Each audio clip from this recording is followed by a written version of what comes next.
2.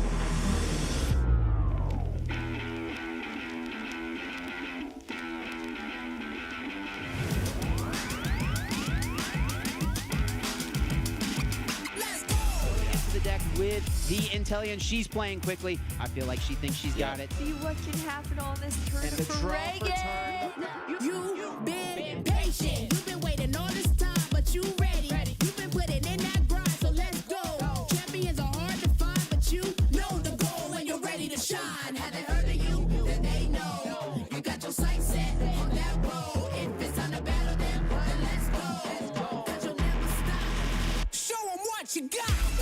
Through another turn, and the Palafin is gonna join it. Very impressive showing and a really good understanding of how these teams work. Show 'em what you got.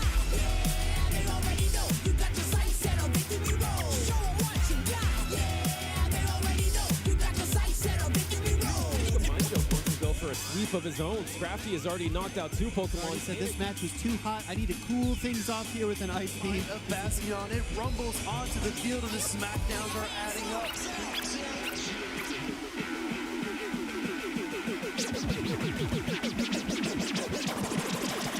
Show 'em what you got. Yeah, they already know. You got your sights set on victory road. Show 'em what you got. Yeah, they already know. You got your sights set on victory road.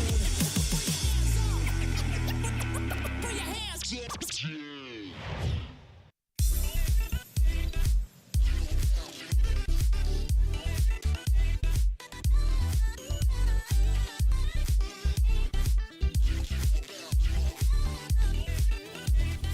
Good morning and happy holidays to everyone, guys. We're here at the Pokemon Championship Series in San Antonio, Texas. Hope everyone is having a great start to their weekend. Guys, I'm Wholesome_ here, joined by the immensely talented Soph Toph. Soph, good morning to you. Good morning to you too. I'm so excited to be here. It's the first NA tournament we've had since Toronto, and I've quite literally been looking forward to this weekend for weeks. So I think it's going to be a great day. Yeah, it's great to be back. I think 2 months since we've had our last NA regional. Let's actually take a look at the schedule. We can see the whole holistic schedule that we've had across the world. So take it away. Yeah, this is actually the 5th North American regional of the season so far. We're about a third of the way through the season, and of course recently did come off that Latin American International Championship, kind of the biggest tournament we've had so far this season, and kind of marking, you know, a third of the way through the season here. Well, I'm looking forward to what we have in store for San Antonio, but we certainly need to mention one of the updates for this season, that being the championship points. You can see all the different regions below. US and Canada 500, Europe 400, Latin America 300. A lot of these trainers that are here participating today are starting to get close to that threshold, especially in NA, for 500 points. So there's a lot on the line for these trainers for this tournament. Yeah, a couple of trainers have already reached that threshold around the world, and of course in North America, just like you said, we're going to have some trainers today who are kind of closing in on that 500 mark and kind of trying to make that final push as we kind of get to the end of the calendar year here. That's right. Well, we've already had a lot this season, and most recently was Toronto. I think we saw a great historic run from JJ in there. Let's take a look back at Toronto so you guys can catch up with the action. Hello, Pokemon trainers. This is Stephanie Christine to highlight the 2024 Pokemon Go Toronto Regional Championship. Toronto was defined by a series of upsets where up-and-coming trainers toppled some of the most storied legends in the championship series. Trainers such as Wadaj, Zweilous, and Inadequance made early exits on day 1 in a surprising turn of events. Despite Carbink's breakthrough performance in Lille, we saw a flock of Mandibuzz swoop down on Toronto, claiming the coveted spot of most popular flyer. In the winners finals, we saw JJan 11 toting a tried and tested team clash against Magmar Man 26, who brought every spice off the rack for his team, including Emolga, Mantine, and Lurantis. In a fiery 5-game series, JJan and his Medicham prevailed and knocked Magmar Man down to the loser's side of the bracket. In the losers finals, Magmar Man was left to face SS Thorn, who relied on his Shadow Dragonair and surprising Clefable to send Magmar Man packing. The grand finals was a rematch between JJan and SS Thorn. SS Thorn started off strong with a dominant 2-win streak, but JJan reverse swept with 3 consecutive wins to prevent a bracket reset and claim the title of 2024 Toronto Regional Champion. With this surf washing away the Dragonair, JJan 11 is Toronto Regional Champion. We are always on the lookout for the next rising star in the championship series. Could it be you? Make sure to check out Pokemon.com/compete to find upcoming events near you. All right, a rising star indeed is J-Jan. What an incredible run that he had, starting to build a formula as far as the team back in our previous season of Adventures Abound. Let's take a look at the rest of the winners here from Toronto as well. Yeah, like you said, J-Jan, kind of a veteran of the scene now, running that team that I believe Elite had won with previously in the season. And then, of course, we had SS Thorn able to kind of core break the meta with that Clefable. And I believe SS Thorn's Pokemon debut, so congratulations again. And then, of course, Magmar Man making a huge run with Pokemon like Lurantis and Emolga, which was really incredible to see. I think Magmar Man might win the award for spiciest team that we've seen so far in a top cut in a regional tournament, so congratulations to him. But not only did we want to recap our Toronto regional, we want to take a look at the Latin America International Championship in 2024 as well. Let's catch up. Trainers, this is Will Dunphy. The 2024 Latin America International Championships were action-packed, and the atmosphere inside the arena was unmatched. Let's take a look back at the competition in Sao Paulo, Brazil. LAIC saw trainers from far and wide battle for championship points, worlds invites, and the title of Latin America International Champion. The meta was flexible and skill-intensive, with Pokemon like Medicham, Lantern, and Superior topping the usage charts. Everyone was wondering if Clodsire would make an impact, but picks like Araquanid, Charjabug, and Carbink exceeded all expectations. In the grand finals, the immovable object that was LNDS Rajef met the unstoppable force that was LNDS Trixen. In Game 1, Harjef caught an Aerial Ace on his Lantern, which led to an early series lead. Harjef caught another charge attack on his Gligar, but Trixen adjusted and evened up the series in Game 2. In Game 3, LNDS Harjef reached deep into his skill set and executed a flawless switch-in Ice Punch to knock out Trixen's Swampert and sweep the back line. Trixen found the proper alignment, and he wrestled away Game 4. Both trainers were on a collision course in a decisive Game number 5. Harjef benched his Gligar in favor of Lickitung, and Trixen went back to his Swampert. Harjef maintained shield advantage and piloted his Medicham to a thrilling victory. Game number 5 goes to Harjef, and he is our 2024 one counter. That's it. 2024 Latin America International Champion. As we look forward to the World Championships, more champions are waiting to be crowned. Be sure to tune in and check out Pokemon.com/compete to jump straight into the action.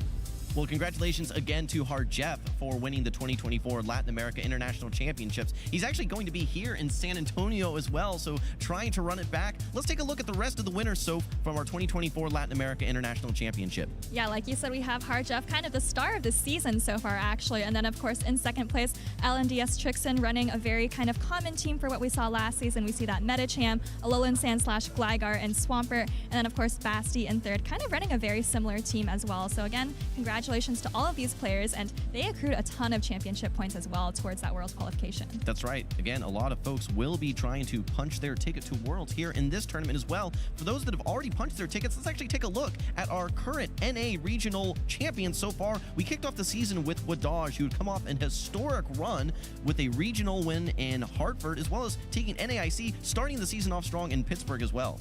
Yeah, of course, Wadaj we'll see here today. Very exciting. I believe the only regional champion who will be here. And then, of course, we had King Alexander in Peoria, Elite and J-Jan in Sacramento and Toronto, respectively, running the same team. And then we're going to get a new champion today in San Antonio. So. That's right. I'm looking forward to it. Let's take a look at the leaderboards, though. Let's take a look from a championship points perspective. Who has already made it to qualify for Worlds? We have J-Jan, who we talked about, automatic qualifier from his regional win, but rise to occasion. Already at 537 points, he's punched his ticket to Worlds, Soph. Yeah, of course, but there's still a lot to play for. We do have that travel award going to, I believe, the top 12 trainers from each region. And then, of course, there's a lot of trainers kind of closing in on that 500 mark too. Nighttime Clasher, Dunebug, who will be here in San Antonio today. Okay, well, let's flip over to the EU side of the house. We can take a look at some of our previous regional winners. We started off the season with Barcelona, with Z Zweilus taking the win, actually pioneering that Powder Snow Alolan Sandslash. That's right. And then we've got Galaxco Bolton, who pioneered that Leaf Tornado Superior as well. And then, of course, very recently, Panaman finally getting that regional win in Gdańsk. And then Colin last week in Stuttgart, giving us kind of a preview for what we might get to expect here this weekend in San Antonio. Speaking of Stuttgart, let's take a look at our top 3. We saw a lot of a new meta coming into play.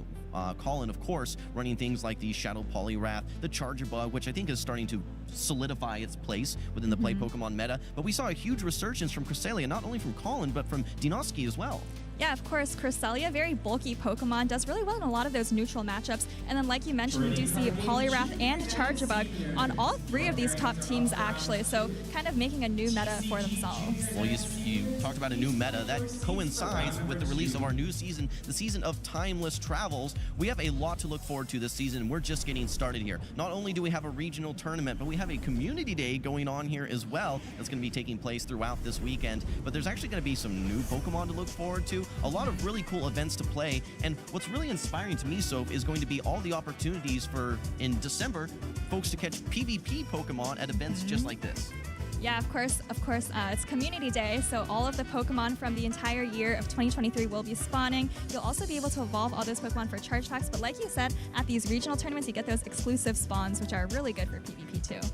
All right, well, let's take a quick look back actually at Stuttgart, because I want to zone in here on our meta that we saw from day 1 versus day 2. I think it's our biggest indicator for what we can look forward to for today's tournament here in San Antonio. So taking a look at day 1, I think there was not too many surprises here. Yes, Skarmory, a little bit of a game changer, Whiscash as well, but we still see that Lickitung, Medicham, and even Charjabug core that we've come to expect in previous seasons. Yeah, I think that's right, but Charjabug was kind of a fringe pick before, and now it's really core meta, right? Was that most used Pokemon in day 2, and of course 3rd used overall. We also see Clodsire kind of making rise, and Galarian Stunfisk as well kind of making a comeback. It was virtually unseen last season after that hit to Earthquake, but maybe has some play against that current meta now, especially with things like Charjabug and Skarmory coming up on the scene. Well, so we normally see some consistency from day 1 to day 2. Day 1's normally a pretty good indicator for what to expect in the day 2. However, when we look at this, a totally different meta, without a doubt.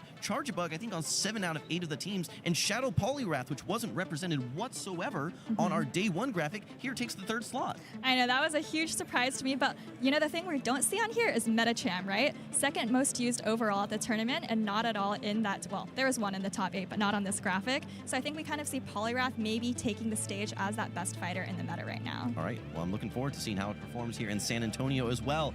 All right, well, we mentioned it a little bit earlier. We teased the Community Day that's going to be taking place. This is the Catch Up Community Day. We're going to be seeing Pokemon from all the Community Days throughout our 2023 year featured yet again here this weekend. And so we have a lot to look forward to, because these Pokemon will have exclusive attacks. What are some that stand out to you?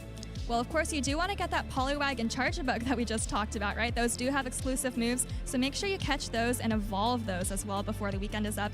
But you can also evolve a lot of other Pokemon that are from 2022 or those classic community days as well. For example, those Shadow Charmanders you might have, definitely want to evolve those and get Blast Burn. All right, well, make sure that you guys are participating not only here at the regional, but from around the world as well. All right, speaking of the world, let's take a look at our world's qualifiers. We've already seen some regional winners. We've seen some folks already punch their ticket from championship points as well. I think that we've already filled out 2 columns at this point, and I think there's one name that stands out. Hasn't won a tournament yet, but he has the automatic qualifier. It's our 2023 world champion. It's Axon.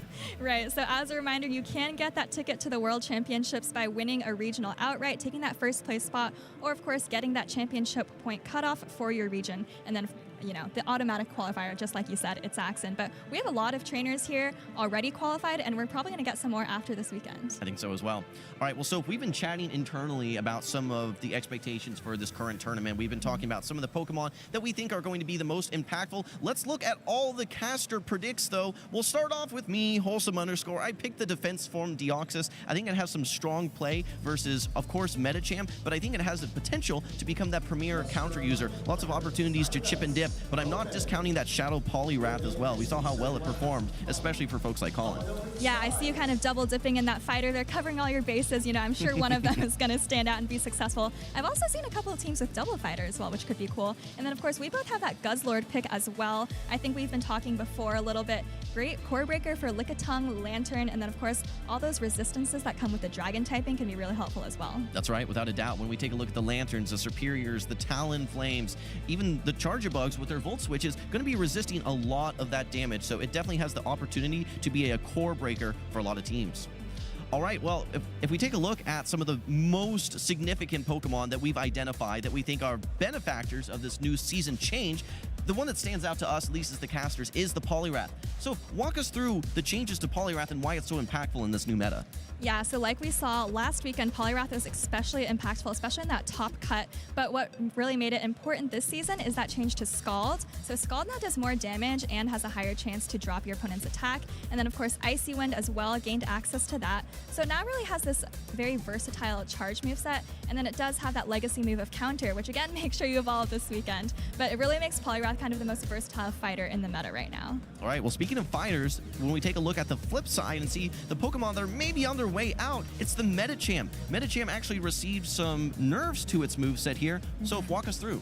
Yeah, so Psychic actually does less damage now, which means the best charge attack kind of combination for Medicham is really now Ice Punch and Dynamic Punch. So it's not so much a loser in that it's unusable, right? We saw a lot of trainers using this moveset before, but it is much less flexible, and I think that's kind of maybe why it wasn't quite as successful in Stuttgart, right? Like, Dynamic Punch not going to do a lot to Charge-a-Bug, for example, so kind of missing the coverage you get there with Psychic. Well, I'm still expecting to see some Medicham as well as some Poliwraths as well, but let's shift gears and talk about some of the players that we're expecting to succeed and do well here, players to watch out for at least here in San Antonio. We mentioned Hard Jeff as well. Don't forget, he has already won a regional this season as well as the Latin America International Championship. He's come to North America trying to show what South American battles are all about. Yeah, Hard Jeff, of course, leading the world in championship points right now. Kind of, like we said, the star of the season, the man of the moment. But, of course, we can't forget Wadaj and Rise to Occasion. Some of the best players in North America, if not the world. Wadaj, of course, number 3 at the World Championships. Like you said, went on a crazy tear this summer. Rise to Occasion, second at NAIC, only after Wadaj. And, you know, maybe one of the most consistent trainers that we've seen. Kind of top cuts a lot. Actually has already top cut twice this season, which not many trainers have accomplished. So we have an incredibly stacked roster. Not just 3, but a lot of players here who have already competed at the World Championships before. Well, so let's double click on Hard Jeff because he's had one of the most historic runs that we've seen recently, winning 18 straight battles in his regional championship, which was the, actually he won one in Porto Alegre. He's also won, I believe it was the Curitiba regional as well, 18-0, and he's our 2024 Latin America International Champion. When we take a look at just the motivation that he has, he's the #1 in the world in championship points. He's already locked his invite with an automatic qualifier, but I chatted with him out in the crowd. He says he wants to represent all of these South American battlers. He's feeling that motivation, not really pressure, but motivation to succeed here on behalf of all the LATAM battlers. Yeah, certainly has shown he's one of the best trainers in the world, possibly the best trainer in Latin America, at least this season by performance. And of course, like you said, the first trainer to ever get that undefeated run, extremely impressive earlier this season, and then followed it up with a win at an international championship. I think it's going to be amazing to see what he can do here against the North American trainers. I have high expectations without a doubt and looking forward to seeing how he performs. All right, well, so we have a contest that's going on here actually as well. It's a cookie contest. What's it all about? You know, the casters and the subject matter experts are all going to be decorating cookies, and we'll show them to you on stream tomorrow. So make sure to get your votes in, and of course, vote for who you think you did the best. It's kind of similar to that pumpkin carving contest you may have seen in earlier this season. So keep an eye out for that. We're feeling the spirit, so without a doubt. Yep. All right, well, make sure you guys follow along with the action as well. You can actually follow us on YouTube, on Instagram, as well as on Facebook. On /Pokemon. You can also use X with the hashtag #PlayPokemon or @PlayPokemon as well. Make sure that you guys are interacting with us on social media. You might be able to actually get featured on stream as well and follow the channels as well. Yeah, we'll be taking a look at some of those tweets later, so make sure to get involved, and we're really excited to hear all about how you guys are enjoying the stream. Okay, well, I think that is going to be a wrap for us here. I think that we have a lot to look forward to in San Antonio. I think that we have a new meta for the first time playing out in North America. We'll have to see how the North American trainers respond to some of these changes, but that's all we have for now. So we're going to go ahead and kick it over to the casters and get into these battles. Thank you so much, Wholesome and Softo, for the fantastic recap and introduction into Timeless Travels. We are here in San Antonio, and the 2024 season is just heating up. And we got fireworks coming up next because we have Speediest Chief on stage running an insane Pokemon. But first, let's look at the format we're going to be using today. This 2024 Regional Championships event will be showcasing exciting Pokemon Go matches all weekend. Trainers from around the globe are here to compete for booster packs, travel awards, and championship points to qualify for Worlds 2024 in Honolulu, Hawaii. This tournament is a 2-day event, with our trainers competing in a double elimination bracket using the Great League format in Pokemon Go. Matches are best of 3, except for the winners finals, losers finals, and grand finals, which are each best of 5. All matches are played in a Bring 6, Pick 3 format. This means trainers will create a team of up to 6 Pokemon, but only 3 are brought into each game. Who is taking home the title of Regional Champion this weekend? Who will secure the points to qualify for Worlds 2024 in Honolulu? Stay tuned this weekend and watch all the action live. If you want to learn more about upcoming Play Pokemon events, visit Pokemon.com/play.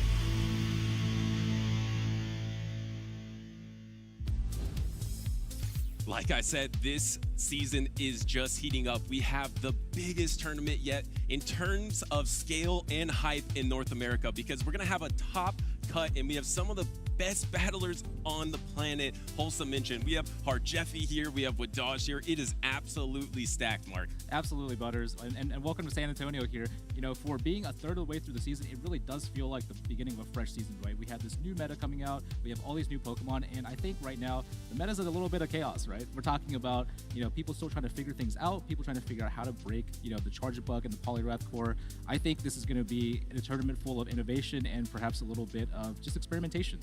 And you know what I want to figure out? I want to figure out how to get some prizes. Let's go That's into the regional prizes here, and look at this. This is going to be the cash prizes for your first and second place. It's going to be $2,500 for first place, and second place with that $2,000 as well. And of course, those booster packs are nothing to scoff at either, Mark. Absolutely, and of course, right now with this prize pool here, very, very enticing, of course, and it's going to really help whether you're trying to get the travel award or trying to get, you know, any kind of support to be able to make it to Worlds, and of course, all those booster packs. If you're a TCG fan, I'm starting to get into TCG, so this is really nice for me as well. And it's huge because we have CP this season, championship points for the first season of Pokemon Go. So to be able to top place like that and get that money, get that travel award really for another tournament to continue to gain CP, it's absolutely awesome to see. That is an increase of those rewards from last season. It's super cool. And we got more rewards because we got Twitch drops. One of my favorite new features here, you have to follow twitch.com/Pokemon Go to be eligible for these Twitch drops though. Yeah, and of course, you can follow us on Twitch. I think there's going to be a watch timer. So once you reach that watch timer, you should be able to claim your prize within your game. Yeah, and let's go ahead and look at the usage that we have so far in San Antonio. I mentioned this is going to be a top cut, so this usage, and look at this. Of course, Lickitung is going to be #1 because it is the most flexible Pokemon in the meta. But Harjeffi started something at LAIC and is continued in Timeless Travels. #2 is Charjabug. Yeah, and it's so cool that even a couple of weeks before the meta shift happened, you know, he introduced Charjabug on his roster, and now it's just one of the strongest Pokemon, right? We see a whole lot less Steel types. Of course, we see Registeel here on there, but, you know, Charjabug actually puts up a really good fight there. What we don't see in this graphic here is Galarian Stunfisk, because that is, or we do. We don't see it as high because, and that is going to be the one Pokemon that is going to give it a lot of trouble here. So it looks like the meta is going to kind of evolve around like, oh, do we have a Galarian Stunfisk for the Charjabug? But Charjabug has a lot of protectors, and that's why we see the Poliwrath. Yeah, it's kind of replaced Gligar as that ground type of choice, coming in third in usage, which is a shift from Stuttgart. And Clodsire actually is the exact same position as it was in Stuttgart, in 11th place in the meta. So you have to worry about those ground types if you are Charjabug. And what I'm worried about is my fellow co-caster, Speediest Chief, because he's on stage, and I want to see him battle. So let's head on over. It's going to be Speediest Chief 2 versus Tony Jr. 3850 to start us out day number 1 in San Antonio. Yeah, and we got some surprises here already from Speediest Chief here. This, Butters, might be a spicy kickoff here, and I'm so happy that there's so much chaos, and that's the experimentation that I was talking about. We got some Pokemon that we don't really see a whole lot on the regionals meta there. And we do not see this one Pokemon at all, and that is Bronzong on Speediest Chief's side. Otherwise, you have some of those meta picks. I was talking to him a lot throughout his team building process. He never talked to me about Bronzong. I'm gonna say that right now. He never threw that my way. But Bronzong is a really interesting pick, and we just saw that top usage. How does it hold up against those top Pokemon? I mean, it's not going to be good against Galarian Stunfisk. I feel like it'll probably lose the Charge Bug and Lickitung. Versus the top 3, it doesn't have a great shot, but maybe it's good around the edges of the meta. Yeah, one thing I really like about this Bronzong pick here is you can catch the Poliwrath off guard, right? Because if it has Confusion, Poliwrath is Fight type, is going to be ripped apart because this is a Shadow Poliwrath as well. And the other thing I like about it is against Cresselia always carrying moves like Grass Knot, Moonblast, Future Sight. It doesn't do anything to the Bronzong, and the Bronzong has access to payback through its moveset. And let's go ahead and look at Tony Jr.'s team here. This is a team that's a lot of the Pokemon from the top meta, which, I mean, if you said these were top meta Pokemons just last season, Adventure Abound, I would think you were crazy. But in the Timeless Travels meta, these are some of the top usage Pokemon. We have that Shadow Poliwrath with the counter Icy Wind and Scald. That is going to be the moveset of choice. And remember, this started at the Latin American International Championships. We now have open team sheets. So this is the awesome graphic you are looking at. Both of these trainers will have this information available, so there will be no surprise. In a Pokemon mark like Clodsire, it could surprise you which attacks it's going to be running, but now Speediest Chief does know that it's going to be a Poison Sting, Stone Edge, Earthquake. Yeah, and this is also very helpful from the Bronzong matchup too. We see Future Sight on the Cresselia as well, so you know that if you bring in that Bronzong, it's going to be doing quite a bit of work in that matchup. And I like what you pointed out about Clodsire. Clodsire, technically speaking, has 4 viable charge moves, or 4 at least meta relevant. Has that Aqua Tail, has that Sludge Bomb, but it looks like this is more of a, this is almost representative of old Quagsire, but it's Poison Ground type instead.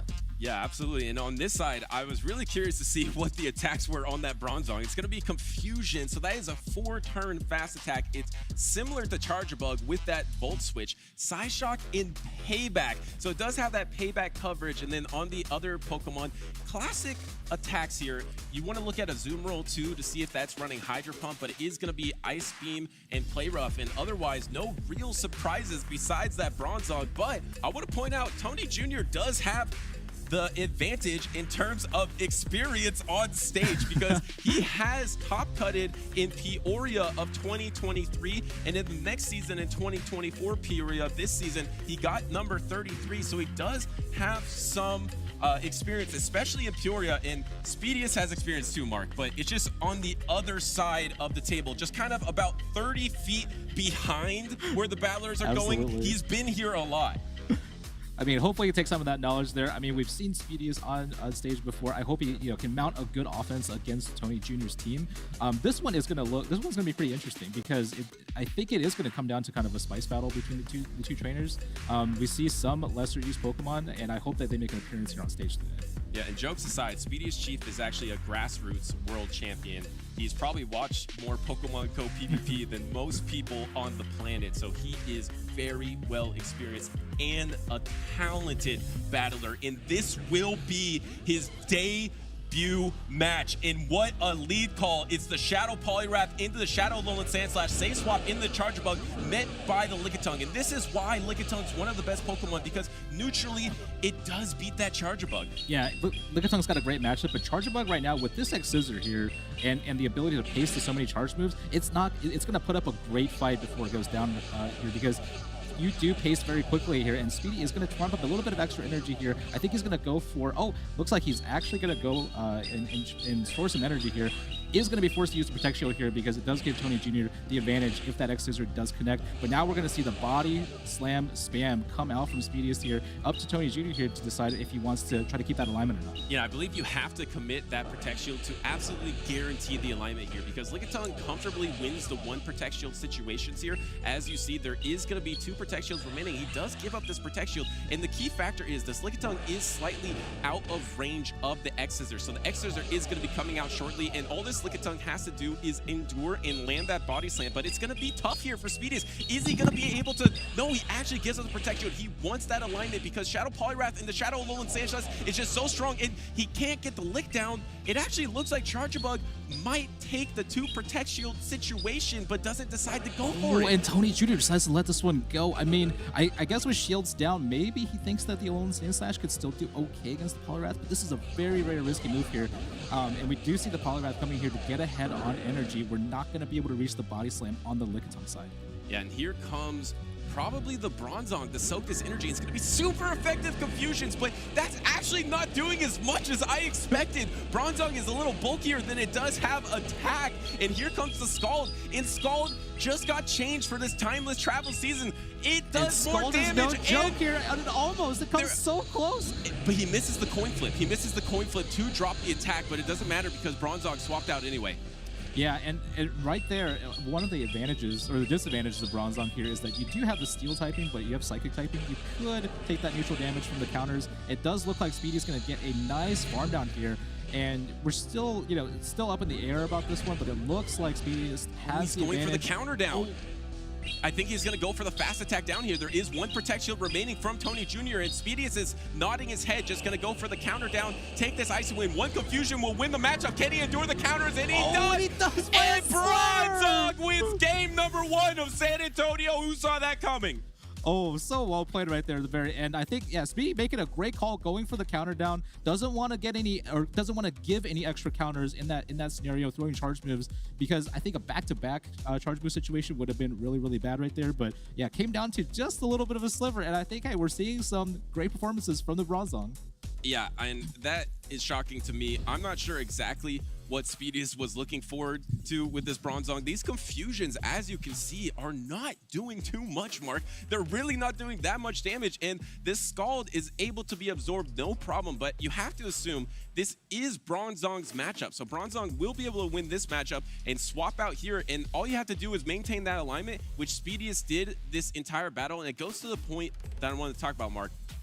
It's very spicy right now. You saw that in Stuttgart, but I feel like a lot of these Pokemon are alignment dependent, even though they're spicy. Yeah, I completely agree with you. I mean, like we said, even some of the matchups that are inside of this battle here, you can get hard walled in some of these matchups, right? So especially, I look at other potential matchups in this lineup of 6, and you see like the Guzzlord against Lickitung could do really, really well. That's definitely alignment dependent right there.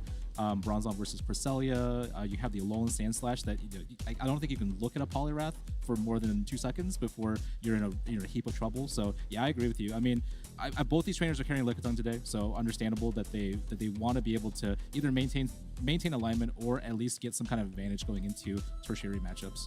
And this is the Timeless Travel seasons. A lot of those original really good picks like Azumarill are back into the meta because Bubble does more damage now, and Azumarill is pretty decently placed in the meta, and this is going to be a Powder Snow Shadow Alolan Sandslash. So this is actually Azumarill's matchup because you're going to be resisting those Powder Snows, and this Drill Run does a decent amount of damage, but you can still win it with resisted charge attacks.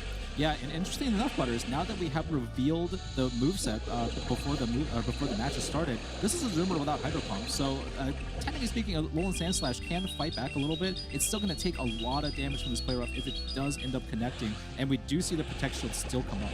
Yeah, and Tony Jr. does shake his head a little bit, but he does have that open teep sheet. He knows it's either Ice Beam or Play Rough, and you're not throwing Ice Beam double resisted in that Shadow Alolan Sandslash. Maybe he's just regretting the Protect Shield a little bit, but look, as Speedius is just investing in Protect Shields himself, he's trying to get the alignment. He has that Lickitung Bronzong in the back, and you see the back line of Tony Jr. That is going to be the Charjabug and Poliwrath, so you definitely want the alignment if you're Speedius Chief.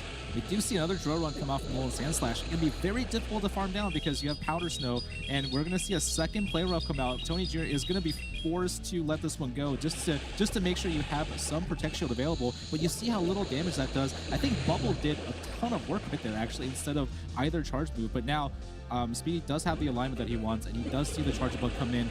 does have enough energy to get to one parting charge move before the Azumarill faints. And this is huge to chip this matchup because you're going to have to come in with Lickitung, but this Charger Bug is going to get a 2-volt switch advantage onto that Lickitung. So it's crucial for Speedius to land that Ice Beam so you have a chance in that matchup. And then once again, it looks like this battle is going to end like game number 1. It's going to be Poliwrath versus Bronzong in the back.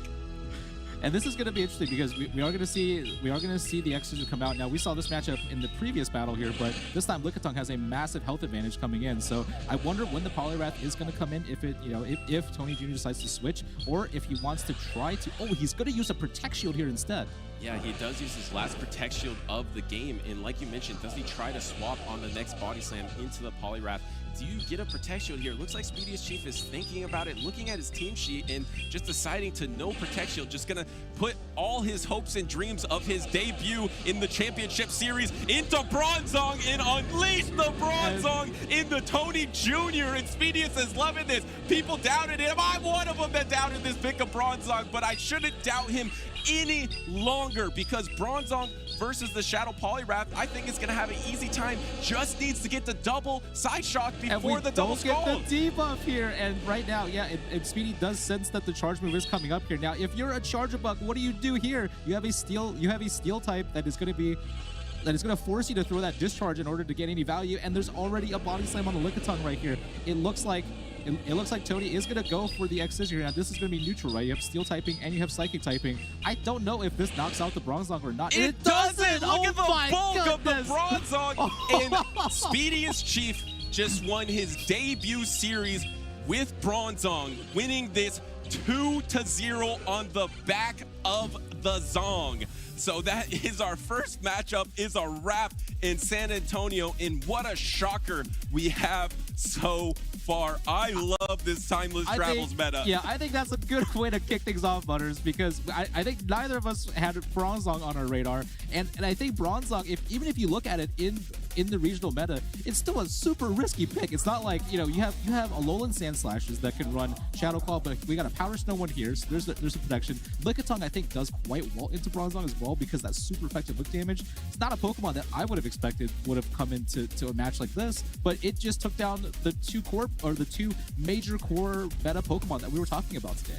Yeah, absolutely. And like I said, Speedius Chief is a grassroots world champion. He actually did that with a Fortress, so he is no stranger to bringing those weird dual typing steel types that are now neutral to fighting. So kind of a similar formula from there to San Antonio. Looks like he did secure that 2-0. It looked like they were talking a little bit on stage. I don't know if it was they were thinking about going to review, but that's a wrap. That is our first series in the books in San Antonio. We saw a huge glimpse of the meta, and a point I want to get to, Mark, is I feel like it's going to be different than Europe.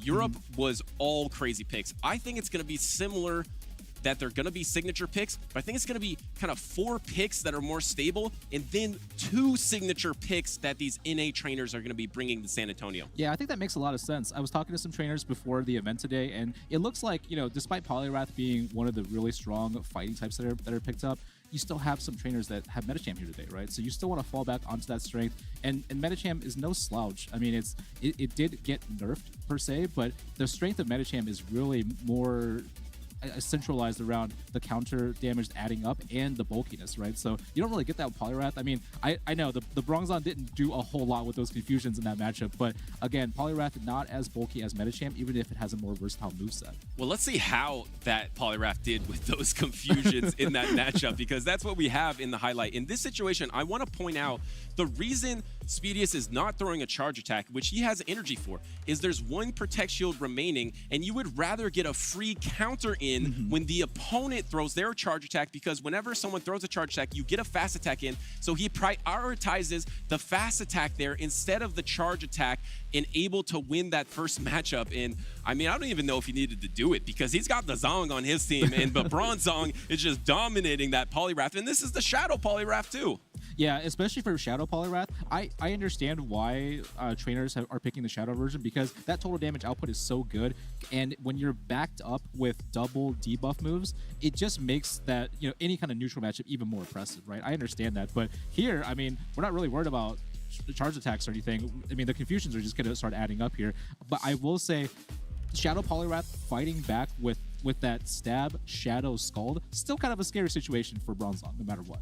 Yeah, and I've talked to some of the trainers here in San Antonio about the meta, and some think it's a little volatile in terms of trying to get that alignment, because there's all these picks like Shadow Poliwrath, Charjabug. They're so strong, but they're even stronger with alignment, and if you get that alignment, it's almost unstoppable. It's a little less flexible than the last season, so do you have to get unpredictable? We saw Speedius there with the Bronzong. Just get a little bit unpredictable, throw a curveball at your opponent, and yes, he did get that alignment he wanted. He always landed it into that Shadow Poliwrath, but I really like trainers taking that risk to try something new. Maybe if you don't get alignment, you could win up shields. Try a different strategy to change it up in San Antonio. Yeah, and I think the main reason that Pokemon like Shadow Poliwrath and Charjabug are so threatening right now in the meta is because if they actually get the matchup that they want and they leave that matchup with energy, it just creates a whole ton of problems down the line. You really don't want Shadow Poliwrath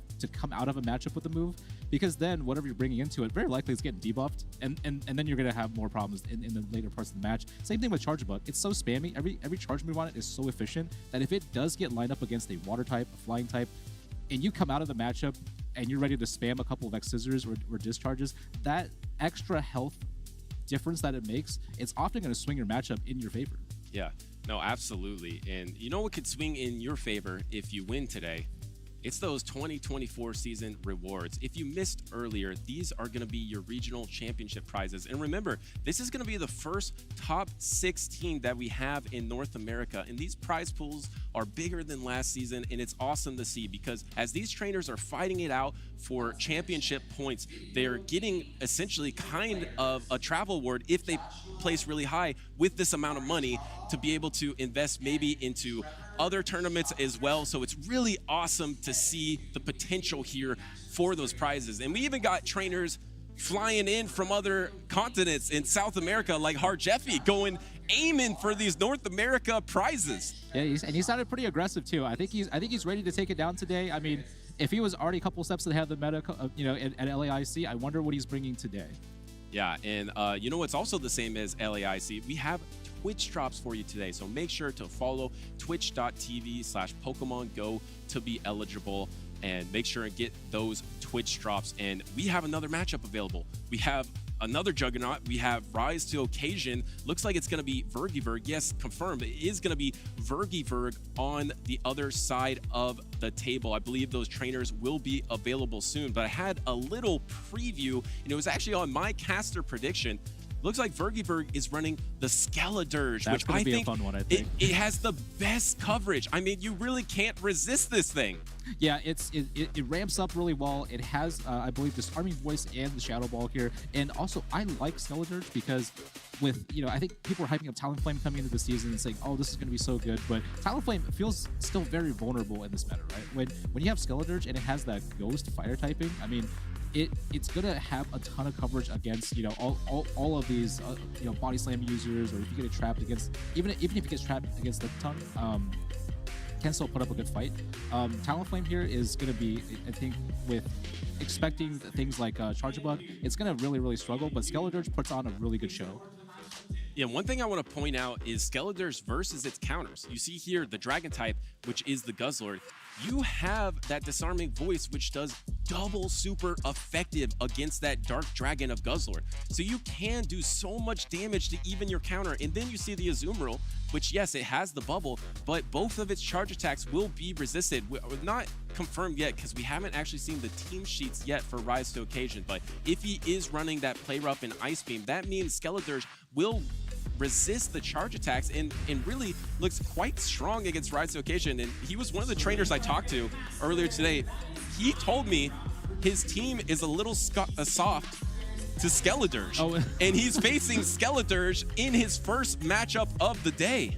Yeah, even from a maximum protect situation, I mean, obviously, if you're Rise here, you want to lean on the Azumarill here to kind of help bail you out against the Skeledirge. But I would say, against Skeledirge, maybe Poliwrath is still a solid option here if you can get an energy advantage, because you don't want those disarming voices to start coming your way, but you do want the Scalds to be able to land.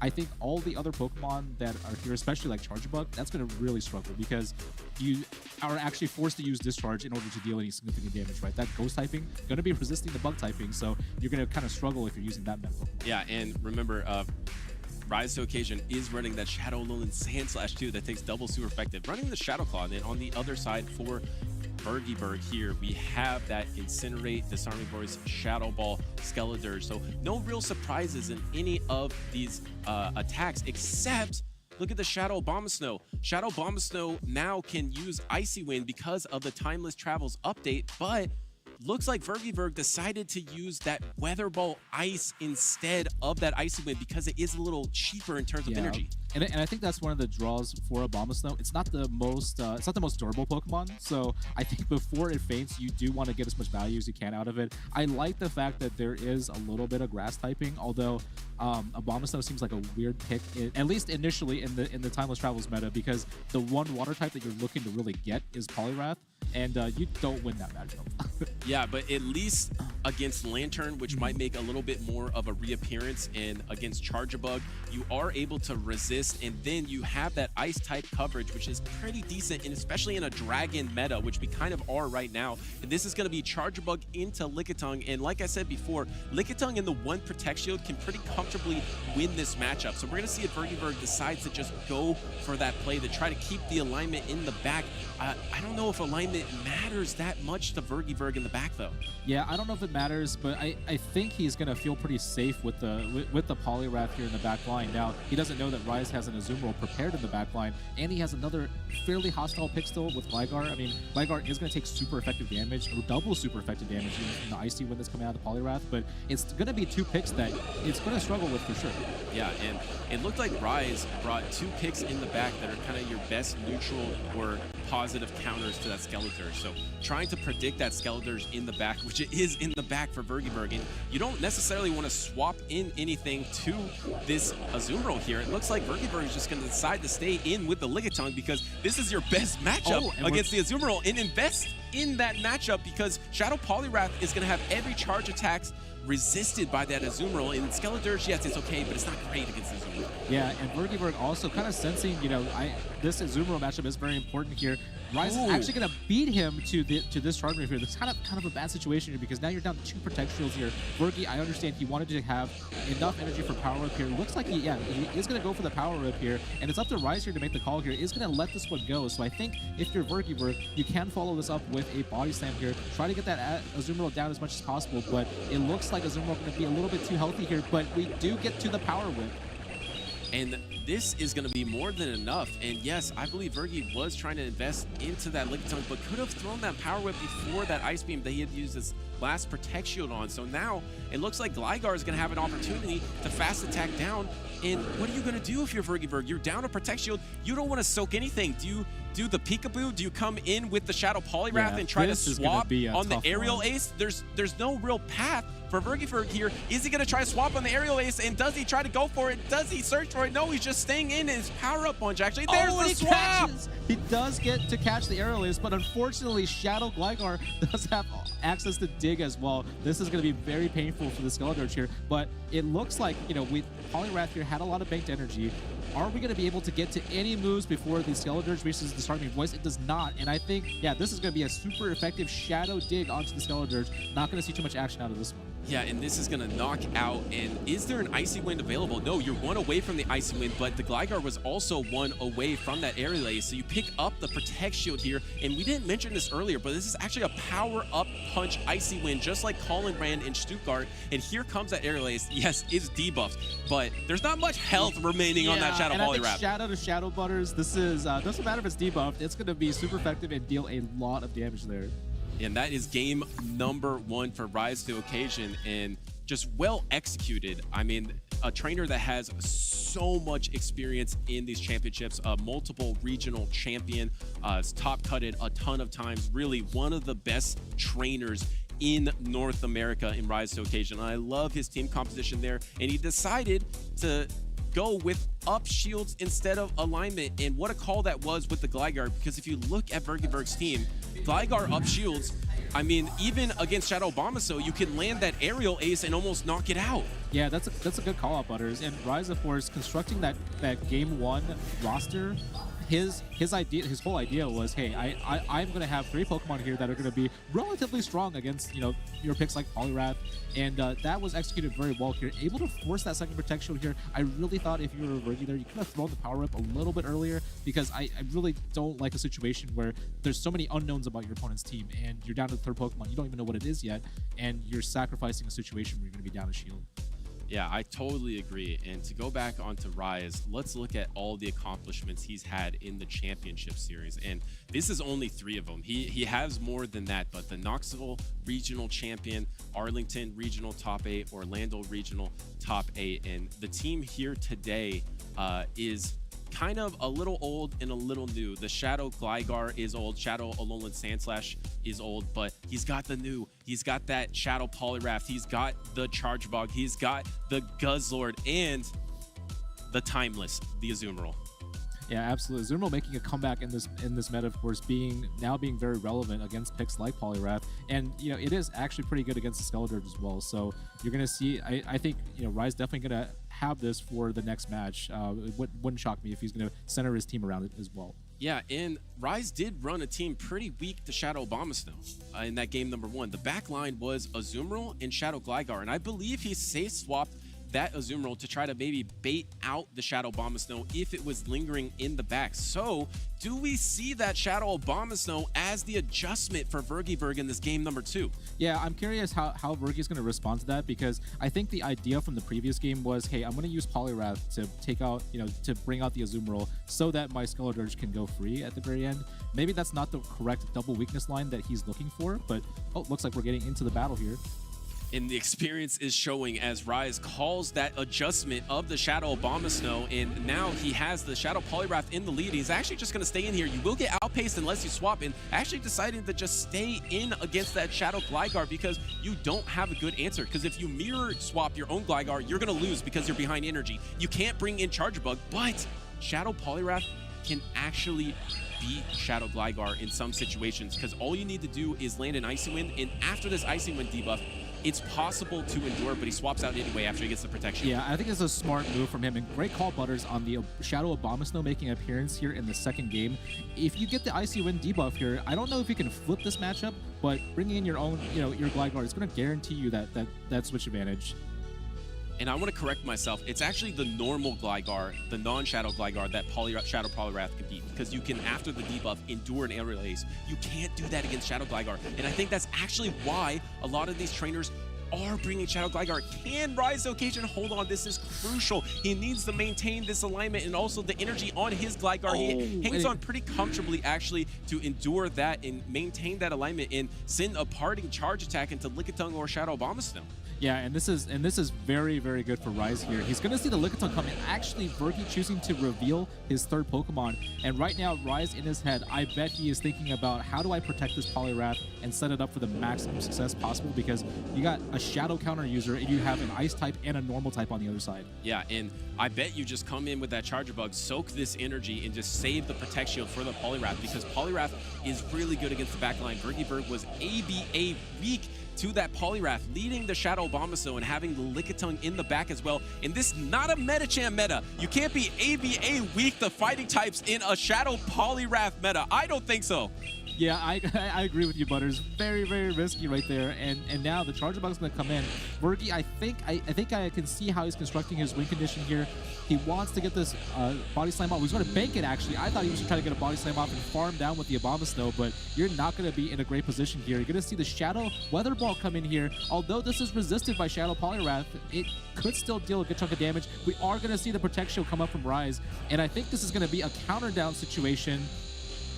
Wow, And it is the Shadow damage Poliwrath there. here. My goodness. And right now, like I mentioned before, debuffing your opponent with Shadow Poliwrath is one of the best feelings in the world. We're going to see an Icy Wind come out and rise to occasion here. And this Lickitung has no options here. We are going to see it throw the body slam, but Butters, I don't think this body slam is going to be KO'd. I think it might be just because Shadow Poliwrath, it does damage more than the Meta Jam. Oh, it does. Hang on. It gets one more counter. It just literally a speck of health. And here comes the X Scissor. Even if there was a Protect Shield, this Lickitung might have gone down to the one health that you take from the Protect Shield, and Rise to Occasion takes game number 2 pretty comfortably, calling that line of the adjustment of the Shadow Abomasnow swap, kind of just playing with his opponent in baiting it out with the lineup in game number 1 and then adjusting to the counter in game number 2. This is classic top tier trainer showcase from Rise to Occasion to start us off in San Antonio.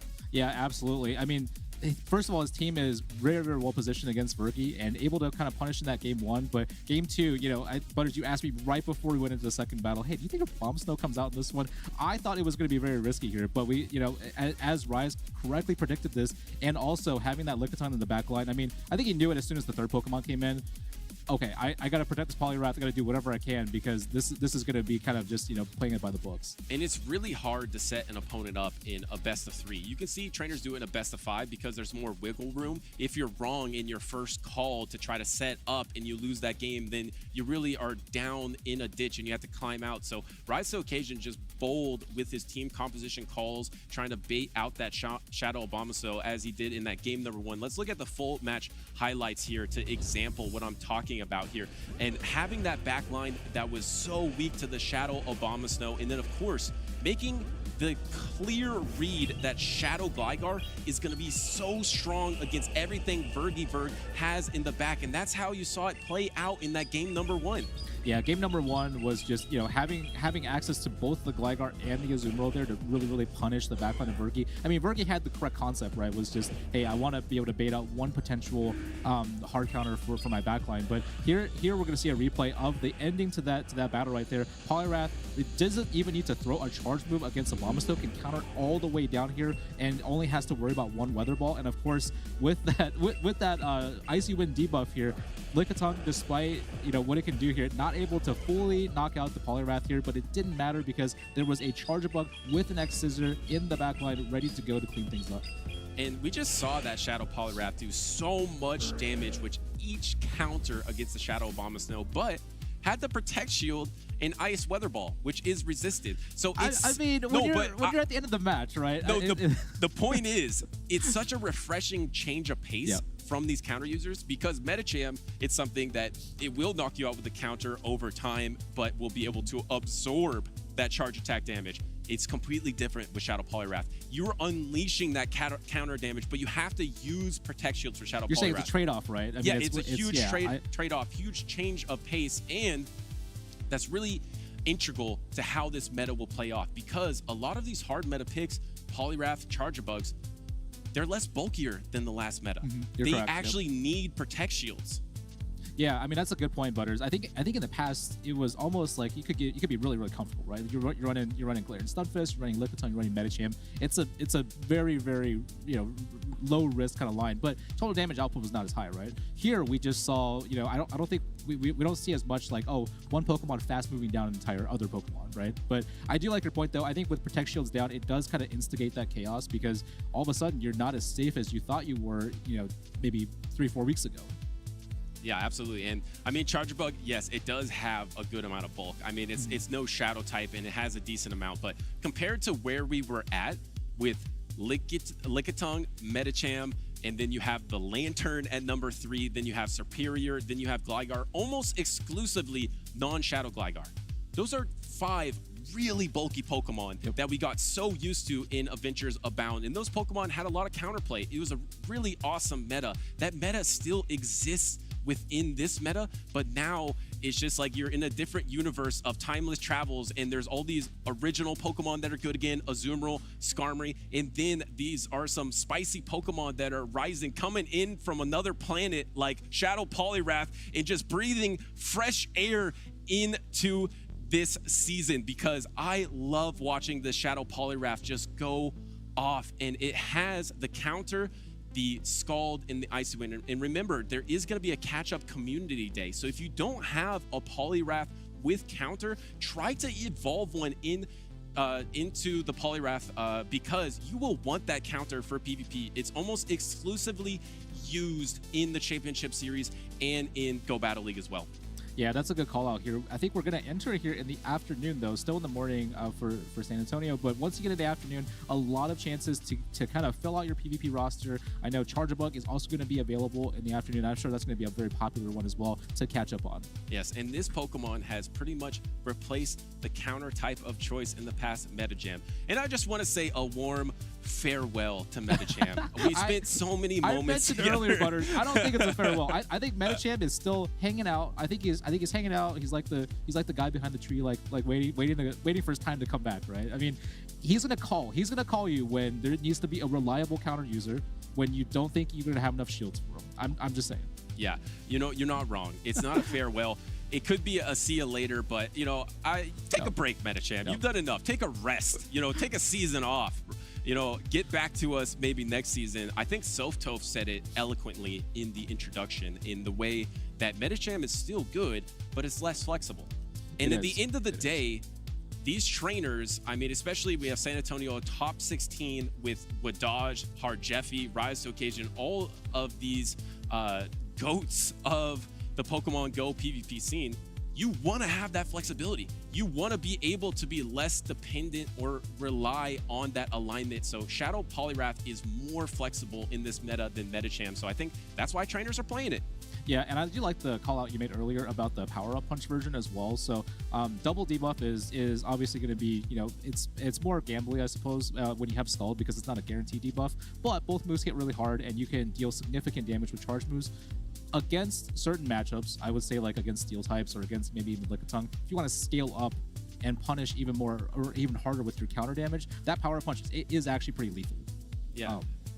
No, absolutely. And we spent a lot of time talking about the Pokemon so far, but I want to talk about our awesome trainers. We have Harjeffi here today. He is from Brazil. He absolutely dominated this season in Latin America and specifically in Brazil, able to go undefeated in Curitiba this season, which is just unheard of in a regional, and then become the first international champion of the 2024 season. And that's not it. He was also a regional champion last season in Mark. I actually got a chance to talk to him before the tournament here today, and it kind of goes off to what Wholesome was saying into introduction. And he has all of Latin America cheering for him, and he doesn't feel the pressure.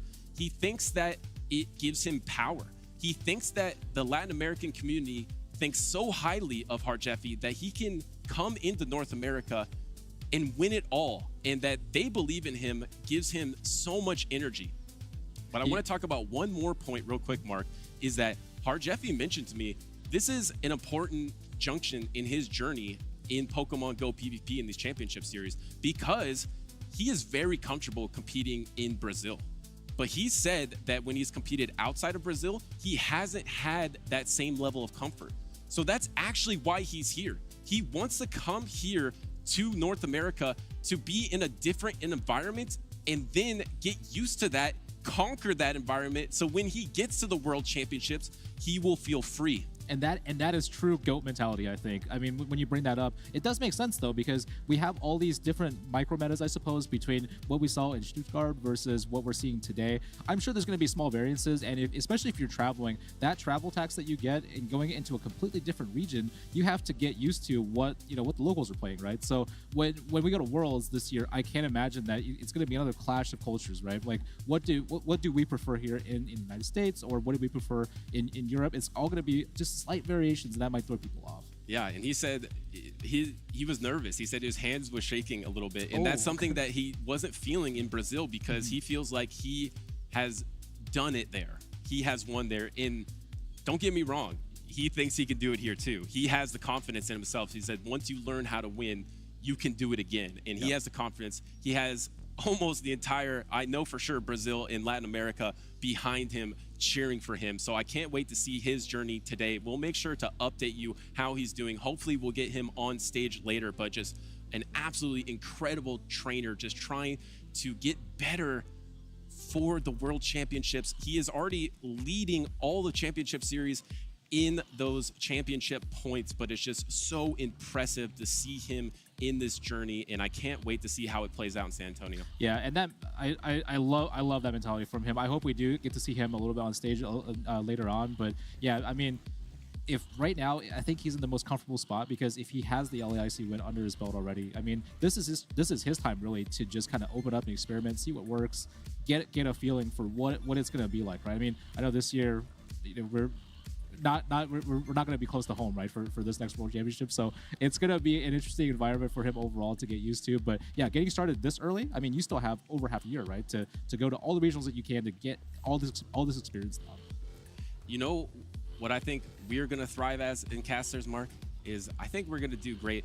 Just kidding. We're not. We have the Pokedex game coming up. We're going to do the Pokedex game. So we're talking about trainers who are just thriving, who are just getting better and better to conquer something. I feel like that I'm on a similar journey with this Pokedex game. So let's go ahead and go on over to that, because I have not had a ton of success so far, but I'm in a different environment. I'm in a different city, just like Harjeffy, and I can do it. So, Mark, go ahead and read the first one for us.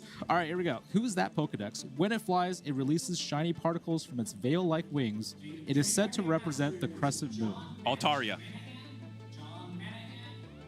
Wait, I don't know why I just said that so quickly. Wait, the crescent moon. The crescent moon. I maybe said that too quickly. I feel like, no, hold on. I feel like this is maybe a legendary or mythical Pokemon. I think I spoke too soon. I'm too influenced by my meta in Pokemon Go. I have one in my head, but it's also from Pokemon Go. I'm really scared that this is not going to be in Go. That's why I'm a little nervous.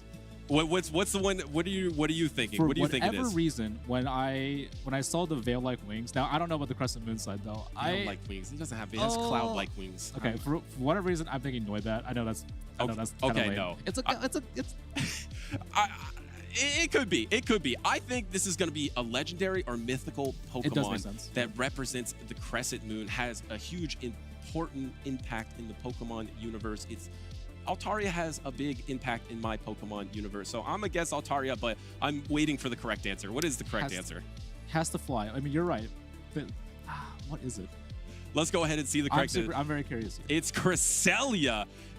Wow, because Cresselia is actually so relevant right now. Well done to who did this Pokedex, because Cresselia is actually top 12 in San Antonio right now, and it's a super relevant Pokemon. It wasn't Altaria from the very beginning. I was so off this entire because time. It mentioned wings. We thought it would be flying type, and Cresselia, I understand it does have some wings, but it is not considered a flying type in Pokemon Go, so that one was a curveball. Yeah, that was a tough one. We're going to rebound here, though. This is where we were nervous. We were shaken, just like Harjeffy to start off, but now we're going to conquer this number 2.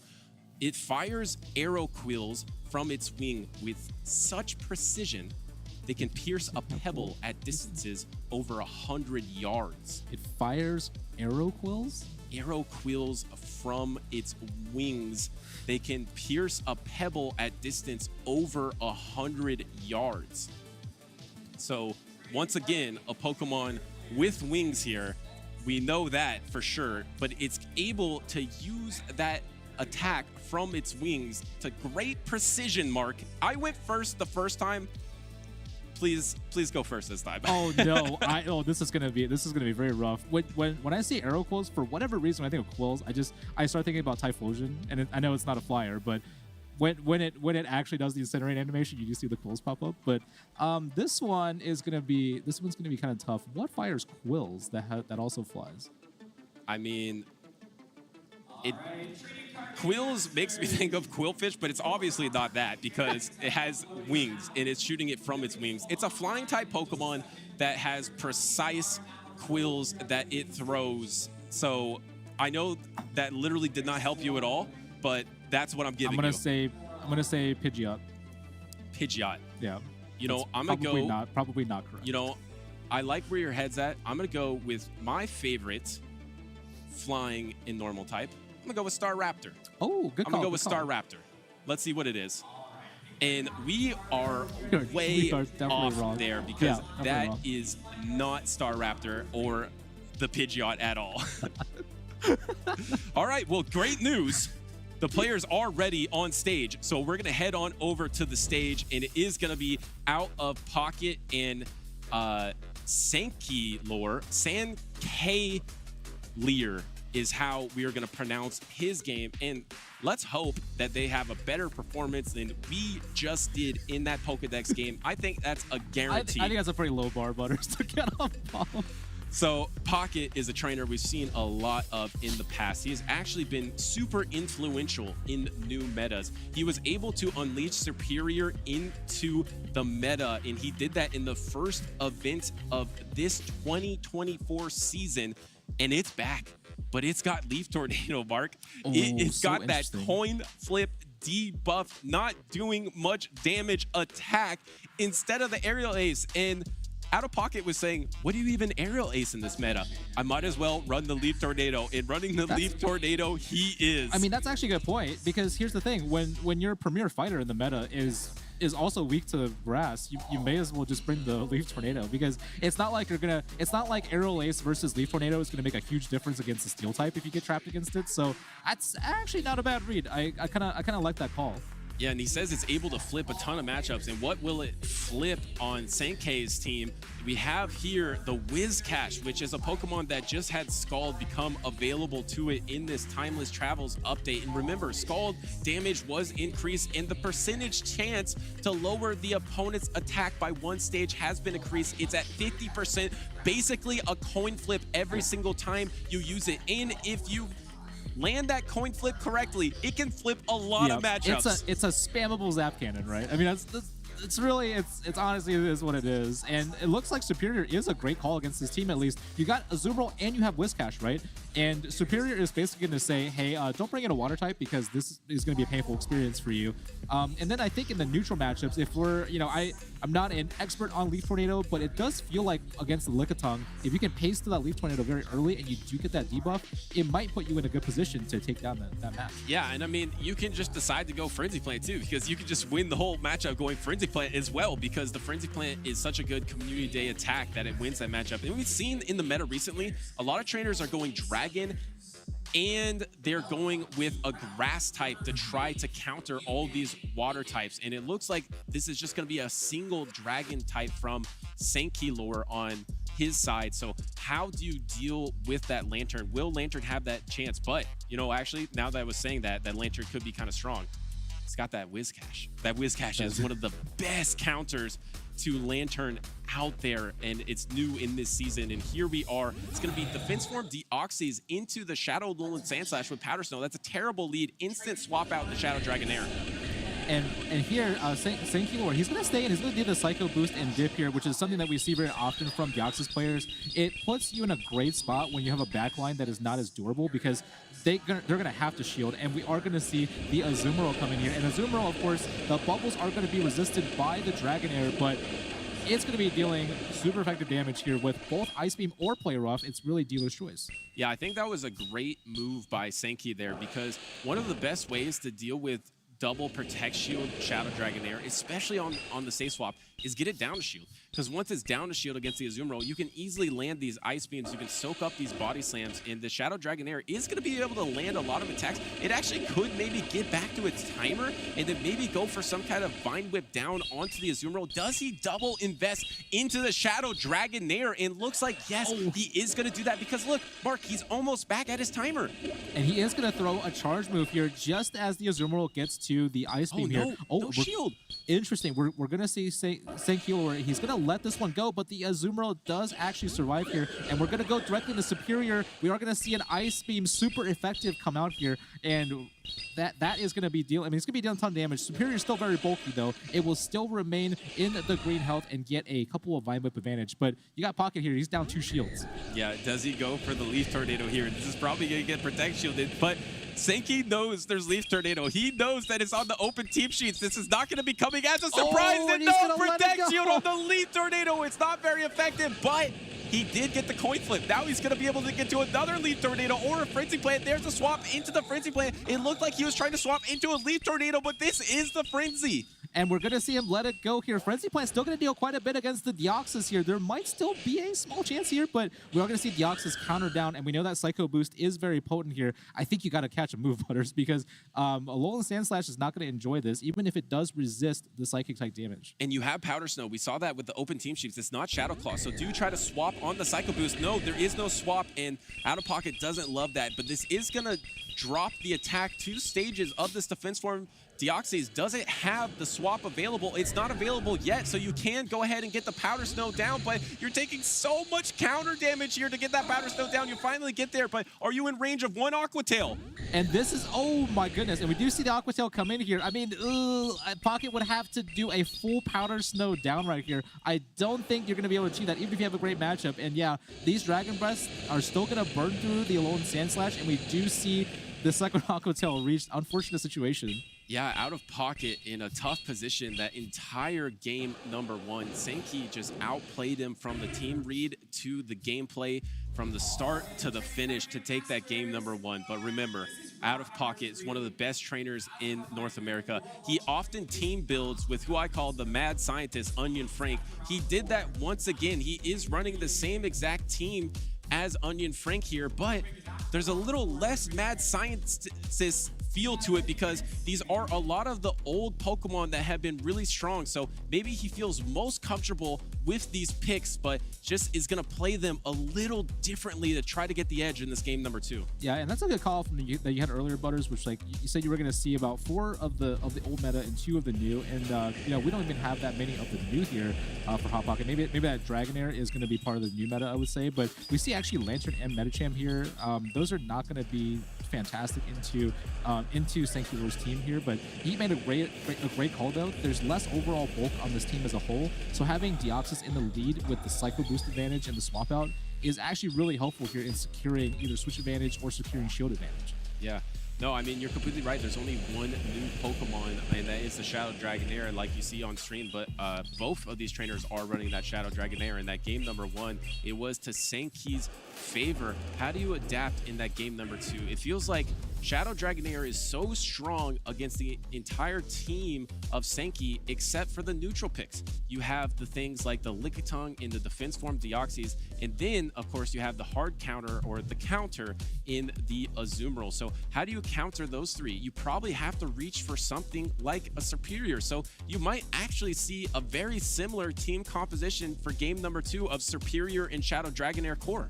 Yeah, I think the main thing for Pocket is try to avoid any kind of leads that would put that would put Alolan Sandslash in danger, because I think you want a more neutral pick in the opener, and Sandslash is such a polarizing pick between, you know, against Sankalore's matchup. And once again, you're going to be forced to switch into the, or face off into the Dragonair. But again, this is a chip and dip kind of situation here. You're going to see the Mud Bomb come out from Whiscash, and Whiscash actually pretty comfortable staying in this matchup, forces a Protect Shield already, and now you have the Lickitung here, the master of switch advantage, and you're already down a shield, you're down a little bit of HP on the Dragonair. Very tough situation for Pocket. Yeah, and look, the Body Slam is coming out really quick. You can't waste all this energy. You didn't have time to throw it, and you actually no Protect Shield. You do endure, but you have to make sure and land both of these Body Slams here. Here comes the first one. Gonna try to knock out this Lickitung. Maybe it won't use a Protect Shield and you can maintain alignment, but really Serperior looks pretty okay in the back. Well, actually that Charger Bug is going to really resist everything because you don't even have the Aerial Ace to throw against it. You have the Leaf Tornado. And I think you mentioned earlier, right? Pocket said, okay, what would you Aerial Ace in this meta? I mean, there's a Pokemon right there that's a great candidate, because I think if Serperior did have Aerial Ace, it could help a lot in terms of being able to shore things up against that Charger Bug, and it might have been the MVP, but we'll see how the later part of the match plays out. Yeah, this is really tough. It looks like Out of Pocket is going to try to go for the full fast attack down on this Lickitung to try to bake up a ton of energy, because remember, this is Powder Snow. So like those Shadow Alolan Sandslashes to the back with Shadow Claw that were countered by Lickitung, now you can actually beat Lickitung. But the smart play by Senki, one Power Whip does more damage than one Body Slam, and it's going to be able to be not very effective. And this Shadow Alolan Sandslash has a bunch of energy that it can throw into this Whiscash, and it needs to get some advantage somewhere to have a chance against that Charger Bug in the back. Yeah, and I think here Hot Pocket might want to be switching out here because this Alolan Sand Slash is so low right now. It's going to be taking super effective damage from these mud shots here. I don't know how long you can stay in this matchup, but we actually see it being let go, and now you have Superior versus the Charjabug. I mean, Charjabug here, I think, I have to say this, Butters, Charjabug has to have the advantage here, right? Because that X-Scissor, but we see the Leaf Tornado, You have to get though. there.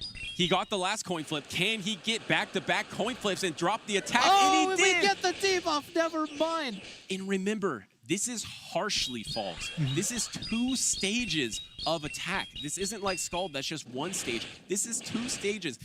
I think Out of Pocket is just going to spam these Leaf Tornadoes. Didn't want to throw on Charge Attack priority there. It's going to be able to absorb this X-Scissor.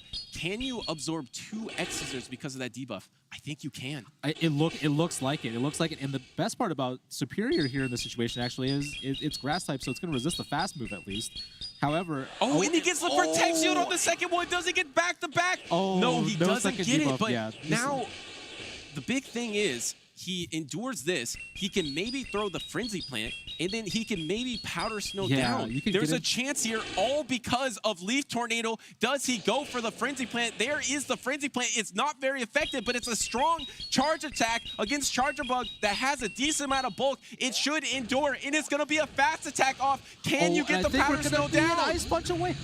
And we see Energy Force being used. Now, the good thing is Pocket does actually have enough energy here for maybe potentially Leaf Tornado here. We're going to go dry here on the Charjabug here, and I think it's going to be a race here. No, he's going to get knocked out by one Volt Switch. And Sankey able to take out of Pocket.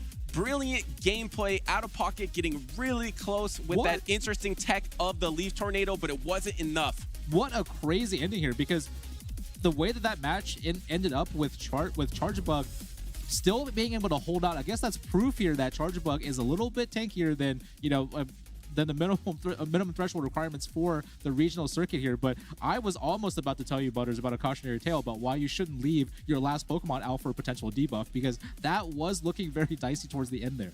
Yeah, I mean, imagine if it double coin flipped on that Leaf Tornado, and then it was 4 stages dropped attack. Let's look at the highlights of that series. And for me, it all came down to the alignment for Out of Pocket. And Out of Pocket has been one of the best alignment trainers, but doesn't always go for the alignment because he finds unique strategies, just like Leaf Tornado, to be able to wiggle his way out of negative alignment. But unfortunately, he wasn't able to wiggle out of that negative alignment in either Game 1 or Game 2.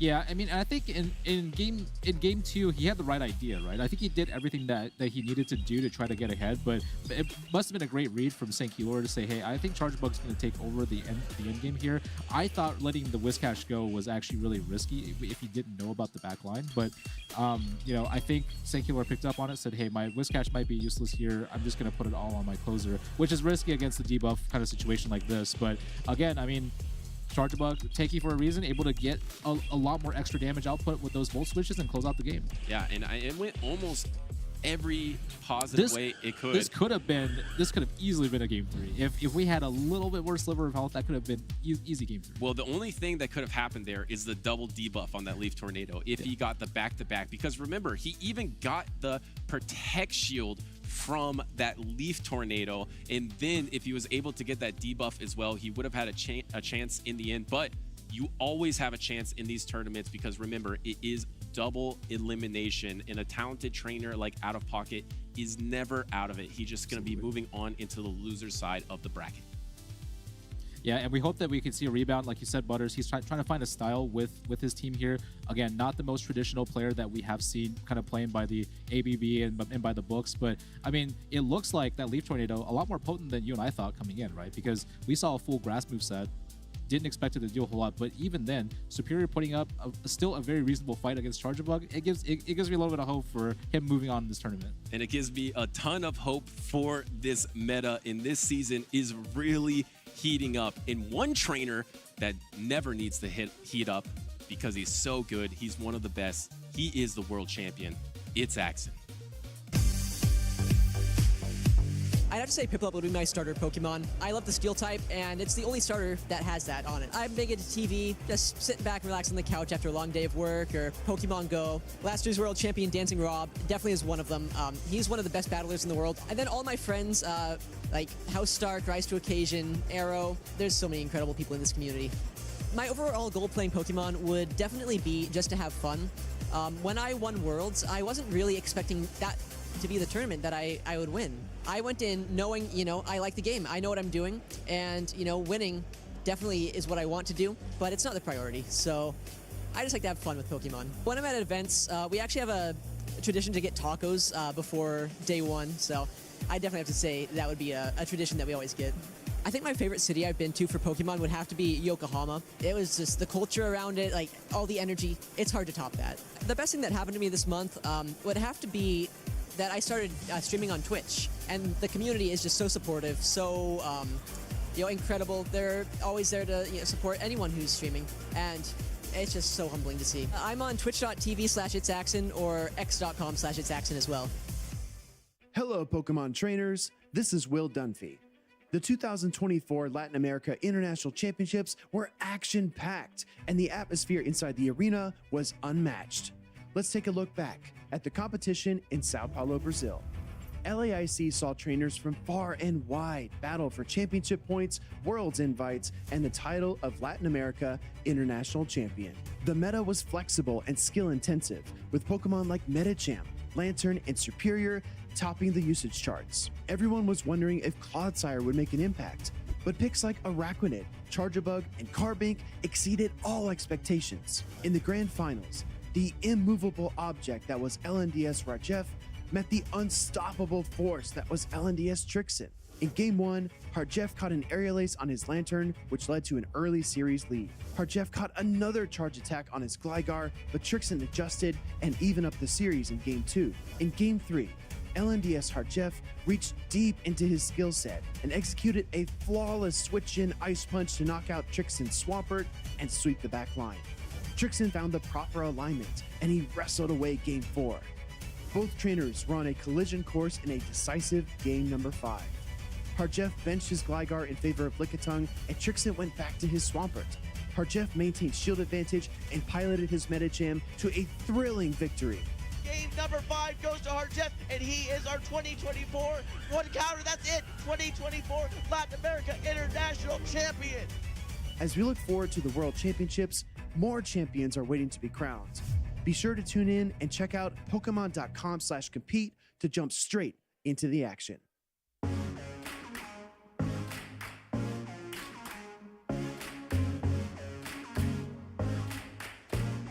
Trato de anticiparme al meta, tratando de buscar las mejores soluciones o el mejor mazo en base a una estadística de los mazos más utilizados y trato de responder a ese meta.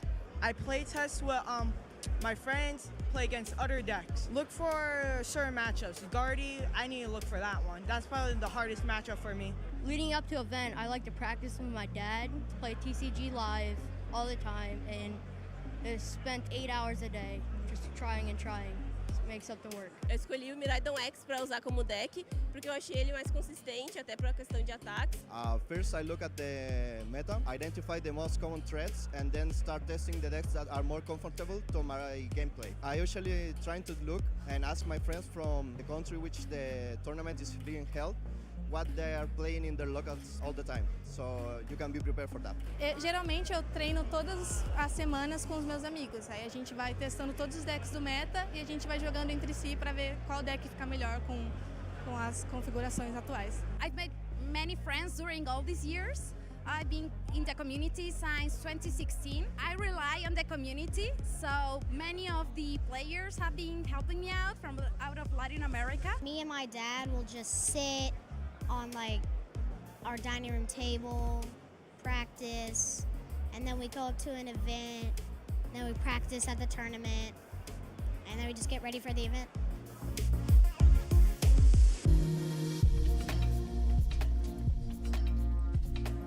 All right, welcome back everyone to San Antonio, Texas. We are here for the Play Pokemon Championship Series. What a tournament that we've had so far. I'm Wholesome_, joined by Soph. Soph, we have to talk about the debut of our caster here as a competitor, Speediest Chief 2, bringing the Bronzong. What do you think? Yeah, great debut by Speedy. Again, like you just said, first tournament in this 3-year championship series we've had. So really exciting to see him kind of dominating that first round, winning with the Bronzong, like you said, bringing some spice, and like is doing really well against that Poliwrath, and he got it exactly where he wanted. So congratulations, Speedy. It was great to see you, and we'll look forward to seeing you some more. Interesting typing on that Pokemon with the Psychic and Steel. I think we've seen a little bit of an exodus of Steel in the meta. Maybe a little bit less recently. Galarian Stunfisk, I think, top 3 in our graphic? Right, yeah, that's actually pretty surprising. It wasn't really around much last season, but kind of on the rise as of last weekend, and of course today, like you said, top 3 usage there. Speaking of Rise, we actually got to see a little Rise action earlier today. We saw him take, I think, the 2-0 victory versus his opponent.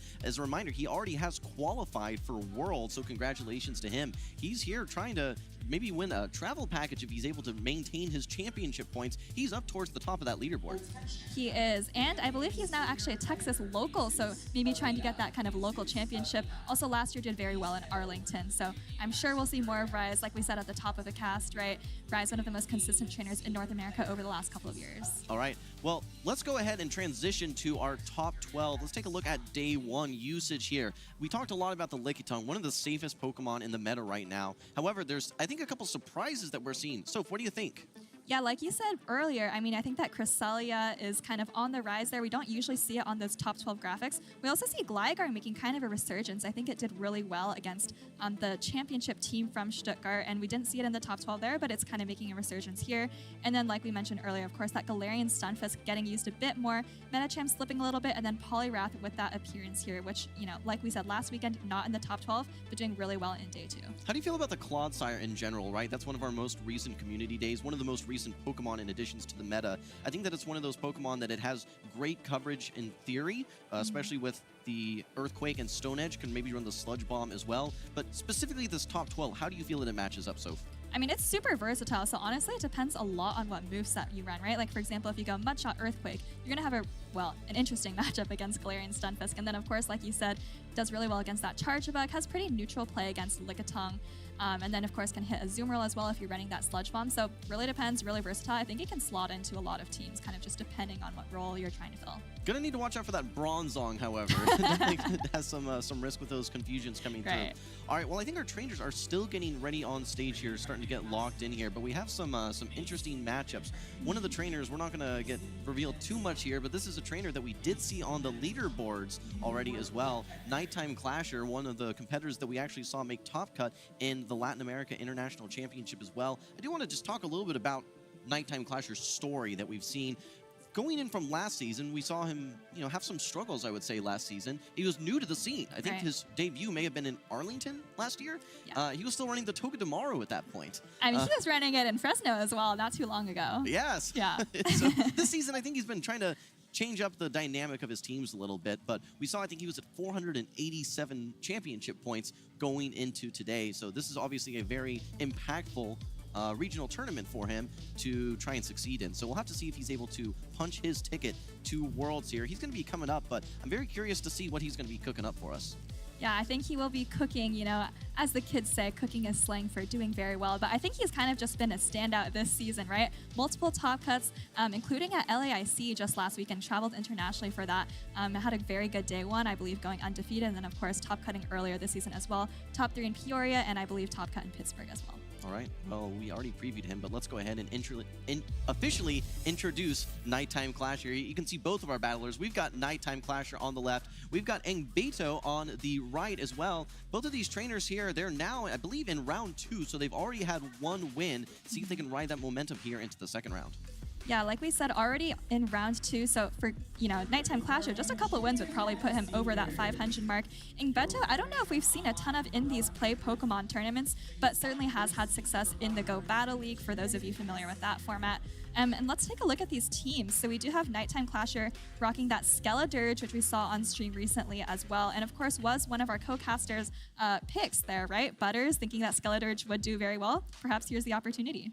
All right, what makes Skeledirge a potential core breaker? Because we haven't really seen it in any metas before. We may have seen it a little bit at Stuttgart, but for those at home, what makes Skeledirge kind of a potential core breaker, Soph? Well, it does have that fire ghost typing. There's not usually a lot of fire coverage in the meta, which can often make steel types kind of safe, but here you do see it does have that target of Registeel. Also does very well against fighters like that Medicham, you know, resisting those counters, resisting that dynamic punch, and of course dealing super effective damage with Shadow Ball. And then of course there's a Charge Bug as well, which you're going to be doing very well against. All right, well these trainers are getting locked in at this point, so we should be moving into these battles relatively quickly. Let's take a look though specifically at these Pokemon, not only the Pokemon but their movesets as well. One that I want to highlight is that Shadow Poliwrath. A lot of Pokemon have had changes throughout seasons, throughout move updates, and one of the benefactors for sure is that Shadow Poliwrath. Not running the Scald, I noticed, but it does have counter from its July Community Day, and then Icy Wind, which was recently added to its moveset here in the Timeless Travels update.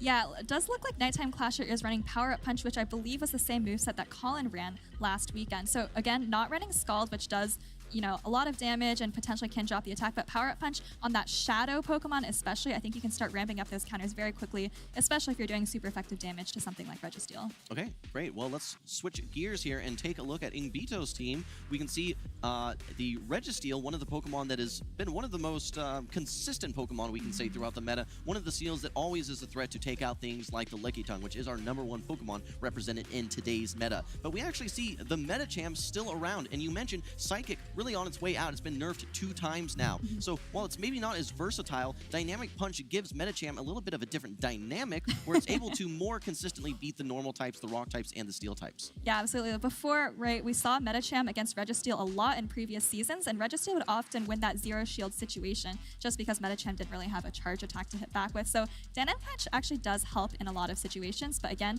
not that versatile, not going to be doing a lot of damage to things like Charge Bug or opposing Medichams. All right, well, so if we are getting locked in here, game number 1 is going to be coming at you very soon. This is Group H, winners round 2, Nighttime Clasher versus Ingbeto, and we've got a battle of the bugs here, Charge Bug versus Charge Bug. Yeah, Charge Bug mirror match, here we go. Like we said, this Pokemon has been on the rise, both dealing resisted Volt Switches here, but going to primarily be doing damage with those X-Scissors. All right, well, we do see the Volt Switch go through. Nighttime Clasher opting not to throw here. Ingbeto is going to be the first one to throw. Here comes the X-Scissors, going to do some nice neutral damage, take the Charge Bug down to about half HP. Nighttime Clasher has 2 back-to-back moves loaded here. So if I want to ask you, how impactful is Switch advantage here in this mirror matchup? Well, Charge Bug actually can take 2 X-Scissors pretty comfortably and still get off the second, but if we take a peek at these backlines, we do see Nighttime Clasher with that Gligar and Lickitung versus the Swampert and Lickitung. Actually pretty neutral backlines from both, but we do see the catch here by Ingbeto on the X-Scissor. Okay, well, I think that for Ingbeto here, you have to be pretty happy with being able to catch that charge attack. Now brings in Nighttime Clasher's own Lickitung. I think this will be nice for his Swampert in the back, knowing that it doesn't have to get lined up versus that Lickitung at risk of taking a Power Whip. But here comes the battle of the body slams. We started the match off with a mirror matchup. Our middle matchup is now a mirror matchup as well. Yeah, very similar teams here, but the thing that you have to watch out for as Ingbeto is that Charge Bug is probably going to see that Gligar later. Very bad matchup, and Nighttime Clasher is probably going to be trying to save 2 shields for that Gligar to close out this game. I'm very curious to see how the Swampert's going to perform. I think if the Swampert has shield, it's going to be looking very strong. I can't really imagine that Nighttime Clasher or Ingbeto are going to be using shields in this matchup. Potentially maybe wanting to go for Switch, but I really just don't see a necessity for shields. Yeah, I think going for Switch isn't super important once, you know, that Charge Bug by Nighttime Clasher you see is very low health, very low energy as well, so basically, Gligar is his last Pokemon. That Charge Bug might just kind of act as a catch later if he needs it. All right, well, neither of these trainers know what is hanging out in the back. We can see it here as casters, but neither of these trainers know what their opponent is bringing in the back. We've actually seen some play from Gligar into that Swampert in the past. It does have wing attacks that do add up over time, and that 2-shield matchup might be able to stall the matchup long enough to potentially catch. Here comes the last body slam, though, from Nighttime Clasher. This should be enough to knock out this Lickitung and have some energy to go into the next matchup as well. Yeah, that was a great overfarm by Nighttime Clasher. Should be able to come out with a little bit of energy to get off a move on whatever comes in. We do see it's that Charge Bug again farming up just a little bit more to get off this body slam, and then I might expect to see a switch out to make sure you don't get farmed down here. Really nice precision on that throwing. Perfect timing as well, and we do see that Protect Shield come out. This is going to make Swampert a little bit more vulnerable. Will we get a full farm down? Yes, indeed. Swampert goes down. Lots of energy on this Charge Bug. Now we have a quick swap actually from Ingbeto bringing in the Swampert. Keep in mind, its shields only has 1 remaining. Yeah, actually, this is, potentially it looks scary for Gligar because, of course, you do take super effective from water damage, but these digs are going to add up very quickly. Like you said, this Swampert only has one shield, actually lets it go, and I think Nighttime Clasher is just going to go for the wing attack down now. I think when you're down shields, you have to try and make a play, and that's maybe no shield in an aerial ace. Unfortunately for Ingbeto, that was not the case. It was the dig, almost taking it all the way out. Shield for Nighttime Clasher preserves his Gligar, should have no problem now. It resists all of the charge attacks from this charge bug here. Should have no problem just, I think, wing attacking down the rest of Ingbeto's team. Yeah, I think that's right. Probably not even going to throw a charge attack here, not really point. And that charge bug did have a lot of energy, but unfortunately not going to great use against that Gligar. All right, well, so if we talk about it, I think that the Swampert definitely looked very strong on paper there, but without that shield, without two shields, I think it actually really struggled versus that Gligar. Not only did it have a shield deficit, but an energy disadvantage as well. So we really got to see Nighttime Clasher's Shadow Gligar. It looked very strong there in that game 1. Yeah, I think if you look at Ingbeto's team, that Shadow Gligar doesn't really have a hard answer, right? Potentially, Altaria and Lickitung do very well kind of neutrally against it, but then the Gligar has a lot of great play against the Registeel, the Charjabug especially, and then of course it can do a lot against Swampert as well. Yeah, and I think even versus the Medicham as well, I think that it's still going to be doing nicely. I do like the Shadow variant because it's going to be able to do a little bit more consistent fast attack pressure. Taking a look at this replay though, we did see that farm down. That translated to a lot of energy for Ingbeto, but I think what one of the key plays was already being down a shield, bringing in that Swampert added energy disadvantage. Yes, you're able to get one shield out of the way, but taking that dig brought Swampert so low that there's really nothing that charge bug is going to be able to do, especially into a Gligar. Right, I think at that point Ingbeto was in a very difficult position, right? Only had 2 Pokemon left, one of whom is not doing very well against Gligar.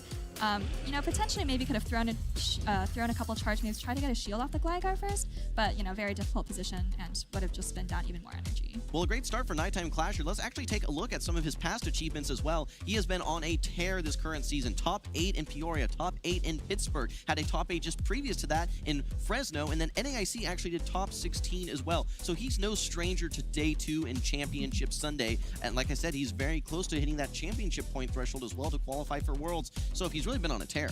Honestly, it's been pretty amazing seeing him rise so quickly. Like you said, kind of just started getting into the game and these championship series tournaments last season, about a year ago now, and has already accumulated all of these top cuts. And I don't think we were even showing his top cut at LAIC just a couple weeks ago. That's right, and I think that he had never hit Legend in the Go Battle League until this most recent season as well. So definitely a little bit of a newcomer in the scene, but making a big impact, really making his mark felt very quickly.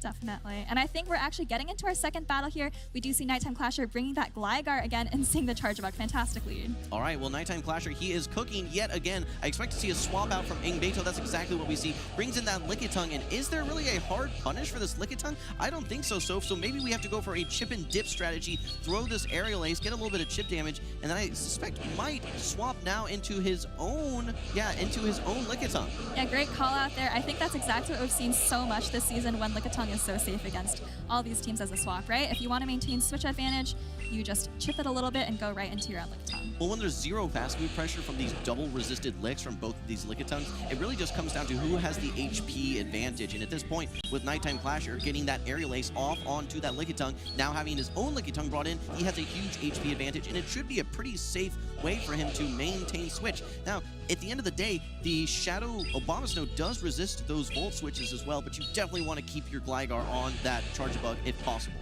I think you're right there. I think Nighttime Clasher probably just going to be going for switch advantage. I mean, we know, of course, as the casters, that Abomasnow is pretty safe into this entire line from Ingbeto, but, potentially Nighttime Clasher, you could think there's a Medicham and, kind of going to be prioritizing switch advantage there. All right, well, now the question here is, do you survive 2 body slams as Nighttime Clasher's Lickitung? I don't know that you're going to be able to lick down despite this very, very small sliver of HP, but no, actually a quick swap here. Switch clock is up. Here comes the Abomasnow. It is the nightmare situation for Ingbeto. These are double super effective Powder Snows, double super effective Weather Balls, and you get outpaced to moves. This is the worst case scenario. Yeah, Altaria's worst fear, definitely these ice types doing super effective damage, and this Abomasnow is exactly where it wants to be. Seeing that Altaria, of course, it does have that target in the Swampert as well, but definitely found its target here and looking pretty good for Nighttime Clasher. In many cases, Altaria can just force its way through in a 2-shield matchup with the power of Dragon Breath. But again, this is ice. This is its biggest weakness. It's double super effective. It's a Shadow Abomasnow, able to easily farm down even shields and come out into this next matchup with tons of energy. energy. I don't see a way for Nighttime Clasher to mess this one up. I don't think so either. He does let an entire full switch there, so that's step one. But no, I think he's in a very good position here. Probably going to be throwing both of his weather balls and then can easily just take whatever this Charge Bug has onto his Gligar. Don't forget, we do still have that full HP Gligar as well. I think it's only taken a couple licks so far this matchup, and Charge Bug is the exact thing that it wants to see. So we're going to have to see some incredible creativity here from Ingbeto if he's going to be able to bring this one back. Nighttime Clash actually swaps into his Lickitung with energy, wants to get this last Protect Shield, but I think Ingbeto is realizing that the writing on the wall here is that this is not looking good for him. Down goes the Charge Bug. Little bit of HP left on the Lickitung. We're either going to see a lick down or maybe a body slam thrown. Will we see the Lickitung lick down? Yes, we do. Nighttime Clash, a very clean 2-0 victory versus Ingbeto. Yeah, I think that Gligar really put in a lot of work there. Again, we didn't see a ton last weekend, but Gligar does have a lot of play against that core meta now, right? Especially if Charge-a-Bug is going to be around a lot. You absolutely wall that. You do really well against the fighters, and then of course you have play against steals like Registeel as well. One of the strategies that you pointed out that I think we're going to be seeing more this tournament is going to be the Lickitung swap-in, followed by a Lickitung response. What is the dynamic there to really make sure that you can maintain switch advantage when your opponent swaps in a Lickitung and you have your own? If you don't have a hard answer for Lickitung, I think just going for that chip and dip, like we just saw Nighttime Clasher do, throwing that Aerial Ace and then going into the Lickitung, that's a really good way to maintain switch advantage because you're not taking any charge attack damage on your first Pokemon, right? Especially if you're going to outpace there. And then you bring in your own Lickitung, which is going to absorb those body slams very, very well. That Aerial Ace does more than kind of the energy that you had given the opposing Lickitung. So it's a pretty safe play, and I think we've kind of seen that all season pretty Great much. explanation, so without a doubt. Let's take a look at the replays from our most recent matchup. We can see in game number 1, actually a quick shield coming from Ingbeto's Charge Bug. Again, that shield disadvantage I think was incredibly impactful later in the game when the Swampert normally with a great matchup versus that Gligar is down in energy, down in shields, and translated to a very easy victory there for Nighttime Clasher. Yeah, in general, right, going down in shields to come out with a lot of energy can be really impactful going into the next matchup, but unfortunately just in this case, that Charge-a-Bug is pretty much walled off by Gligar, so kind of just not the matchup that Charge-a-Bug needed to see there. Yeah, you have to think, what's the destination for this energy? When the destination for your Discharge or Exeter is going to be a Gligar, that's not going to be a best practice, we can call it there. Game number 2, though, we did see the Lickitung safe swap from Ingbeto, the response from Nighttime Clasher with another Lickitung. He's able to get body slam after body slam after body slam. I think the big standout for me, though, was the back matchup. We saw the Shadow Abomasnow into that Altaria. Again, worst case scenario for him there. Very difficult to come back from.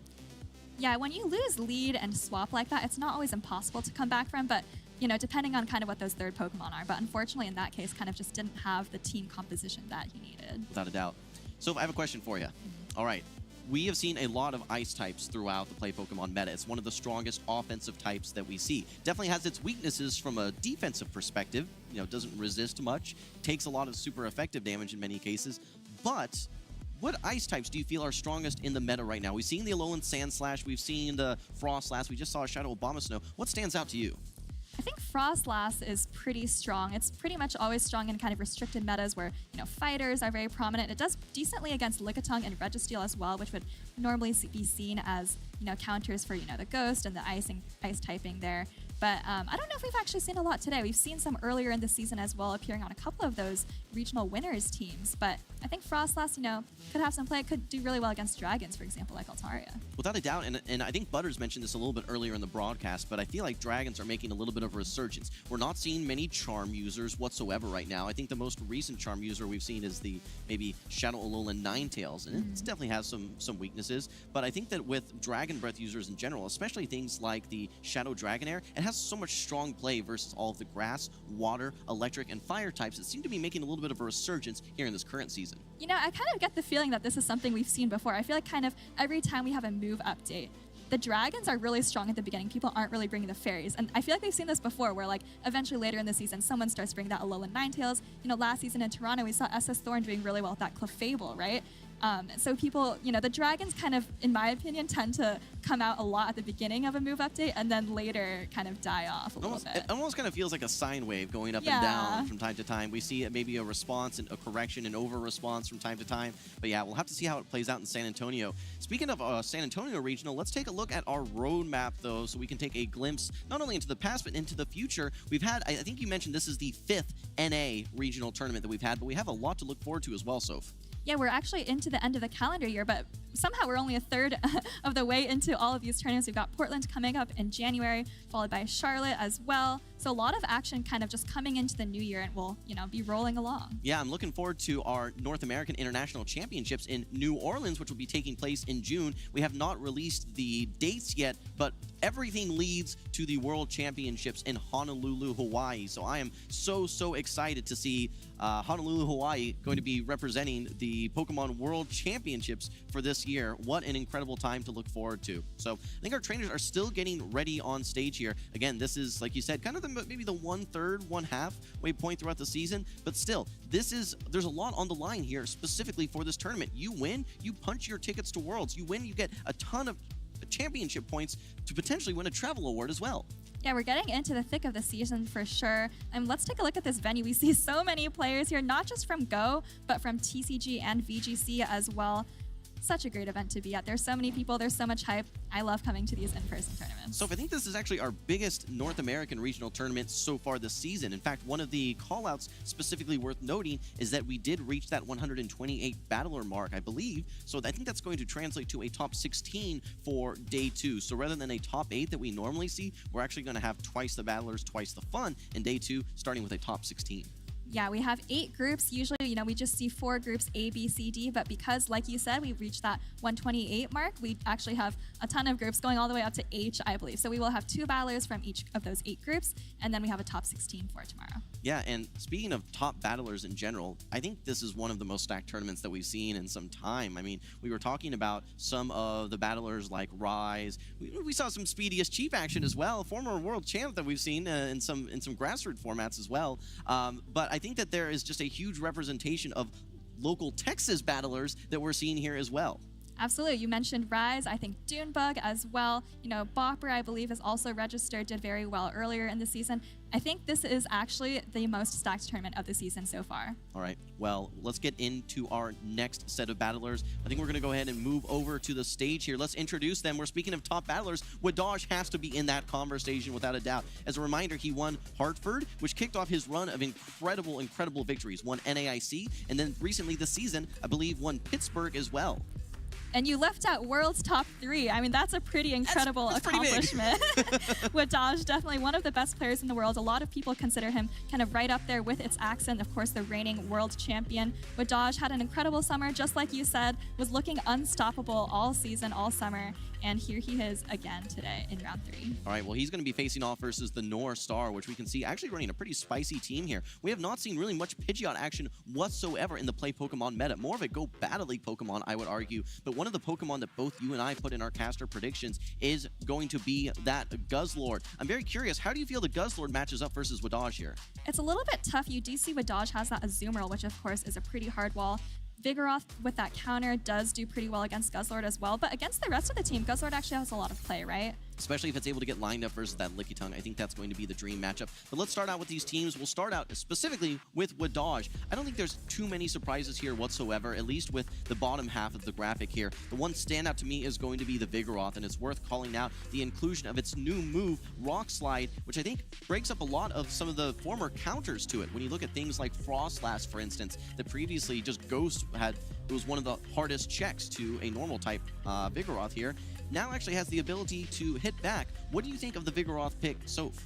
I think it's great here. Wadaj does have that double counter going. Deoxys Defense, which you mentioned at the start of the show, does have a lot of play here, kind of usurping Medicham as that fighter that beats fighters. Vigoroth kind of the fighter that loses to other fighters, but like you said, Rock Slide helps a lot, gives it play against a lot of flyers, like Altaria, and then of course Frostlass, or not a flyer, but one of its counters. That's right. All right, well, let's take a look over at the North Star. We can take a look at his team. Again, I think one of the spicier teams that we've seen. Wigglytuff is a very interesting Pokemon because it is a normal fairy type. It's going to have Charm, which will be very nice versus all of the fighters, all of the darks, of course, as well as the dragons that we've been seeing have a resurgence. But that said, one of the new moves that it actually has recently is going to be Icy Wind, which allows it to have a little bit of a different dynamic. It's one of the tankier charmers, and when it gets to the Icy Winds, it can actually start debuffing your opponent's attack, which I think gives it a little bit more play than in previous metas. And one of the difficult things with Charmers is that if you don't have kind of a cheap charged attack to get to quickly, you end up kind of just getting out-spammed by the opponent. But Wigglytuff, like you mentioned,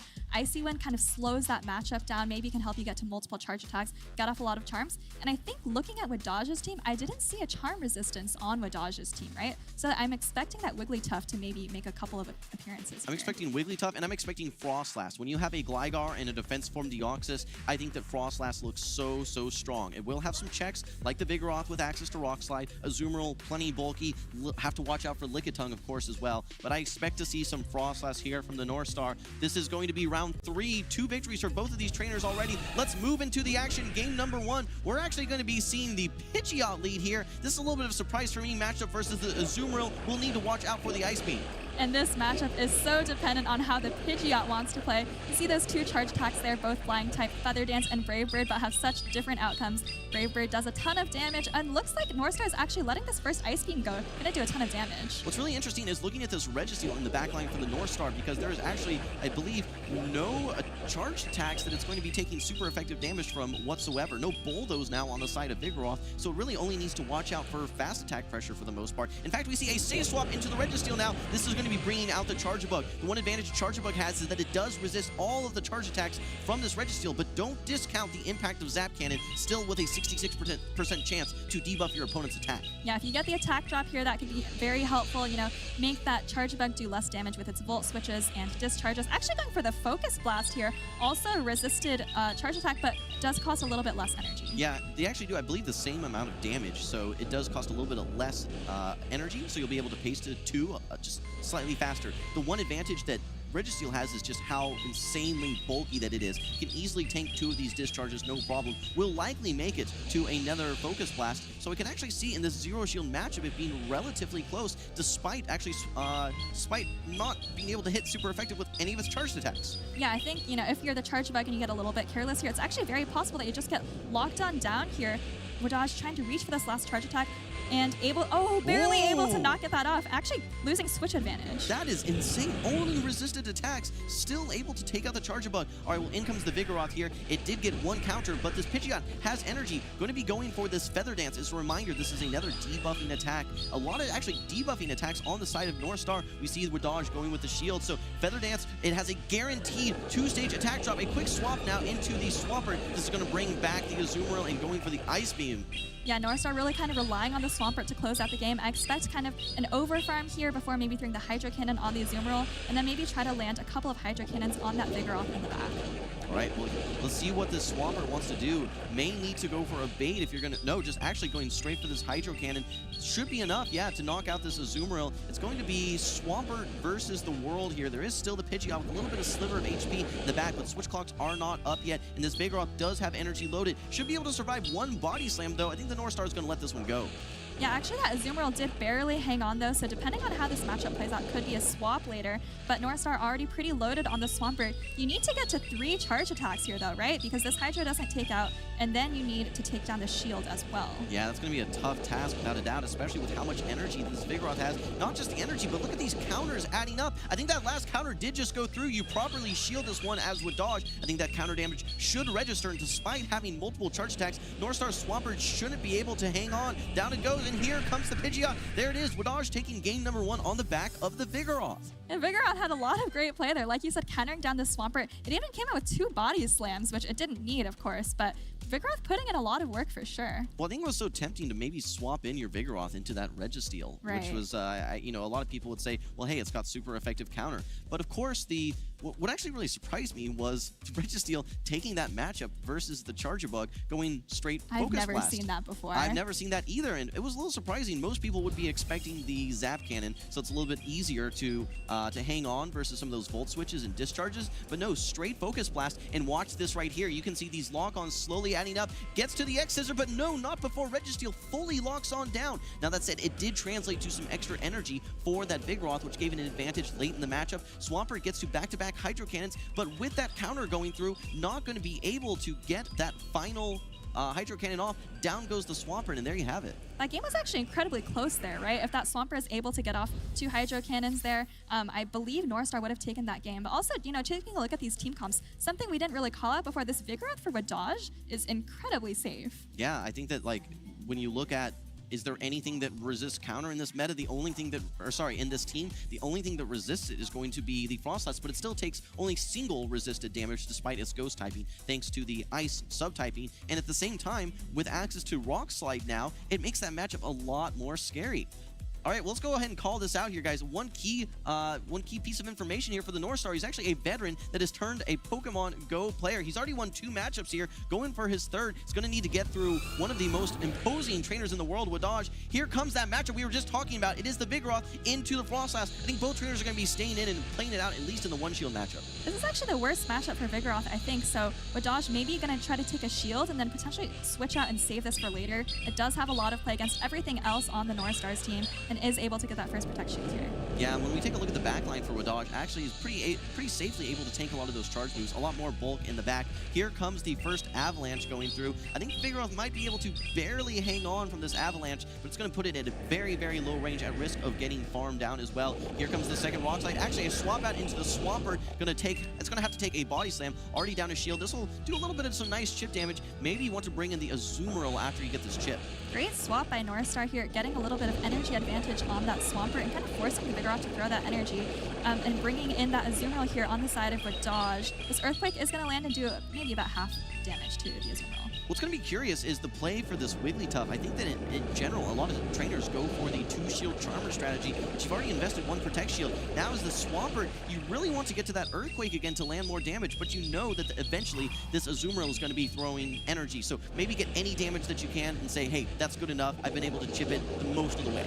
Huge bait call there from Wadaj, able to take that Hydro Cannon easily and get off this Ice Beam. Actually going for a little bit of an undercharge, potentially hoping to get 1 extra bubble for a little bit of energy. Swampert does go down, but you still have a lot of health. You're going to be able to get off a Play Rough, and then maybe you swap into the Charging Bug to avoid getting farmed down. All right, well, this is going to be a lot of energy that this Wigglytuff comes out with. Yes, it's going to have to tank this Play Rough, and this will probably bring it to maybe about 60% HP. Yeah, this is interesting now because you still need 2 charge attacks to take out this Wigglytuff. I think you come in with a Charge Bug, but remember that Frostlass is still there and I believe has a little bit of energy too. Well, you have to love just the fast move pressure that comes from your Volt Switches, especially getting nearly a full Volt Switch through there as well. And the one nice thing for Wadaj is that despite having to get debuffed here from Icy Wind, you have a swap out with your Vigoroth so you can actually reset that attack debuff. But here comes the Frostlass. It has energy, has an Avalanche loaded, ready to go. We're going to see this Protect Shield come out from Wadaj, and this Frostlass still has so much energy. It's definitely a threat. Yeah, this is actually a very tricky situation for Wadaj here. I don't think this Discharge does a lot. You don't have Crunch on this Charge Bug. Gonna have to try to take out this Frostlass with 2 moves.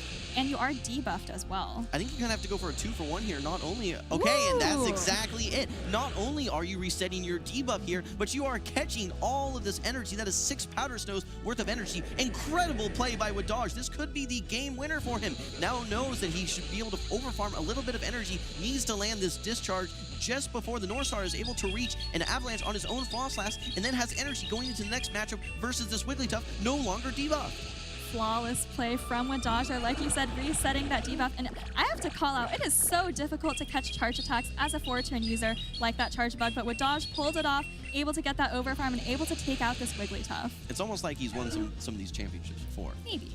Just a couple. Well, a very clean, methodical play from Wadaj 2-0 victory versus the North Star. Congratulations to him. A great run from the North Star here. He's going to be moving down to the losers bracket as well, where he's going to have another second chance to move through that bracket. But Wadaj, what an incredible play that we've seen so far. Just he comes into these tournaments, and I think that the story from 2023, at least early season, was Wadaj was a great day one player, and then had some struggles in day two, maybe some mental hurdles that he had to overcome. But since then, Wadaj has frankly just been a machine, just coming into these day ones, not only in day one cleaning up, but in day two having lots of success as well. And I think that he's almost now in the category of a meta definer. We see some trainers that maybe are one step ahead of some other folks. If you remember the Shadow Dragonite that he ran in Pittsburgh, I think some people tried to copy that afterwards, although that one has maybe fallen out of the meta more recently.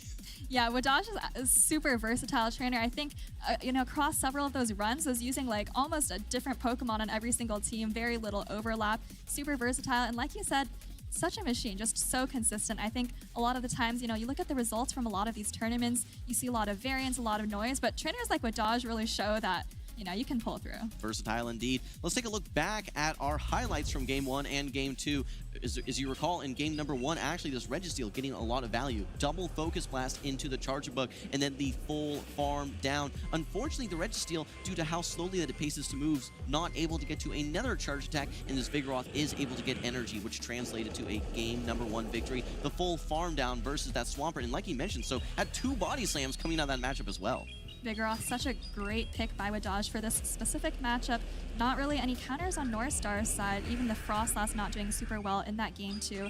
And I think here is that second game coming up is that critical catch by Wadaj, getting that avalanche on the Vigoroth. Well, you mentioned it. It was a tricky matchup. You really have to make a play as Wadaj, or you're probably not going to be able to take that victory. But oh my, does he make a play. Not only does he reset his debuff, he catches that avalanche and allows his Charger Bug to come back in, overfarm some energy, knock out the Frostlass, and then have energy going into the next matchup as well to knock out the Wigglytuff. Methodical, insane play from Wadaj, and he's going to be moving on to round 4. He looks so calm. He's like, I've done this 1,000 times.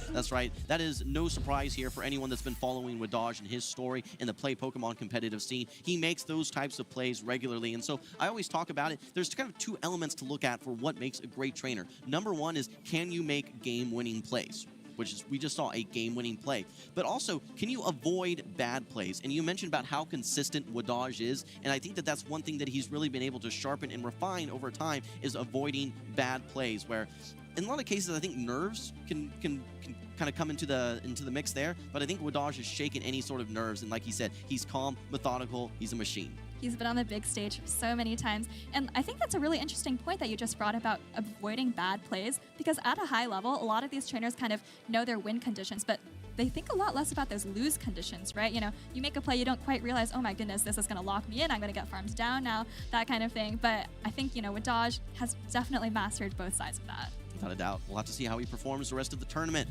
Well, earlier in the broadcast, when we were bringing us in, we asked you to send us tweets. We want to feature you on social media, and you guys can go on x.com with the hashtag #PlayPokemon so we can feature your tweets. Let's take a look at a couple here, Soph.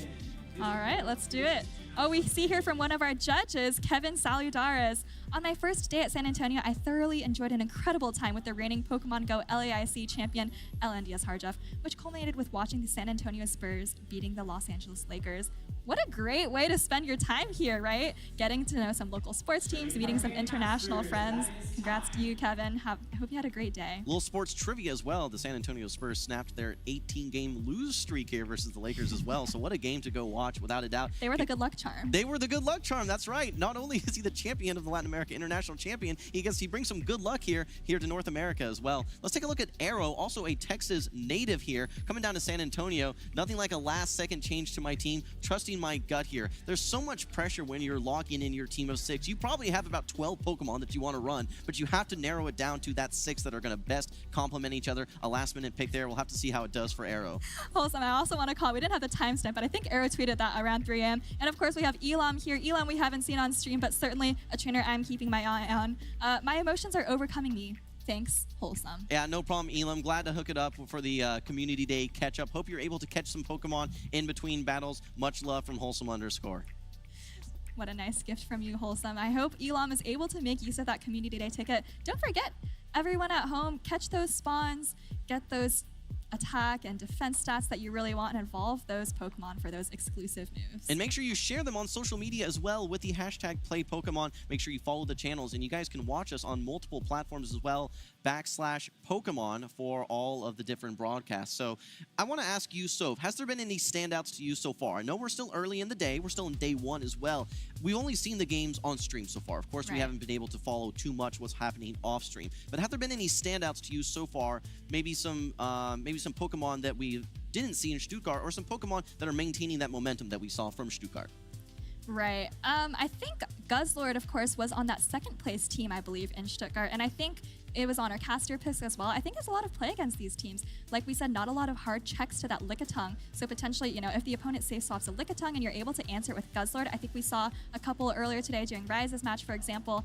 I think Guzzlord could have a lot of play, and I'm really excited to see it kind of go far. Well, I'm glad you mentioned the Lickitung, because I think it's probably the most common safe swap right now. And when you're looking at what makes a good safe swap, it's going to be a Pokemon that's consistent, that doesn't necessarily win a lot of hard matchups, but doesn't lose a lot of matchups very hard as well. Now, one of the matchups that it does lose relatively hard is that Guzzlord matchup. And I think that when you're a trainer, you have to be anticipating, what is someone going to be safe swapping into my line? If I hard win a lead, what do I have to respond to that someone's most likely to swap in? I think that Lickitung is one of the most common. If you can build a team that has a response to Lickitung, I think that you're going to have a lot of success. But that said, I think we're getting our new trainers ready on stage here, so let's take a look.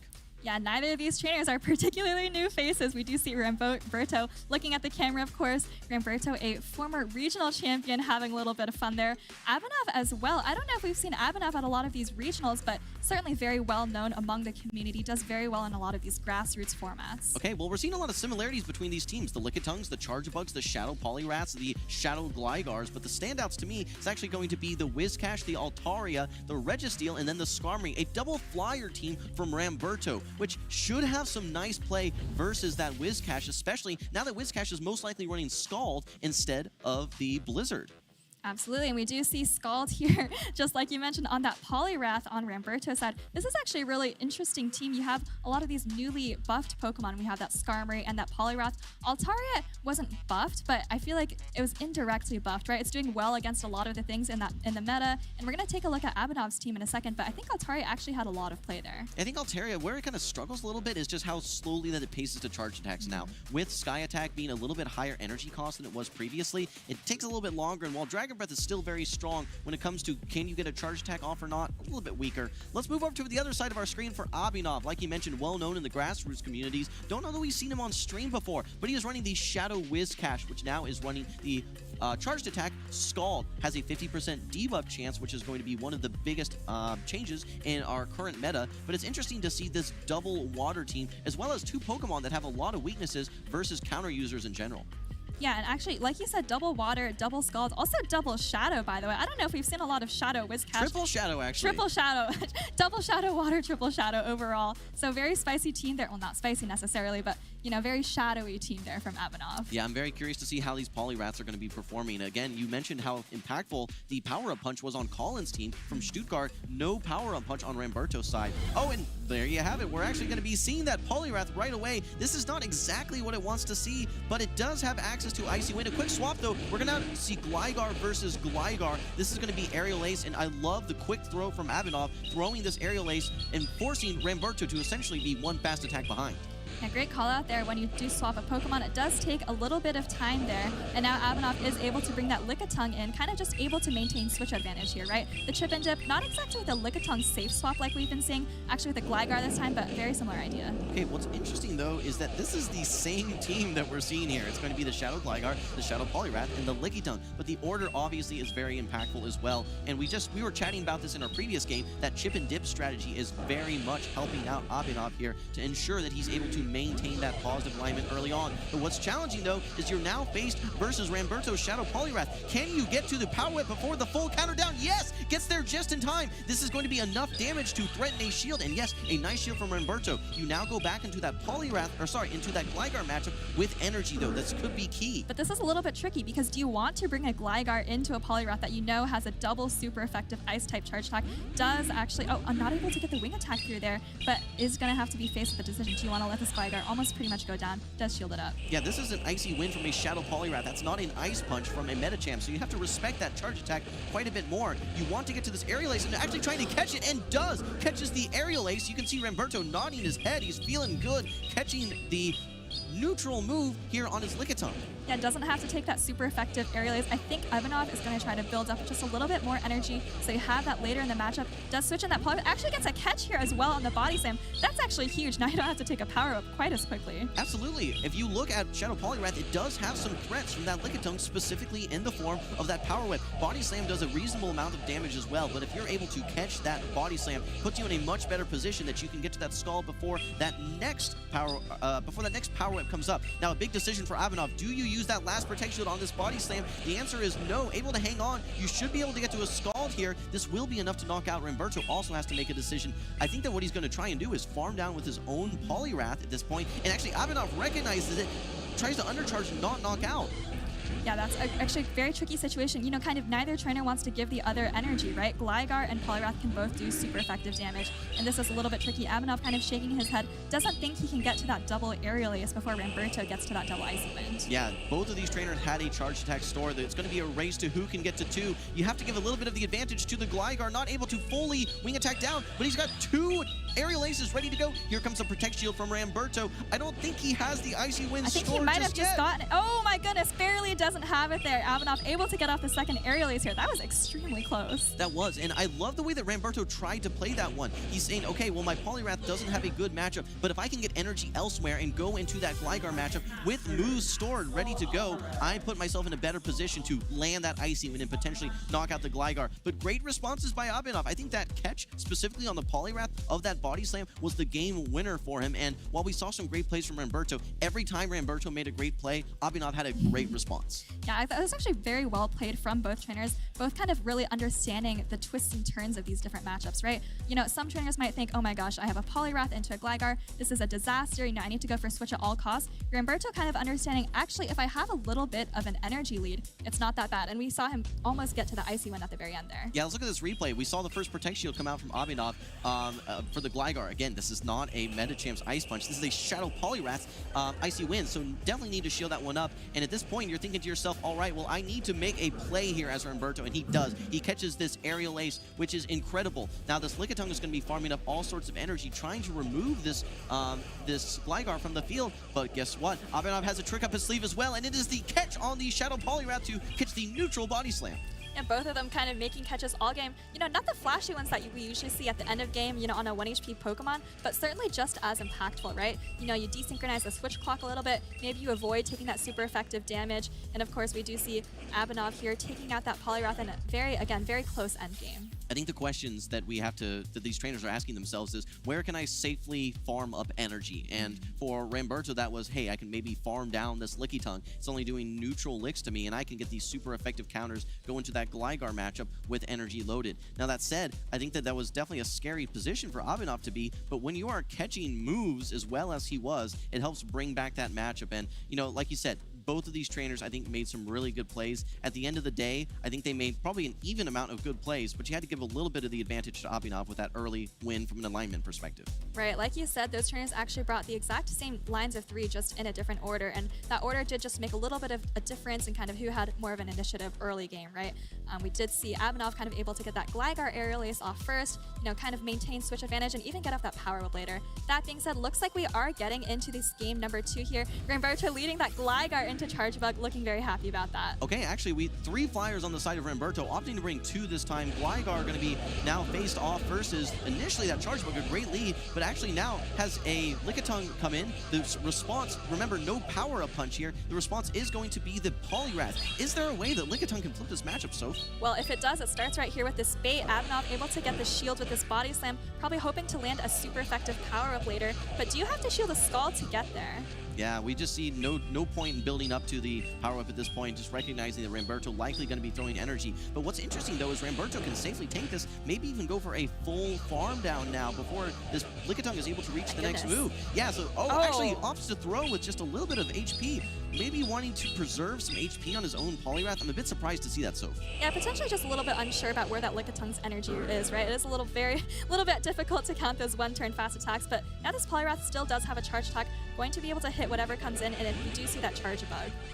Okay, and opts to throw not the guaranteed debuff attack in Icy Wind, but the 50% debuff chance. This is a stab move. That's that same type attack bonus. Does a little bit of extra damage. A lot of damage, actually, to that Charge Bug. Abhinav is recognizing, okay, well, Charge Bug is not going to be my MVP. I need something that is going to be able to take out this this Gligar, and the answer is going to be Icy Wind from the Poliwrath. But you're taking super effective wing attacks this entire time, and it's from it's shadow on shadow, so these wing attacks are adding up incredibly fast. So this Gligar has so much play against Abhinav's team, of course, does very well against that Charge Bug, and like you said, doing these super effective wing attacks here is going to be shielding out this Ice Wind, of course, probably recognizing that Gligar is the important Pokemon in this game. Okay, well, attack does drop, but it doesn't matter. You still need to shield the super effective Aerial Ace, and Ramberto, the only Pokemon that you still have in the back, actually takes double super effective damage from the Icy Winds. So I see some potential to maybe sweep this matchup, but what we have to keep an eye on is the HP for this Poliwrath. It is so low at this point, and you don't have that much HP on your Charge-a-Bug left either. That does a lot of damage, double super effective, but not enough to knock out. I think that you're actually going to be able to farm down with Zalteria. Yeah, that's something you don't see every day, catching a double super effective charge attack, but I think Ramberto is kind of realizing I can get energy here, and then I can maybe finish up with Gligar if needed, but it doesn't look like that's going to be the case, able to get out that Moonblast here. Sophie mentioned it, but that Gligar was just so strong into Abhinav's team. You're essentially ABA weak to it, meaning weak in the lead, weak in the back as well. The worst case scenario is your Charge-a-Bug lined up versus that Gligar, but Gligar did more than just be strong versus that Charge-a-Bug. It was strong versus the Poliwrath as well. And as long as you have one Protect Shield, you can get at least probably 7, 8, maybe even 10 wing attacks off onto that Poliwrath and bring it down into the red, which is exactly what we saw. Yeah, Ramberto kind of realizing the power of Gligar, not only against that team of 3, but looking at Abhinav's entire line here, doesn't really have a great answer to Gligar. Of course, you have that Whiscash with this super effective Scald, but since you don't have fast attack pressure there, you know, you're really relying on the damage from the charge attack, and then you're relying on the shield, and it gets very complicated. Well, Altaria, known for its bulk, you can easily tanks one non-stab Icy Wind from that Shadow Poliwrath, and is actually able to farm down all the way. Almost gets to the Sky Attack going into the next matchup. At this point, it is able to reach the Moonblast, which is sufficient to knock out that Charge-a-Bug. So game number 2, going to Ramberto, evening up the series. We've seen a lot of sweeps today, but now we're going to be going to a decisive game number 3. Yeah, Ramberto, like you said, able to even up this series there. I expect another Gligar to be brought in. Like we said, very safe against Abhinav's entire team. The difficult thing, though, for Abhinav, do you have to adjust to that? Do you bring the Whiscash now? It's certainly kind of risky to bring Charge-a-Bug, right? Because you know the Gligar is coming, you have a terrible matchup there, and you just saw it in that game, too. Yeah, I think that Charge-a-Bug might get scared away. I don't know that Abhinav wants to bring it, which could open up the gate for that Skarmory to make an appearance, right? That's definitely not one of the things that it wants to see. Yes, you can hit neutral with your Sky attacks, but resisted Steel Wings and taking super effective Volt Switches the entire time. The question is, how much play does the Skarmory really have? Versus that Shadow Poliwrath, it's also going to be resisting the fast attacks. So I expect to see more Gligar if I'm Ramberto. Right, and actually it's a little bit ironic there. You're a flyer not dealing super effective damage to the fighter there. A little bit funny. Looks like we've got our trainers locking in here for that decisive game 3. All right, well, like you mentioned, Ramberto, no stranger to the championship scene here, is actually a former regional champion. We're going to be seeing the mirror matchup, though, Lickitung versus Lickitung. This is actually a mirror of full mirror, all 3 Pokemon. So we'll have to see how this plays out. This matchup can be dictated by charge attack priority. We'll have to see what it comes down to. The first trainer to swap out could actually put themselves at a disadvantage depending on what's swapped in. Right, well, the Gligar is very safe for both trainers. We actually see Abhinav bringing in that Poliwrath here and met by the Gligar, but the Poliwrath is up a little bit of energy. Probably going to be able to get to the Icy Wind very soon. Well, you're thinking to yourself, okay, well, I've got my Gligar lined up versus this Poliwrath. This is great, but what that means is now your own Poliwrath's going to get lined up potentially versus the Gligar in the back later on. It actually just lets it go. Thinks maybe we can hang on for one Aerial Ace. The answer was no, you cannot. Almost a one-hit KO there, but now this Gligar is just so healthy, and Abhinav is going to have a hard time bringing this down. Ramberto maybe looking a little bit confused why Abhinav let that Pokemon just go completely. Maybe thinking about that team in the back. Yeah, you can see Abhinav shaking his head. I think a little bit of a miscue there. And like we said, can you avoid mistakes here? Not only can you make good plays, but can you avoid mistakes? Like I said, I think that the first trainer to switch actually put themselves at a disadvantage. And that's actually... Oh, and look at Ramberto, able to hang on with the Shadow Gligar, getting so much value here. So. Right, and Ramberto does still have that Poliwrath in the back. Of course, may struggle against that Gligar, but you do have so much health advantage on your Lickitung here, and I think is in a very good spot. Well, if you bring in your Poliwrath into this Lickitung, which I expect, you're going to get a little bit of an energy advantage. Even if that Gligar comes in, you can either stay in and throw an Icy Wind or immediately swap, which is exactly what we're seeing. Bring in your Lickitung. You actually have some energy already loaded and ready to go. This is a neutral enough matchup that you should be able to mostly neutralize this Gligar, at least put it in a range that your Poliwrath should be able to finish it off. Things are looking good for Ramberto right now. Yeah, Lickitung, of course, does very well in a lot of these neutral matchups. Like you said, even if you lose this matchup, you're going to get it low enough so that your Poliwrath can finish up. I'm a little surprised to see a no shield at this point, but when you've already landed that body slam into the Gligar, it's, feels a little bit safer to let at least one go. The only thing I could potentially see is there might be an opportunity for this Gligar to double shield and fully wing attack down, go into that Poliwrath matchup with 100 energy. Potentially would be a win condition, but this is such a big hill to climb for Abhinav. Going to have to pull out all the stops, and I think that you have to invest the second Protect Shield. You've got too much energy to let go. I think you're exactly right, but the problem is that those licks have just added up so much that by the time this Lickitung goes down, you might even be able to just counter down with the Poliwrath. All right, well, that's exactly what we have. We have 100 energy. Now, I think that you're going to... We've seen how much one Aerial Ace, Shadow Aerial Ace, is going to do into a Shadow Poliwrath. I think you have to respect both. The question is, how much energy does this Lickitung have on the side of Abhinav? If you can get to 2 Aerial Aces, you'll get both shields. Can you get to a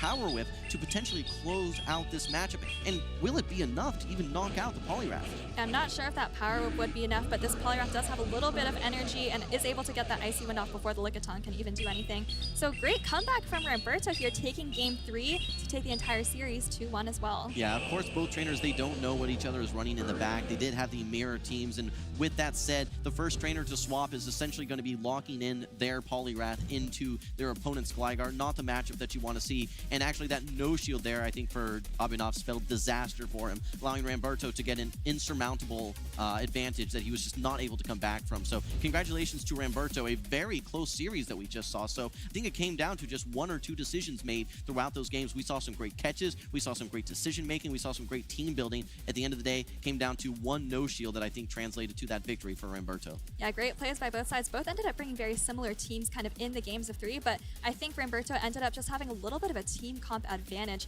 Like you said, Game 3 switching out, and then of course the Gligar, so safe for Ramberto in all matchups, and kind of able to get it exactly where he wanted in Game 2 as well. Let's take a look back at some of our action from Games 1, 2, and 3. Game number 1, we saw that Poliwrath just trying to find energy anywhere that it could, forcing shields against that Gligar. But what was very critical in game number 1 was the catches that we saw. There was the first catch. Here comes the second catch, I believe. It was actually Abhinav this time catching the body slam, trying to force his way back any way that he can. At the end of the day, though, I think that Ramberto actually was able to... No, I think that Abhinav actually took game number 1. Yeah, yeah. Okay, so there you see how strong that Gligar was. I think that for both of these trainers, Gligar was probably the MVP for both of them. Absolutely. Gligar has a lot of play, and I think, we didn't see a lot of Gligar last week, but again, I think it's kind of starting to rise again, in response to that Charger Bug. And like we see here, very safe for both sides. Okay, well, one key fact actually quickly for Abhinav is that he's actually participated in India playoffs as well. He was top 10 before, so while we haven't maybe seen him quite as much here in the North American circuit, you can see that he's actually had some success elsewhere. But we did actually, at the end of this game, as a reminder, Altaria, that double fire strategy, did knock out that Charger Bug. It all came down to this Game 3 decision making, and it was a mirror matchup, the lead, the switch, and in the back. However, for Ramberto, he was the second to swap, meaning he was able to get his Gligar lined up versus that Poliwrath with a no shield. Ding, ding, ding, a one-hit KO. Yeah, I think that was a great reaction from Ramberto there. Potentially, if you swap Gligar onto Poliwrath just a little bit too slowly, those icy ones can come very quickly. So that was a great reaction from Ramberto. Like you said, the switch a little bit of a mistake, but Ramberto kind of capitalized on that really well. Yeah, you don't know that Gligar's hanging out in the back, but I think we saw it brought all 3 games there for Ramberto. Gligar just proving so strong. One of the Pokemon that we'd actually seen maybe slip down in usage a little bit, but here in this matchup, it looked very strong across the board. So we'll have to see if that translates to the rest of the tournament or if it was maybe just an outlier here in these battles. Either way, GG's to both trainers. Ramberto will be moving on, I believe, to round 4. Meanwhile, Abhinav will move down to the losers bracket where he'll have another chance to try and make top 16 as he navigates through that side of the bracket. Yeah, we are speeding through the tournament here, and of course, when you're in the losers bracket, you do have to win many more games than you would have in the winner's side. But of course, you know, we're already in round 3 or round 4. Like, you don't have too far to go. So hopefully we'll see Abhinav again. All right, well, lots of battles still to come, guys. As a reminder, we are here at the San Antonio Regional Tournament here for the Play Pokemon Championship Series. Lots of battles yet to come. We're going to toss it to a quick break. We'll be back with more battles very soon.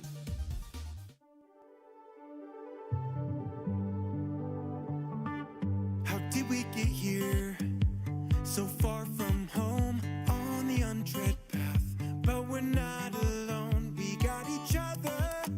So we got a lot, and now the moment's come to finally take our shot. Oh, look how far we've come, look how far we've come. We're so much closer now to the battles we've won. Oh, look how far we've come, look how far we've come. There's still a ways to go, but look how far we've come.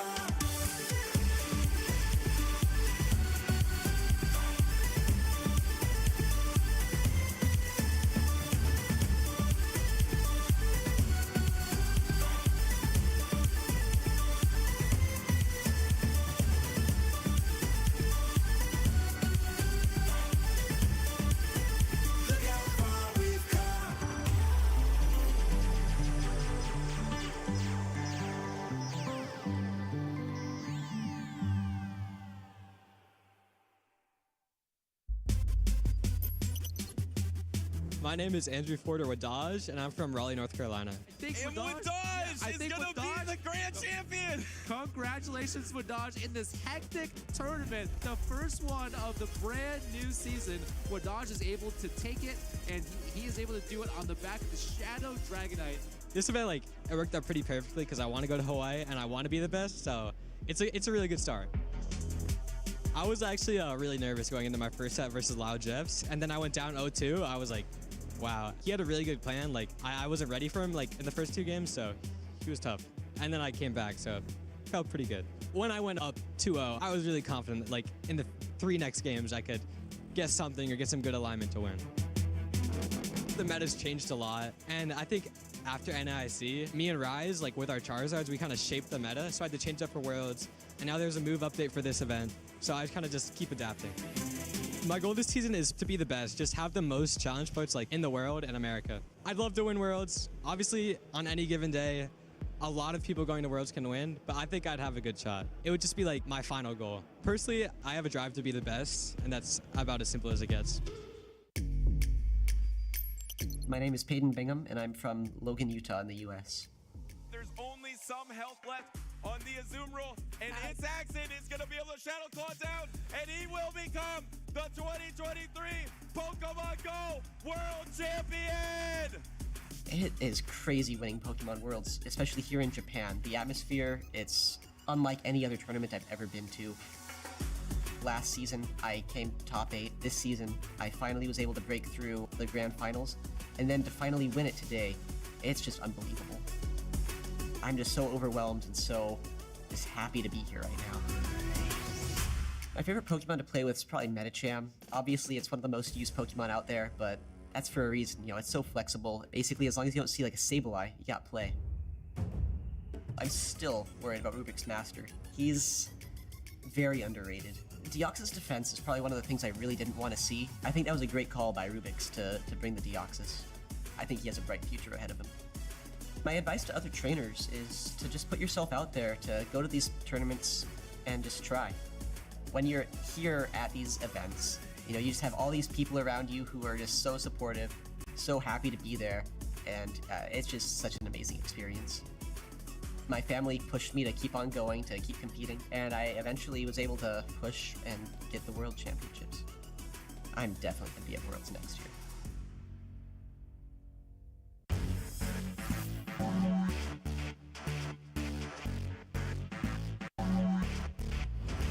So usually I really like to use online resources. There are a lot of phenomenal ones for Pokemon Go.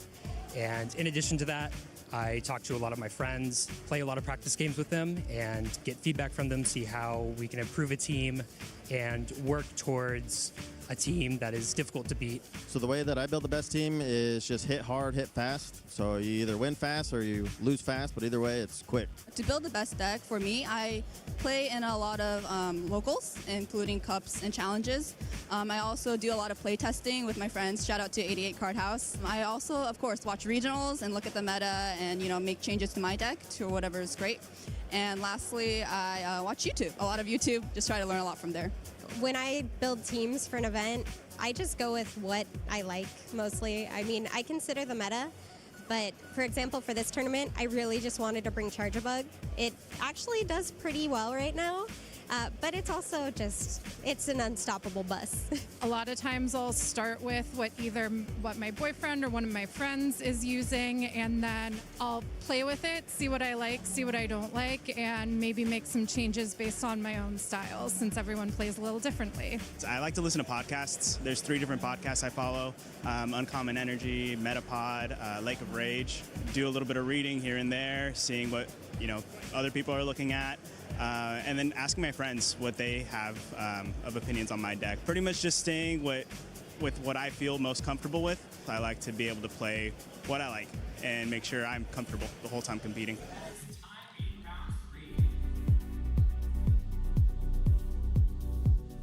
Welcome back to day number 1 in San Antonio. This is the 5th North American Regional of the season and the first North American Regional of the Timeless Travel Update. My name is 2L Butters, joined by Mark. And Mark, what has stood out to you so far? Yeah, Butters, we were talking a little bit about how all these matches are playing out. We're starting to see some of that experimentation come in. We're starting to see some potential core breakers here, and I'm super excited about it because it's more feedback to the current meta that's going on. And I think, you and I have talked, I am most impressed by Gliscor and his performance so far to really hold off both Charge-a-Bug and Poliwrath. Yeah, no, I'm right there with you. Like, Gligar against the top picks in the meta seems so strong right now, because when we saw the usage, it was 1 and 2 was Lickitung, Charge-a-Bug, number 3 was Galarian Stunfisk. And I see Gligar as the king of the ground types because it usually beats all the other ground types. Maybe Whiscash can have a say in that with Scald now, but it doesn't have Blizzard, so it's going to be doing super effective, but still it's going to have double resisted mud shots. So Gligar seems to be that king of the ground type, in a pattern that I've seen so far is when trainers are against the wall, we're seeing a ton of Lickitung, Charge-a-Bug core. So I'm looking for that Pokemon that can handle that core, and Gligar is a fantastic candidate so far. Yeah, my apologies. Gligar there, not Gliscor. But yeah, and I think Lickitung, as we mentioned before, is the master of the safe swap encounter or the secondary matchup here. And a lot of it is you can draw off energy and to try to get ahead to really bounce back. I think Gligar, from what we've seen, has taken the most advantage because it has a very spammable move that is super effective against Poliwrath, and it still has coverage that it can threaten as well. Well, let's climb on over to the stage. We have both of our trainers available and ready for this matchup. We were midway through, or less than midway through, but we're still in the round number 3 on the winner side in a lot of these groups. And I want to point out the fact that this is going to have 8 groups, because this is a top 16, our first top 16 in North America this season. It's been absolutely amazing so far. And on the left-hand side, we have the Billy Bravebird versus Mama Climbs. Yeah, and it's a great sign for the size of the tournament, Butters, because we don't have these a whole lot, but this is an indicator that we have a ton of trainers here that are ready to try out this new meta. I will give a call out to Billy Bravebird's team, though. We did see another spicy Pokemon, and actually also one of the Pokemon that I did shout out earlier as a potential core breaker to this Charge-a-Bug Poliwrath duo that we have. But I'm going to talk about Ariados first right now. This is another spammy bug type here. It's not Charge-a-Bug, but it does have, it has that lunge, it has that cross poison, and it gets 2 charge moves very, very fast. I wonder what the goal of this Pokemon is for Billy Bravebird. Well, let's see those Pokemon because we have open team sheets now. As you might have heard already, it started in the Latin America International Championships, and now it is available in the regionals as well. And we can see the Ariados is running that Poison Sting, Cross Poison, and Lunge, just like you mentioned. And then a key factor is now we know that Lantern is running Water Gun instead of Spark. Most of the Lanterns recently have been running Spark, but this is a variation, but it's not a secret. It's not a secret anymore. Yeah, that's a good point, and especially when you take a look at the teams on the other side here with Mama Climbs, Lantern with Water Gun, it's still going to be threatening to picks like Azumarill, but the Water Gun's going to deal a lot less damage than those Sparks. You're not going to be able to farm down as easily in some matchups, and it's vice versa for both sides of the fast move coin here. And then on the other side, we do have Mama Climbs' team with the Azumarill, again, Ice Beam and Play Rough, no Hydro Pump, once again, relying on other Pokemon for potential steal coverages here. And then you have the Trevenant, the Gligar, Galarian, Stunfisk. You have another appearance of Cresselia here. We saw Cresselia a little bit earlier in the tournament. We didn't really get to see it come to fruition too much or get into a match, but having, again, that Psycho Cut, Grass Knot, and Future Sight, so no Moonblast here. Yeah, and Moonblast used to be the attack of choice. You would run Moonblast and Grass Knot. You would have that Moonblast so you can have the coverage against the dark types. But now, most of these Cresselias want that Future Sight because it's better against something like a Clodsire. Also, you can land it on a Poliwrath if you bank some energy and one hit knock it out, which would be exciting to watch. And we're just into the battle. So it's going to be the Billy Bravebird versus Mama Climbs. And there's that Water Gun Lantern versus the Umbreon. And remember, Lantern in any variation is one of the strongest Pokemon neutrally, and actually decided to not play it neutrally, tried to safe swap that Ariados and baits out the ground type Gligar. Yeah, I think Ariados as a safe swap is not something that I would usually call out over here because you're going to potentially draw out some, that moveset has a very, very polarizing kind of coverage on it, but you are going to be able to get a couple of lunges off here, and it looks like Billy Bravebird going to be able to fire both of these charge moves off. Ariados, very high attack Pokemon, so it is going to win any potential charge attack priorities. Yeah, but the thing, Gligar is still about half health, and this Aerial Ace is going to get close to knocking out. Yes, you are 2 stages debuffed here on this Aerial Ace. The Aerial Ace is the strongest move. Actually, I'm wrong. That Ariados survived pretty well. Is going to be able to hit the next lunge, but as we saw how much damage the lunge does, this Gligar is going to be able to soak it no problem and bank all this energy. And plus, you have Umbreon as your perfect pivot. You can just bank this energy and pivot Umbreon if you wanted to. Yeah, and it looks like Mama Climbs is going to opt to go for the dig here, and unfortunately, it's going to be highly debuffed here. But if you're correct, Butters, if you wanted to pivot out with the Umbreon, you definitely could make that move. We are going to see 2 digs come out of this non-shadow Gligar, and Billy Bravebird, he does have that Water Gun, so great coverage in this situation. Going to be able to farm this all the way down, but is going to need an answer to this Umbreon. Yeah, and I mean, you don't bring the Azumarill into this, so that means that you guarantee your Azumarill is going to be locked into the Altaria in the back. So this is a timeless matchup. Speaking of the timeless travels season, this is as old as it gets in Pokemon Go PvP. The dynamic between Altaria and Azumarill, and here it comes once again. This is a fantastic matchup for the Azumarill. Yeah, and you see a little bit of a smell from Billy Bravebird. I think he's kind of aware of how this matchup is going to go here. And Mama Climbs did bring Ice Beam on Azumarill, so this is going to make quick work of the Altaria if it gets there. Azumarill very bulky, especially since the original OG introduction of this matchup. Azumarills have gotten the XL or the XL candy, right? So they're even bulkier than before, and they're firing off double super effective charge moves into Altaria. And you have double Protect Shield, but actually you don't even use them. I was thinking maybe you double Protect Shield, keep trying to go for Moonblast, try to get the attack drop, and then maybe get back to your timer and pivot out. But at this point, Mama Climbs is just going to let the Sky Attack go, and because you landed the Ice Beam, you can almost bubble down, especially because Bubble does more damage now. Yes, it is resistant, but look at this. Azumarill is going to be able to bubble down that Altaria.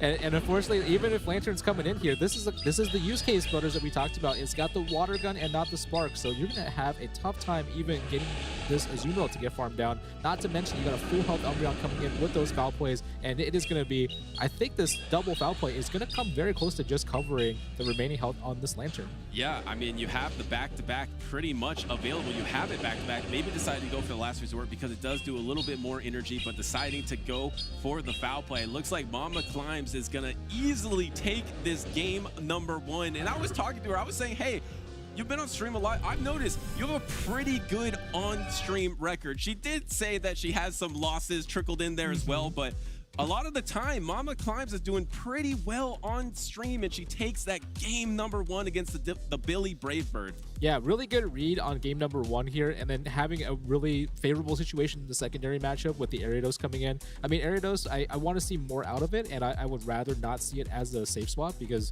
you can get in very tricky situations like that. So I wonder how Billy Bravebird is going to be kind of responding to the situation here. Yeah, it's tough because also if you look at the team composition for Mama Climbs here, and I want to mention, by the way, she has the Azumarill on her team. Fairy type is her favorite typing in Pokemon Go, in all of Pokemon, really. Her favorite Pokemon is Mawile. It's not that good right now in Pokemon Go PvP, so she doesn't have it on the team. But the reason I wanted to bring up Fairy is there's no Fairies on the Billy Bravebird's team, and there's no Poliwrath or even any counter users.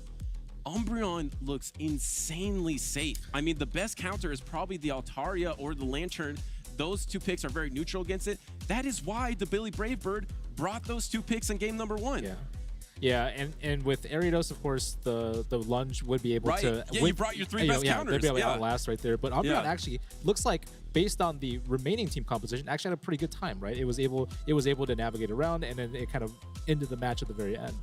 Yeah, I mean, that's why you were actually scared of that Umbreon, and that's a great point because I'm not used to talking about Ariados, but Ariados is quite a good counter for Umbreon. I completely skipped over that Pokemon, but Lunge is going to be really strong against that Umbreon, and how do you keep that Umbreon in check? Maybe you don't say swap it. Maybe that was a strategy to keep in. Look at this. I believe Bravebird is going to bring out the Ariados in the lead, expecting the Umbreon to be the safest lead for Mama Climbs. Mama Climbs shook her head expecting that call. That's why she brought the Gligar. What a read. Yeah, and we see the swap, the safe swap into the Gligar, but it is going to be met with the Azumarill here, and this is going to be very quick work. I mean, Butters, we know a lot more as casters of the match. We can kind of see how this plays out. This looks like very unfavorable alignment, assuming that this secondary matchup goes the way that Mama Climb wants it to go.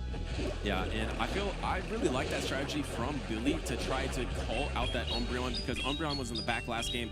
Now it's so good, keep it in the front, but Mama Climbs has a lot of that experience. She's competed in a lot of tournaments, really sniffed out that strategy, and now you're going to be able to maintain alignment here. Yes, you did give a Protect Shield. You are going to be able to knock out with this Ice Beam, no problem, but you can't really fast attack down if you're the Lantern because you're running Water Gun.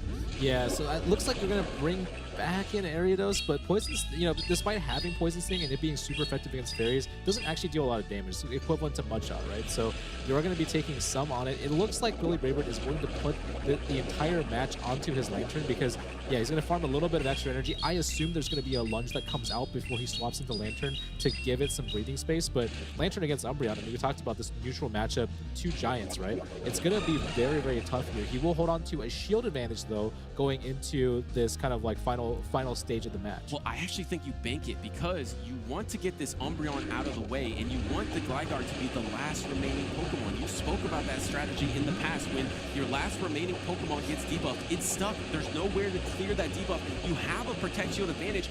I don't think this game is over yet because you use both the Protect Shields here. I think you're right, Butters. It looks like, especially with this Water Gun fast move pressure here, able to chunk away from this Umbreon quite a bit here. And yeah, this is turning into a favorable situation for Billy Bravebird. And actually not shielding, deciding to use the Protect Shields for the dig, which makes a lot of sense because that is going to be the most effective use of your Protect Shield. But I feel like you're going to have to invest one because you want to keep some health on the Lantern. If your Lantern is so low, there it is from Billy here, because if your Lantern is so low, you're in danger of getting knocked out by Aerial Daze, and that is huge. That was an improper fast attack turn there because he threw right when the Snarl was up, and 3 turns of extra energy came for Mama Climbs on that Snarl of the Umbreon. Ooh, and here's a decision to make with the foul play here. It looks like, okay, it looks like we're going to be saving the shield here for Billy Bravebird for the potential dig here. It looks like trying to Water Gun down, and he, and we get a quick swap on both sides here. Yeah, so now you're just going to be lunging away, but the problem is you're just going to get Wing Attack down, and that means the Gligar is going to be poised to have 2 digs, right? And there's only 1 Protect Shield remaining for Billy here, so if you let both of the digs come through, then it's definitely going to be a knockout, even when you're triple lunged at this point. And here comes the wing attack down, and here comes the double dig. It looks like Mama Climbs is about to take this 2-0. Yeah, it looks like it right here. Dig is going to be super effective, and no matter which way you decide to shield this, Billy Braybird is going to be in a very bad spot here. He is going to go ahead and let the move go, because I do agree with that. The only potential out right there is that Mama Climbs throws an aerial ace.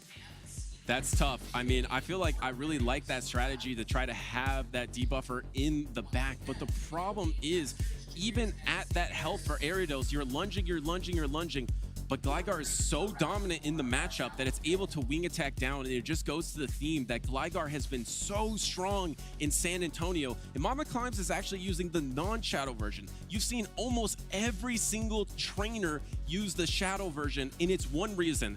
Because one aerial ace will be able to knock out Shadow Poliwrath, which we saw Abhinav was a little bit surprised by. Yeah. Remember, he let the aerial ace through, hoping to endure and land the Icy Wind, but that's exactly why you run that Shadow Gligar. It's specifically targeted for that Shadow Poliwrath. Yeah, I wonder if the normal version of Gligar is there so that you can outlast other neutral matchups a little bit more. But I agree with you. But having that power, especially we saw from Ramberto. I mean, even Ramberto was surprised. It was one aerial ace and it was gone. Yeah, and I mean, pretty much in the past, it was all normal Gligar. Shadow Gligar was extremely rare, but Shadow Gligar does have some play against Lickitung. Let's look at these plays once again. And look at that. I actually see the plushie for Billy there. That's as a necklace. That's a new look. I like that. I like that, Billy. That looks good, having your Ariados there. Unfortunately, Ariados wasn't super strong in this matchup, but I don't blame him bringing it. Yeah, Umbreon is so strong for Mama Climbs. Yeah, and I think he had the correct idea here. It's just unfortunate because, you know, you had a situation where you were hard counter swapped, and Mama Climbs took full advantage of that additional energy. Here, he tries to snipe in with the Ariados at the very end here, but of course, Mama Climbs, having this stage experience, having this battling experience, is looking for that, is looking for the potential combo play to come out here, and being able to wing attack down this Ariados, so much energy gain, so much value gain, especially because Gligar is a ground type here. Ariados trying to poison sting this, you're going to take almost no damage from the fast moves. It's just free energy and free charge moves to spam out. And I think Mama Climbs was happy it wasn't that Shadow version, because I think if you were taking 20% more damage from every lunge, eventually it would add up. You maybe would have to throw a charge attack, but the bulk did play out there, and that's also going to be a theme coming into San Antonio, is how much bulk will actually succeed, because we're seeing a lot of teams with not that much bulk, even with Dodge bringing Vigoroth, right? Vigoroth is really strong, but it's not the bulkiest pick. It is not. And I think we did see earlier, even with I think with Pocket's team here, so many picks there. I mean, I know Superior is quote unquote bulky, but so many other picks there that are so fragile. I mean, if you're gonna need 3 to 4 Protect Shields to get through one of your matchups on your team, I don't know if it's the right call for this tournament. Yeah, no, absolutely. The right call was definitely that Ariados as a necklace. That was a work of art. I love that. Speaking of work of arts, the Pokemon Company International and Creatures Inc. have announced the Pokemon Trading Card Game Illustration Contest 2024 is back for another year, and are inviting participants to submit their best creative artwork capturing the theme of this year's contest, magical Pokemon moments. The contest is simple. Choose one of 10 Pokemon like Charizard, Pikachu, or an Ariados on your necklace, and draw an illustration that captures the Pokemon enjoying a moment in its day, or draw an illustration that shows the Pokemon looking cool or dynamic to capture the magical Pokemon moments theme. This contest is open to applicants 18 and over in the US and Japan, in addition to UK, Canada, Australia, and New Zealand regions for the first time. Entry opens October 12th and runs until January 31st, 2024 at 5:59 a.m. PST. For more information, including full contest details, eligibility, and pricing, please visit the link www.ptcgi-cr.com/2024/EN. And that looked awesome, Butters. All that artwork that we just scrolled through. I played the TCG when I was very, very little, or I collected them. I didn't play them, but seeing all that artwork evolve with the Pikachus and everything else, that was very cool to kind of revisit. Yeah, and you've been revisiting it, right? You've been getting into TCG yourself. I have been. I've been sneaking in the cast a little bit just to get an idea of what the meta's like. Yeah, that's awesome to hear. I mean, there's so many awesome things going on in all of the venue and all these competitions. We have the trading card game, we have the video game series, and Pokemon Go. So there's so much cool Pokemon action, and it's really fun to see. A lot of the trainers have love for all of these aspects. I mean, we're backstage, we see the other casters for VGC and TCG playing Pokemon Go. We're checking out some TCG stuff. We're always watching the VGC as well. So it's cool to have that entire Pokemon family together. And up next, we have another great matchup. I mean, really, every single great matchup has been awesome. But first, yeah, we'll take a look at some of the upcoming Twitch promotions here. Looks like on Tuesday we have at 2 p.m. we have the Holidays Together promotion, and then for Thursday at 2 p.m. we have the Pokemon Adventures in the Orange Island series Season 2. So if you do want to check this broadcast, you can always go to twitch.tv or go to twitch.tv or catch up at pokemon.com/PokemonTV, and that'll be running December 18th through the 24th. Awesome. Thank you, Mark. And up next, we do have Evan versus Sharky joining us. We know Evan from the past. Last season, he did really well in the North American International Championships with a bug type as well, the Shadow Beedrill, a trainer that is known for bringing the spice. So I can't wait to see what he does bring in San Antonio today, because I do think there is a lot of opportunity. If there is a unique signature Pokemon out there that beats Lickitung Charjabug consistently, I think they have a great shot of winning it all, because I feel like that is what trainers are really going to when it matters the most. So if you can beat that in the biggest moments, you have a great shot of winning.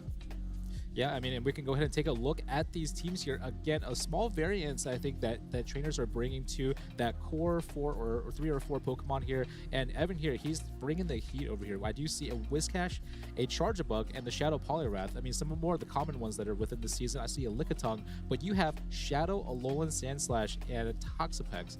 And I'll say Toxapex right now, it looks like a pretty good pick.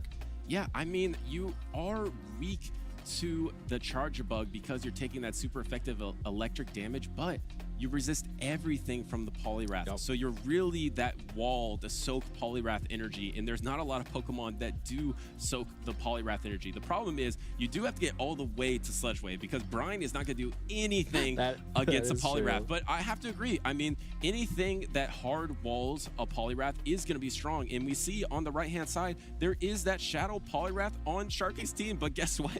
There's also a Psychic type with Confusion in Hypno. Yeah, and I think we're going to see this is our second Psychic type that I don't think we were expecting too much to come in here. Now, I've seen Hypno a couple of times when I've been playing in the Go Battle League, but Hypno is not something that we're going to see. It's very bulky, right? It's got all these elemental punches. It's got Shadow Ball. It's got Focus Blast, maybe. So, I mean, a whole jack of all trades kind of Pokemon, but it's also fairly good into fighters, and I think it's going to do a lot better than we saw. Like, we saw Speediest Chief dominate with Bronzong. I think Hypno has definitely the massive advantage over Poliwrath. No, absolutely. And on Evan's side, you have the Shadow Poliwrath is running the Icy Wind Scald, which, of course, Colin did win Stuttgart with that Power-Up Punch, which would be much stronger in the Mirror Poliwrath, because instead of all your attacks being resisted, you can do that neutral pick. And otherwise, no real surprises. The only key Pokemon to check in on is Shadow Alolan Sandslash. What are you running? And you're running Powder Snow, so you're going to be much stronger against Lickitungs now. Yeah, and I like we talk a lot about the shift from Shadow Claw over to Powder Snow. We don't see a whole lot of Ghosts. Now, in this matchup, you probably want Shadow Claw because there's going to be a Hypno on the other side. Potentially, also, if you get stuck against Registeel, you probably want the Shadow Claw. But having Powder Snow now with, potentially Mud Boys or even that Altaria on the other side does give you a little bit more value. Yeah, absolutely. And Sharky is running a team and a Pokemon that I want to talk about a little bit, because I've actually seen this Pokemon on a lot of trainers' teams. We haven't seen it that much on stage, but Wigglytuff has been making waves in North America in this new iteration of the meta. And it's the first time I believe we're seeing it on stage from Sharky here. It has Charm, and the key factor is now it has Icy Wind because of the Timeless Travels update. So you're able to debuff your opponent while continuing the Charm. Yeah, I don't know anybody who enjoys going up against Charmers, but yeah, the Icy Wind change definitely makes it a lot more threatening here. And plus, Disarming Voice, they're both relatively low energy attacks. Charm doesn't generate a lot of energy for good reason, but there, all of a sudden, Wigglytuff has a lot more flexibility. Also, and then just as we go in, the Hypno does have Ice Punch and Shadow Ball. So very interesting coverage choices. I think Ice Punch makes some sense at least, but it's going to be pushing towards the Shadow Ball as well. It takes quite a bit to get to that move. Yeah, I'm glad you pointed that out. I mean, there's so many available attacks from Hypno, and I think you run the Ice Punch specifically for Gligar, so it's going to be double super effective into that Gligar. There is no Gligar on Evan's team, and look at this. It's a battle of the Mud Boys here. It's going to be the Swampert versus the Whiscash. I think Swampert wins this every single time unless there's a debuff, and I'm shocked Sharky didn't throw a Hydro Cannon before the coin flip, because if you coin flip wrong, a coin, Butters? And yes! We get the debuff.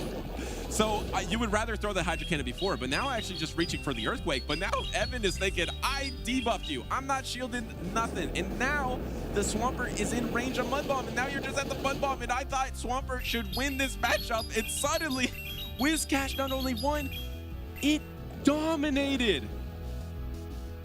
And down goes Swampert there, as Whiscash is just sitting pretty with its whiskers, very healthy. And you can't even counter down here. Do you go for the Scald? Just try to debuff again, though. Go for the neutral Mud Bomb. It looks like, just getting a little bit of value. Obviously, with the Toxapex and the Lickitung, we talked about the Toxapex earlier, walls everything inside of this Poliwrath kit here. And while there's a lot of energy on this Poliwrath, I think that Sharky's going to be a little disappointed to see the Toxapex come out. And this is just going to go and chip away at it. We see the Hypno come in, and the Lickitung is there waiting for it. I mean, Shadow Ball's not going to be doing too much, so can you actually take back this Lickitung matchup with only Ice Punch?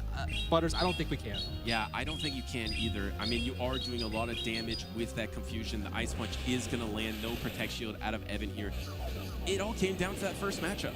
It really mattered the alignment in the back. Imagine if this Hypno was matched up against that Toxapex, and your Shadow Poliwrath was matched up against your Lickitung. If this order was swapped, if you threw that Hydro Cannon first, or was able to win that lead matchup against Whiscash, I think you would easily win this game. But Whiscash and Timeless Travels now has Scald, so you have to watch out.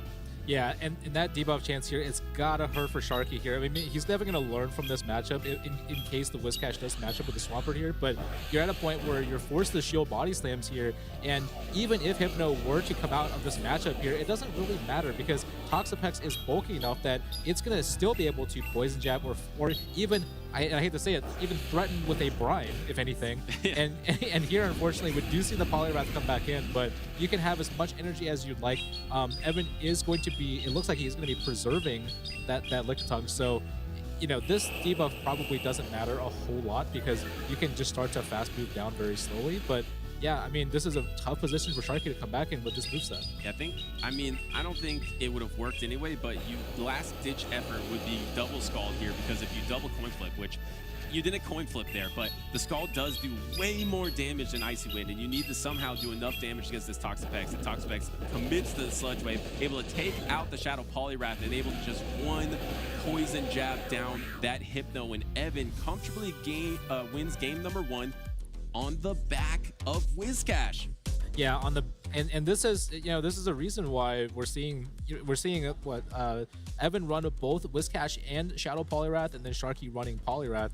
I mean, we haven't seen too many Scalds coming in and getting spammed yet, but that was one prime example, I think, of how the outcome of a match is just flipped on its head if you can get this 150% debuff. And it's the upside play for sure, because if you can get the first debuff on that Scald here, as we see right here, this is a 50% chance to get that attack drop by 1 stage on the Swampert. He landed it, but if you saw there right before that, the Hydro Cannon was available. You want to definitely throw that before your debuff to be more efficient with your energy. And in the end, the meta call from Evan, a player familiar with poison type meta calls with that Shadow Beedrill at NAIC where he placed top 5, now making the meta call of Toxapex, and it really does soak up the Shadow Poliwrath really well. Yeah, I mean and the debuff right there from Sharky that landed on the Swampert. I think it's because he was trying to build up to get to maybe double Hydro or get to an Earthquake and threaten a Hydro. But I think you got to play differently against these debuff Pokemon because you can't risk that coming in. So hopefully Sharky, if he decides to go with the Swampert here in the next match, if he plays a little bit differently, he can definitely shift the outcome of the match. You got to prepare for the worst and hope for the best against these Scalds. That is for sure. So I mean, it all came down to alignment there. It's interesting that bringing that Hypno, the really only true counter is for sure the Shadow Alolan Sandslash and the Lickitung. And Lickitung is just much safer. So does Sharky adapt and actually bring the Registeel here? Because you saw Lickitung and Toxapex from Evan in game number 1. Registeel looks pretty strong against those two. Yeah, and we don't have enough information on the Hypno. Looks like we're going into the battle here. Oh, we do see the Hypno come back, and Butters, we are going to see the Registeel in the backline from Sharky as well, but it is going to be Hypno leading off against the Whiscash. I still think Whiscash is going to be pacing at a rate that Hypno can't really keep up with, and it looks like we're going to see another Scald yet. I mean, are we going to win the coin flip here again, Butters? It is coin flip time. Can Evan go 2 for 2 with his Scalds? And no attack drop here. I think if you're Sharky, you gotta throw a move fast because we're almost at the Scald. He does get the Ice Punch off. Evan's got a decision to make here. Do you think this is a Shadow Ball? No, yeah, exactly. Was that Shadow Ball energy, but actually let it go, and that Ice Punch just does nothing. Whiscash is much bulkier than the other Mud Boys here, and because of the strength of the Scald, the second Scald is almost going to knock out here, and you should maybe have a good chance of getting that. No, 0 for 2 on those coin flips, and now Hypno is going to throw the Shadow Ball. I think if you know Protect Shield this, Hypno will win this matchup. This is crazy. Oh, and Evan decides to go with the No Shield here. I mean, he is going to be able to have a Pokemon come in and get an energy advantage, and it looks like it is going to be the Swampert against the Alolan Sandslash. You're kind of forced to stay in because, I mean, Charjabug is going to be potentially vulnerable here to how fast these moves spam out. I mean, it looks like Evan's comfortable staying in and throwing out Ice Punches. And a really intelligent pivot from Sharky there. He noticed that there's no answer for Swampert on Evan's team. So as soon as there's an opportunity to get fast attack down, you want to deny that momentum and pivot Swampert. So that was just precision Pokemon Go PvP mechanics, especially in Show 6 Pick 3 format from Sharky. And here we're going to see the second Protect Shield come out from Evan. Now he's definitely feeling the pressure. This is a charge attack priority, but the problem is if Swampert is going to be winning those charge attack priorities, you cannot beat it to the next move. I think you have to go to Charjabug if... Oh, he's going to decide to try to maybe Powder Snow down, but Swampert will definitely beat it to the move. You got to catch right now. Yep, I think you realize that you're going to have to catch a Hydro Cannon, but here's the problem, Butters. You got a Registeel now that's going to be coming out, and it has a Protect Shield. Yeah, and you are going to be able to take these discharges, no problem. It's crazy. Even though Charjabug resists every single thing Registeel can throw at it, Registeel can still win scenarios against Charjabug, and it can definitely win scenarios when it's up a Protect Shield.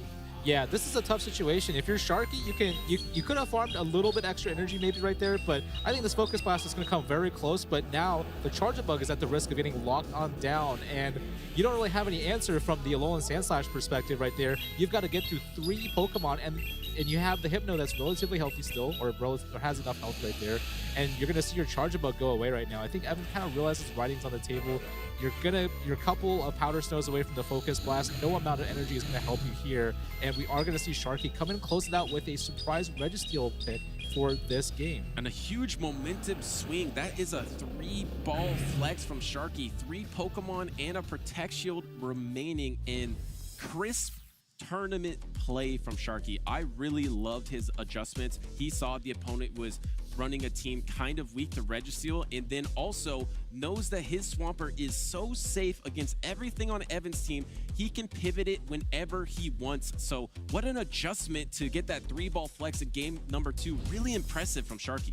Yeah, and this time when the Swampert kind of came in, well, first of all, it didn't face off against it didn't have to face off against the Whiscash and get the debuff, but looks like using the Hypno maybe we're thinking about it a little bit differently. Didn't use the Hypno as a closer, kind of used it as like a damage sponge in the very beginning to kind of set himself up, right? But knowing that the Whiscash at the very beginning was eliminated, wouldn't have that Scald problem as before, and then having the Swampert come in a little bit safer, I think that was a good adjustment from Sharky. Yeah, I mean, using it as the tool for alignment, like you mentioned, able to sponge that energy, and it's so good neutrally that you can just get that alignment with the Hypno. And Evan went 0 for 2 for those Scald debuffs. But it evens out, really, because game number 1 flipped a lot because he got the Scald debuff. Game number 2, he got no Scald debuff. So that is a 50-50 Pokemon right there. You win one, you lose one. Yep. Will we see that Whiscash in game number 3 trying to see if the odds are in his favor? Yeah, and I still think Whiscash is fairly valuable, right? So you kind of have to bring it in if you're on Evan's side, but you are right, Butters. I mean, we're seeing both sides of the coin. I think that's completely fair. If we were starting to see debuff after debuff, I'd be asking some questions. Yeah, well, let's see if Evan is going to try to go for that debuff in game number 3. And even without the debuff, the Whiscash is quite strong against Sharky's team regardless. So it is going to be quite neutral. Do you adjust for that Registeel? Because it's your only answer for the Registeel. So I think you probably have to bring that Whiscash in that game number 3. We're going to see if there is going to be a Registeel in game number 3 for Sharky. And here we go. We have Altaria into Lickitung.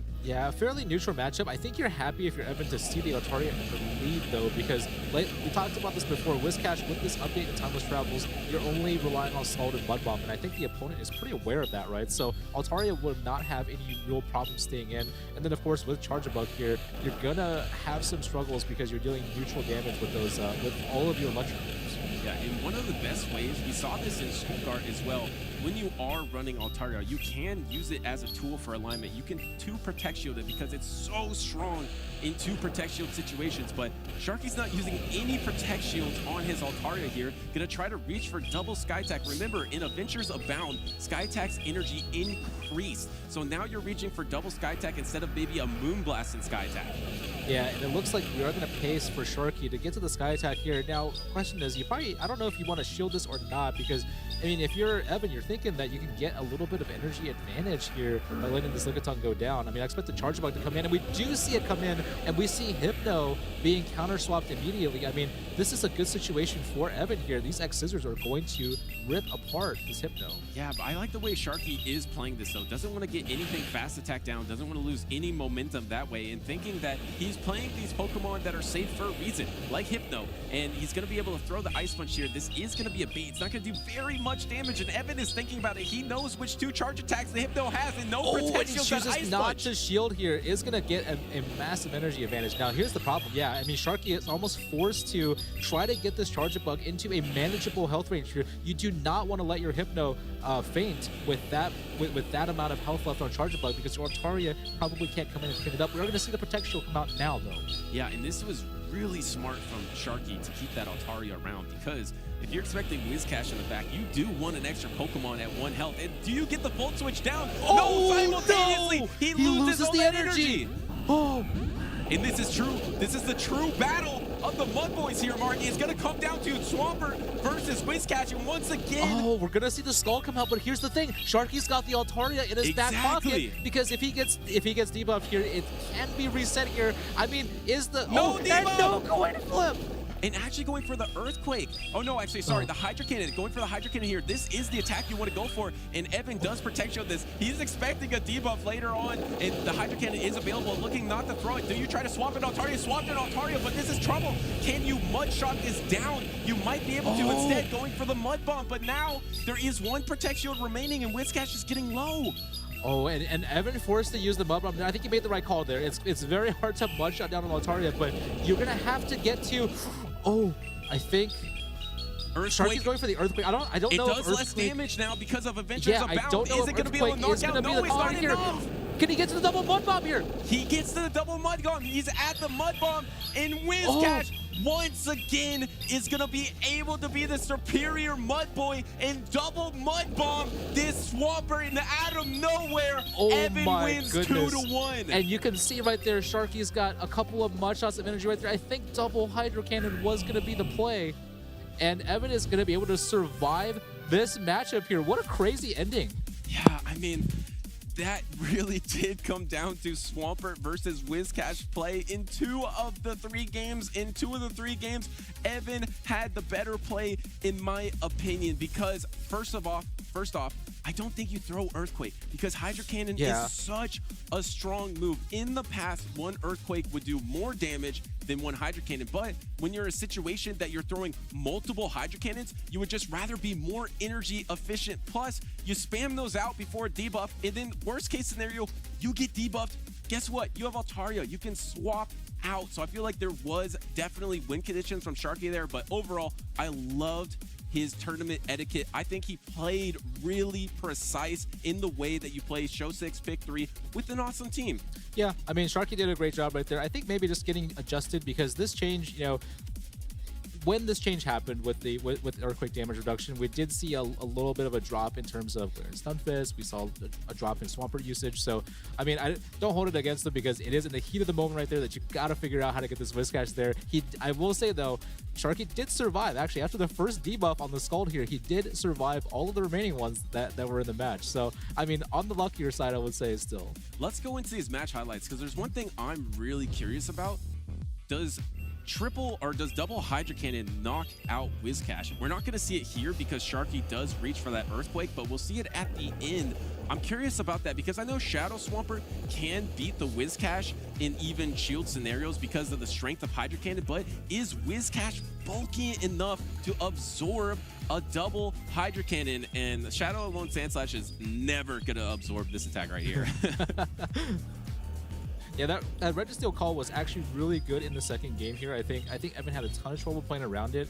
I mean, I think the key to this matchup was for Sharky to protect Swampert and then try to build a team around that. I think he did a good job about it, though, because we did see this match come down to very, very close slivers of health here and there. The Hypno was interesting. Definitely not a Pokemon that I would expect. I mean, I liked it. It did well. Look at this. It wasted. Evan went down with 100 energy. That's because true. of that Okay, Hypno. that's true. Oh, okay. I want to see this real quick. I want to see how much a Hydro Cannon does. Does he ever land? No, he actually never lands it because the Hydro Cannon gets shield. So never mind. I was going to see if double Hydro Cannon can knock out, but he actually never even threw a Hydro Cannon into the Whiscash here. Double Hydro Cannon would definitely knock out in this range, but he thought Earthquake would be enough. And we see right there that very next mud shot right there would have been the sufficient energy needed to get to both the Hydro Cannons. Yes, exactly. I mean, when you see the Swampert is at 8 mud shots, that's how much it takes for an Earthquake. So when you're right at Earthquake energy, one more mud shot is 9, and now you have enough for 2 Hydro Cannons. Yep. So you automatically get one more mud shot when the opponent throws a mud bomb, and we know Swampert's going to win charge attack priority. So it's an absolute guarantee if you threw an Earthquake that you'll have enough energy for double Hydro Cannon, and double Hydro Cannon might have secured his advancement in this winner's round number 3.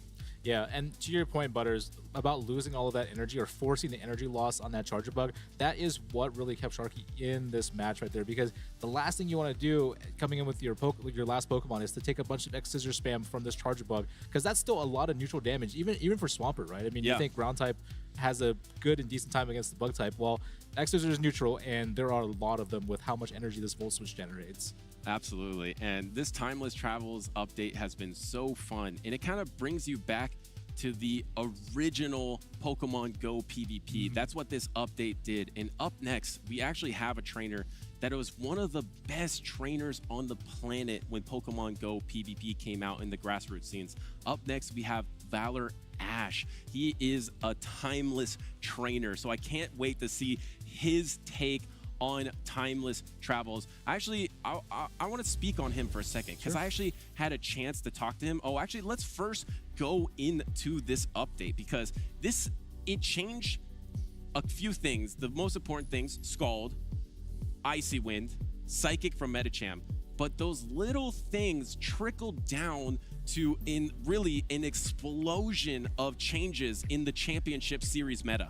Yeah, absolutely. I mean, and there are even more changes that I think we haven't explored yet, but being able to enable Pokemon, I think, is the first big step in shifting a meta, right? So, Scald, as you mentioned, is the first big one. I think even when I read this update, I saw that Whiscash was getting Scald, I saw that Poliwrath was getting Scald. All of a sudden, I said, wow, this is going to be a pretty interesting one because we're about to go in on it. And I think as soon as that started happening, you can kind of see the ripple effect throughout the entire Great League. It's like, oh, we have more Mud Boys. Well, Steel's going to be a lot weaker. Okay, well, what happens happens, but still gets weaker. Oh, we have more flyers, but all these flyers are also weak to Scald. And then that's where that churning starts to begin, and people start to innovate or try to figure out what the next step is. Right. And what happens to the meta when a Pokemon like Shadow Poliwrath becomes like overwhelmingly strong because of how strong Shadow Poliwrath is with its damage output and the damage increase on Scald, and then the potential to drop your attack. So you also don't have to go for that potential. You could go for the guarantee, because you could just go for Icy Wind.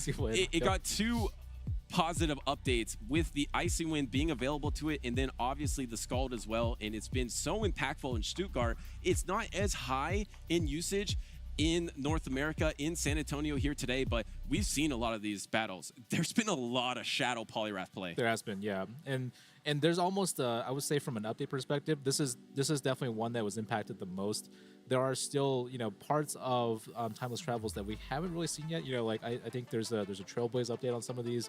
We haven't seen a ton of grass. I mean, the only grass that we really saw today was Pocket bringing in that Superior. So I'm curious if the meta continues to evolve here, because as you have more of these water types, I do expect some grass to come back, right? I mean, grass I think is not a super flexible typing right now in this meta, but it should get there as we start to settle on different picks in different ways to approach what 6 do you bring to the tournament. Yeah, definitely. We have seen some Trevenant in Stuttgart a little bit, because then you aren't as alignment dependent on Skarmory, which also got a change of Steel Wing in this update that could be much stronger. We've seen a couple Skarmories sprinkled in. We haven't seen it been that impactful in this tournament, but maybe someone with Skarmory will win it all. And they might just win a large cash prize here. So let's go ahead and look at the 2024 prizes once again. And I mentioned this before, but one of the coolest thing is too, especially these trainers that love to compete, you can reinvest in yourself. And this is a pretty good payday. It's increased from last season. And talk about the cards. I mean, I know you're getting into TCG right now. How would you love to just get a ton of booster packs? Just to have some extra cards. I would love that. And I know from talking to other trainers, it is kind of fun to do a little bit of a card opening and to see what you can get. I mean, I know there's some chase cards there. I don't know what they all are right now, but I know there's a version of Lugia, very, very lucrative to chase after in the previous sets there. Oops, sorry. No problem. And then anything else to kind of help get your collection going. Yeah, and one thing also I wanted to talk about before we got into that is how this Timeless update was about bringing back the old Pokemon, bringing back the Azumarill, bringing back the Skarmory, and there's one trainer out here that's trying to bring back his own swag and his own top-tier play, Valor-Ash. We're going to have him up next, but I just want to talk to him. Actually, they're ready now, so let's head on over so we can talk about Valor-Ash. He is a trainer that was one of the best in the world in the grassroots scene, and he's still a fantastic, amazing battler, but he hasn't made it to those top 8s, top cuts, make it all the way to the finals in this championship series. So for his point of view, he probably is coming up short, but I talked to him today. He's feeling great, Mark. He's thinking this is the Timeless Travels update. This is going back to where it began. This is Talonflame's time. He's been running Talonflame for 2 straight years when it hasn't been good. And now Incinerate damage has been increased. He is feeling on top of the world. He feels like the stars are aligning for him to come back to the top of the Pokemon Go PvP scene. And he has absolutely that opportunity right now, because he is going to be in winners round 3 and up next against Mudkip AZ. Yeah, and Mudkip AZ here, I mean, this team, Butters, I think we just hit the maximum possible level of spice here, because we're seeing, we're seeing the Pokemon that we expect, right? You got a Talonflame, you got a Swampert, you got a Shadowlure and Ninetales. These are all relatively meta picks, I would say. And then you have a Guzzlord, you have Pawmot, and then you have Palossand. Palossand, by the way, is absolutely crazy. I think I only got to do it through the event right there, but I haven't seen it in action yet. I'm super curious to see how it's going to be utilized here in today's match. And it has Ice Punch. I didn't even know it had Ice Punch. It has Scorching Sand. Maybe it doesn't have Ice Punch. Maybe it actually is going to be a Shadow Ball is most likely what it will be. I think it has Shadow Ball. Yeah, I think we're just updating the graphics there. And what's crazy is Pawmot, right? I mean, you never see this Pokemon, but it's got some good attacks. It's got Spark, it's got Wild Charge, it's got Close Combat. This is going to do a ton of damage. You can switch in around with it, but Valor-Ash, he has been riding this Talonflame through the good and the bad. And mostly with Talonflame in previous updates, it hasn't been good for Talonflame. So now he's trying to soar high on the back of this Incinerate buff. Plus, Mark, now Fly is available, so you don't have to debuff yourself by going for the Brave Bird. Yeah, and I actually like the Fly is actually the change that I like a lot more, because previously with Talonflame, you had to dance around a lot and say, well, hey, I want to go for double Brave Bird. Can I even make it to double Brave Bird if I even get there? Now you have a more consistent charge move in Fly here, and I think this is probably the best state that Talonflame's going to be for a while. Yeah, I mean, it really is very strong Incinerate. We've seen Skeledirge, but we haven't seen the Talonflame on battles yet, but I bet we're gonna see it because we have a Talonflame mirror match. Both these trainers are running it, but only one of them is using it during this battle, and it's actually Mudkip is bringing that Talonflame in the back. And Mark, Talonflame in the back looks so strong. Looks pretty versus good Valor right Ash's here. team. And we have a fantastic lead matchup here. Mudkip is going to go for the Earthquake. I mean, I still think Earthquake is the highest value. Valor Ash is going to be sniffing that one out, and it's kind of up to this Azumarill. I think if you're Mudkip, you need to take down this Azumarill as quickly as possible, but it depends on what you want to invest in it. Are you going to shield the Swampert? And he chooses not to shield the Play Rough. I mean, I haven't seen a trainer less concerned about a charge attack. Mudkip was not caring about that charge attack at all. Instantly let it go. And then this Earthquake is going to be able to land. He's going to try to save shields for Talonflame. This is a strategy that Valor Ash has used in the past, but now Mudkip is going to try to use it. And I think he's baiting out the Shadow Alolan Ninetales to continue to try to get some Protect Shields from Valor Ash, keep that Protect Shield advantage. Here comes the Play Rough, swap into that Galarian Stunfisk, but this is Powder Snow. Yeah, but this is a really nice move, I think, from Valor Ash, because, or at least the way that he's set up for the remainder of the match here, because Swampert doesn't have any energy, right? It threw Earthquake. I don't know how low you're going to be able to get this Galarian Stunfisk with the Shadow Alolan Ninetales here. I mean, I think you have to let this one go. We are going to see the Alolan Ninetales faint, but it's up to Swampert. Oh, and we're going to see Talonflame coming right away. So it's really up to Valor Ash here to time the fast moves here. Are you going to be able to get to double Rock Slide here to strip away the shields? Because you could still set yourself up to take down this Talonflame. In an ironic turn of fates, Valor Ash is now facing Talonflame, and it is shredding through his Galarian Stunfisk, and he actually gets a full Incinerate through 5 turns of energy for free and able to knock out this Galarian Stunfisk. No way, actually didn't knock out. Did he mean to go for this Flame Charge on the Galarian Stunfisk? Maybe he was trying to place the Flame Charge on the next Pokemon, because that is not much value against a 1-health Galarian Stunfisk with no energy, but it's not over. You can still finish this game if you just go straight for Flame Charges. Yeah, I mean, very interesting right there. Maybe there was some kind of misalignment on when the fast moves were coming in. We're not going to see a shield from Valor Ash here. He is smiling to himself because he knows how potent this is going to be. I mean, I am not sure what you can do right now to get out of the situation, because Ice Beam is only going to be neutral. Can he Incinerate down, though? Look at this. The neutral damage, he's going to take super effective bubbles. He just needs 2 Incinerates to land. Can he make it? No, he saves the fly anyway, gets the Mud Shot down. He needs to land a Hydro Cannon, but Valor Ash came in with the Medicham. Oh, and unfortunately, upon coming in here, he hit the or outside of the screen. He is gonna go into Incinerate and get countered down. I mean, I think Fly would not have KO'd there anyways, but what a crazy ending right there. Let's get the replay of that, the end of that, with the counter down into the Swampert and then the counter down with the Medicham. That is what won Valor Ash the game. Mudkip's AZ had opportunities there, but was not able to capitalize with the energy of that Galarian Stunfisk. I think the first thing that the Flame Charge into that Galarian Stunfisk is very low. You would have rather used that damage into the Azumarill. Imagine if you did that. Okay, let's look at this real quick, because you're trying to Incinerate down. Here comes the Ice Beam.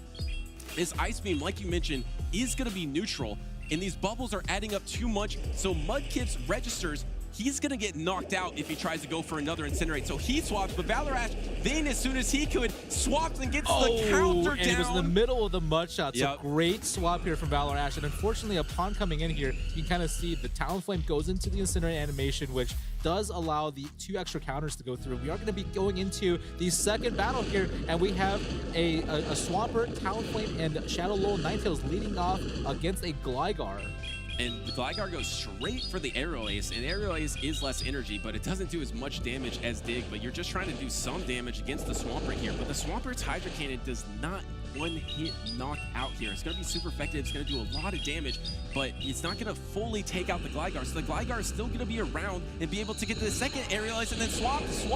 Fast reflexes once again from Valor Ash, but you bait out that Galarian Stunfisk once again with your Shadow Alolan Ninetales. Yeah, and it's unfortunate because that swap actually got the Gligar into a health range that I'm not sure how effective it's going to be. You are going to be able to eliminate this Shadow Alolan Ninetales here, but Mudkip is actually on the offensive here, going to get to yet another Weather Ball before Valor Ash can throw a move. The problem is Mudkips ran back the same strategy here, ran back the strategy from game number 1. He thought that he was so close to victory. If he plays a little better, he can win that game number 2. The problem is Valor Ash adapted to that strategy. Instead of having Medicham in the back, now he has the Azumarill in the back for Talonflame, so he's going to be so strong against that backline Talonflame. And we're going to see a double shield come in from Mudkip. I mean, I don't know if this is going to be... If he can get the Powder Snow down, can he get the Powder Snow down? Oh, No! he gets to the Rock Slide! And he gets to the Rock Slide, and this is going to be a knockout here against this Shadow Alolan Ninetales and Valor Ashes. Oh no, it actually hangs on with one health, so it keeps the energy. Oh. He keeps the energy there, and now he swaps in Talonflame, but there's a 2 Protect Shield advantage here, and this is the Timeless Trainer with a Timeless Pokemon, the Azumarill, against his favorite Pokemon that he loves to do. He's going to have to take it out to continue in the winner's side of this tournament. And Mark, he has a fantastic opportunity to do so. Yeah, I mean, Azumarill here is going to be cruising here. Like, you know, we said Ice Beam is going to be, neutral and it's not going to be non-stab, but Azumarill's bubbles are going to slowly tick this Talonflame down. And I think Valor Ash is in a fantastic spot here. Double Protect Shield here. Gonna come out of this matchup with energy, and it's all up to the Azumarill here just to just to finish the job. Yeah, and Azumarill might not only finish the job here, but it has a chance to take out all the Pokemon because now he can Ice Beam the Swampert, and he's just one bubble away. This Pokemon that we've seen from the beginning, this trainer that we've seen from the beginning of the Pokemon Go PvP scene, only has to use 1 Protect Shield to get a full sweep with Azumarill in a 2-0 victory against Mudkips. And there it is right there. The bubble goes through on the charge move here. I mean, both trainers shaking hands there, and Azumarill, one of the OG Great League Pokemon. Valor Ash, of course, one of the oldest players in the scene right there, bringing Azumarill back here to crush that matchup right there. Great read on both games.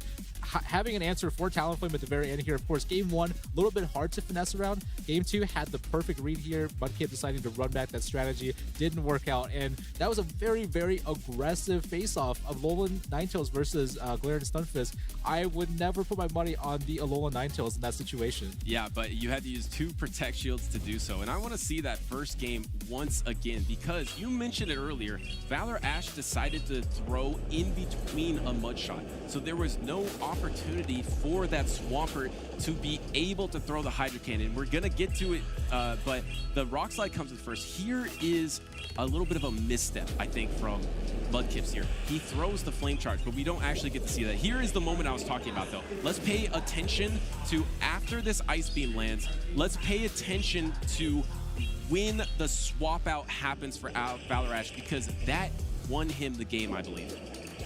Okay, and here it is. He finishes the bolt. There it is, the swap in between the Mud Shot, counters down the Swampert, wastes that Hydro Cannon because this Medicham has no Protect Shields. If it got hit with a Hydro Cannon and then got hit with a Fly, that's a knockout and maybe a game win from Mudkips. Yeah, I mean, and that's so hard to execute sometimes because in the heat of the moment, before your opponent gets to the move, you have to come in with your Pokemon and begin your next move, right? So that is a very, very that's a very close thing that could have shifted the entire match around. And then, of course, in the second replay here, we do see the Azumarill coming in, sweeping all 3 Pokemon in the back. I mean, due to the secondary matchup, of course. But again, I mean, I think Mudkip made the right call there. If you really, really needed the alignment, you kind of have to go for it, but it's such a risky one. Shadow Alolan Ninetales is just, it's so tough to break through that steel wall. And maybe there's a reason that Galarian Stunfisk, we're starting to see it come back into the mix again, right? I mean, it's number 3 in usage, but I do like the strategy. You bait out the Galarian Stunfisk so Talonflame has a good chance in the back, but An OG trainer has been through a lot of battles, and he's seen that strategy before, and it didn't fool him 2 games in a row. He was able to adapt game number 1. Game number 2, he made the team composition adjustment to bring that Azumarill in the back to counter the Talonflame in a clean 2-0 from Valor Ash, and he told me he's feeling on top of the world in this meta, and I have to agree. He's moving on into winners round number 4 and has an opportunity to make his first top cut, I believe, in the championship series. But, of course... Hello, Pokemon trainers. Welcome to Pokemon Championships History, a series where we showcase important matches throughout the history of competitive Pokemon. I'm Will Dunphy, and let's take a trip back to the first Pokemon Go World Championships in London, England in the summer of 2022. Dancing Rob from Germany and Godon Hada from South Korea took their seats at center stage for the Masters Division Grand Finals. What happened next was more exciting than anyone could have ever predicted.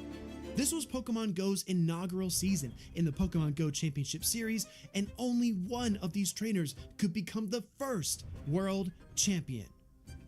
Pokemon Go's 2022 competitive season was characterized by the nearly unbreakable core of Walrein and Trevenant. This pair's synergy made them almost irreplaceable on a team of 6. But as Pokemon Go established its own unique identity within the championship circuit, so did its trainers. Unique Pokemon like Air/Mandibuzz, Ember, Shadow, Kanto, Ninetales, and Obstagoon claimed regional and international titles around the world. Dancing Rob competed earlier in the year at Pokemon Go's first ever live-streamed event, the 2022 European International Championships. Dancing Rob made a powerful run through the losers bracket in Day 2, before being defeated by the eventual runner-up, Freaka. With that, Dancing Rob had qualified for the World Championships in London.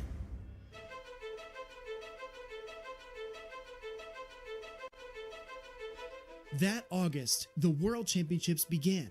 After a promising 2-0 start, Dancing Rob was defeated by Lurgan Rocket, Pokemon Go's first ever regional champion, in just the 3rd round. This loss sent Dancing Rob down into the losers bracket. What happened next is something that may never happen again in competitive Pokemon Go. Dancing Rob would go on to win the next 7 rounds, including a rematch against the Liverpool regional champion as he completely swept the losers bracket. With a combined record of 9-1 and everything on the line, Dancing Rob took the stage, head-to-head against Godon Hada for the Grand Finals. As a result of Pokemon Go's double elimination format, Dancing Rob needed to win not 1, but 2 best of 5s against his opponent to claim the championship. The Grand Finals began, and Dancing Rob's Alola Ninetales, Medicham, and Shadow Swampert secured him an early 2-0 lead. Then, Godon Hada and his Shadow Kanto Ninetales fought back. You have the opportunity to close this tournament out right here and right now. You might as well just go for it. Godon Hada claimed victory in games 3 and 4 and tied the series 2-2. In game 5, the world held its breath as the matchup between the final Pokemon on the field was decided by just a half-second Dragon Breath. Galarian Stunfisk gets to the rock slide first, and we have a bracket reset. Dancing Rob's Galarian Stunfisk reached the rock slide, and Dancing Rob had successfully forced the Grand Finals reset. In Game 1 of the Grand Finals reset, Godon Hada's Shadow Kanto Ninetales met Dancing Rob's Alola Ninetales in the lead. Game 1 belonged to Godon Hada, but Dancing Rob struck back in Games 2 and 3. Godon Hada would even the series yet again with a Game 4 victory. Now, tied 2-2, both trainers were just 1 game away from becoming the first Pokemon Go World Champion. Years of hard work, dedication, and practice boiled down to one final matchup. This is my moment. This is my opportunity. I'm going to seize this championship, this victory, this glory. This is it. This is my time to become the first champion, and we are queued up here for a decisive game number 5. Dancing Rob and Godon Hada's decisive battle began, and Dragon, Steel, Fire, and Ice attacks erupted from the field. Dancing Rob positioned his Alola Ninetales to overcome Godon Hada's Shadow Kanto Ninetales, and the crowd roared as Dancing Rob finally defeated Godon Hada. History was made. Dancing Rob had just become the first ever Pokemon Go World Champion. Dancing Rob is proof that you need hard work, determination, and belief in yourself to become the best. Thank you so much for watching, and let us know some of your favorite moments in Pokemon Go history by using the hashtag #PlayPokemon.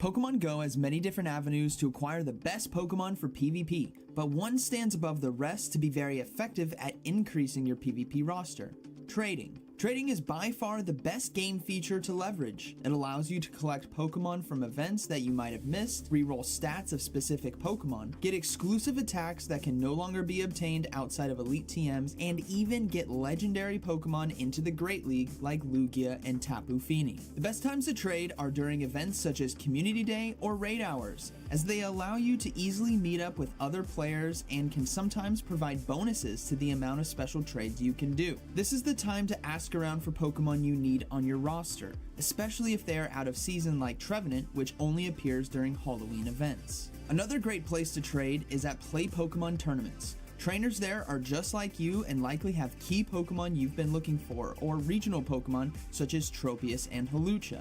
Now, trading is a two-way street, so it's always best practice to keep Community Day Pokemon and special event Pokemon for future trades, as other trainers might need them from you. Here's a list of some of the top Pokemon used in the Great League for Play Pokemon tournaments. While this meta is ever evolving, it's important to add these Pokemon to your roster as they are consistently performing at the highest level in both Go Battle League and Play Pokemon. The friendship gifting system can also help you lower the costs of trades. For example, someone that you are good friends with will cost you 20,000 Stardust for a new Pokedex entry, while someone you are ultra friends with will only cost 1,600 Stardust. This is fantastic for trainers that can trade with their local community, as you can easily work towards higher friendship levels, while also preparing you for potential costs of trades when you go to special events.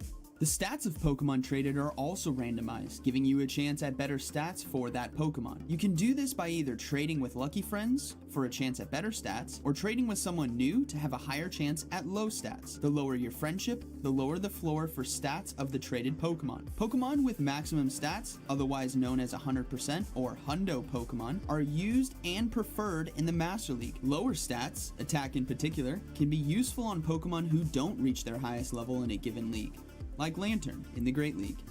So be sure to always leverage the trading feature in Pokemon Go. It's a great way to meet new friends and build your Pokemon Go PvP roster. See ya!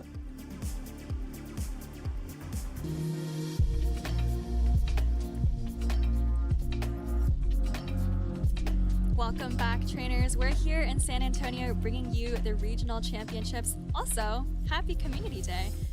The tournament's going great so far. We're working our way through the winner's side of the bracket, and I'm here with the one and only Wholesome. Thank you. So we have seen an incredible tournament thus far.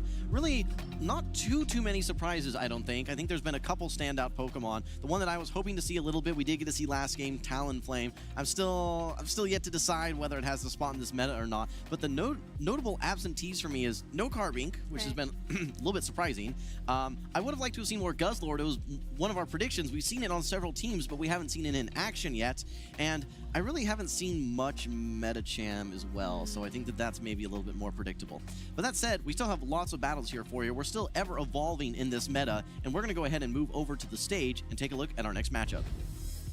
Yeah, we've got some very familiar trainers here. We've got Andrew Manjares on the left, of course, has already qualified to the World Championships for this season with those championship points. And we've got Rocket Travis on the right, I believe a bit of a newer player to the Play Pokemon scene, but does have a very, nice team here already in winners round 3, so certainly steaming along. Yeah, Andrew's going to be running that Lickitung and Registeel, both weak to counter users. Also running the Como-O, interesting pick there. We have the Talonflame, the Azumarill, as well as the Cresselia, which we saw so much play in the Stuttgart Regional. Yeah, that Como-O actually looks quite good against Rocket Travis. It is this Dragon type, but it can also kind of hang with the Steel types like Galarian Stunfisk with access to that close combat. Obviously, you do need to watch out for that Charizard there. You are going to be taking single super effective damage from those wing attacks, but pretty good play against all these elemental Pokemon. So let's take a look here at this team from Andrew. What do you think, Wholesome? That's right. I think one of the big key notes is for Cresselia. A lot of trainers do like to run Moonblast. It has that debuff chance for your opponent's attack. It also has great coverage versus Pokemon Pokemon, like fighters as well as the Dragon-type Pokemon. But I think that what's so strong about Future Sight, number one, is it has that same type attack bonus, Stab as it's known, so that it does do extra damage. And Psychic in general as a typing is a very neutral type of attack. It has lots of good coverage. There's very few typings that actually resist it. So I think that Cresselia with this Grass Knot for all the waters, plus Future Sight to be neutral versus most Pokemon, I think that it has a lot of play in this current meta, and I love to see it.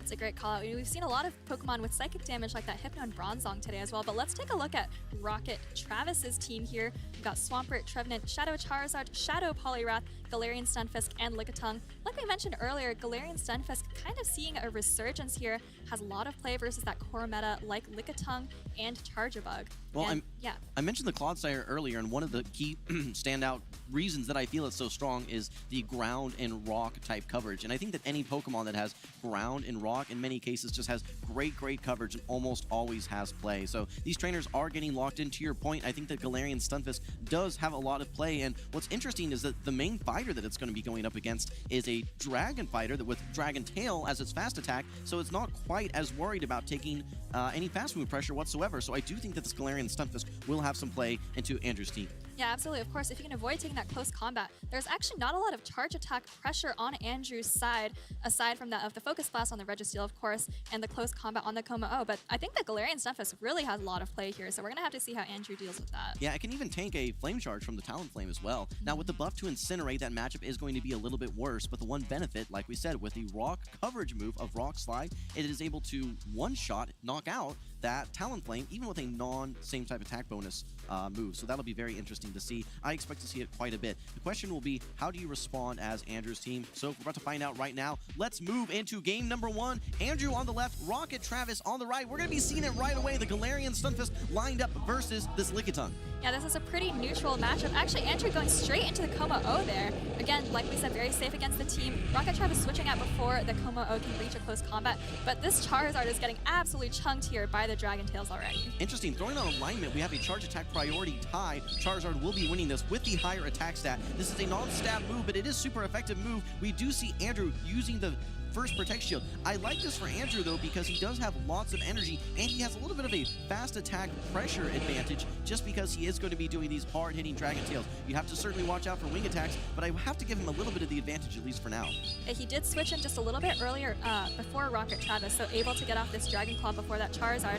But now this Charizard might be able to just maybe wing attack down and come out with a lot of energy. You are going to get very low, but you can get off a Blast Burn on whatever comes in. So close. Yeah, I think that really there's nothing that wants to take a Blast Burn. Thankfully, you do have that Azumarill. If you're going to have one Pokemon that's going to tank it, Azumarill is going to be one of your best options. Does get the bubble through. That should be enough to knock out. Not before this Blast Burn is going to land, though, on this Azumarill. Azumarill says, you know what, I'll take it. No problem. Able to tank that. Maybe a third of its HP. That said, that Galarian Stunfisk does still have a lot of energy, and you have to be relatively happy knowing that you know the whole team now is Rocket Travis. Or, sorry, we haven't seen the Lickitung yet, have we? The Lickitung was in the lead, but I think Andrew's in a decent spot here. Up a shield, and, you know, this Azumarill actually has a lot of play against Rocket Travis's team, too. You know, Rocket Travis didn't bring the Trevenant or the Lickitung, which both have that grass-type damage, of course. So this Azumarill is going to kind of just be slowly chunking through. I don't think Andrew has seen the Poliwrath, though, so potentially doesn't know quite how good this Azumarill is. Yeah, absolutely. Well, Azumarill definitely wants to land a Play Rough onto that Poliwrath. We have a quick swap, though. This is going to be bringing in the Lickitung. Response is going to be the Shadow Poliwrath. No power-up punch like we saw on Colin's team. This is going to be the Icy Wind and Scald variant. So with Rocket Travis having no shields, you're going to have to tank this Power Whip. How well can this Poliwrath actually tank the super effective move? I think you might barely be able to hang on and get off a charge attack, but you might get actually licked down in the process. Depending on how Andrew wants to play this, you might also just, you know, kind of realize, I can take this charge. It's actually an Icy Wind, so great call there by Andrew. Maybe just farming all the way down potentially, and then letting Azumarill kind of clean up the Galarian Stunfisk. Can you get the full lick down? Yes, actually comes out with a body slam as well. Will you be able to make it to the Power Whip? Does not want to find out. Andrew's going to get any chip damage that he can. The licks, the body slam should be enough to get this Galarian Stunfisk in range, where maybe Bubbles plus an Ice Beam will be enough. Now that said, there is lots of energy on the side of this Galarian Stunfisk. There's still a shield remaining on Andrew's side. This is a huge call.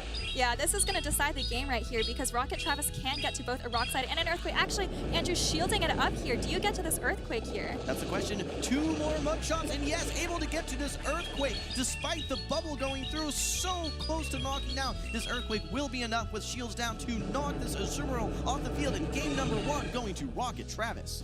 Yeah, I think just like you mentioned, that the energy on that Galarian Stunfisk really coming in clutch in the end game there. It was looking a little scary, you know, Azumarill up a shield versus the Poliwrath, right? But, you know, Rocket Travis was able to deal very well with that Azumarill. I think Andrew maybe just needed to commit to that Power Whip on the Lickitung.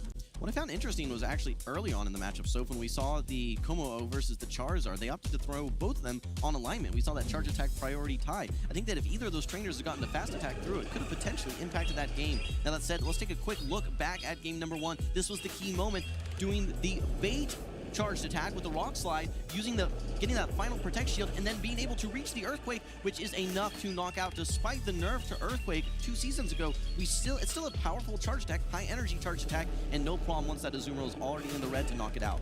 Absolutely, and of course it does have same type attack bonus as well. And like you said, Galarian Stunfisk is still very potent even with that Earthquake nerf. I mean, those situations really are just kind of a 50-50, right?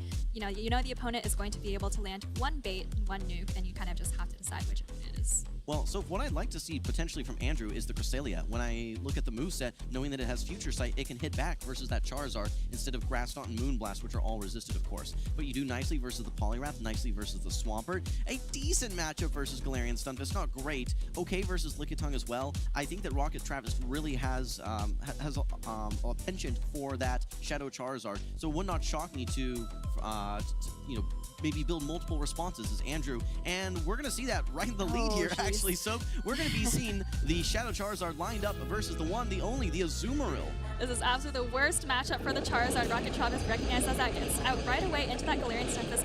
Again, like we said, has a lot of neutral play versus Andrew's team, just kind of continuing to farm up energy here and is going to be able to throw that first Earthquake. Clock's Arc going to be a little bit misaligned as well. Yeah, with no counter user on your team, though, you don't have a great swap right away for this Azumarill, so you're going to have to be content to take one charge move and then potentially throw your Ice Beam here. No Hydro Pump, so you're not going to be able to land that super effective damage. We're going to have to see if Andrew is content with maybe staying in this matchup and saving the Lickitung for the Charizard later on, or potentially swapping out to maybe knock out with the Lickitung instead. And there you have it. Actually does bring in the Lickitung to absorb this Earthquake. I think it should be able to probably knock out with some Licks and then a Power Whip as well. Yeah, you know, that lead was so dominant for Andrew, Azumarill into Shadow Charizard, but it is also a bit of a tricky situation when you don't have a great counter swap. You know, the Azumarill kind of wants to stay in, but you also want to preserve it for the Charizard, right? Rocket Travis actually went for a Rock Slide here. Does a little bit less damage than Earthquake, but potentially thinking that he needs to land 2 moves anyways to take. Well, I think the goal there is maybe just to stall the switch clock and maybe bring back in the Charizard, but we're not seeing that. I think maybe wanting to wait for Andrew to throw a charge attack to then bring the Charizard back in so it doesn't immediately have to shield that Body Slam. Yeah, Body Slam will be enough to knock out, so this is curious.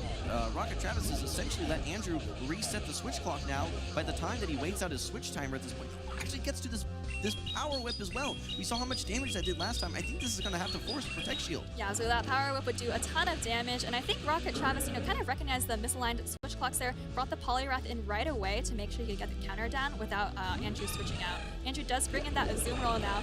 This Azumarill is just incredible against Rocket Travis's team. Great against the Charizard, great against the Poliwrath, but is actually going to start shielding up to preserve a little bit of health here, potentially worried about getting fast attacked down. Yeah, I think that we saw how that played out last time with the Como-O versus the Charizard. Those wing attacks, despite not being the hardest hitting fast attack in the game, definitely started adding up. So I think you want to preserve this Azumarill as much as possible, knowing that some bubbles are going to be very impactful later on in the game versus that Charizard. Right, I like the fact that Andrew is letting this go. You know, whatever it is, you know it's resisted. And you do have that Como-O in the back, which has a lot of fast attack pressure against anything. Looks like we do see kind of a repeat of what we saw in Game 1. And this time it's the Como-O that's throwing first rather than on charge attack priority. The question is, can this Charizard wing attack all the way down before this Como-O gets to another Dragon Claw? And then can you unleash all of your energy into that Azumarill? And it is in Blast Burn range at this point, but no, opting to throw the Dragon Claw. But this is going to get that final Protect Shield. I'm wondering if you could have maybe just fast attacked all the way down. It would have been extremely close, but now Andrew, oh my goodness. Actually, okay, so Rocket Travis actually throws the second Dragon Claw. You're denying Andrew's energy, and then How are you going to deal with the Azumarill now, though? I don't think there is an answer. I think if you're going to make it to a charge attack, it's only going to be the Dragon Claw. But you already have an Ice Beam ready to go. The bubble is going to be enough. Poliwrath is energy draw. You've got the Play Rough ready to go.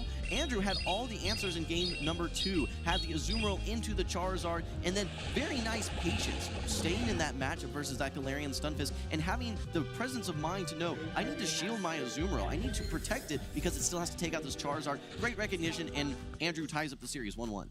Great team read from Andrew, just like you said. That Azumarill has been doing so much work, really. I mean, it's been... Rocket Travis hasn't really been bringing the Trevenant and the Lickitung. Andrew kind of recognizing that, and this Azumarill has had a lot of play. Like you said, getting that good lead. Also, you know, in that tricky situation with the swap-in, Andrew kind of recognized that he still needed to preserve the Azumarill. Yeah, I think that, I mean, I've mentioned this before on stream, but it's worth mentioning again. You have to recognize what's going to be your most impactful Pokemon. There, it was absolutely the Azumarill. Rocket Travis, again, not going for that fast attack down, opting to instead try and knock out shields early on and actually throw all of this energy. Unfortunately, what that meant for him at late stages of the game is, hey, I don't have enough HP to get to another charge attack. I still need to knock out this Azumarill somehow. I don't have any HP. I don't have energy going into this matchup, and that's going to spell disaster. Those bubbles will be enough to knock out. But like I was saying, I think that you have to recognize what your most valuable Pokemon is going to be. In some cases, you need your Pokemon not to just knock out one Pokemon, but two. In some cases, you can sweep an entire team with one Pokemon. And when you can early on identify what that Pokemon is going to be and invest shields into that Pokemon, the trainers that can correctly make those decisions in many cases are the trainers that we're seeing move on to day 2.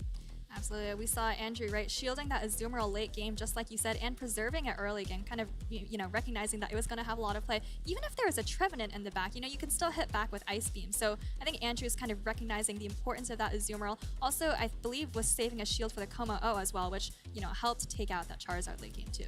All right, well, I'm curious to see if we're going to be seeing anything new from either of these trainers. I think we've seen pretty limited teams that they've been bringing. A lot of the Poliwrath, a lot of the Charizard on the side of Rocket Travis, and then a lot of the Azumarill, I think the Azumarill and Lickitung Como-O, both games from Andrew. So we'll see if these trainers swap things up, maybe try and throw in a surprise for game number 3. They're getting locked in right now. This is decisive here. The winner goes on to round 4. The loser will go down to the loser's bracket. A great lead for Andrew, getting his dragon lined up into the water type Swampert.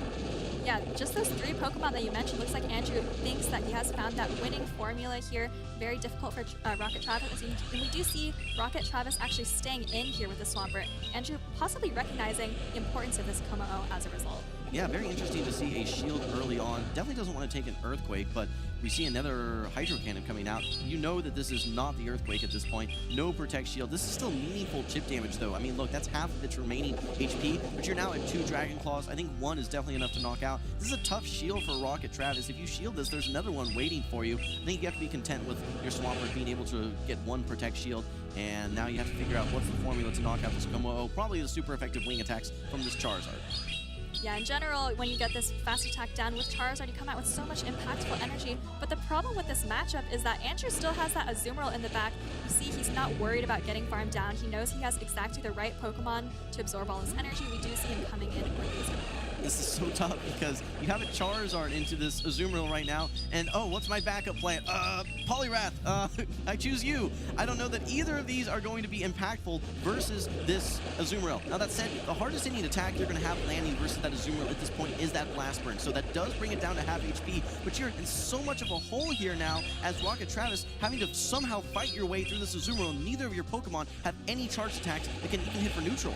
Such a tough position for Rocket Travis. I think potentially was trying to catch an Ice Beam on the Poliwrath, which I think would have given him a window into possible victory here. Instead, having to kind of just power through this Azumarill with these counters and these debuff moves, but this Azumarill is still very healthy, able to throw off another play rough here. Yeah, you have to be appreciative that you were able to get 1 shield early on, but I mean, look how much value this Azumarill is getting. Even after the debuff so much damage into that Poliwrath, and you've got a full HP Lickitung that should be able to just shield and farm all the way down. Doesn't even need to shield. Andrew knows this is simply just the Icy Wind.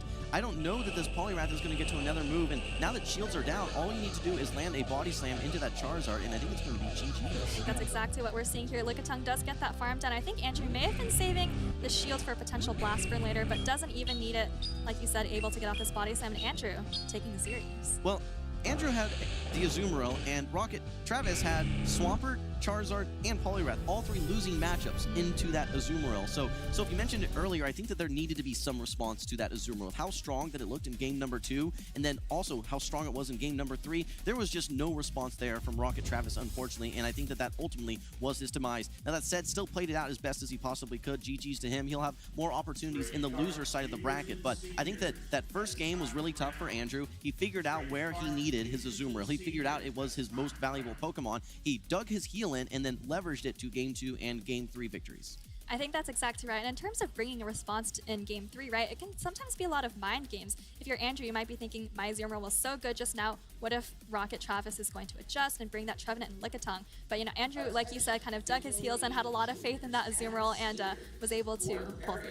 Let's take a look at our replays from games 1, 2, and 3. Game number 1, I think, actually ended up going to Rocket Travis. If you recall, it kind of came down to a 50-50 decision. Do I shield this Rock Slide? It's not going to be enough to knock out. It could be the Earthquake. Keep in mind, it was the Rock Slide, getting that final Protect Shield from Andrew, and then able to reach the Earthquake is Rocket Travis's Galarian Stunfisk, and that's going to be enough to knock that Azumarill out. But that's going to be the last time the Azumarill gets knocked out, as it was the key Pokemon in Game 2 and 3. Yeah, that game was actually incredibly close. The Azumarill was actually right at the Ice Beam there when it fainted. And like you said, I think this is that Game 2 at the end when Rocket Travis chose to take out the Como-O with energy rather than going for the farm down, like you mentioned. Yeah, I think that you have to play to your win cons, and I think the win con there was come out of that matchup with energy. Unfortunately, no energy there for that Charizard. It gets bubbled down. Azumarill able to get more energy, get to this play rough, and even an Ice Beam is going to be enough to knock out at that range. Probably could have even bubbled down if Andrew really wanted to do that. So we saw how strong that Azumarill was in game number 2. As we moved into game number 3, Rocket Travis said, you know what, I think that the Azumarill's not going to be there. I'm going to bring all the things weak to Azumarill, the Poliwrath, the Swampert, the Charizard. That's all that you needed was just that Azumarill, and Andrew played it beautifully. Maybe hoping that Andrew would kind of make an adjustment, not bring the Azumarill.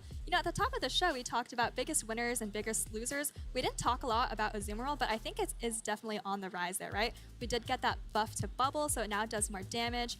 And then, of course, the Superiors have kind of fallen off the map as well. Yeah, I really haven't seen much representation from Grass at all. I mean, it certainly has to watch out for Electric. There's still the Charge-a-Bugs that we've been seeing pretty regularly.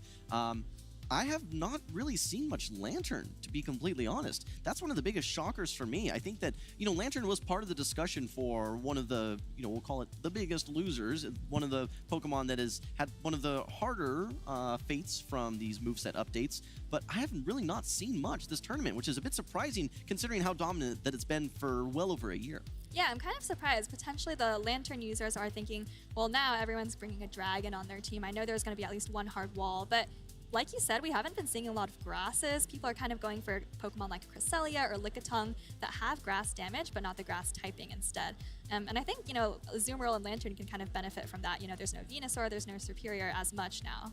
I'm actually very, very surprised by the way that meta is shaken out. The Lantern, the lack of Lantern, the lack of Superior, the lack of Venusaur. You're right. It's those Cresselias and those Lickitungs that are opting as those pseudo-grasses simply just due to their coverage moves. All right, well, we've been asking you to send in tweets. You guys have been interacting with us on social media. Make sure you guys are following the channels. Let's take a look into some of the tweets that you've been sending here on Twitter, or X, formerly known as Twitter. We start off with Evie Sophie. Had to make a pit stop on the way to San Antonio to return some Pokemon regionals. Here we come. Taking a look at that Stunky right there. Trying to get 192 days on that Stunky. Sheesh, that's going to be... That's a lot of coins. That's a lot of coins. Over a half a year. We need some assistance. Someone go knock this Pokemon out of a gym, please.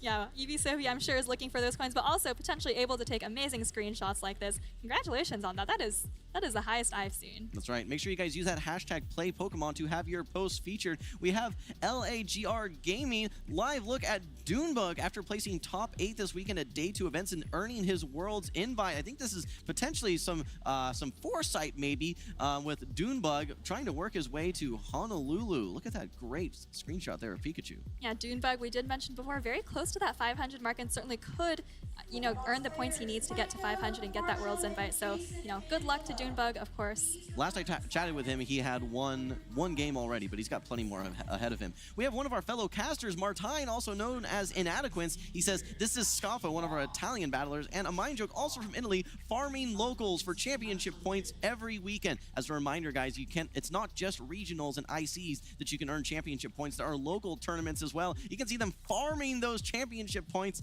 in Italy. That's absolutely right. And remember, championship points at these local tournaments are available not just in North America now, but I believe in both Europe and Latin America. So make sure you get out there, look for those local stores that might be hosting, and you can get some extra championship points. If I'm not mistaken, Soph, I think some trainers in one weekend are attending 4, 5, 6 in some cases of these tournaments, whether they're going to be the official like local tournaments or I believe what are the challenges as well.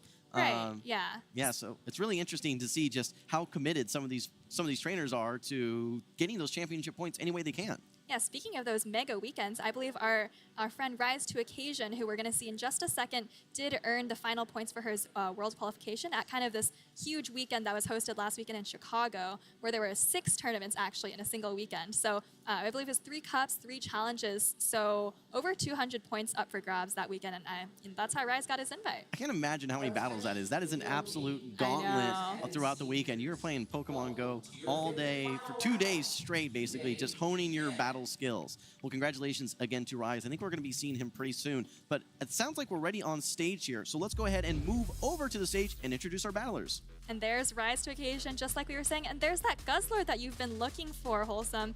I mean, looking at Drayflames' team, we see the Lickitung, we see the Lantern has a lot of play there. And then, of course, you know, maybe going to struggle against the Registeel and the Medicham, but we could see Rise bring it potentially. Okay, well, we have not only one dragon with the Guzzlord, but a second one with the, looks like, non-Shadow variant of Dragonair. Dragonair is one of the more interesting dragons. We normally see the Shadow variant, and it even has some play versus things like Registeel and Bastiodon, believe it or not. But I'm very curious to see how it's going to be lining up versus Rise's team. I think it'll have some strong play versus the opposing dragon with that Guzzlord, but it's really going to need to watch out for that Azumarill yet again, which is just such an incredible answer to so many different types of Pokemon. We'll double down here and take a look at Rise's team. We mentioned the Azumarill and the Guzzlord. Also, it's going to be met with the Shadow Poliwrath, Shadow Gligar, Shadow Alolan Sandslash, and then the Charge-a-Bug as well. Pretty balanced team here, Soph. Pretty balanced, of course. Like we said, Rise is a very consistent trainer. Definitely errs on the side of those balanced teams, right? I think the Shadow Alolan Sandslash we haven't seen a ton of since that move update this season with the Timeless Travels. People are potentially scared of things like the Talonflame, the Poliwrath, but Rise still choosing to bring it, still has some valuable coverage for sure. For example, it could be scaring off that Dragonair on the other team. No power-up punch on the Shadow Poliwrath. We'll have to see how that plays out. Let's move over to the other side. We've got Drayflames. We've seen him at plenty of regionals as well. He's still running the Medicham, though, and like you mentioned, Psychic on its way out. Dynamic Punch is the new preferred move for Medicham. He's going to be complemented with a Shadow Charizard, a Registeel, the Dragonair, non-Shadow, plus the Lantern. Notice the Water Gun, fast attack, as well as Lickitung. So I'm very curious to see how Water Gun is going to match up. Not as nice versus that Azumarill, for instance, so it's going to have some challenges to get through. I expect to see a lot of Azumarill on the side of Rise. I think these trainers are still locking in at this point, but I'm very excited to see how this game 1 is going to play out. I think you're right. Rise does love that Azumarill. We've seen him bring it at previous regionals, including ones that he's won, by the way. And here it is, that Azumarill is in the lead and exactly where it wants to be against a Dragonair. Well, it just seems so safe. You've got the Charizard, you've got the Dragonair, you've got the Water Gun Lantern, you've got the Medicham, all great destinations for that Azumarill to get lined up with, and has great alignment here as well. Now, I love the Shadow variant of Poliwrath because it's going to do a lot better job of consistently being able to counter down a Registeel. You do not want to take any of these charge moves, though, whatsoever. One Zap Cannon is definitely going to be enough to knock out this Shadow Poliwrath. But you can see, oh, and we get the attack drop as well.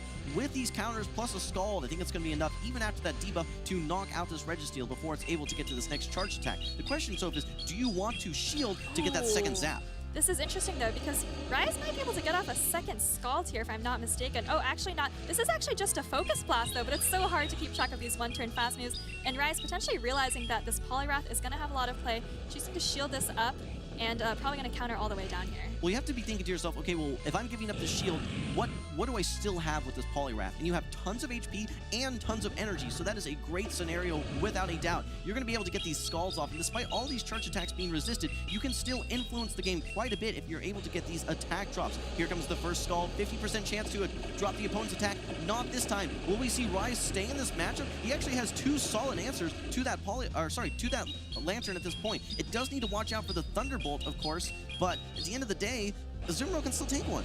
Yeah, I think Rise is perfectly happy to just stay in here. Like you said, this Lantern is actually water gun, so it's going to take quite a bit to get there. Look at how much damage this Poliwrath did to the Lantern using only resisted charge attacks. Rise still has a full health charge bug.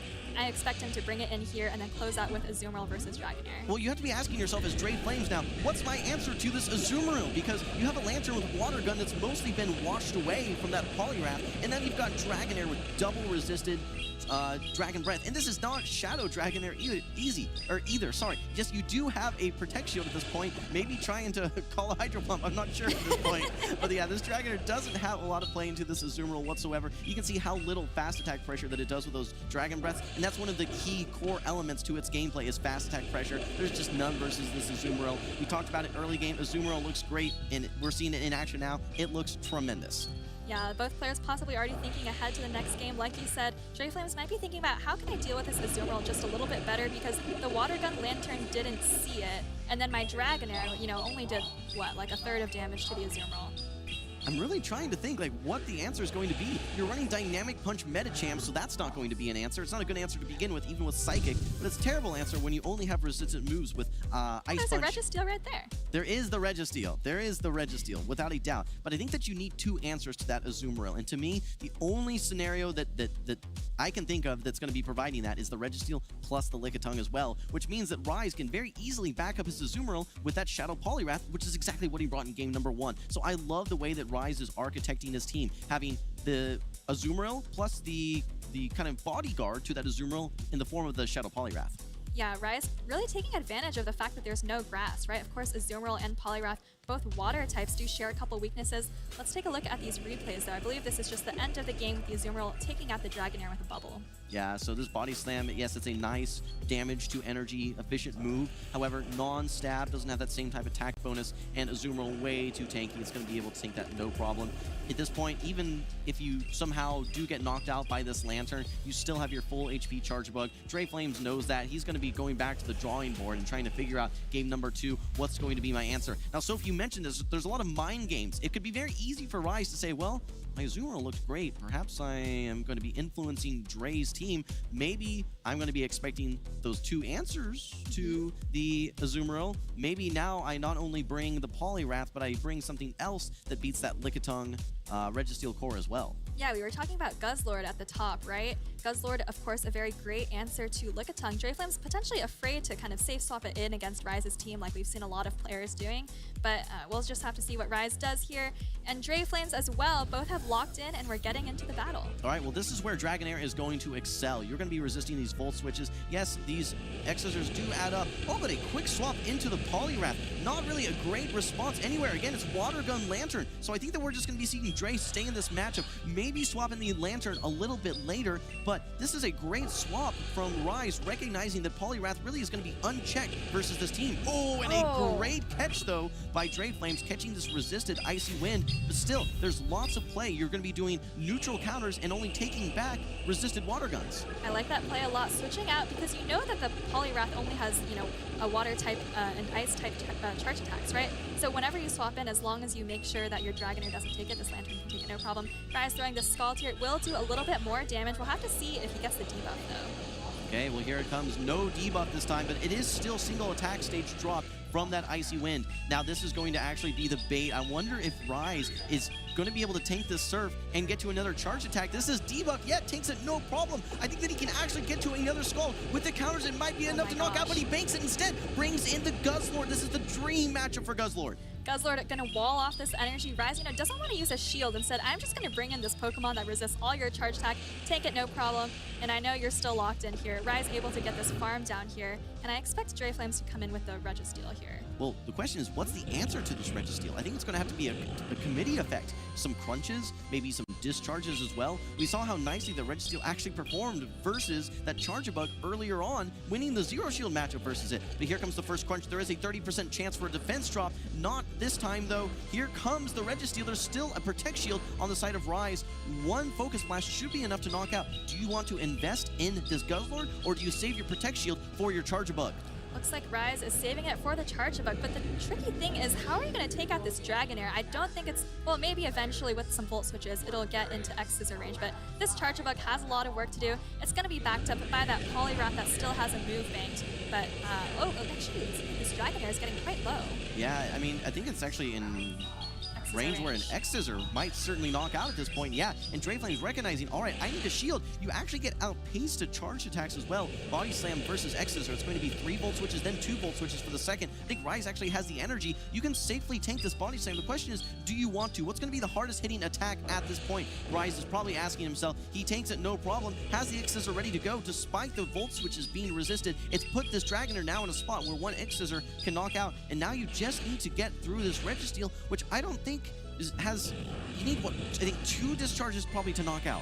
But you have a move banked on the Poliwrath. You just need to land one move. Here it is. Here comes that discharge, and then potentially, you don't even need to swap really, because your Poliwrath will one charge. You've got the stall, right, just like you said, yeah. So I think you might just stay in, let them throw the energy, and then just let this Charge Bug. No, you know what? I think there's multiple win conditions here. So, and Rise says, you know what? I want to take the most convenient one, which is the one that is currently with my Charge Bug on the screen. Going to be able to outpace to this next discharge. Could probably even go for X Scissor at this point, but opts to throw the discharge. That is going to be a good game. Rise taking the clean 2-0 sweep, fresh off his success that he had at the 6 tournaments. He's now taking that momentum here into winners round 4, and he's going to be moving on to winners round 5. What a great run already for Rise.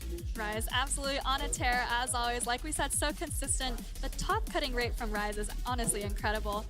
But great plays by Drayflames as well. Rise was able to play out of a pretty tough lead very well. I think the Poliwrath just didn't have a great answer on Drayflames' side, right? And Rise was really able to capitalize. What was interesting to me there was the manipulation of Switch Clock. We actually saw a little bit of delays there when trainers were swapping out. We saw Rise able to get that full farm down on that Lantern with the Guzzlord. Like we said, one of its prime targets. Guzzlord, he had to recognize, is this going to be my most valuable Pokemon though? He actually opted to let it go versus that Registeel and said, Charge Bug, I choose you. I need you to knock out this Dragonair and this Registeel. It had no problem. Great decision making from Rise.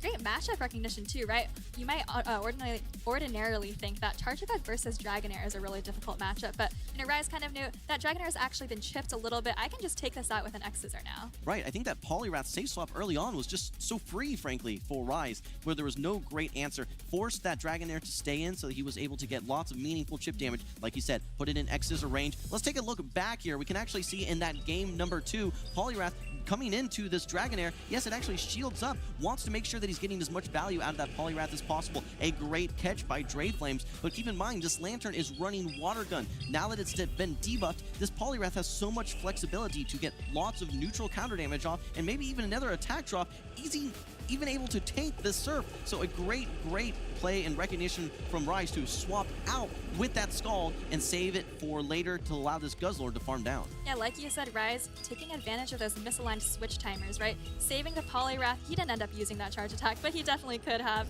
And, bringing in that Guzzlord to kind of just take out the Lantern and take all that energy as well. I mean, it's good to have options, right? It's good to not only have one single win condition. When you've got multiple, you have to feel very good about the situation that you're in. Congratulations to Rise for locking in not only game number 2, but that series as well. He's going to be moving on to round number 5. He seems unstoppable thus far in the tournament, and he's running that Guzzlord, so I have to feel pretty good about my caster prediction there as well, Soph. All right, yes, very well done to Rise. Of course, Drayflames has top cut before, so would not be surprised to see him still make it very far in that losers bracket, potentially see him again later today. All right, well, let's actually throw it back to the caster predictions. I want to take a look at who's doing well, who's not doing well. Soph, you and I both had that Guzzlord. You know what? I gotta say, I wasn't super impressed early on until just recently, but I have to say Guzzlord definitely has some play. So I gotta say that Azumarill that you picked, I think is the standout for me. Look at my picks. Guzzlord, Gligar, Azumarill, they're doing great. You're at least 3 for 4 without a doubt. I haven't seen any Jellicent, unfortunately. I was thinking it was going to be the answer to that Shadow Poliwrath. Clearly that is not the case. Now, Butters and Mark both picked that Charjabug. I think it's been one of the consistent holdovers from our previous meta into this current meta. Seems like the Charjabug is here to stay. Absolutely. It's really just part of the meta now. Like, it has a lot of great play against that core meta. The reason I picked Gligar, though, is because, Charjabug is so prominent, people are going to react to that. And, of course, Gligar is a very hard wall for that Charjabug. We've seen that a couple of times today. Gligar has a lot of play against a team. Opposing trainer brings Charjabug, and you just get a huge advantage off of that. All right, smart reads from Soph, without a doubt. The only one that you missed there was the Polyrath, but All right. that was a little bit of a given, right? That was an obvious That's a given. one. Yeah, no doubt. Yeah. All right, well, guys, you can see here at the convention center, we are hanging out, having a great time. We are absolutely jam-packed here at the Henry Gonzalez Convention Center in San Antonio. Not only are we hosting the Pokemon Go action, but we also have the video game and the trading card game series as well. So lots of trainers here to compete, trying to win championship points for the respective games. Yeah, if you're in the venue, you have a great view of all 3 streams at the same time. Really recommend you kind of check it out and enjoy this weekend of Pokemon. It's really just a celebration of Pokemon. And speaking of Pokemon Go, it's also Community Day. So, It is. So a lot of trainers, they are getting the Community Day spawns, and they're also getting the event spawns, which feature lots of PvP Pokemon, things like Carbink, which we really haven't seen represented here whatsoever today. Lickitung, exactly. I think that even with the research, if you're attending your first regional, there is a limited research where you can get things like Swampert, you can get Gligar, a lot of Pokemon that are very relevant in today's meta. So it's been a great opportunity, and I would encourage anyone that's sitting at home and thinking to myself, you know, how can I participate? There's so many ways to participate. I would encourage you, of course, play Go Battle League, but attend local tournaments. Come to a regional tournament. Even if you don't have the Pokemon built, come to a regional tournament. You can build them here. You can build them here, and it's honestly a great experience just spectating, feeling the vibe of the people around you who are just really excited about Pokemon. I mean, it just kind of feels like a getaway, you know? Without a doubt. There are some folks that I was chatting with out in the crowd that they're traveling from Florida, from the Northeast, simply to come down here to spectate this tournament and hang out with their friends. So obviously it's been a very, very good time here, without a doubt. Now, these trainers are getting ready on stage here. I recognize both of these. These are not trainers that it's their first rodeo, we can say, here in San Antonio.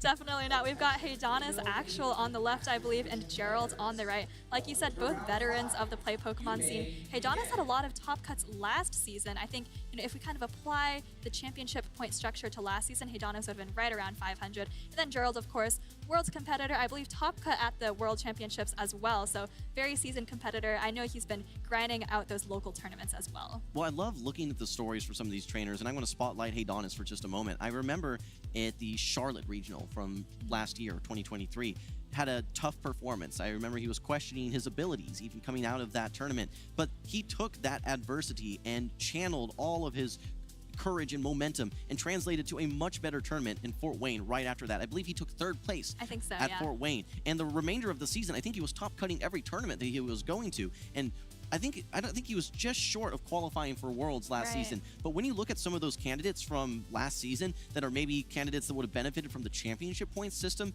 this year, he is absolutely one of those trainers that we know is capable of top cutting. And if he attends enough regionals, very likely to be a Worlds caliber type of battler. Absolutely. I mean, I think he was definitely of the caliber of a lot of players that qualified to Worlds last season. So it's really great to see Heidanis kind of back in it. I know he was potentially thinking of trying the other games actually this season, but he was like, you know what? I did so well in Go last season. I think I can qualify this year, and it looks like he's going for it. He's running it back without a doubt. Now, I saw a quick preview of some of those teams. One of the Pokemon that I spotlighted there was actually the Mantine, which is a very interesting Pokemon. We've seen a lot of that water flying type, more so in the form of Pelipper. Now, that said, we have seen a little bit from, I think it was Emmy Weedle over in Europe, who loves to run that Mantine. But tell us a little bit about Mantine, what makes it a strong Pokemon?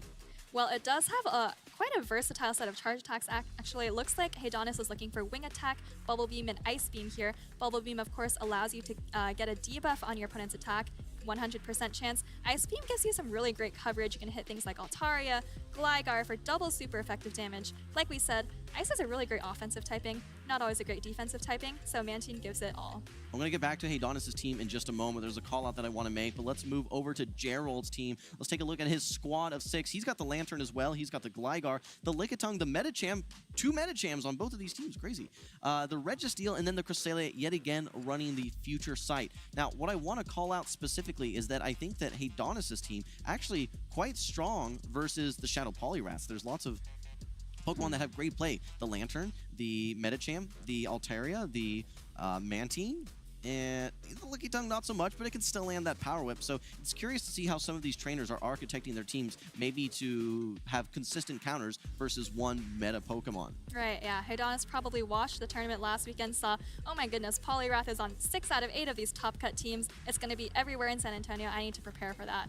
Looks like he's excited for the game here. Both trainers looking very happy, and I think they've both locked in here. All right, here we go. Game number 1. Haydonis on the left, Gerald on the right. We're going to be seeing the Altaria versus the Cresselia. Now, keep in mind, open team sheets. We know that this is not Moonblast, so it makes this match a little safer for this Altaria. Remember, Sky Attack did get a nerf relatively recently, meaning that it takes a little bit longer to get to that Sky Attack. Now, I think for Gerald, you can win this matchup going straight Future Sight as the Cresselia, but it will come down to how these trainers want to invest their Protect Shields. Absolutely. Cresselia is a very good Pokemon in these neutral matchups. Gerald's actually choosing to save it and bring in the Lickitung here to take the Sky Attack. And Lickitung, as we know, is very safe in general. Looks very safe against Haydonis' team as well. And here comes that Mantine. Well, you have to be very thankful. Haydonis doesn't know this yet, but this Mantine is now getting to avoid the Lantern matchup, so that's going to be the best case scenario. He's going to go straight for this Bubble Beam right away, which Bubble Beam, as you know, does reduce the attack by 1 stage for your opponent's Pokemon. So now all these Body Slams or potential Power Whips are going to be doing a little bit less damage versus this Mantine. And I actually believe that Bubble Beam debuff is especially impactful in this matchup. I think the Lickitung's licks end up doing 1 less damage, and if you're doing 1 lick every half second, that's incredibly impactful. Yeah, without a doubt, especially with 1-turn fast attacks. When you go from 3, for instance, to 2 damage, that is going to be a pretty significant drop in damage, right? So I think that that's definitely going to be a big impact here in this matchup. And you can see how tanky this Mantine is after that attack drop, able to easily tank these Body Slams, getting closer and closer to 100 energy. I think that you can knock this Lickitung off the field and then even have energy ready to go for the next matchup as well. Yeah, this Mantine is doing very well here. Gonna, like you said, be able to easily take this Body Slam here. And then Haydonis possibly gonna have to throw another charge attack to take out this Lickitung once and for all, but is going to probably get switch advantage. No, he actually gives it up and brings up that Altaria here, met by the Cresselia again, and we're back in the lead. That's right. Well, speaking of Moonblast, not on this Cresselia, but it is on Haydonis' Altaria. Going to be going for just the Moonblast here. I think he's thinking to himself, I can only get to 1 charge attack before I get knocked off the field. Let's make it the harder hitting one with a chance to debuff as well, the Moonblast. Here comes the Future Sight in return, though. I don't expect a Protect Shield from Haydonis at this range. Yeah, when you throw in, actually an undercharge from Gerald. Can you get some extra Psycho Cuts? Doesn't look like it, unfortunately, but Haydonis is gonna come in with a Galarian Stunfisk right away here. Remember, Gerald is still locked in, and this is a pretty good matchup for Galarian Stunfisk, so I expect Haydonis to be overfarming a lot. Yeah, but one thing to keep in mind is that we still have 2 Protect Shields in play at this point, and Haydonis is losing more and more HP. The more chip that this Cresselia gets, the more necessary that you have later in the game to Protect Shield any charge attack that gets thrown out. So Haydonis really needs to be thinking to himself, how do I get rid of this Cresselia and get it off the field? And actually, that's not going to be quite enough. Does it get to the grass dot? No. That is a huge, huge farm down for this Galarian Stunfisk. Yeah, that was actually huge there. You don't want to take another Grass Knot for sure. But now, Gerald, I believe this Lantern is actually running Spark, which is not going to have a great matchup. Yep, there it is, against the Galarian Stunfisk. These Sparks are doing absolutely no damage, and you're gonna need to land 2 charge attacks as the Lantern here. All right, this is a huge decision, and we do see at the last possible moment the Protect Shield coming out. First Protect Shield is down. We need to get, as Haydonis, you need to get 1 more Protect Shield off the field. Oh, it actually brings the Lickitung. This is interesting because you already capped energy, and you catch the Body Slam as well. What a play by Haydonis. I mean, you have lots of energy on your Mantine, but it's not impactful energy. It's only resisted energy into that Lantern. So now you can farm down with your Galarian Stunfisk, go into this matchup with 100 energy, with a shield advantage. You just need to land one of these Earthquakes, and the Mud Shot should do the rest. Yeah, I think you just go straight for the Earthquake here. You have the 2 shields. It's very safe for you to kind of just shield up everything you see and go straight for that Earthquake. That's actually a really great play from Haydonis. Like you said, the Mantine had a lot of energy, but recognizing that it's not especially impactful once you know that the Lantern is a 3rd Pokemon. All right, well, the question that I have is this Earthquake going to be enough to knock out? And how many Mud Shots, if it doesn't knock out, will you need? Because Gerald has a lot of energy. You stripped 1 of the Protect Shields. You're about to strip the 2nd one here with this next Surf.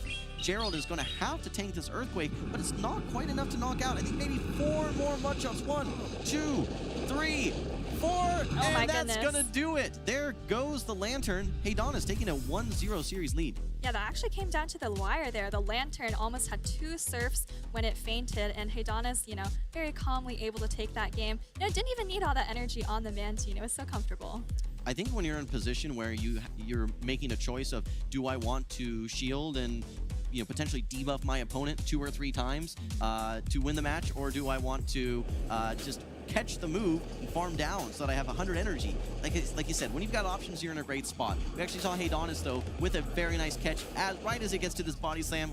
Beautiful, beautiful catch. Haydonis, you can see him recognizing that, hey, I just made a great play. And when we talk about making catches, one of the best times to make a catch is when your opponent has like 1 or 2 HP. They're really forced to throw the charge attack there, right? Haydonis recognized that, farmed all the way up to 100 energy and then stopped. So that was a very precise play by Haydonis, really recognizing the situation there. Yeah, so I love that comment because that's something we don't talk about a lot in the Play Pokemon meta, but when your opponent is essentially forced to make a decision. For instance, when you know that maybe in a mirror matchup that your opponent wins charge attack priority, or for instance loses charge attack priority, that can influence whether or not that you want to switch. But like you said, in low HP scenarios, when the only thing that you can do is throw a charge attack, you're locked in. It's so easy to read your opponent's moves because it's either throw a charge attack or get farmed down. So when you know that there's only one option for your opponent, very solid trainers like Haydonis can predict, and they know their counts, so they can catch that charge attack knowing that there's no other option that trainer is going to be throwing it. That was such a tough situation for Gerald too. I mean,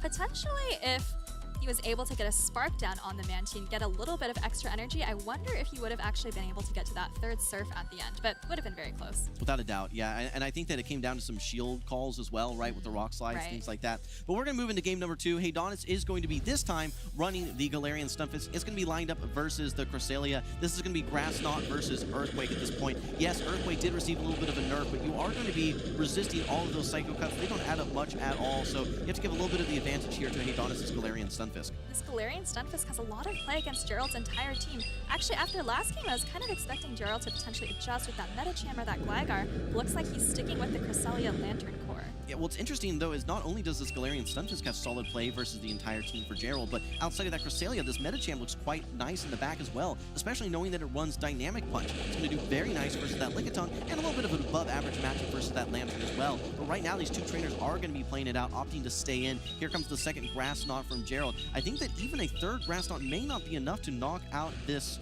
Galarian Stunfisk. I think you do still hang on, but here comes the second Earthquake from Haydonis. It would be very close, but I think you're absolutely right. Looking at that Medicham from Haydonis potentially, looking at these team sheets, you see, okay, the Cresselia is in the lead, and Medicham has a lot of play against whatever's in the back.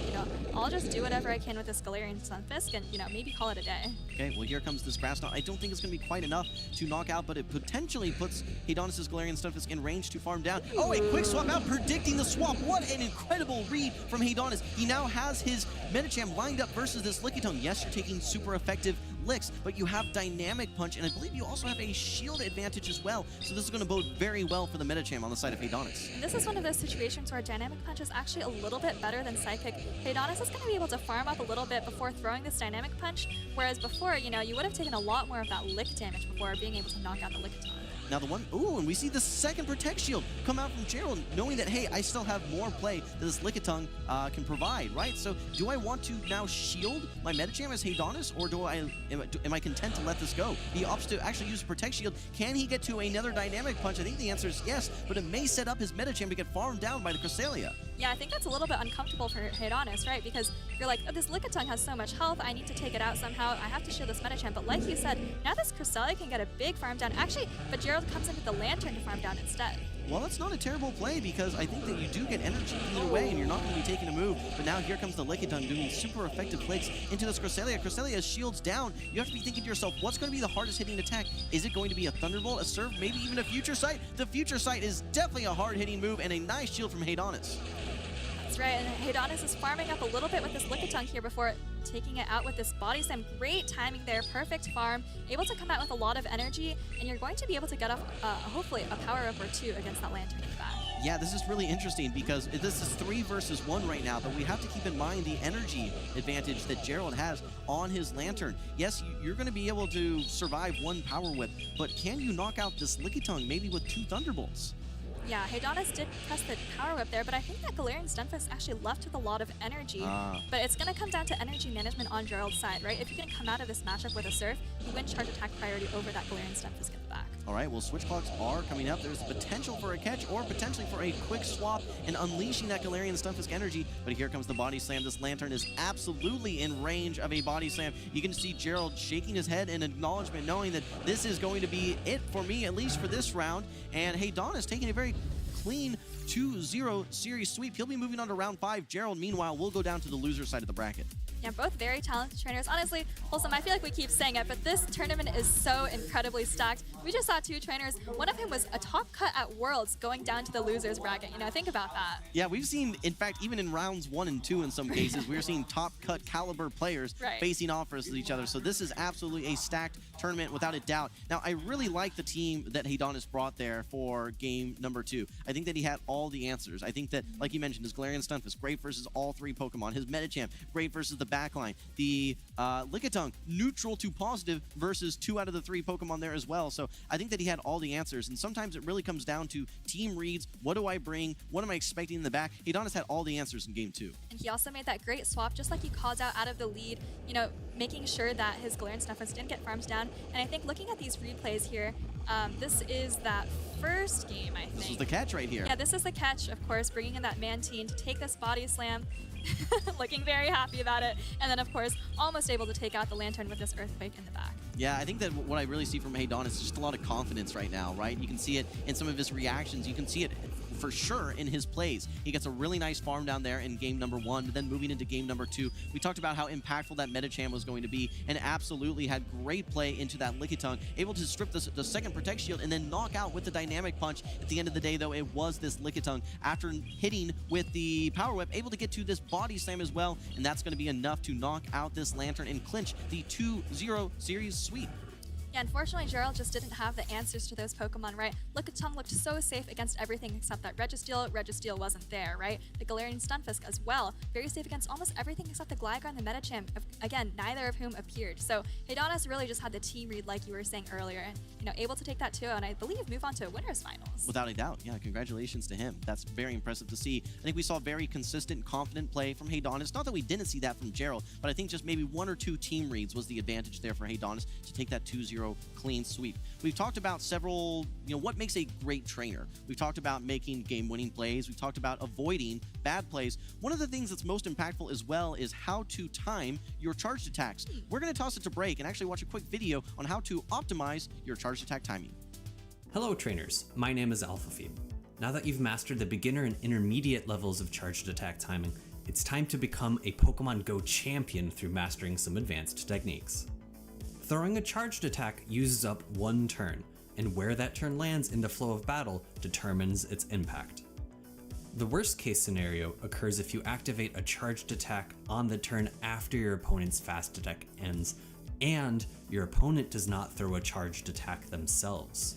One of 2 things can happen. If they choose to throw a fast attack, their fast attack will occur in 1 turn regardless of its original duration. This is commonly referred to as a sneak or a truncated fast attack. This results in your opponent dealing damage and gaining energy for free. The second thing that can happen is your opponent has the ability to switch out their Pokemon and catch the charged attack onto one of their other Pokemon. You can see how impactful this can be as the Earthquake being used by Shadow Gliscor goes from being super effective against the Galarian Stunfisk's Steel typing to double resisted by the Noctowl's Flying type. This sort of play can absolutely change the flow of battle by neutralizing vast quantities of your opponent's stored up energy.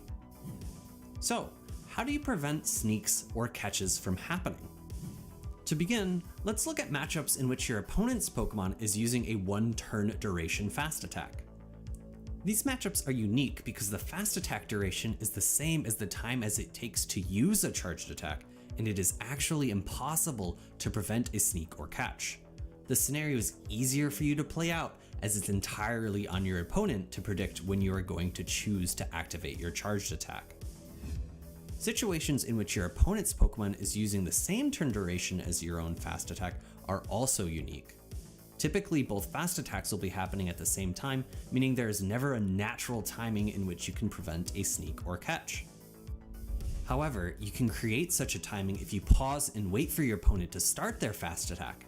This tactic is frequently used at high levels of play to guarantee that a selected charged attack lands on its intended target. For instance, you can see this being utilized here in the 2023 Vancouver Regional Grand Finals by the champion Dilab. All right, we're at the Earthquake, but we're going to be throwing this Hydro Cannon here now. This is still going to threaten a lot of HP. One of the most efficient charge moves, this Hydro Cannon, and very close to another one as well. Both of these Pokemon pace 2 moves at the exact same rate, and we do see a charge. I believe, did the Ninetales throw a move? For all other situations, it is easiest to analyze by the duration of your own fast attack. In this video, we'll focus on 1 and 2 turn duration fast attacks. While utilizing 1 turn fast attacks, the objective is simple. Use 1 fewer fast attacks than your opponent's fast attack duration, and then throw your own charged attack. As an example, up against the 5 turn fast attack Incinerate, you want to use 4 1 turn fast attacks. Against a 2 turn fast attack such as Shadow Claw, you only use 1 1-turn fast attack before activating your own charged attack. Proper timing with a 2-turn fast attack can be a bit more tricky. Against 3-turn duration fast attacks, ideal timing follows the formula of 3x plus 1. After using 1 or 4 fast attacks, you have gone through a total of 2 or 8 turns respectively, which are 1 less than 3 and 9, which corresponds to 1 or 3 3-turn fast attacks.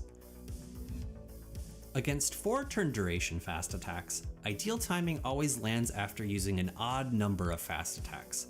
In this case, ideal timing always provides 1 additional free turn to your opponent. Against 5-turn duration fast attacks, ideal timing follows the formula of 5x plus 2. After using 2 or 7 fast attacks, you have gone through a total of 4 or 14 turns, which is 1 less than 5 or 15 turns, which corresponds to 1 or 3 5-turn fast attacks.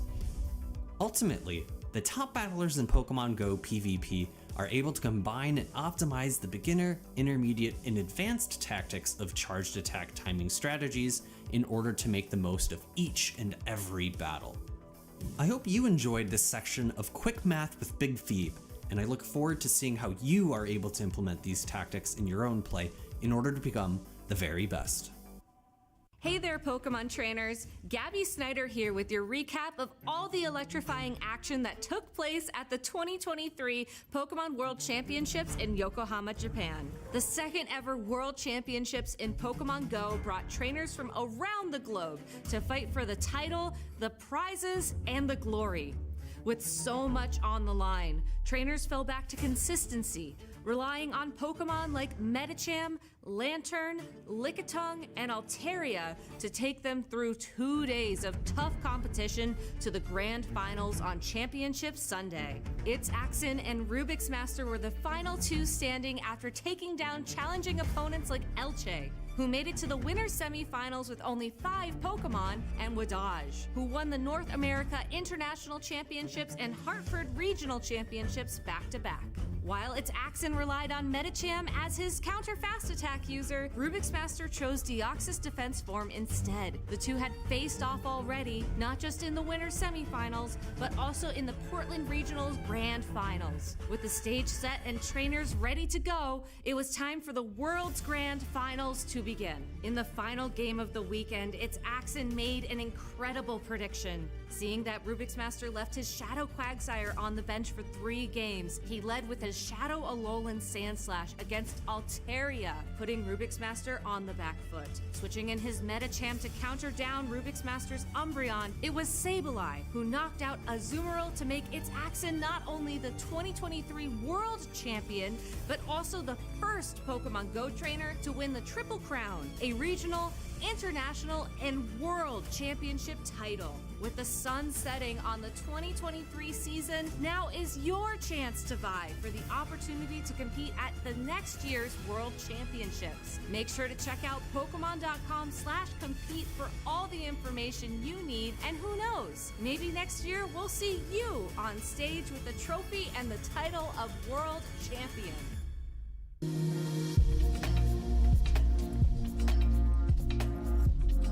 speaking of that triple crown, we have a trainer backstage with Dodge that's looking to complete that triple crown this season because he has won an international championship.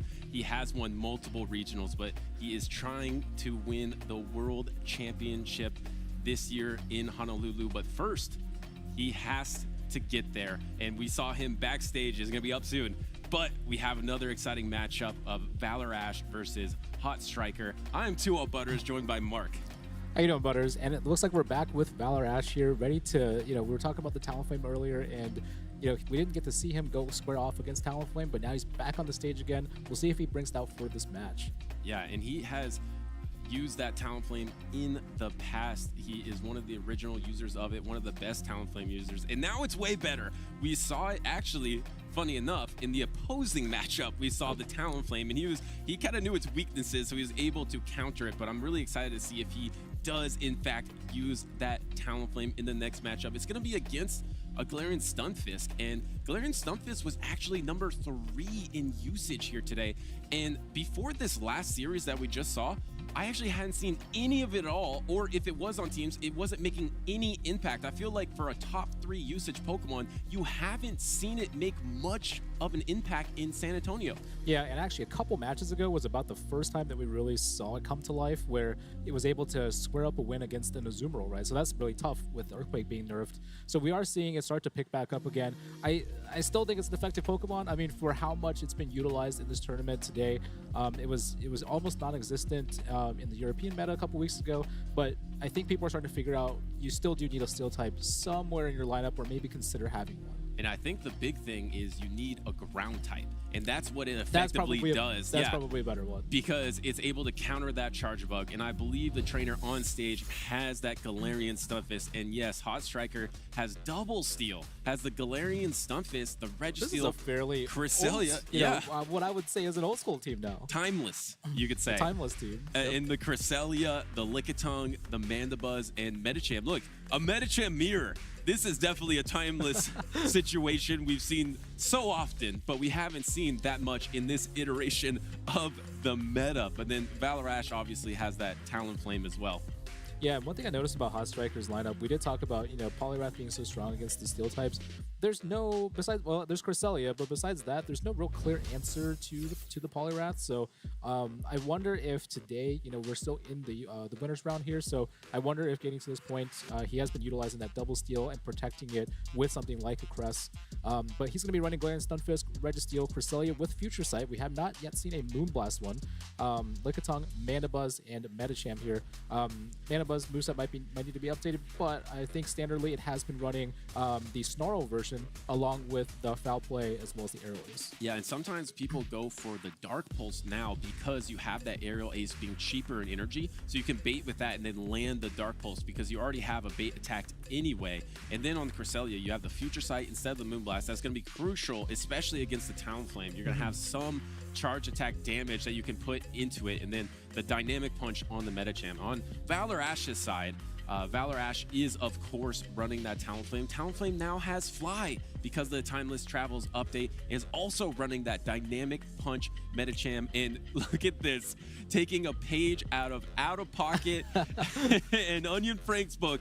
Valor Ash is also running the Leaf Tornado Superior.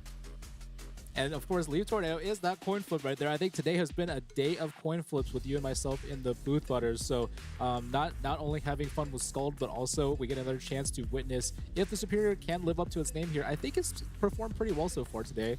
We've seen it do well even in non-super effective matchups or resisted matchups just because they can get that debuff. And we have to talk about the Talonflame. Valor Ash is feeling on top of the world in this timeless meta. He's trying to regain his top status in Pokemon Go PvP scene, and I think Talonflame is going to be a huge part of it because there is no clear answer to Talonflame on Hot Striker's entire team. And so Talonflame is going to be in every battle. And we even get kind of the lead of leads, right? So you get the Lickitung into the Galarian Stunfisk. Galarian Stunfisk has almost no risk in this matchup because you're going to be taking resisted body slams, you're going to be taking neutral power rips, and you're going to still be able to spam out attacks. Now, Earthquake is weaker, so this will take longer to eliminate, but seeing this Lickitung kind of get out of the way of some of these neutral matchups, like with the Gligar and the Talonflame in the backline, has to feel pretty good. Yeah, and if you can absorb a double Earthquake to get to double Power Whip, yes, you might slightly lose this matchup, but you can absorb this double Earthquake. I mean, it is a little weaker,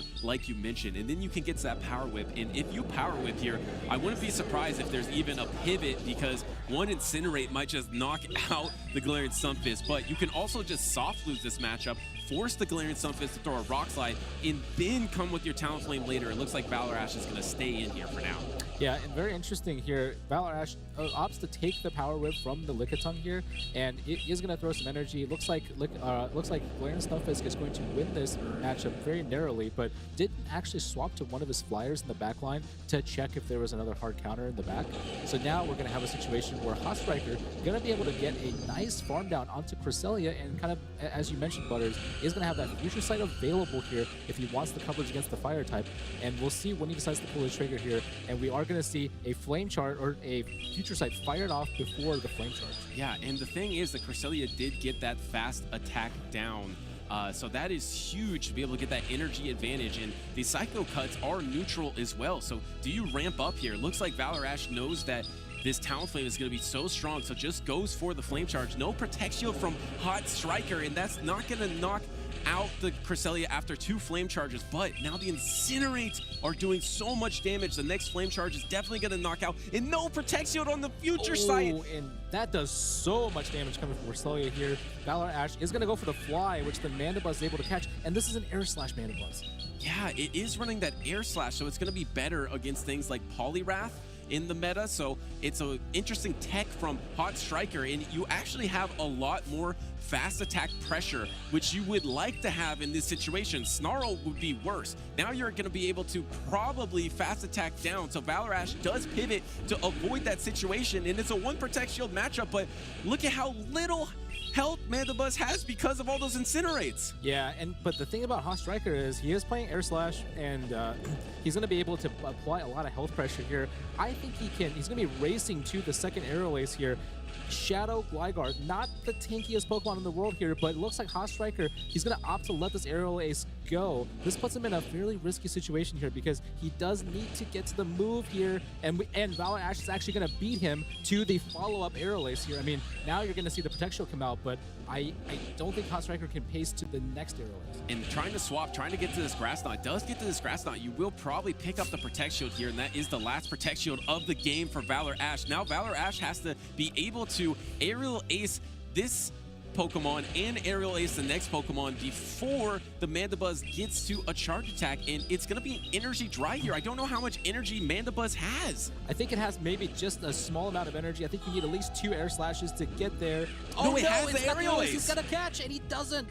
I forgot he left with the move. He doesn't catch, but it's going to be a fast attack off in the end. It's going to be Incinerate versus Air Slash. Valor Ash likes this matchup, and Incinerate does it! Oh my goodness, and he survives with just a sliver of health. Wow, I mean, I don't know if you would even need the buffed Incinerate there because that Mandibuzz was really low, but Valor Ash able to win that game with the Talonflame. He has played it in metas where it's been terrible, and finally it has its moment here in this meta in San Antonio, Texas, and it was his Pokemon of choice. He kept it in the back, he kept the Protect Shields for it, and the reality is, Mark, I don't see an answer from Hot Striker. Yeah, I mean, I think Lickitung and Mandibuzz are good answers into Talonflame because you have the bulk to deal with it, but I think the main change that happened in the previous game was he kind of let the Talonflame run amok because I think you got 2 Flame Charges off before you started incinerating, right? So, or before you continued to incinerate, that added up to a ton of damage. So I think there has to be some kind of better immediate plan for Talonflame. You can do the long draw matchups, but I would say that having Cresselia go up against a Talonflame, not the best choice that you can make. You really do need it to apply more pressure because you got to get these buffed Incinerates off of the battle. Yeah, it's just so hard because you're gonna have to try to handle it neutrally unless you try to get a scenario where you bank some Rock Slides and then use those Rock Slides in the back. And it looks like in this game number 2, Hot Striker is back with the Galarian Stunfisk, but it's matched against the King of Grounds. I feel like Gligar beats all the other ground types, and that's why it is so strong in the meta as well. Say swap Lickitung, no counter swap from Valor Ash. Yeah, and I think you're eventually going to want to swap out, but right now Valor Ash probably going to get some value with a dig here before coming in with his own Galarian Stunfisk here to make sure that he has enough energy to secure the switch advantage. And we do see the switch come in right now. I mean, this is going to hurt pretty bad for Hot Striker, but at this point, because you haven't done enough damage with these licks from Lickitung, I think Galarian Stunfisk and Valor Ash, they're going to be able to maintain the alignment. Yeah, Lickitung is so flexible, but it does have one weakness, the chip and dip. It just wants to lick up that chip and dip, and it has a lot of trouble dealing with that strategy, because as soon as you get this Lickitung in a disadvantaged health pool, it doesn't have the firepower to get back in the matchup. And here we go, we do land that body slam, but it's going to be not very effective. So not only did Valor Ash remain in this positive alignment, now he has a little bit of energy and health pool to go against the backline, which is a Galarian Stunfisk and a Cresselia, so you're looking pretty strong. Yeah, and I think this is one of the most uncomfortable matchups in all of Pokemon Go, Butters. Galarian Stunfisk versus Galarian Stunfisk, although Valor Ash here not really going to mask it. I mean, he's going to go straight for the Earthquake here, but in these Galarian Stunfisk mirrors, the value of landing an Earthquake versus, you know, shielding a Rock Slide, it's just such a huge delta. And we're going to see here, Hot Striker, you can't mud shot down your the enemy Galarian Stunfisk, so you have to go for the Earthquake here, and Valor Ash is more than happy here to let this Pokemon go. It's gotten so much value. Yeah, you have to commit so much energy just to take out the Galarian Stunfisk that's at about 25% health. Swap into Cresselia, trying to catch an attack, but then here comes the Talonflame, and the Talonflame has 2 Protect Shields, and Valor Ash is just reaching for that Flame Charge. It's just going to try to get ramped up. And we are going to see a Grass Knot bait come out from Hot Striker here. Valor Ash is going to respect the shield here because, you know, because there is some potential here that he can get farmed down. Future Sight does a lot of damage to Talonflame, but we are going to be at a situation where we're going to ramp up. And I think Valor Ash is probably likely to let the next charge move go because he just wants to apply as much Incinerate pressure as possible. He's going to go for the fly, actually, and we are going to see the Future Sight come out from Hot Striker. It didn't want to double Protect Shield Grass Knot, so actually let the Future Sight go. We saw last battle that you can absorb that Future Sight. You're not really too threatened from that fast attack of Psycho Cut, and decide to actually go for the fly and get the Protect Shield. So you would rather have go for the Flame Charge, but a key thing is fly is less energy. So now you're going to be able to maybe incinerate down and hopefully get to another fly before the Future Sight. So that was the play. Valor Ash knows Talonflame, even though it has a new attack, he knows how to use it brilliantly. Yeah, fantastic play here from Valor Ash. And you saw Hot Striker just barely got the energy for the Future Sight. May have been worth it to go ahead and throw the Grass Knot, but now with Galarian Stunfisk coming in, takes an Incinerate actually before getting to the Rock Slide. Valor Ash is A-okay with it. Talonflame has done so much in this matchup, and right now you're kind of trapped here because you are Galarian Stunfisk. It's going to take minimum 3 Rock Slides to be able to win against the this Gligar, and Gligar has a super effective dig lined up and ready to go. Yeah, and because of that Incinerate, now this Galarian Stunfisk is in dig range for that Shadow Gligar. Looks like Valor Ash is going to take this winners round 4, Group E, 2-0 to move on into round 5. And what a dominant performance for Valor Ash so far in San Antonio. Yeah, and a timeless legend taking Talonflame, his timeless partner, all the way through this matchup out here. Great reads from both games on Valor Ash's side, able to take full advantage here. I mean, from an alignment perspective and understanding Hot Striker's team, punishing him with the Galarian Stunfisk on the Lickitung in the first game, and then having the Gligar in the lead in this game to meet the opposing Galarian Stunfisk and really draw as much value as possible can. I think Talonflame had a very easy path towards the very end to get to the victory. And for me, this all comes down to what he told me earlier, that the stars have aligned for his journey in Pokemon Go in the Championship Series. Let's take a look at this last matchup, because Talonflame, everything has aligned for Talonflame, Mark, because the top 3 usage Pokemon, Lickitung, Charjabug, Galarian Stunfisk, 2 out of those 3 are weak to fire fast attack damage from that Incinerate. And then you play in winners round 4, Hot Striker. You look at the team on the left here, there's no answer for this Talonflame. It's literally all the stars are aligning for Valor Ash and his journey. And finally, his Talonflame has a place to shine in Texas. Yeah, and what better place to do it than than the first regional of this new meta here. It looks like, I've talked to a lot of trainers before this event. We were kind of up and down on Talonflame. Is it good? Is it not? Valor Ash right now showcasing just how good this Pokemon can really be. Yeah, and it's well placed in the meta. And then you also have that Shadow Gligar, which he just finished that battle with. And that has been the standout Pokemon to both of us, right? Absolutely. It's been so strong so far. And yes, Galarian Stunfisk is number 3 in usage, but Shadow Gligar has been the most impactful ground type that we've seen to counter that Charge Bug Lickitung core.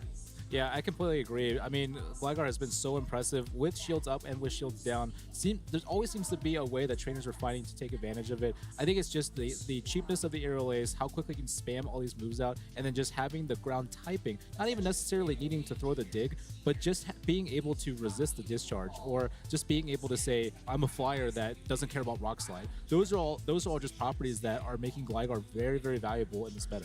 And it goes to a point that Wholesome and Softoph were pointing out how Azumarill is looking really strong right now. And it's because I think Azumarill is the pivot of the today meta, because now everyone pivoted the Shadow Gligar, thinking it's really strong. And then when Shadow Gligar is so impactful and Galarian Stunfisk is top 3 in usage, there's ground. And Shadow Poliwrath. Yeah, but the thing is, there's ground types all over the place. Yep. And that scares off the lanterns. So now Azumarill is so safe because there's ground types everywhere. You don't want to use the lantern as much. And then Azumarill, or where we saw Heidonis Actual bringing the Mantine. And that's a Pokemon that he actually has experience with. He brought that to Sacramento as well. So it's really cool to see these trainers use these Pokemon when they're not always that strong, and then just keep adapting to new metas and continuing to bring them. And now Heidonis is going to be in Winners Round 5 as well. So it's so cool to see these trainers stick with these Pokemon. And the prime example, of course, Valor Ash.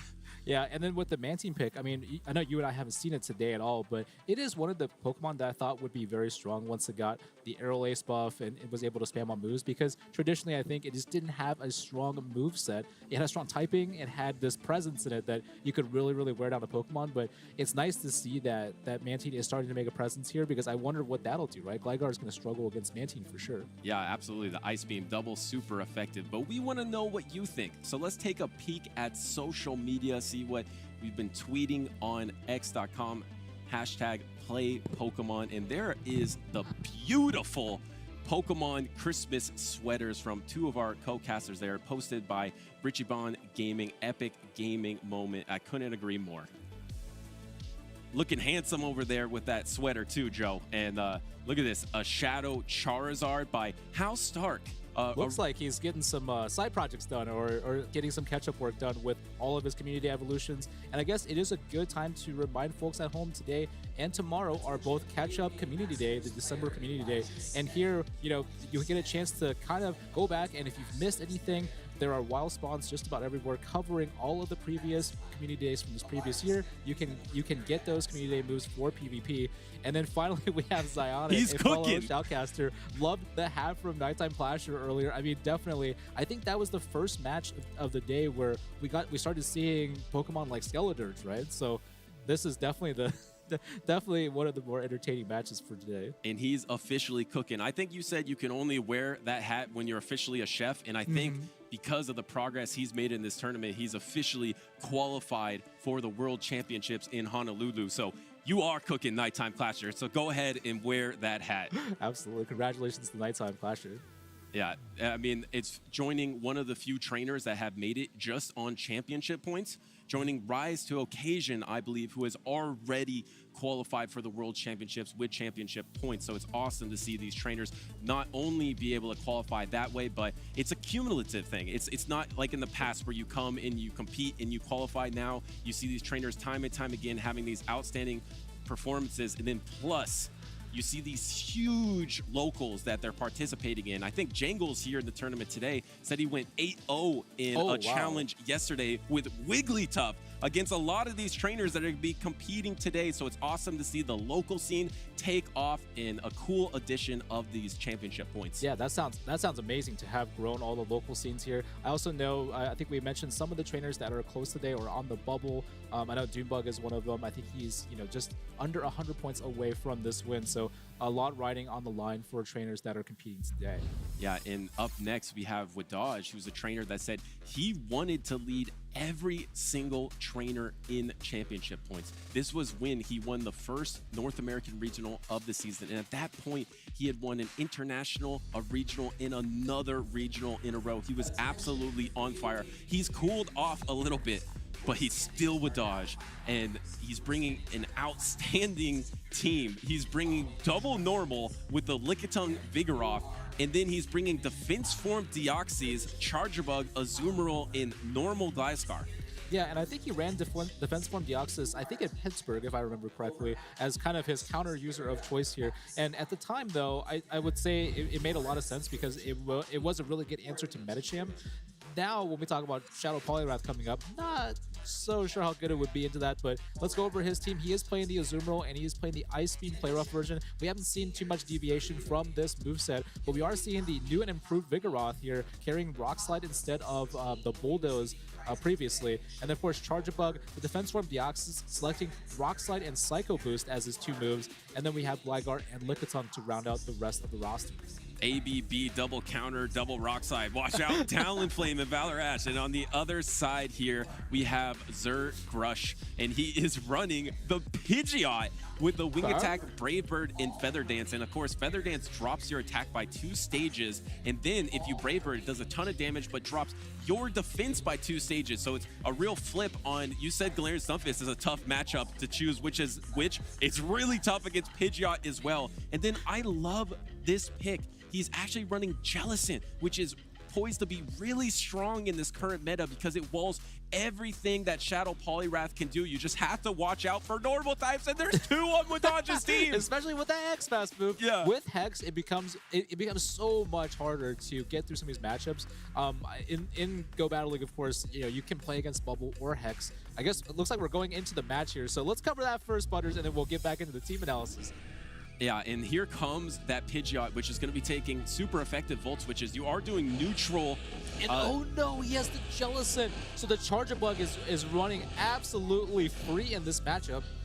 Yeah, and the thing is, like you mentioned, he's ABA weak to this Charjabug, so he actually just has to stay in this matchup, and I expect him to just start Feather Dancing, and there it is, trying to get that Feather Dance, get the debuff on here. It actually picks up a Protect Shield. You don't want to Protect Shield that. It doesn't do that much damage, and it drops your attack. I think Wadaj is being respectful here, just in case there is going to be the Brave Bird. You don't want to lose your opener here, and he is still going to outpace in any ways to the second discharge. I mean, if you're Zergrush here, do you want to give up your second Protect Shield this early in the match? It looks like he will. He does endure. Can he flip it? Can you flip it? You flip it! You flip the ones if you bait with the Feather Dance, and now Wadaj has to give up 2 Protect Shields or lose to a Pidgeot. And no, gives up 2 Protect Shields to ensure the alignment and the Charjabug endures. Now, this is going to be an interesting one because we know the Registeel is very likely to come in. Does Wadaj, I mean, you don't know what's in the back, right? So are you going to save swap out of this? It looks like he's going to opt to go ahead and stay in. Going to get as much damage off as possible because I think he wants the Gligar on it. And that is actually, despite having this great opener from Zergrush, might still set up Wadaj for a great ending to this match. Yeah, the problem is that normal type Lickitung in the back for the Jellicent. It's just going to be so tough. You're going to have to rely only on Surf damage. Here comes that Zap Cannon. I don't think it's enough, but it actually puts you in a good spot because you can lock on down. Yes, you have to take a discharge. The attack dropped anyway. You would rather have this energy to threaten because if you could land a Zap Cannon or a Focus Blast on Lickitung, that could flip everything. Yeah, I think that's a bit of a relief for Zergrush here. Going to get quite a bit of energy. He's probably very happy because his Jellicent doesn't need to see that Charjabug and is going to get him into energy enough for Zap Cannon here. Of course, this is not going to do too much to the Gligar, but we're really looking for that attack drop here, and this is going to come down to be pretty close overall, Butters. No attack drop, and I think if you would dodge, stay in, you try to go for it, but you do have the Jellicent come in, and there is the Lickitung. And this is what I was alluding to right before we went into the match, Butters. When you have Hex as a fast move on Jellicent, it is so miserable against normal types. You have access to Bubble as well as a potential fast move, but this is not going to make a dent in this Lickitung itself. Yeah, it's so tough, and I want to take this opportunity to point out this is advanced Pokemon Go play from Zergrush, because actually Zergrush was trying to swap exactly on that dig, which is a really smart move, because a lot of times once the trainer has energy for the dig, they will swap. But Wadaj is so poised and so experienced and so talented, he knows that Registeel doesn't have enough energy, so you never have to throw when you have dig. So that swap did fail because Wadaj is that next level trainer, able to lick down and probably going to be able to take out this Registeel no problem with the Lickitung. Yeah, and I think it's very comfortable for Dodge right here. Registeel, unfortunately, despite having very potent charge moves and even having a Protect Shield in this case, this is a situation where you need too much energy, as in too many lock-ons, to get to all of the moves that you need to get to. You need at least 2 more Zap Cannons to take down the Gligar, and it looks like even at this point, if you wanted to comfortably Ring Attack this down or double Aerial Ace this down, you'd be in a good spot here. Nothing really that Zergrush can do. I guess we'll play it out just to see how the matchup ends, but great play by Wadashi. Yeah, and see if he goes for the back-to-back aerial aces. Yes, this is going to be enough for a knockout, even though it's not very effective. And a pretty clean Game 1 victory from Wadaj. And it just seems like Wadaj is always a prime example for where a meta is heading because of his status. It's so much Charge Bug Lickitung, Mark. All these trainers are bringing Charge Bug Lickitung when they think that's the safest play against the opposing trainer, and that dynamic duo loses to Gligar in a way, because you lose the Gligar with the Charger Bug, and then you're neutral to that Lickitung. So in that matchup, Wadaj is just running Gligar, Charger Bug, Lickitung, calling it a day. What is wild is he has the counter for the Lickitung Charger Bug combo, then he's running Lickitung Charger Bug to make it even worse, right? So yeah, I mean, it's a great read, and also I think there was I think Zerg might have thought that Wadaj might hide the Charger Bug in the back, so he wanted to play the Pidgeot lead here, and perhaps, which by the way, flipped the ones, this was which also is crazy. absolutely insane. I did not know this. I mean, I think it makes a little bit of sense because Charger Bug, it's a little tankier and has a little less attack, right? So if you are in that situation, maybe you can get to it. But that was a great read, and almost forced the second shield, or forced another shield, right? So. But Pidgeot also impressing me today with the Feather Dance spam and everything else. Another psychological game that you want to play. And one thing to point out about Pidgeot is it's so good against Lickitung. It's able really to hard counter that Lickitung. So I like Pidgeot from Zergrush's side. You just don't want to... Well, actually, I'm not going to blame anything on Pidgeot. Pidgeot did its job. Yeah, it did. It flipped the ones and got 2 Protect Shields to start off the game. It was Jellicent that didn't really have a place to go in the back. Registeel Pidgeot core looked pretty strong, especially because there's not a counter user with same type attack bonus on Wadaj's side. You have those pseudo counter users in Vigoroth and Defense Form Deoxys. Yeah, and I think Jellicent has its uses in this lineup, right? It has a slightly winning matchup against Azumarill. And it definitely does well against Vigoroth, does great against the Deoxys defense in case that comes in. And then in the very worst case against a Gligar, it still has access to Surf. So I can see why Zergrush would consider bringing this Pokemon in, but Wadaj just pivoted away from that completely. And Zergrush shakes his head because his ground type is going to be facing the king of the ground types, because there is nothing you can do. Yep. It hard walls everything from this Clodsar. Zergrush is just staying in this. You're not going to do anything. Earthquake is double resisted, and even the poison attacks are double resisted. You're just sitting there taking digs. Yeah, this is very rough here, and of course we have Clodsire. This is one of the Pokemon that I actually thought would be doing really well this weekend into Charger Bug. But unfortunately, it does get caught up here against the Gliscor, and Wadaj is saying, whatever your Earthquake is, mine, it can be better with my own dig, and this is going pretty well. We're going to see the Force Pivot out from Zergrush, but there is the Charger Bug right here. Clodsire, the kit is designed to take out the Charger Bug, but so much value has been gained at this point from Wadaj's side that, I mean, unless Zerg is going to go for the no shield there on the Feather Dance. Yeah, no shield on the Feather Dance. I think Wadaj looked for the last time.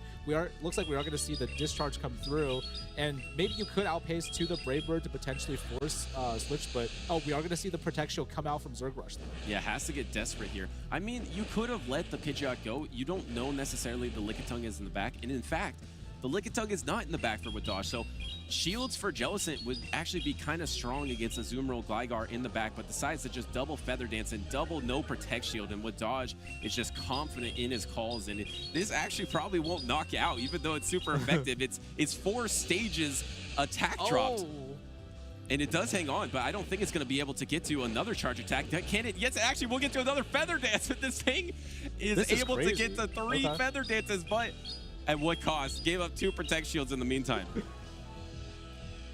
So something for us to learn about Pidgeot, but yeah, Gligar is going to be able to get ahead on energy. I mean, I think he's very confident because he does have the Azumarill in the back there. And with that super effective Ice Beam for Clodsire at this point, I think if you're in Azumarill, you don't care because you're going to take a Sludge Bomb, but Clodsire's attack isn't very high to begin with. And now, with all of this energy that has been farmed up, I mean, Gligar's just going to go to town.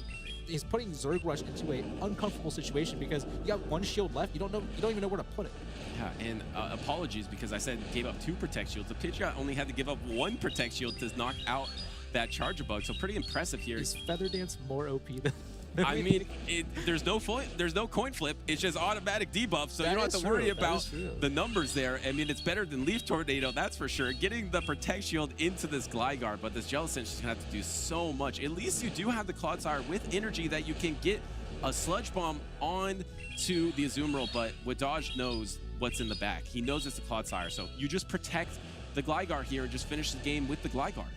Yeah, and unfortunately, we are going to see this Jellicent get farmed all the way down, and there is a dig here from the Gligar. I mean, Wadaj not even going to have to show his Azumarill in this matchup, just because he has read his opponent so well that the team construction is really on point, and he's punishing everybody from the start of the matchup here with the choices that he's made in Pokemon selection.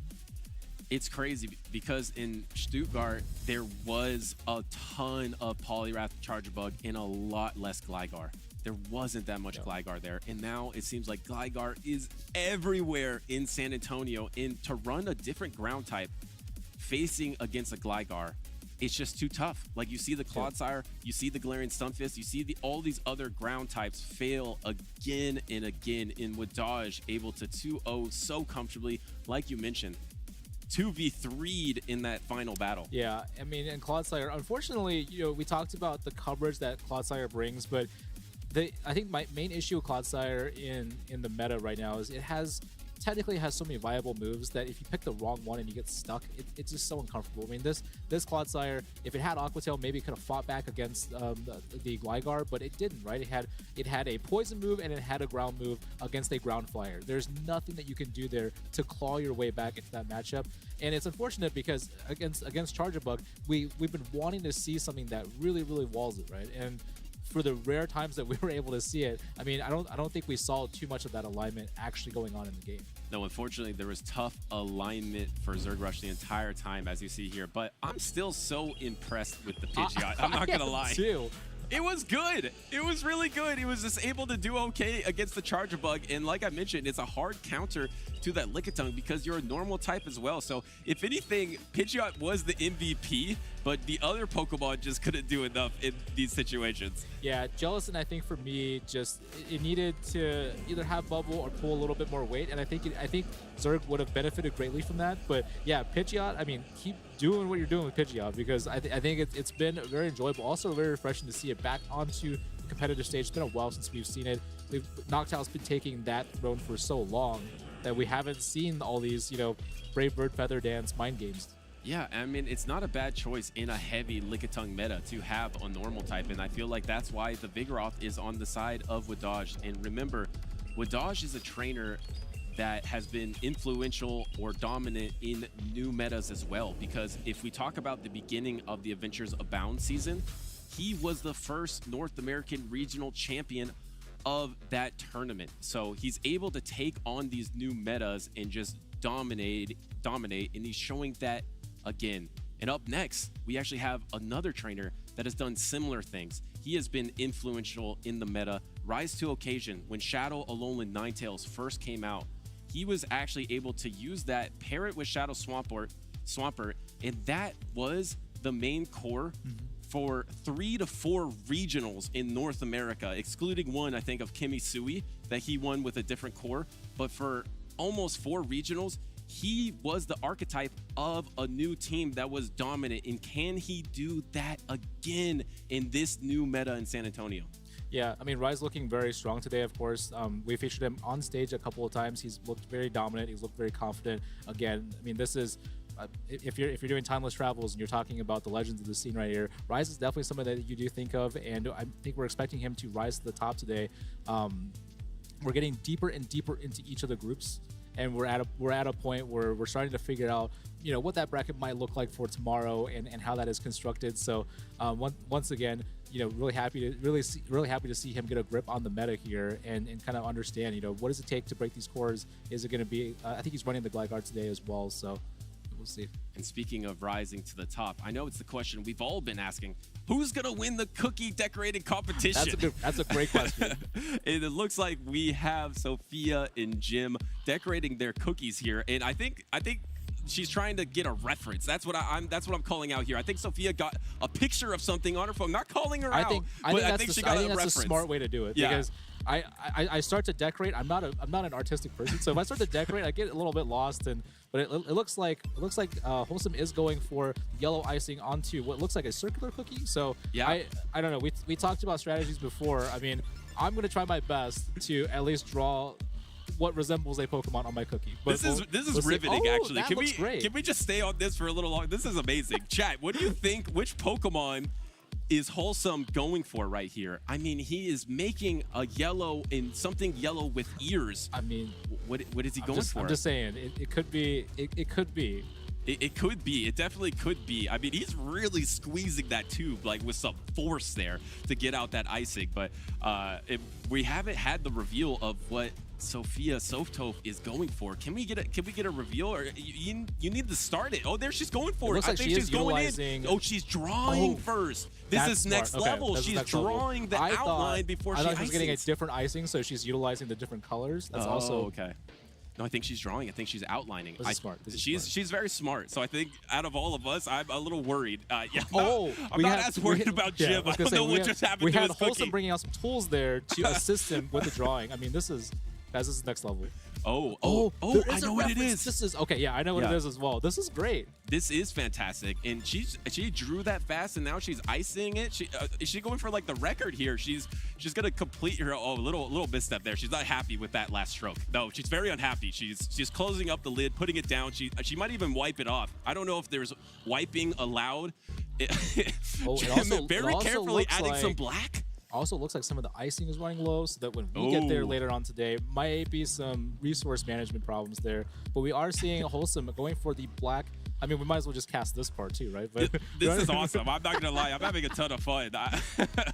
You are seeing Wholesome going for the black icing here. I wonder what he's doing. It looks like he's drawing either eyes or ears. I believe it's going to be ears. Okay.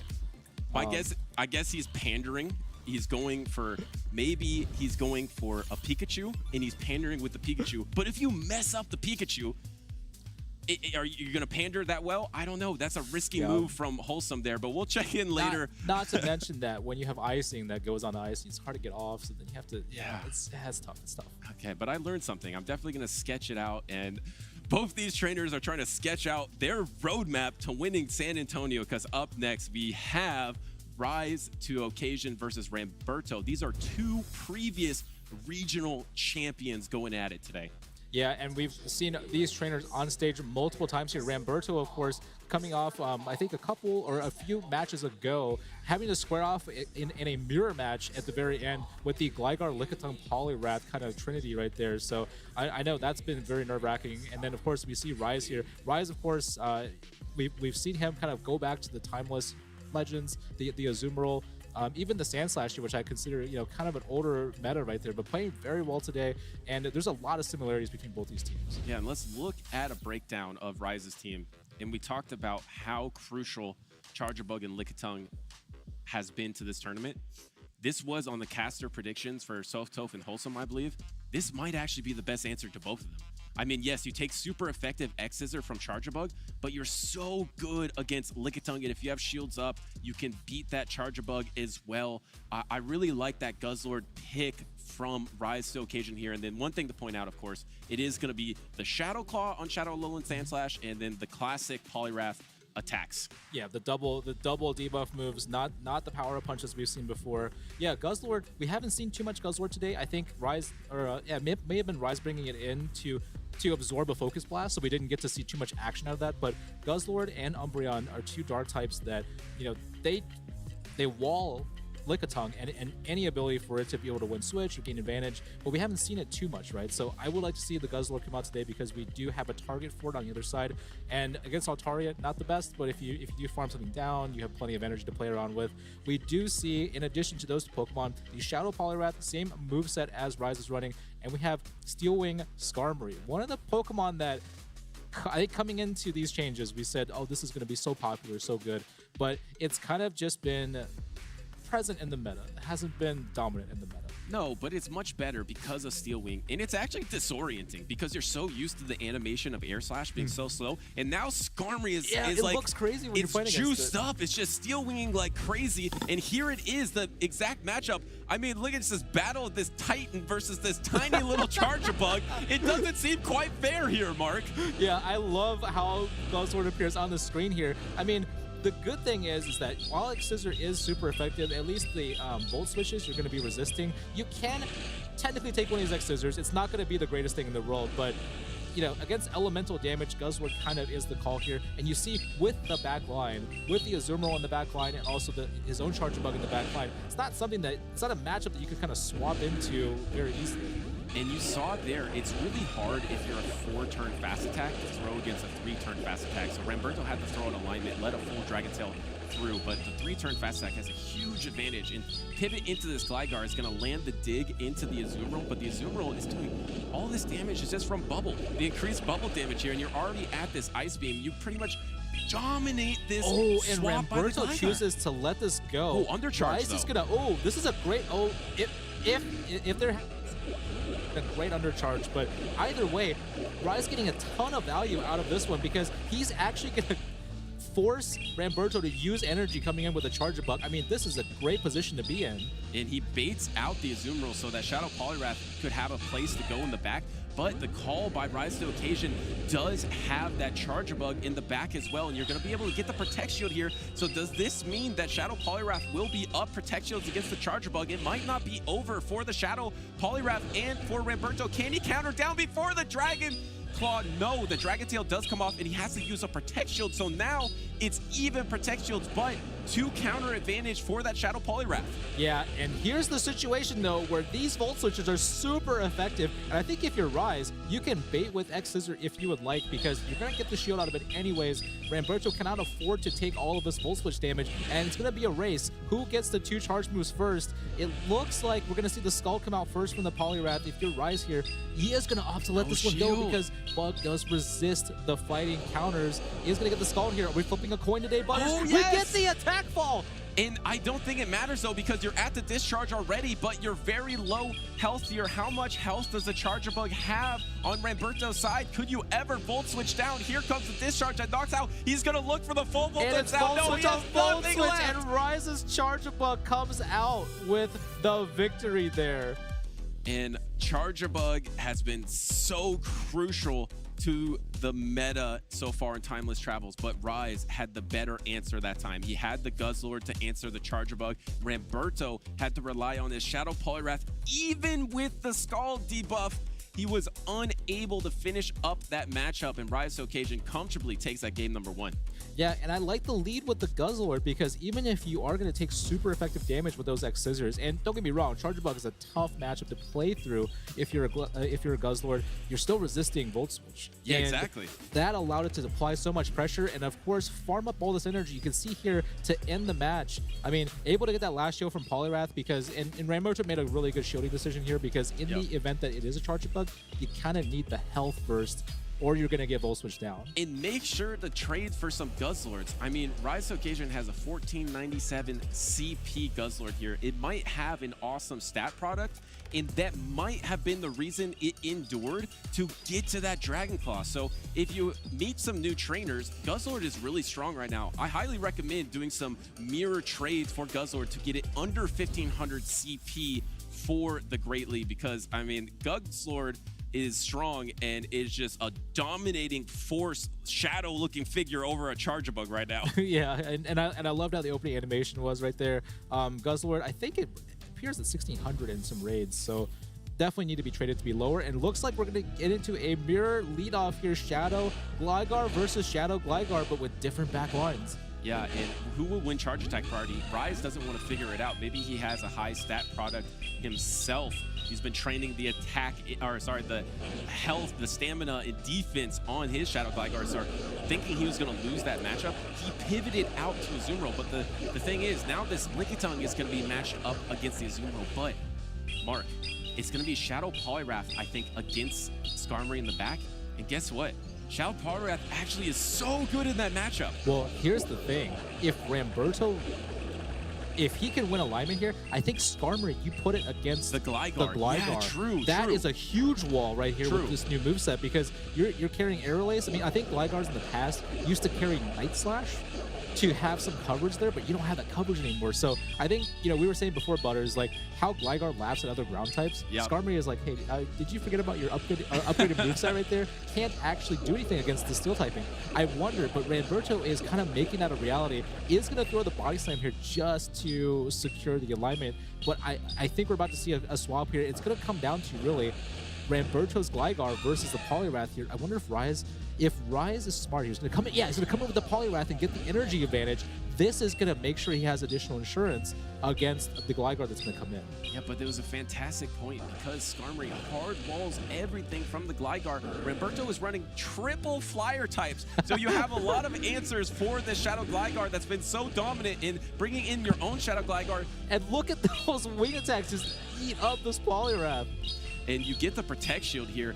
And the hard part is, I don't think you can wing attack down. So here comes the pivot and then the counter pivot into the Skarmory, and Rise does not love that because literally everything is resisted. The digs are single resisted, the aerial ace and the wing attacks are single resisted. And look at the speed of the Skarmory, look at it go. I've never seen it so fast with the Steel Wing. And the best thing, yeah, it's Steel Wing here is a neutral move here. It's just crushing away the health bar out of this Shadow Gligar. I think Ramberto pretty happy here. I think almost you should be in a position here to get very close to a farmhouse situation. You do need to preserve a shield so that your own Gligar or Ramberto's own Gligar is able to defeat the Poliwrath, but looks like they're in a great spot. And here comes the Protect Shield from Rise Occasion. There is a Protect Shield remaining for both trainers at this point. Do you give up the Protect Shield on Dig? Yes, this is resisted, but I think it will actually knock out or almost knock out the Skarmory here. And it does, in fact, knock out the Skarmory. So now it's going to be Gligar versus the world, but you can get to one last aerial ace. So Ramberto had to throw energy, but with a Protect Shield remaining for both trainers, oh, there goes the last one from Rise. Oh, and if Ramberto's tracking very well here, okay, he is going to go straight into the Poliwrath here. I think it's going to be a situation where you just farm down, and unfortunately, he is going to beat. Yeah, it's going to be Rise's Gligar to the double Aerial Ace here. Rise kind of realizing, you know, that was a rough one from Skarmory. Wasn't expecting that to be in the back line, but made it very, very difficult. Yeah, that is brutal, that Gligar in the back. And I feel like it all came down to that opening matchup because Rise to Occasion swapped out of that matchup, Gligar versus Gligar, because maybe he thinks he won't win charge attack priority. And if you're not going to win charge attack priority, you're not going to win any of the even shield matchups. So Rise got out of there on a swap into the Azumarill, but once he lost alignment, that was kind of game over. Yeah, and Ramberto had a great answer for the Azumarill, and it's another situation where, you know, you're catching a move on Rise's side, but you're really getting chipped and dipped from Ramberto's side, right? So getting the Aerial Ace off and having that Aerial Ace be invested into Lickitung's health bar versus bringing in the Skarmory at the very end to absorb Rise's Aerial Ace that he had farmed, that huge swing in energy, and of course having the perfect back line to readjust and realign your Pokemon to just kind of take over that match. Ramberto definitely coming back really strong after realizing he's got a very strong ace in the hole. I wonder, are you going to see Shadow Alolan Sandslash from Rise Occasion in this game number 3? Because Ramberto is running triple flyer and pretty weak the Shadow Alolan Sandslash. I'll look at the team sheet once again. I think Rise is running that Shadow Claw. He's running Shadow Claw, yep. Yeah, so that is tougher against the Lickitung matchup. but otherwise, you're really strong against most of the team except for Poliwrath. So do we see that adjustment in game number 3 to give a little bit of credit to those 3 flyers, or just be a little fearful of those 3 flyers, bring that Shadow Alolan Sandslash in the back? Yeah, I wonder if Rise is going to pivot here, because now that he's seen the Skarmory, I think he's going to be very aware that of his existence. So he needs to have a counter plan for this one, either bringing back the Azumarill maybe to really answer the Gligar, so he doesn't have to like waste his own one. I'm not sure how he's going to adjust to it, but you got to be sure that you have a solid answer for Skarmory somewhere on your team, and it can't be the Gligar. I'm not even sure. Maybe bring back in the Charjabug if you have to. Yeah, and I mean, going into this game number 3, it is such a unique team to have those triple flyers. This is the first time that I felt like Shadow Gligar isn't that safe in the meta. Like literally the first time. Even against a Shadow Abomasnow team, I'm like, it's fine. You can just get up shields or energy and you just aerial ace. But finally, some counters to the Gligar. Ramberto was prepared for this new meta, brings out the Skarmory, but it's against Charjabug. This is the worst case possibility. And there's the read that I was talking about, Butters, having the Charjabug Rise on a full protection mode right here. It has a great back line. Good call out, because the Alolan Sandslash is also there. And it looks like Alolan Sandslash might also have some good matchups in the back against that Gligar. It's going to have amazing matchups. I mean, it's going to be decent against that Skarmory as well. So even though you keep the alignment here, you're also going to have a backline advantage. This is going to be so tough for Ramberto. Even if Ramberto does flip the switch here, Azumarill and the Shadow Alolan Sandslash both look really good against Ramberto's back line. Yeah, especially because, we've seen some of these secondary matchups. You may lose those secondary matchups, but you're coming in and farming. And and Rise makes a great play coming in with the Alolan Sandslash here. No move here threatens the Alolan Sandslash, so why not have some resisted Shadow Claws, start forming up a bunch of energy, because you can't bring anything into this matchup. Yeah, and here comes the Ice Punch, because there's no way you can Shadow Claw down in this situation because of the double resist on the Lickitung. So finally, you threw that energy. The Lickitung actually did a lot there, was able to bring the Charjabug and the Shadow Alolan Sandslash to half health. And then now the Steel Wings are actually really adding up. This is pretty neutral actually against the Skarmory, but the huge thing in the back is going to be Shadow Gligar versus Azumarill. Yeah, and this is surprising to see how much Skarmory is stronger with the Steel Wing, but it's doing so much neutral damage. Alolan Sandslash in the red already. We're going to finally see one Protect Shield come up for Ramberto's side. He does want this Skarmory to survive all the way to the end here. It's going to come out with a Sky Attack and a half, though.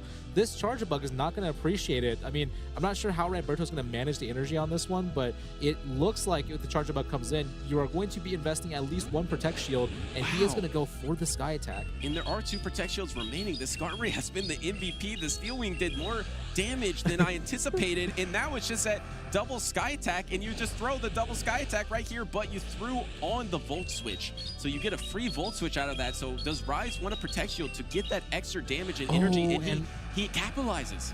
Rise opts to use Protect Shield here, and you could see it on his face right there. He thought that there was something else in the back line, and here comes the Gligar. That energy would not have been as effective on the Charjabug, and right now I think Gligar is going to be able to comfortably get to 3 digs here with the help of the Protect Shield, and Azumarill is going to be in trouble here. Yeah, it looks like it.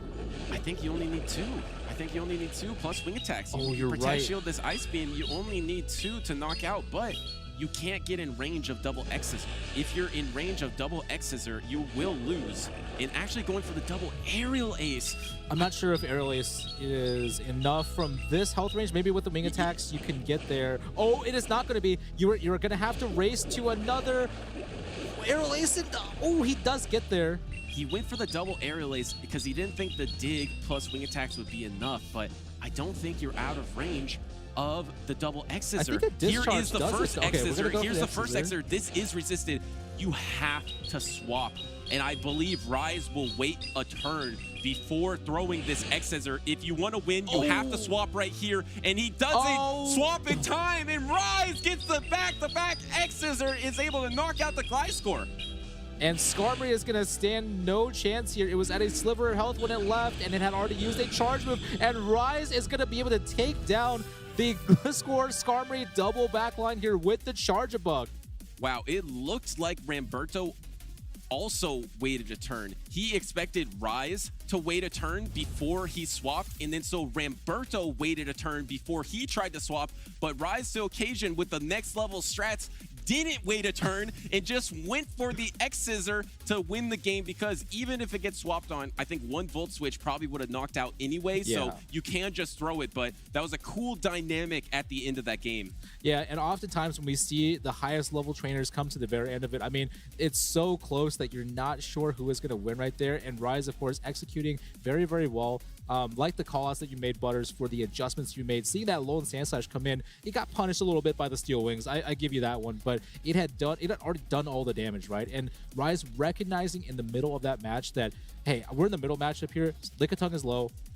I'm going to bring in my Alolan Sand Slash to start getting an advantage right here. And all of a sudden, this triple flyer roster, doesn't matter which flyers you have in the back, it's starting to get punished, starting to find some weaknesses there. Yeah, and something we should have talked about more is Azumarill was just so strong versus everything but Charjabug. As we get into these match highlights here, it was the story of Charjabug, because if you don't bring Charjabug for Ramberto, you really have no answer besides Lickitung. So once again, you're forced into Lickitung Charjabug, which you just see so often. But Charjabug, it made its first dominant appearance by Harjeffi at the Latin America International Championships when he won the entire thing. And then it was used even more at the start of this season in Europe in Stuttgart. And then once again in San Antonio, Texas, it's looking like one of the best Pokemon. Yeah, absolutely. I mean, this is going to be a core that people are going to remember, and it's a situation of, well, you have more Mud Boys, you have more answers to flying, or maybe flying doesn't look as important due to lack of fighters. How is that going to shift the meta, and what are you going to do with Charjabug when you have so many water types of good value? I mean, we're talking about Azumarill coming back, Poliwrath coming back. You have neutral potential matchups like Swampert, or we even saw Jellicent today. All these things Charjabug is just waiting for to happen. Not to mention that this bug typing actually is very underrated. You resist counter, you can answer Pokemon like Cresselia or Deoxys with X Scissor, and you can spam it out so fast. Oh, let's see if Ramberto waits a turn here. I think Ramberto waits a turn. He waits a turn and then tries to catch the swap, but Rise doesn't wait a turn. He just goes for it and then gets the X Scissor knockout and gets the 2-1 victory over Ramberto. And once again, Rise to Occasion is continuing his influence in these new metas. This time, Guzzlord was looking pretty strong for him, but of course, Charjabug is as strong as ever. Absolutely, absolutely. Especially against Triple Flyer roster. I will say Guzzlord did perform very well for that one game that we did see it. Even if it needs to take an X Scissor, it still has that ability to apply so much pressure with Dragon Tail. And Dragon Tail, we've kind of tossed aside this season a little bit due to Breaking Swipe getting nerfed. So that's one call out that we probably should have covered a little bit. All the Pokemon like Steelix and things, I mean, it wasn't heavily used in the scene, but you know, they were relying on Dragon Tail to apply that constant pressure. Good to see Guzzlord still kind of hanging in there and still being meta relevant. Yeah, and we got fireworks on the other side. I mean, the upcoming matchup that will be next is Arrow and Eomero. But one thing I love about these tournaments is meeting new trainers. It's one of my favorite thing about the championship series. So let's meet a trainer together. Comecei a jogar Pokémon GO em 2019, antes de começar o PVP. O primeiro jogo de Pokémon que eu joguei foi Pokémon Yellow, por volta de 2002. Meu Pokémon inicial no Pokémon GO, no PVP, foi a Marichan. Desde que ela foi lançada, ela sempre foi muito forte. Só que com a adição dos doces GGs, ela ganhou uma força imensa no competitivo. Ela consegue atualmente lutar, brigar com os seus counters, além de ter matchups neutras completamente dominantes. Então por isso que, ao meu ver, ela é o melhor Pokémon da Grande Liga. Eu acho que no competitivo de Pokémon, você tem que ser sempre muito solidário. Porque quando o cenário cresce, todo mundo cresce. Não é só você cresce, o jogador fulano cresce. O cenário todo cresce, assim ganha mais visibilidade, mais torneios, e assim a gente pode atingir outros patamares. Eu não me inspiro necessariamente em uma pessoa em competições. Eu admiro diversos jogadores. Eu acho jogadores de excelente nível, tanto nível nacional, tanto internacional. Mas se eu para citar um jogador que eu me inspirei bastante, foi o King, o streamer hoje juiz da Pokémon, e o Rise to Occasion, um jogador americano. Se eu fosse líder de uma tipagem de Pokémon, eu iria escolher a tipagem de água, porque a tipagem de água ela é a mais completa pela subtipagem. Então você vai ter muitos Pokémons de água com uma subtipagem extremamente forte, que pode se cobrir. Então acho que o melhor ginásio para defender seria o ginásio tipo água. Meu Pokémon favorito do Pokémon GO é o Lickitung. Porque assim como o Americhan, ele é extremamente forte, então ele pode ser muito versátil em diversos times. E meu Pokémon favorito da franquia Pokémon é o Lucario, porque o Lucario ele é muito estiloso, ele é muito forte, é bem bacana. Minha sobremesa favorita, eu não sei se é brasileira ou mundial, mas é a banoffee. É basicamente uma torta com banana, doce de leite e chantilly. A minha parte favorita nos eventos Pokémons é sempre estar com os amigos, as pessoas, prestigiar o evento com companhia. Não necessariamente apenas jogar, mas você curtir esse momento com amigos, com familiares, é muito legal. É bem importante também. Eu não sou da equipe Rocket, eu não entendi muito o contexto, mas se eu for pra escolher entre o bem e o mal, eu sou do lado do bem.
How did we get here?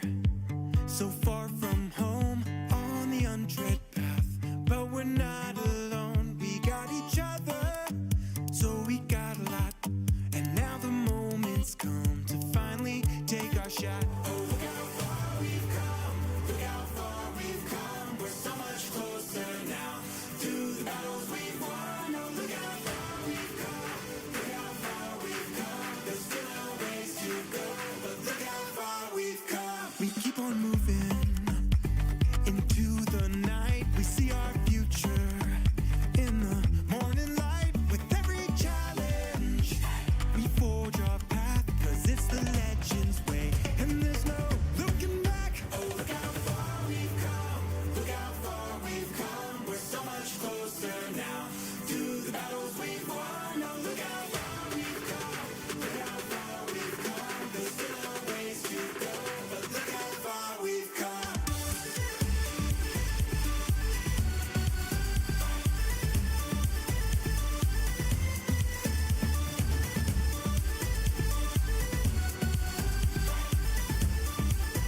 how far we've come. Look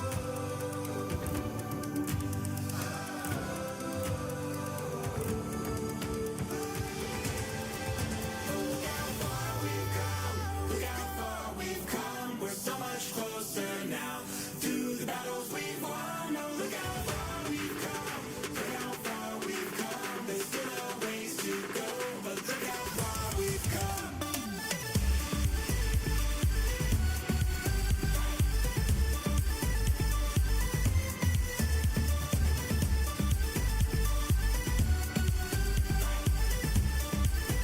Look how far we've come.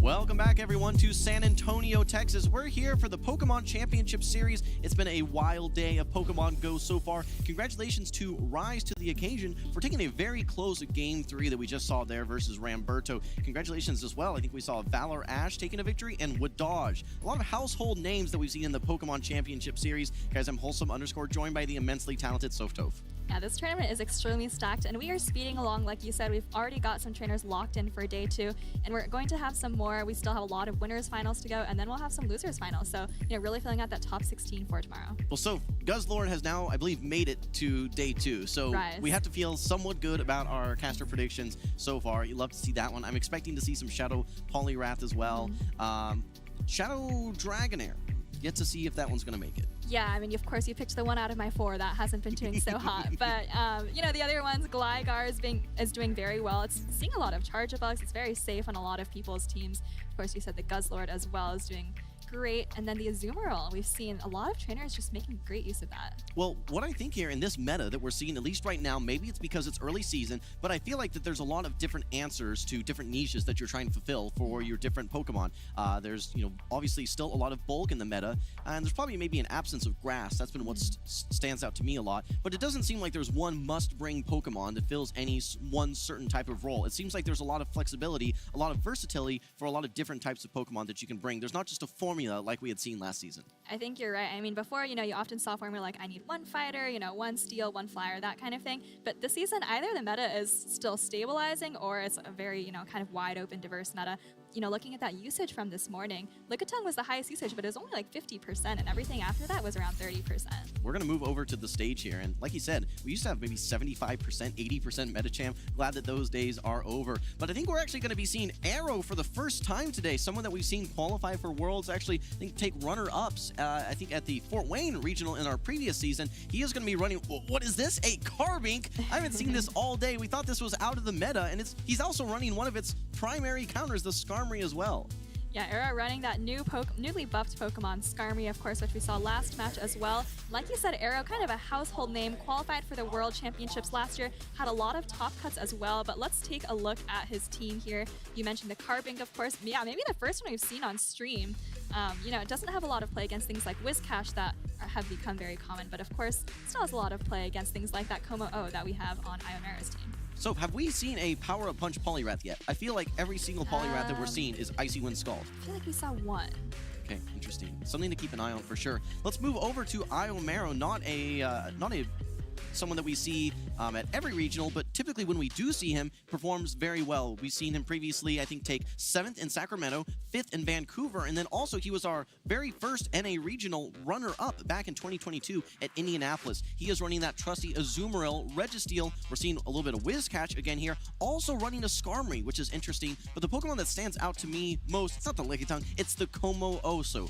Yeah, the Como-O, I believe we saw it earlier from Andrew, right? You have to wonder, do these trainers, plot something together? You're thinking that there's a lot of dragons out there, but this Como-O is really going to stand out. So one of the things you mentioned that I find interesting is kind of the impact of social networks, social media, and people discussing team strategies or even individual Pokemon that they're bringing. I wonder if Iomero and Andrew were collaborating, part of the same team, to both bring that Como-O. Yeah, it's definitely a possibility. We saw in EU people like Palasha, Mindjoke bringing the same team and top cutting together. But looks like we are getting into the first battle. We have Arrow leading Skarmory into Whiscash. All right, well, you have to kind of think, okay, well, how does Whiscash perform versus the Skarmory now? And you have to like that it is going to be resisting the Steel Wings. That's number one. Yeah. No longer does it need to land the Blizzard to be impactful, though. It now has Scald, which has the benefit of same type attack bonus and a chance for a debuff, so you have to give a little bit of advantage to the Whiscash at this point, but don't ever discount the Brave Bird. We actually see an attack drop. What a nice start for Iomero. Iomero, like you said, getting that attack drop, you can instantly no-show this Brave Bird because now that the attack has been dropped, right, it's not going to do quite as much damage. Still a very comfortable matchup, and Arrow choosing to switch out into the Poliwrath here. Well, I like this play from Arrow, actually, because he knows that he needs to get this Azumarill out of the field to free up his Gligar. The challenge that you're going to be running into is that there's not only one water Pokemon, there's two on the side of Iomero. So that's going to be a big challenge for that Gligar on the side of Arrow. Maybe he can get it aligned versus the Registeel. But either way, Poliwrath versus Azumarill isn't quite as bad as you think, especially if you're able to get some of these debuffs. You can survive versus one of these players, especially after one or two of the attack drops on that Azumarill. And actually choosing to invest his shield into this matchup, which is pretty interesting considering, Poliwrath is pretty much walled by Azumarill. Azumarill has that super effective play rough as well. But Arrow potentially realizing, I don't have a great way to take out that Whiscash, right? I have a Gligar that's taking super effective damage. I have a Skarmory that has resisted Steel Wing. So maybe gonna try to stall at the switch timer and save this. Yeah, well, the question here is, do you invest both Protect Shields? These bubbles are essentially doing nothing versus this Poliwrath. Arrow says, yes, I want to force my way through this matchup. You may even be able to go for Icy Winds at this point. These counters add up so quickly. Arrow knows his counts, knows that he can throw this. Good timing. This will be the Scald, and we actually get a shield back from Iomero. The question is, can Arrow get to one more charge attack before Iomero's Azumarill gets to this next play rough? Ice Beam is not going to do it. You need the full play rough.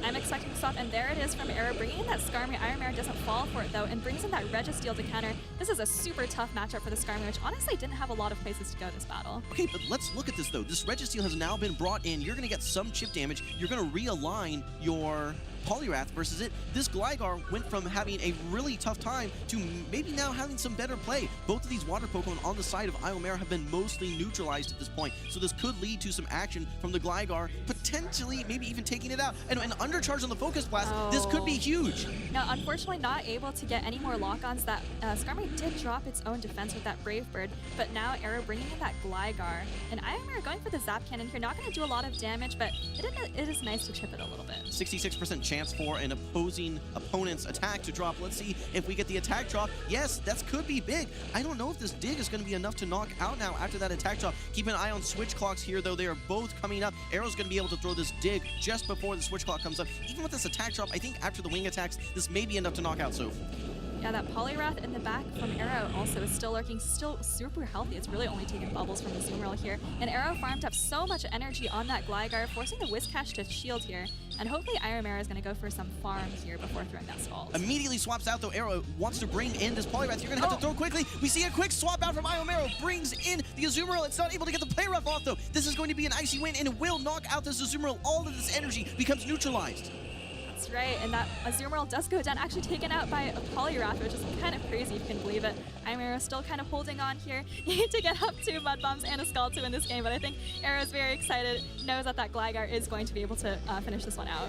Yeah, at this point, I think the second Mud Bomb will KO, but you really need to farm up to 2. You're not able to do that. Poliwrath's just going to counter down, so you know, Arrow, I'm very, very impressed by that. Had a pretty tough lead there. I believe it was what? The Skarmory, Gligar into Whiscash. Yeah, Skarmory into Whiscash. You're only doing resisted Steel Wings there, so really had to get creative with how he's architecting his team. Let's take a look back here. We saw early on, I believe, the Poliwrath swap in here, and actually, this was the moment. Yeah, this is late game, throwing that Icy Wind right as the Azumarill comes in. Actually, may have been a charge attack priority there. Poliwrath, without a doubt, winning that, and with how low the HP was for Azumarill, able to neutralize it with a full play rough. Yeah, Iomera tried to save that play rough from earlier to throw into the Poliwrath later, but remember, Azumarill doesn't have a very high attack, right? So it actually lost charge attack priority there, just like you said, and not able to get off 60 energy of charge attack there, so very tough. What's really interesting is Arrow basically had to predict that play, because if you don't throw that attack and you're just, it just waits, and you're in the middle of a counter,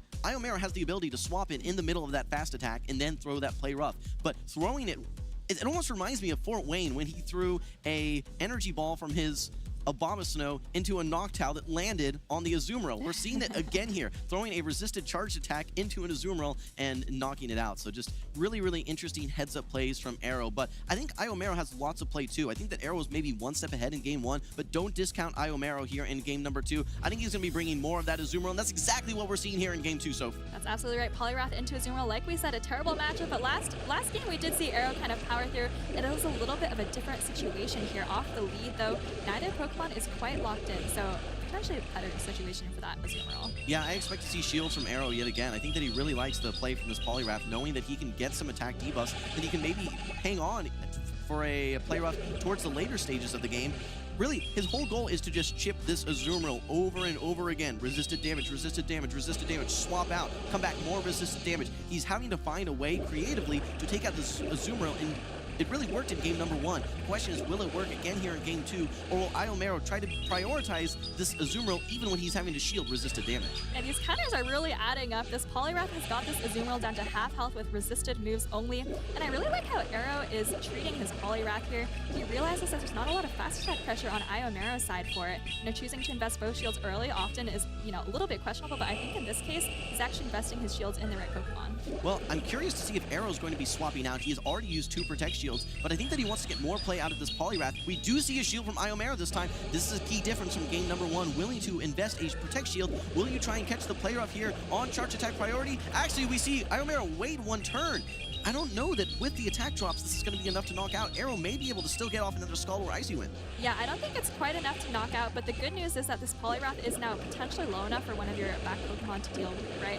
Last game, it was almost like in the green still after in the end game, which was very difficult for Iron to deal with. Okay, what's going to be interesting is the alignment in the back here. I think that Lickitung definitely has some positive play versus that Whiscash, but keep in mind there is still a shield. This would be a very, very impressive farm down. Unfortunately, though, it actually banks the Scald Soak.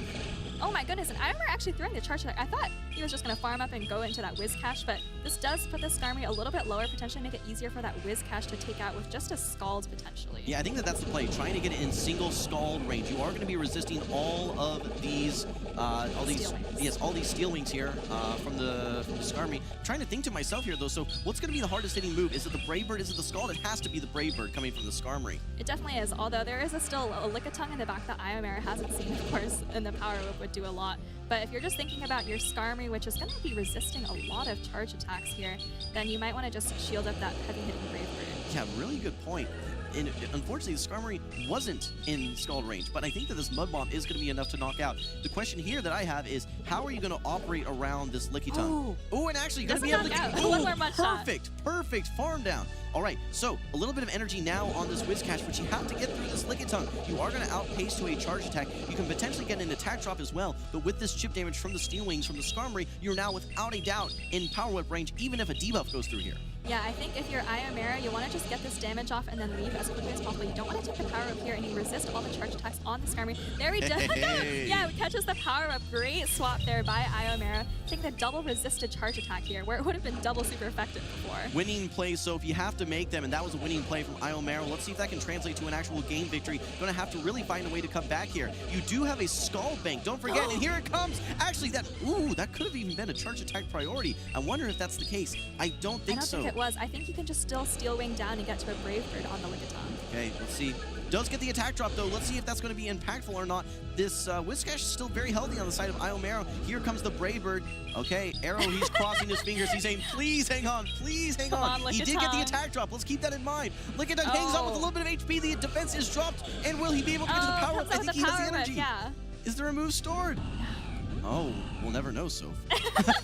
Here comes the Power Whip, though. This should be enough to knock out the Whiscash without a doubt, and down it goes. Game number 2 going to Arrow. I think that we're going to have some talks with the judges here. We did not see the charge attacks show up on the side of Iomera. We're going to have to see if there's any verification if that would have been game impacting or not. But as it stands for now, Arrow taking a 2-0 victory versus Iomera, and some really, really good plays from Iomera that we saw there, especially with the catch from the Power Whip from Arrow's Lickitung. Yeah, fantastic plays from both sides. Honestly, Arrow had pretty, I would say, disadvantageous positions in both of those games, and kind of was able to worm his way around it, going down 2 shields for that Poliwrath, kind of paying off there. Yeah, I think that the strategy that you see so often is Poliwrath trying to extend matchups as long as possible, knowing that you have a guaranteed and then a 50% chance for your charge attacks to debuff your opponent's attack. The longer the matchups go, typically the more in their favor that they are. And realistically, there's nothing else on Iomera's team that Poliwrath has to worry about so much. It resists the Steel Wings from the Skarmory.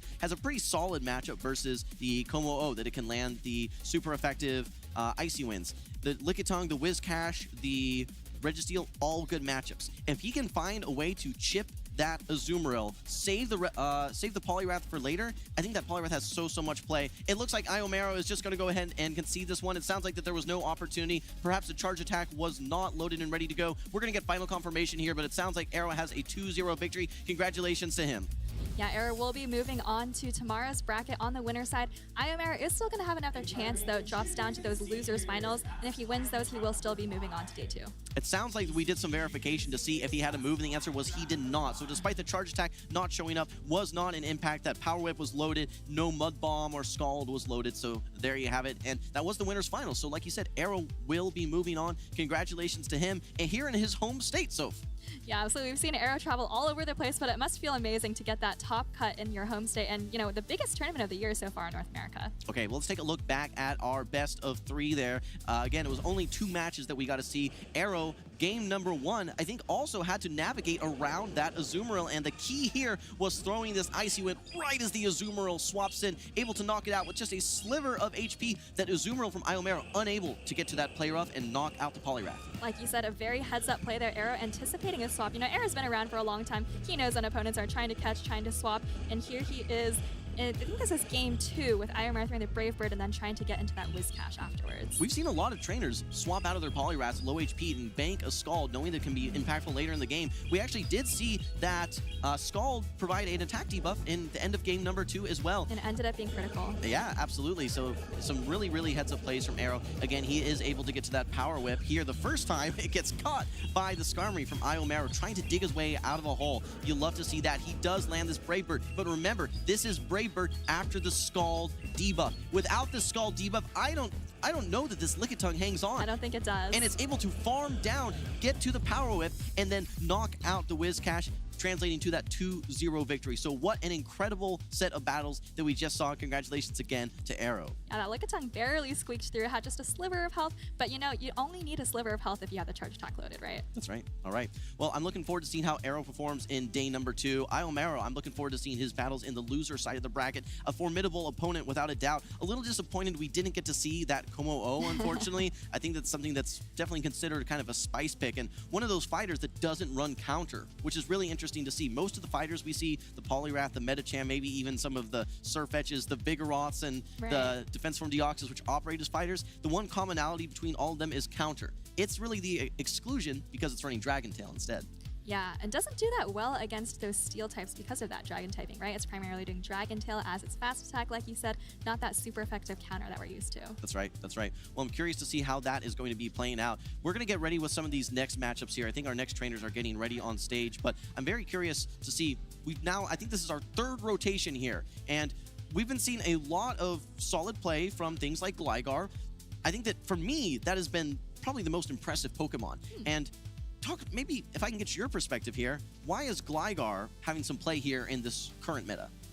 Well, I think we were saying earlier, there's been a lot of Charge-a-Bug this season, right? And then, of course, Poliwrath as well.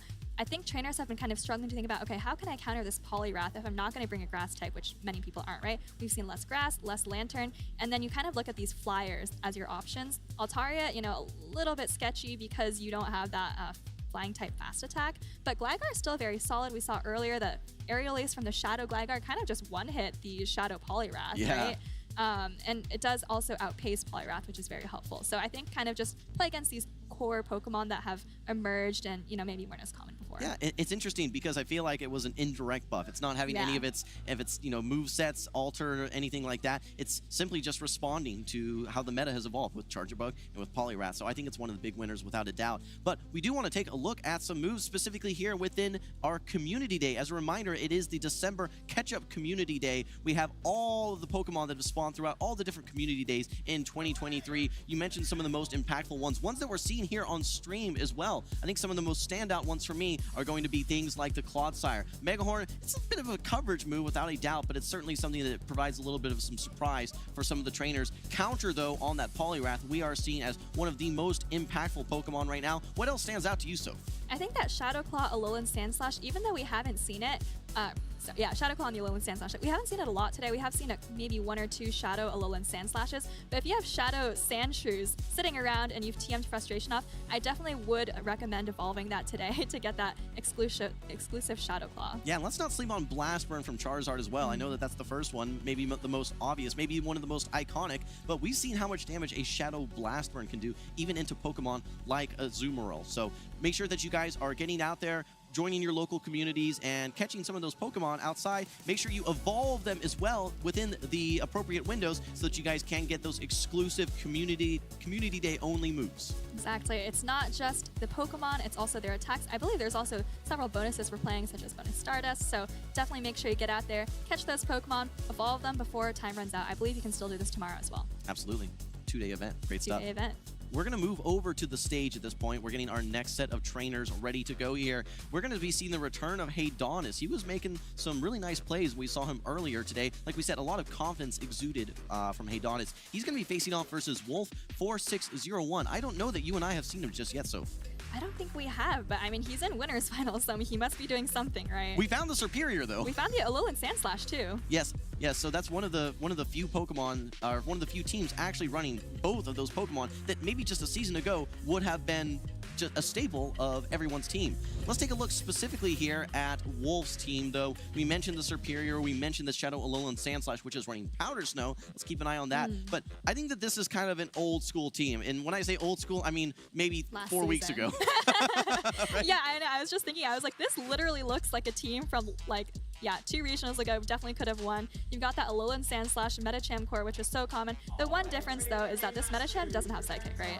Yeah, absolutely. I think Dynamic Punch, like you said, is the preferred move at this point. It's going to perform a lot more consistently versus the Lickitungs, versus the Registeels, just any sort of thing weak to fighting in general. But the one thing that I want to call out is that this is the non-Shadow variant of Gligar. We've seen a lot of Shadow Gligar. I think one of the nice things with the non-Shadow variant is that it's a lot easier to safely tank one Ice charge attack. It does have a double weakness to Ice typing, so things like Metacham, things like Poliwrath that have those coverage Ice moves, going to be a lot easier to tank one of those moves. Yeah, let's look at how that Gligar might stack up against Haydonis' team here.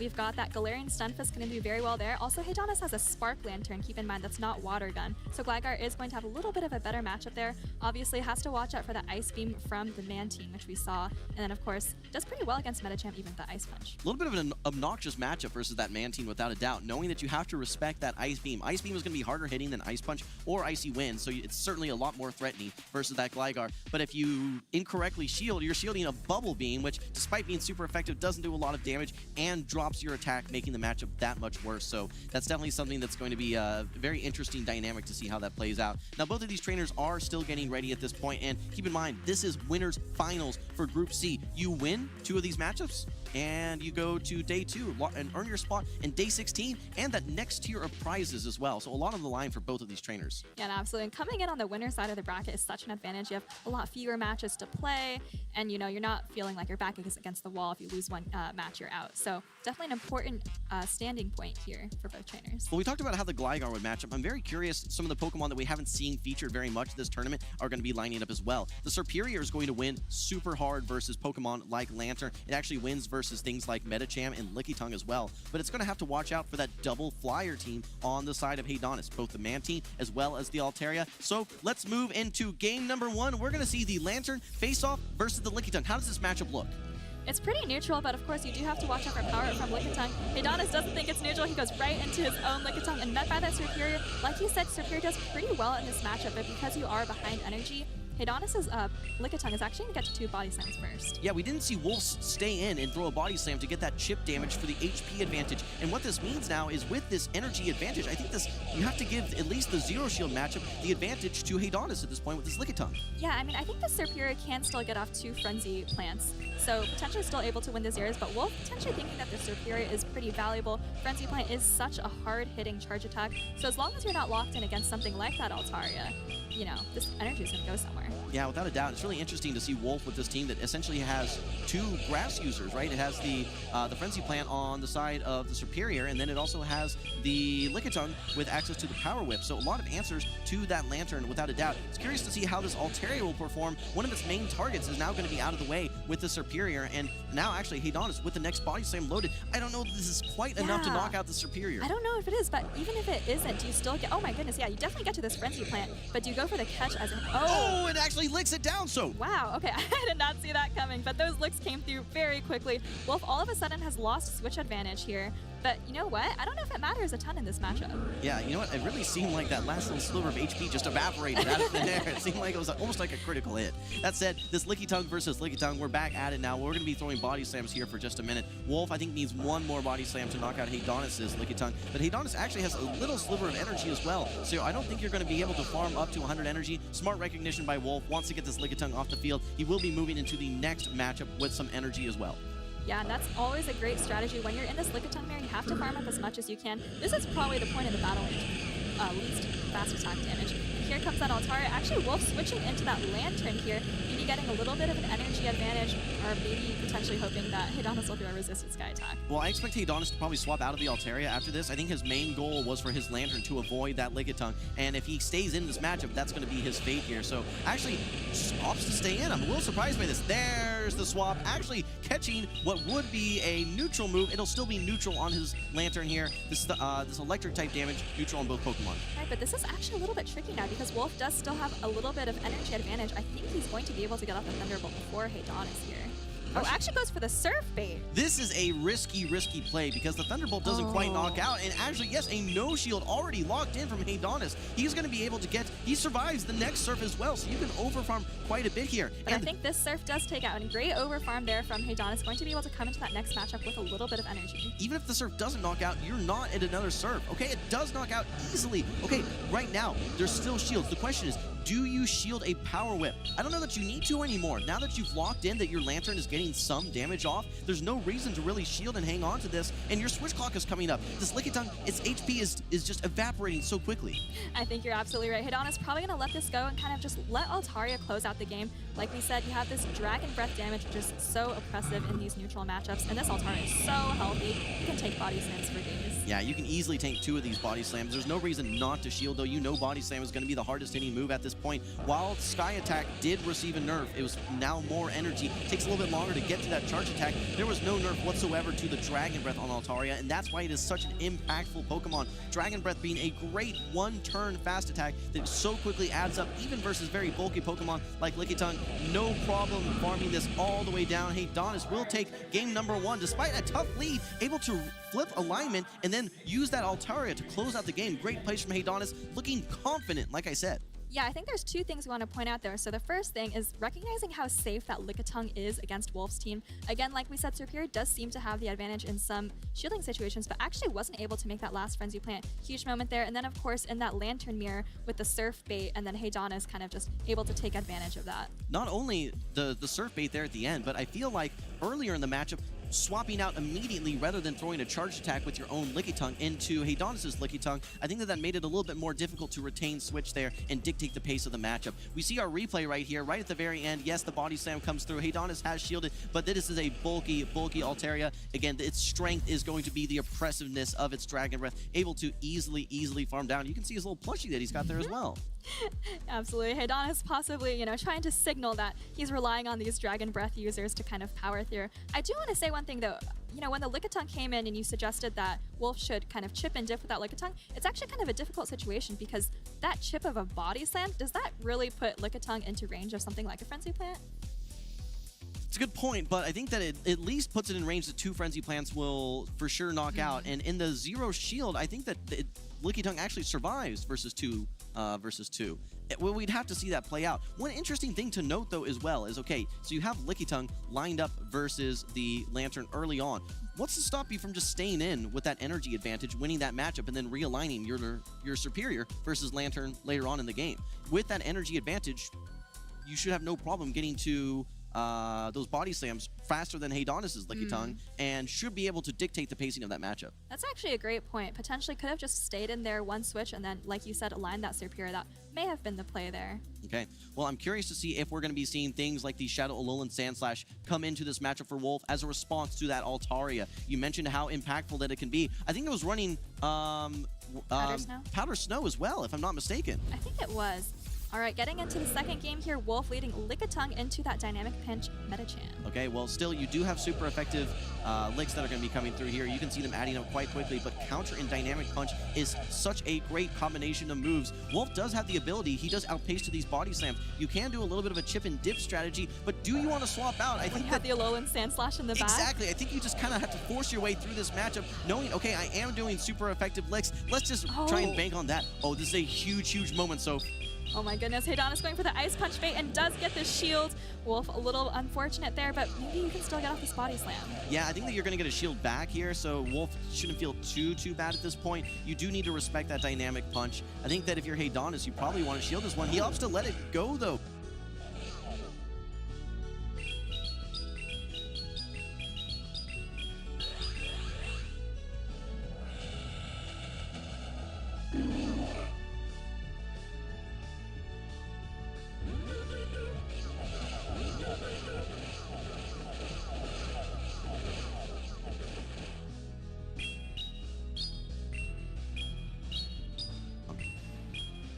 kind of very happy with his situation and probably just going to let this Lickitung go down and line the Lantern up on that Mantine, right? Yeah, I think so. But the thing for Haydonis is that Medicham was so impactful versus Wolf's team. You can probably read that knowing, hey, he just double shielded versus my Medicham. He should be expecting this Alolan Sandslash in the back. Now, I think that he has enough play between these bubble beams and oh, but yeah, that's going to be really tough. The question is, can this Lickitung knock out this Alolan Sandslash? It does have Powder Snow, which makes this matchup better, but down 2 shields, this Lickitung might be able to sweep. Yeah, absolutely. Haydonis, like you said, up 2 shields, going to be able to preserve this Lickitung a little bit. You know, at this point, probably thinking that the Mantine isn't that useful after having seen the Lantern in the back. So just actually throwing the Power Whip here, I don't think it's quite as efficient as Body Slam, but does do a little bit more damage. Yeah, maybe you want to just throw the harder hitting attack and then go for a full lick down. That could be one possibility. I think that Wolf is going to be able to get to 2 charge attacks, no problem. This Lickitung has so much pressure right now for Haydonis. You need it to not only take out this Sandslash, but you need to find a way to take out that Lantern as well. Your Mantine is going to have no play versus it whatsoever. I think you have to throw a charge attack. Will he throw? Yes, just perfect before. timing. Okay, well, you know what? I don't know that 2 Body Slams would have knocked out this Alolan Sandslash, but 2 Power Whips certainly did it, so maybe that was the heads-up play. Yeah, I think Haydonis knows that matchup really well. Like we said, Power Up not quite as efficient, but certainly does more damage, and 2 power-ups was perfect there. Wolf, unfortunately for Haydonis, though, getting off this Thunderbolt, and I think you don't need too much health to take care of that Mantine. No, not at all. I mean, you have double super effective sparks. Okay, but this Power Whip does come through. The question is, what is the formula to knock out the Lantern at this point? Power Whip's going to do most of the work, but you have to figure out the remaining HP. It's still about 35% HP. You need to land an Ice Beam, most likely. I don't know that Bubble Beam is going to be enough to do it. You're probably going to get sparked down. Yeah, these sparks are going to add up so quickly, even with the debuff here, and unfortunately I think Wolf is just going to be able to get this, potentially even just farm down and come out with a Surf for the Lickitung. Trying to desperately get to that Ice Beam, but unable to do so. That's what feels bad for Haydonis with how strong that Medicham was. You know that he probably has some regrets at this point. He's thinking, maybe if I just shielded my Medicham, maybe if I had swapped out. My Medicham had so much play into all 3 Pokemon. But Wolf, recognizing I need to neutralize this Medicham, no matter the cost, even if I have to go down 2 shields. And fortunately for him, that Mantine was hanging out in the back, and with his own Lantern, that provided all the lift that he needed to take game number 2. That was actually a really interesting team composition for Wolf. I feel like it's something we used to see a lot in earlier seasons, where you would kind of lead Lickitung and something weak to counter in the back, thinking, you know, I can just soft lose to Medicham. That's not really the case anymore with Dynamic Punch, but we did still see Wolf able to invest 2 shields, get off those super effective licks, and kind of take care of the Medicham that way. Without a doubt, we can see right here, this was the no shield from Haydonis, but he did hang on. His Medicham was able to get to that next Dynamic Punch, but unfortunately, both shields ended up getting used. Again, Haydonis, he had to use his own Lickitung to try and secure the matchup. Did some nice chip damage versus the Lantern, but that Lantern too imposing versus that Mantine. It's doing double super effective damage and also resisting all the fast and charge attacks from the Mantine as well. Really nothing that Haydonis could do at that point. Yeah, I think Haydonis, like we said, had a really great understanding of that Lickitung versus Alolan Sandslash matchup, but unfortunately just not really able to overcome the Lantern and Lantern into Mantine and Alolan Sandslash into Lickitung, especially with Powder Snow. Those are just really difficult matchups to overcome, unfortunately. You know, you mentioned that Lickitung versus the Alolan Sandslash matchup, that double Power Whip strategy. I don't think I ever would have made that play myself, but I think it actually was the optimal play, because I don't think the 2 Body Slams would have knocked out. I don't think a Body Slam and a Power Whip would have knocked out. I think you actually needed either 3 Body Slams or 2 Power Whips. 2 Power Whips being a little bit less energy. I gotta give it up to Haydonis. That was a smart play, but when you're that far behind with the Mantine versus the Lantern, it's really, really hard to come back from that. Yeah. All right, well, my curiosity here is, does Wolf bring that superior again in game number 3? We talked about it, that it does have a lot of nice play versus anything that's not a flyer. Let's see what happens in game number 3. This is win, you go to top 16, lose, you go to the losers finals. It's Lickitung versus Lickitung. And this matchup is often decided by who wins charge attack priority. If you think you lose charge attack priority, sometimes that trainer might choose to swap out. All right, well, the one big risk that I'm looking at here is that Shadow Alolan Sandslash on the side of Wolf. This is actually the same team, I believe, that Wolf ran in game number 2. This time, though, not met with the Medicham in the lead. It is going to be the mirror matchup. Haydonis has pivoted that Medicham into the back, where I think it has a lot of play. Even if it doesn't get lined up versus that Shadow Alolan Sandslash, still a solid matchup versus that Lantern. But I do think that Haydonis may try and win Switch here. Knowing how impactful that it was previously, he could think that, okay, I'm going to win Switch in the lead here. That's going to be my path to victory for game 3.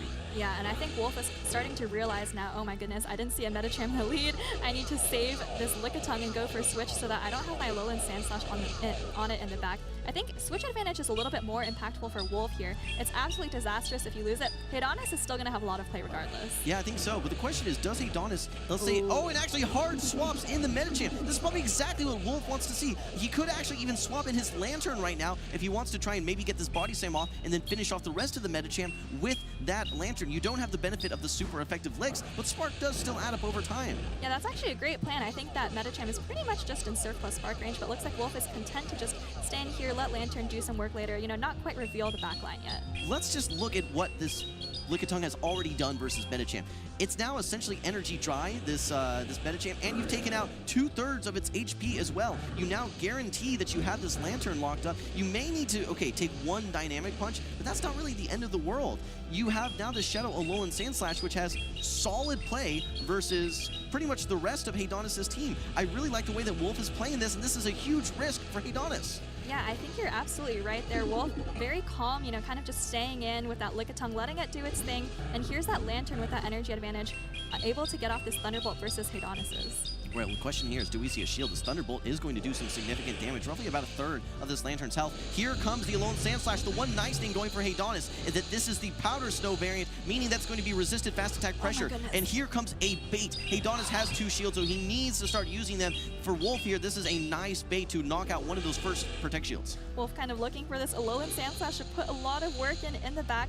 You need to land a Drill Run to really take out this Lantern here. Otherwise, you're going to need to get off another charge attack with your Lantern, which is pretty low on energy. Okay, and shields the serve. I think that at this point, you're going to be wanting to shield something from the Lantern, likely going to be the hardest hitting move, knowing that anything from the Lickitung is going to be resisted. Here comes the second shield. This is the Drill Run this time, coming from Wolf. Haydonis correctly shielding. He needs to not only take out this Alolan Sand Slash, but the rest of that Lantern as well. I think the Lantern does still have some energy, too. I think this bait from Wolf, unfortunately, isn't really paying off. I thought he had another shield. But Haydonis landing the Surf, Alolan Sand Slash, going to take a lot of damage, but I think maybe still hang on.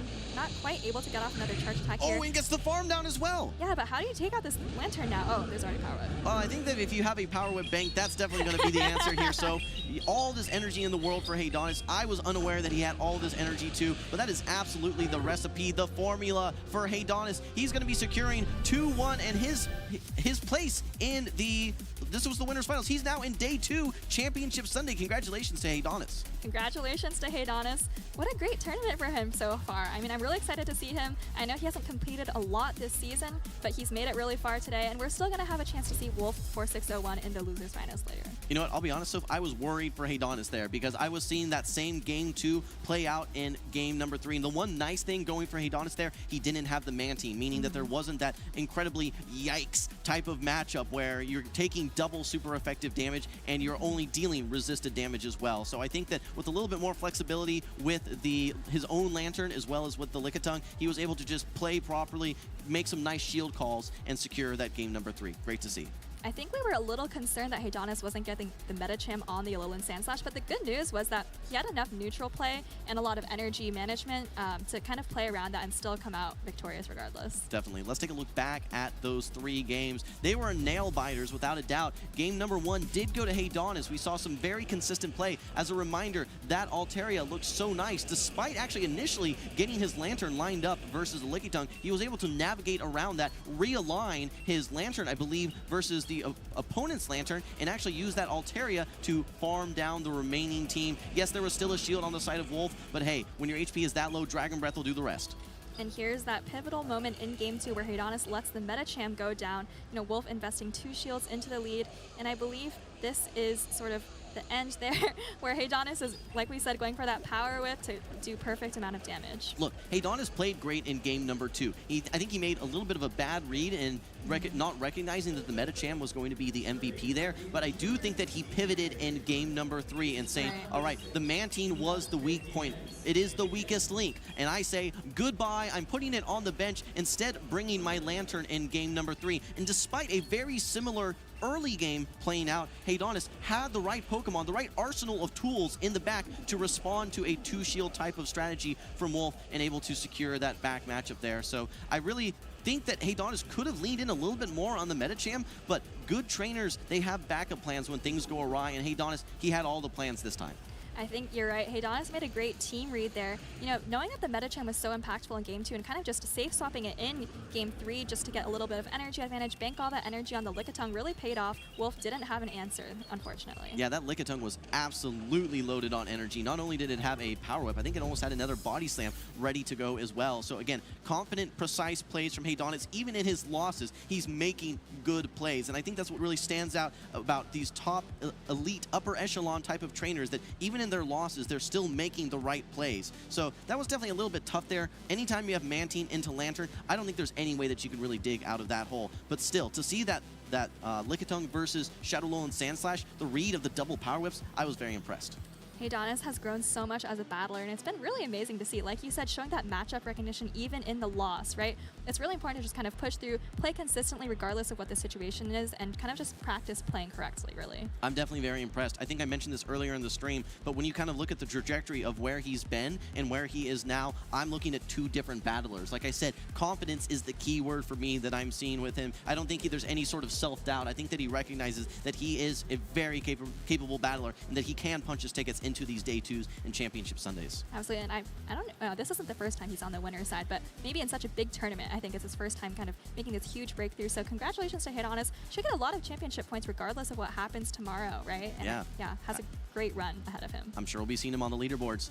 All right, for those of you watching at home and those of you watching specifically on Twitch, we actually have some giveaways going here. Make sure that you guys are watching on the week of December 18th through the 24th. Not only do we have some giveaways, but we're actually playing some Pokemon anime, I believe, here. On Tuesday, we have the Holidays Together that's going to be happening at 2 o'clock. I believe this is Pacific time. And then on Thursday at 2 o'clock, we're going to be running Season 2 of the series as well. So not only can you guys participate in the chatter, get some Twitch drops, but on the main Pokemon channel as well, you guys can follow along with the animes and see some holiday specials.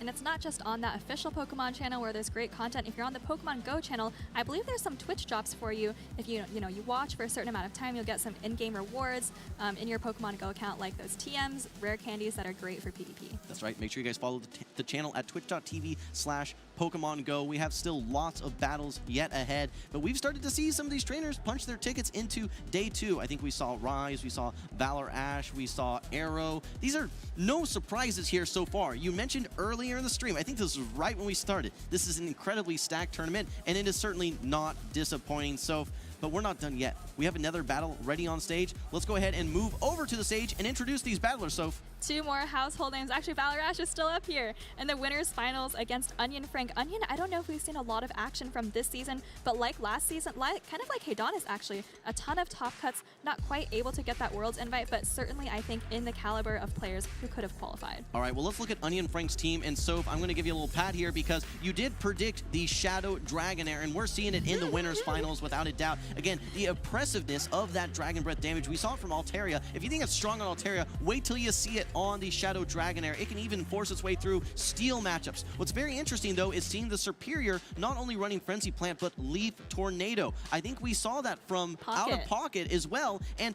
it rings true for this dynamic of social networks and how they can influence certain picks. We saw both of these trainers that are known for their friendship both running Leaf Tornado.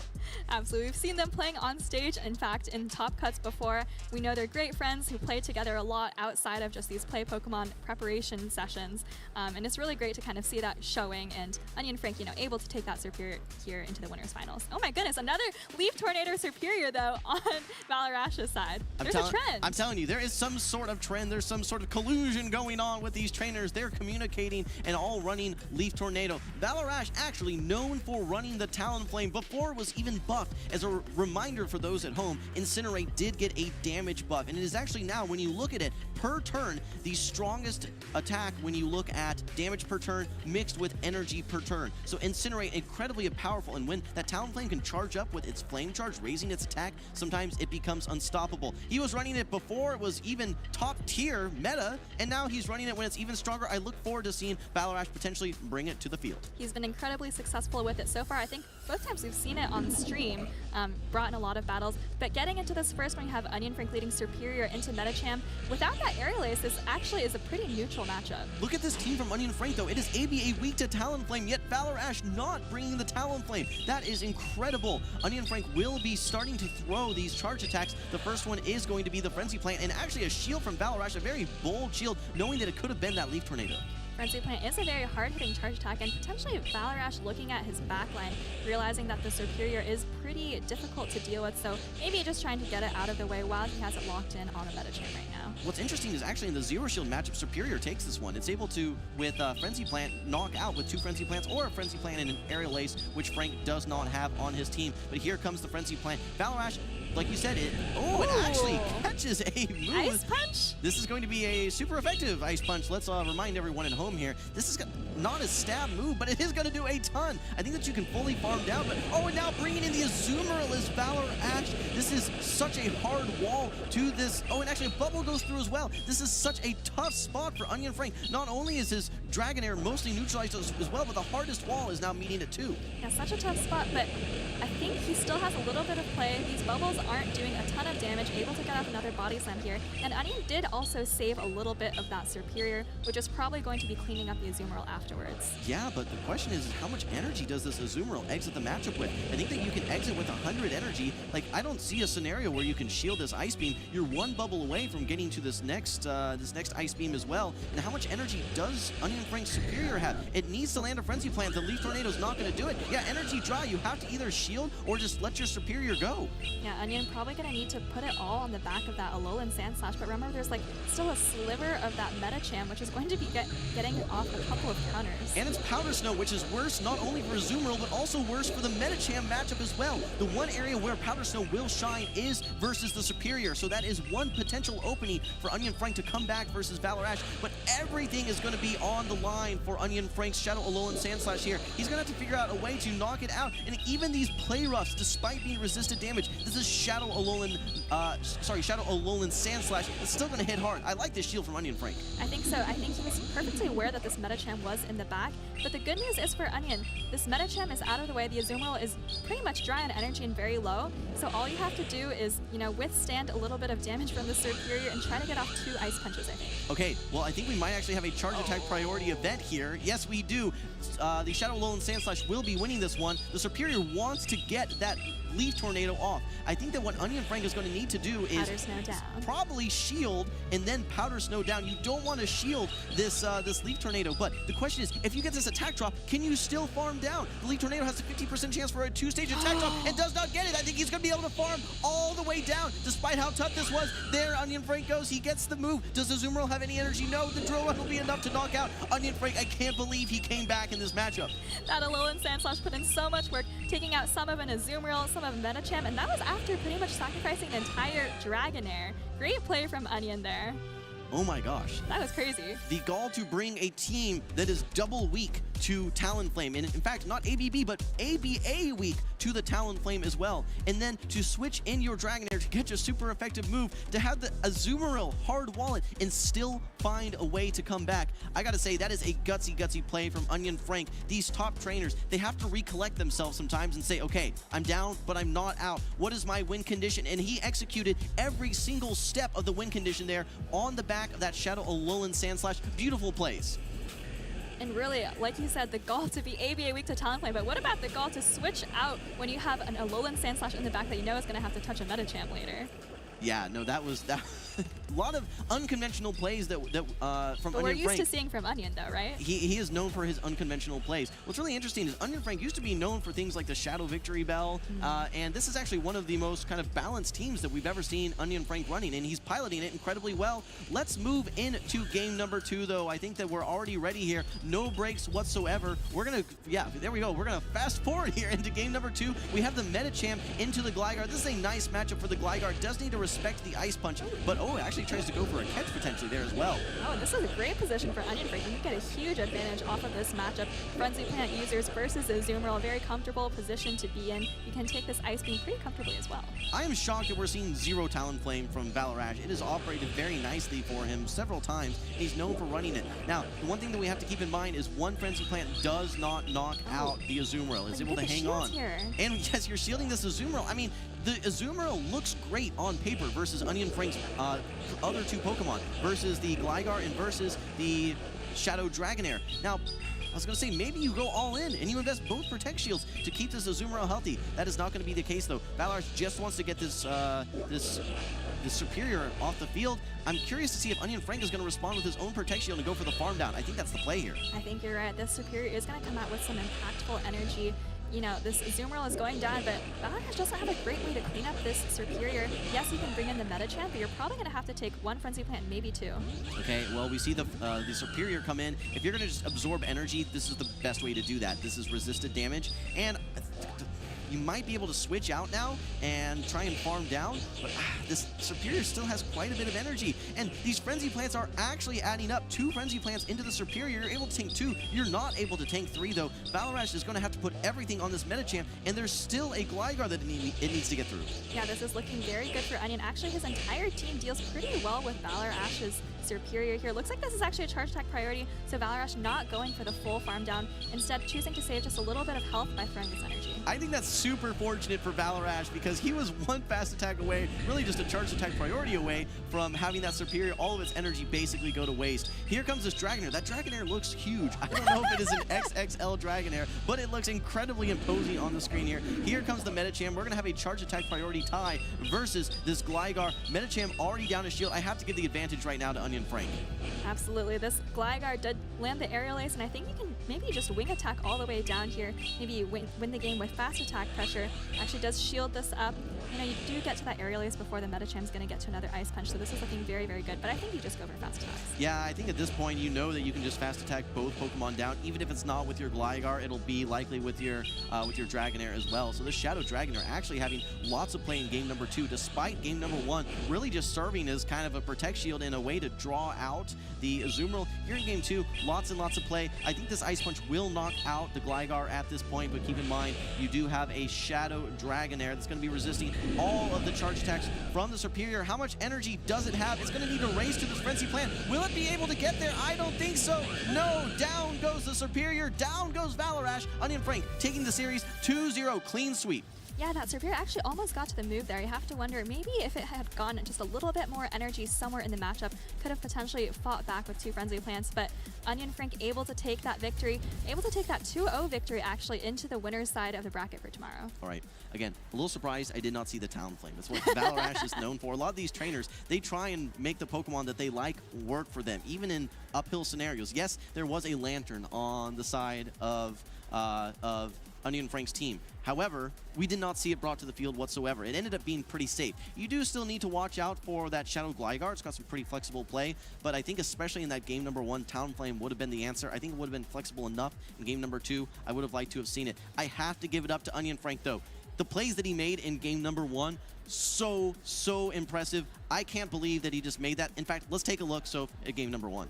Yeah, like you said, game 1, putting so much work in with this Alolan Sandslash. I think this is him sacrificing the Dragonair and, you know, potentially realizing that this Alolan Sandslash was going to be the win condition, kind of just hoping that there's something like that Superior in the back that it could take out. Yeah, I mean, when you think about in this exact moment right here, this is terrible for Onion Frank. We're saying, oh, Valorage looks like he's got this one on lock. He's got the Azumarill. But no, weakness in the back to this Shadow Alolan Sandslash. You mostly neutralized the Medicham at this point, mostly neutralized the Azumarill. All he had to do is now get through a Superior as well, and that is where the Shadow Alolan Sandslash with Powder Snow is going to shine. Able to get that full farm down. Remember, no debuff on the Leaf Tornado from Valorage, allowing that full farm down to get to the Drill Run and knock out the Azumarill. Yeah, Onion Frank has been around for a very long time. He was pretty famous, or maybe even infamous, for a very long stint at #1 on the Go Battle League leaderboards with some very, you know, Pokemon that are considered very alignment-based. But I think looking at his team now, he's really branched out a lot kind of showing that he's a very versatile player, not only able to play with those Pokemon like Victory Bell, like Bastiodon, but also able to put in a lot of work with Pokemon like Dragonair and Alolan Sandslash here. To be honest, I almost find it more impressive to be able to climb to #1 with those very alignment-dependent Pokemon, knowing that so many trainers know how to play around them. When you can take those Pokemon that are so inflexible and still have success with them, it's no surprise to me that we're seeing Onion Frank here with a very balanced team, also showing a lot of opportunity for success as well. So congratulations to him without a doubt. Now, I want to take a quick glimpse into some of the moves that have been the most impactful from this most recent update. We've seen lots of Scald, we've seen lots of Icy Winds, specifically from Poliwrath. Are there any other standouts to you, Soph, that you're seeing as far as new moves or new access to moves that are the most meta-defining to you right now? Not new access to moves, but I think we've seen a couple of Skarmers using that Steel Wing, right? Steel Wing, I mean, it's had for a while, but now Steel Wing, I believe, generates more energy, gives a lot more play in the meta. We've seen it do pretty well against things like Lickitung, or even, in the mirror, kind of just using these resistances really well. I think that's what makes Skarmory special, right? This flying steel typing, it only takes super effective from fire and electric. And it has so many resistances. It's actually an amazing defensive typing. I agree. I think the Skarmory performs very differently than it used to, now with access to Steel Wing. One for me, I think, is Fly on Talonflame. We haven't been able to see it a whole lot right now, but a different dynamic Fly versus Brave Bird. An incredibly efficient move, just like Brave Bird, but a lot lower energy without the debuffing move. But we're going to toss it to break and actually take a look at a panel here for some of the new moves and some of the reactions as well. Attention trainers, we have got 3 new attacks with the recent attack update in Pokemon Go, which are Trailblaze, Triple Axle, and of course, Scorching Sands. So, Amanda, what is your favorite one of them? Well, as you guys know, I am a very lucky person, so I like to use a Pokemon that sometimes may have to rely on a little bit of luck, and that's why I'm going ahead and choosing Scorching Sands here. It has the opportunity to potentially lower your opponent's attack, which is pretty good, and it actually is viable on a couple Pokemon we might see in these regional tournaments. One of them being Diggersby, and another one being the Kanto Ninetales. So, in Kanto Ninetales, would you rather run Scorching Sands over Weather Ball or over Overheat? Because I like both of those attacks a lot. Yeah, that's a really good point. I think personally I would rather run it over Overheat. Overheat is one that once you use it, you either have to swap out or, potentially faint because it lowers your own attack. And instead, maybe having something that lowers your opponent could be instead with the Scorching Sands. And just Weather Ball is a very strong move on the Kanto Ninetales. Yeah, it could also potentially make the Ninetales a little bit bulkier by lowering the attack of the opponent. Martijn, what about you? Well, I hear about Amanda's Diggersby. I present to you the Triple Axle Hitmontop. It has a ice charge attack that keeps buffing the Hitmontop's attack. It takes out the Diggersby no problem. I also like it on Gardevoir, and for Master League, maybe Megalopan? Ooh. Megalopony seems kinda spicy, I'm not going to lie to you. I, of course, what a surprise, am going with Trailblaze here, because actually some of my favorite Pokemon that got Trailblaze, like Ampharos, which is absolutely fantastic. It can now really fight back versus the Swampert in the Ultra League, of course also in the Great League. We have Skuntank as well, which is a Pokemon that we might see more often in competitive play as well, because this now changes so many matchups, and if you have a lot of fast attack pressure with the Poison Jab already, then the attack buff of the Trailblaze can be really, really important. It changes different kinds of matchups. Martijn, what do you think of all the Pokemon that got new attacks? Which is the one that we are going to see the most? Well, I think the Scorching Sands Diggersby is very interesting. We've seen it in Pittsburgh as well, where I remember Hot Pocket using the Scorching Sands against a Gligar from Lal Jeffs, which was shielded as well, and that was really interesting to see. I think the Scorching Sands Diggersby might be the most impactful one. I would absolutely agree with you on that, but let's see how it turns out in the tournaments. We are going back to the live matches. Welcome back, Pokemon trainers, to our official broadcast. We have had a huge attack update recently with so many buffs and nerfs, and we are going in depth now. Martijn, what are your biggest winners of the recent attack update? The biggest winner that I can think of is Lantern.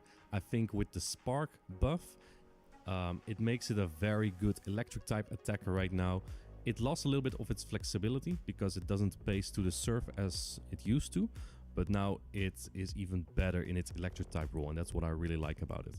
I think that's a really good point, because a lot of people were expecting when they saw that it got buffed that people weren't going to use Lantern as much anymore because it takes longer to get to the attacks. However, we did see it already in some of the regionals across the world, and I think it still has a role with a water gun Lantern. You're saying it's buffing as an electric type, but I think the water gun is still pretty strong, even though it takes a little longer to get to. There are other Pokemon that are also more viable now, and it has a role to play against these specific Pokemon. I think you might know what I'm talking about. Yeah, what is the matchup against Gligar like? Because Gligar has proven to be the most dominant flying type Pokemon right now, and with a Spark against the part ground type doesn't seem too good of a matchup. That's what I actually like about it, right? Because right now it makes Gligar an actual answer. Let's say you pace to that Surf faster than you already do. It makes it a little bit, it makes it a little bit too safe of a Pokemon to use. And that's why I like this Spark buff on the electric side.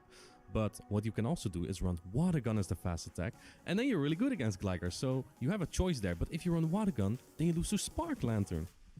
That was already the case. Gligar, that was what I was kind of referring to. I'm glad you picked up on that there, Leo. Also, really one of the Pokemon that got a huge buff with both of its charge attacks there, with Dig and Aerial Ace being the ones that are most likely going to be chosen, really putting a stop to a lot of the Pokemon that we've seen before and becoming the new flyer of choice. I mean, alone from its design, Gligar has got to be one of the coolest Pokemon in the game. However, I also want to talk about one Pokemon that didn't really get an update, but is now really, really dominant, Lickitung. What is your opinion on that, Amanda? I love Lickitung. I think back a while ago there was a strong Lickitung Medicham core, and I think we've already started to see that play out this season as well. I think we can expect this a lot again, and we need to find some good Pokemon that can break that core. I'm sure you're already thinking about it as a competitor yourself. You already know what you plan to bring maybe to other competitions. Can you give us a little bit of the secret sauce, Martijn? Well, the secret sauce might be the same, Noctowl. Noctowl still core breaks Lickitung and Medicham. It's one of the very few, but there's also its substitute that I used in Liu myself before all the updates, which is Mandibuzz. Mandibuzz, the Aerial Ace also has been buffed from Mandibuzz, which makes it even a better flyer attacker, and it resists the Lick fast attack from Lickitung, which means that it also can core break Lickitung and Medicham. Personally, I'm a big fan of that core though, because it provides so much flexibility and it removes all the polarizing matchups in a game. You can always have something to fall back on, and I really like that about that core. Gotta be honest, I'm a big Unova fan, so I'm always happy to see Mandibuzz. You guys were talking about Medicham. What is the position in the meta for Medicham, and what were the changes to it? The change really means that now Psychic might not KO certain Pokemon such as Azumarill in 2 Psychics anymore. And what kind of change that will have on the meta, we will see. Let's get back into the action.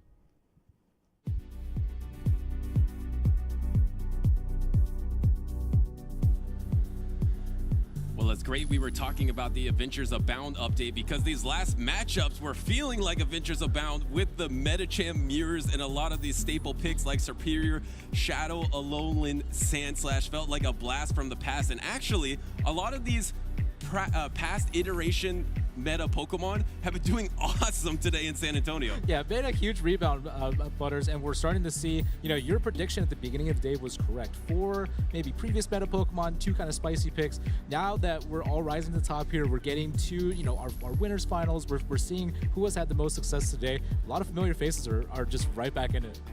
In full honesty, I always have a little sneak peek, because when I see a lot of the awesome trainers here, I'm like, hey, how you doing? What's your team?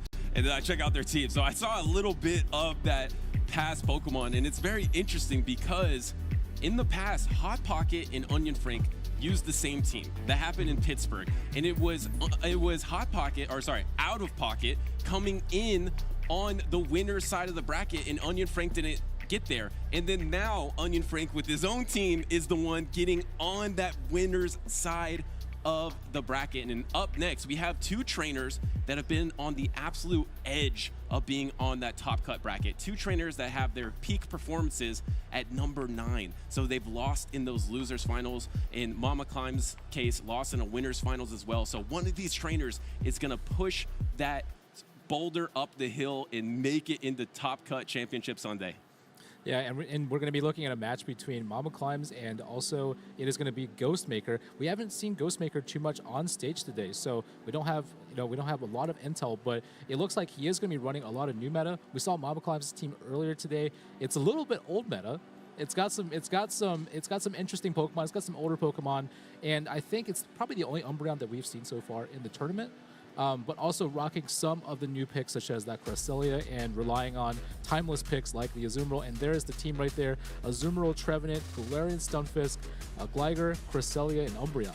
And it makes sense that it's the only Umbreon we've really seen, because you saw in Stuttgart in Europe, the first meta of this update, Poliwrath and Charjabug were 1 and 2. You don't want to bring Umbreon into that meta, but Mama Climbs is bringing the Umbreon into the North American meta. And so far, this Umbreon has been extremely safe in the matchups we have seen on stream. And then to balance that out, she's got the Future Sight Cresselia, and then a pick that is another blast from the past, the Trevenant. And Trevenant is an awesome grass type right now because you don't have to worry about getting hard-walled by Skarmory, which we've seen that's been an impactful Pokemon the last couple winners finals.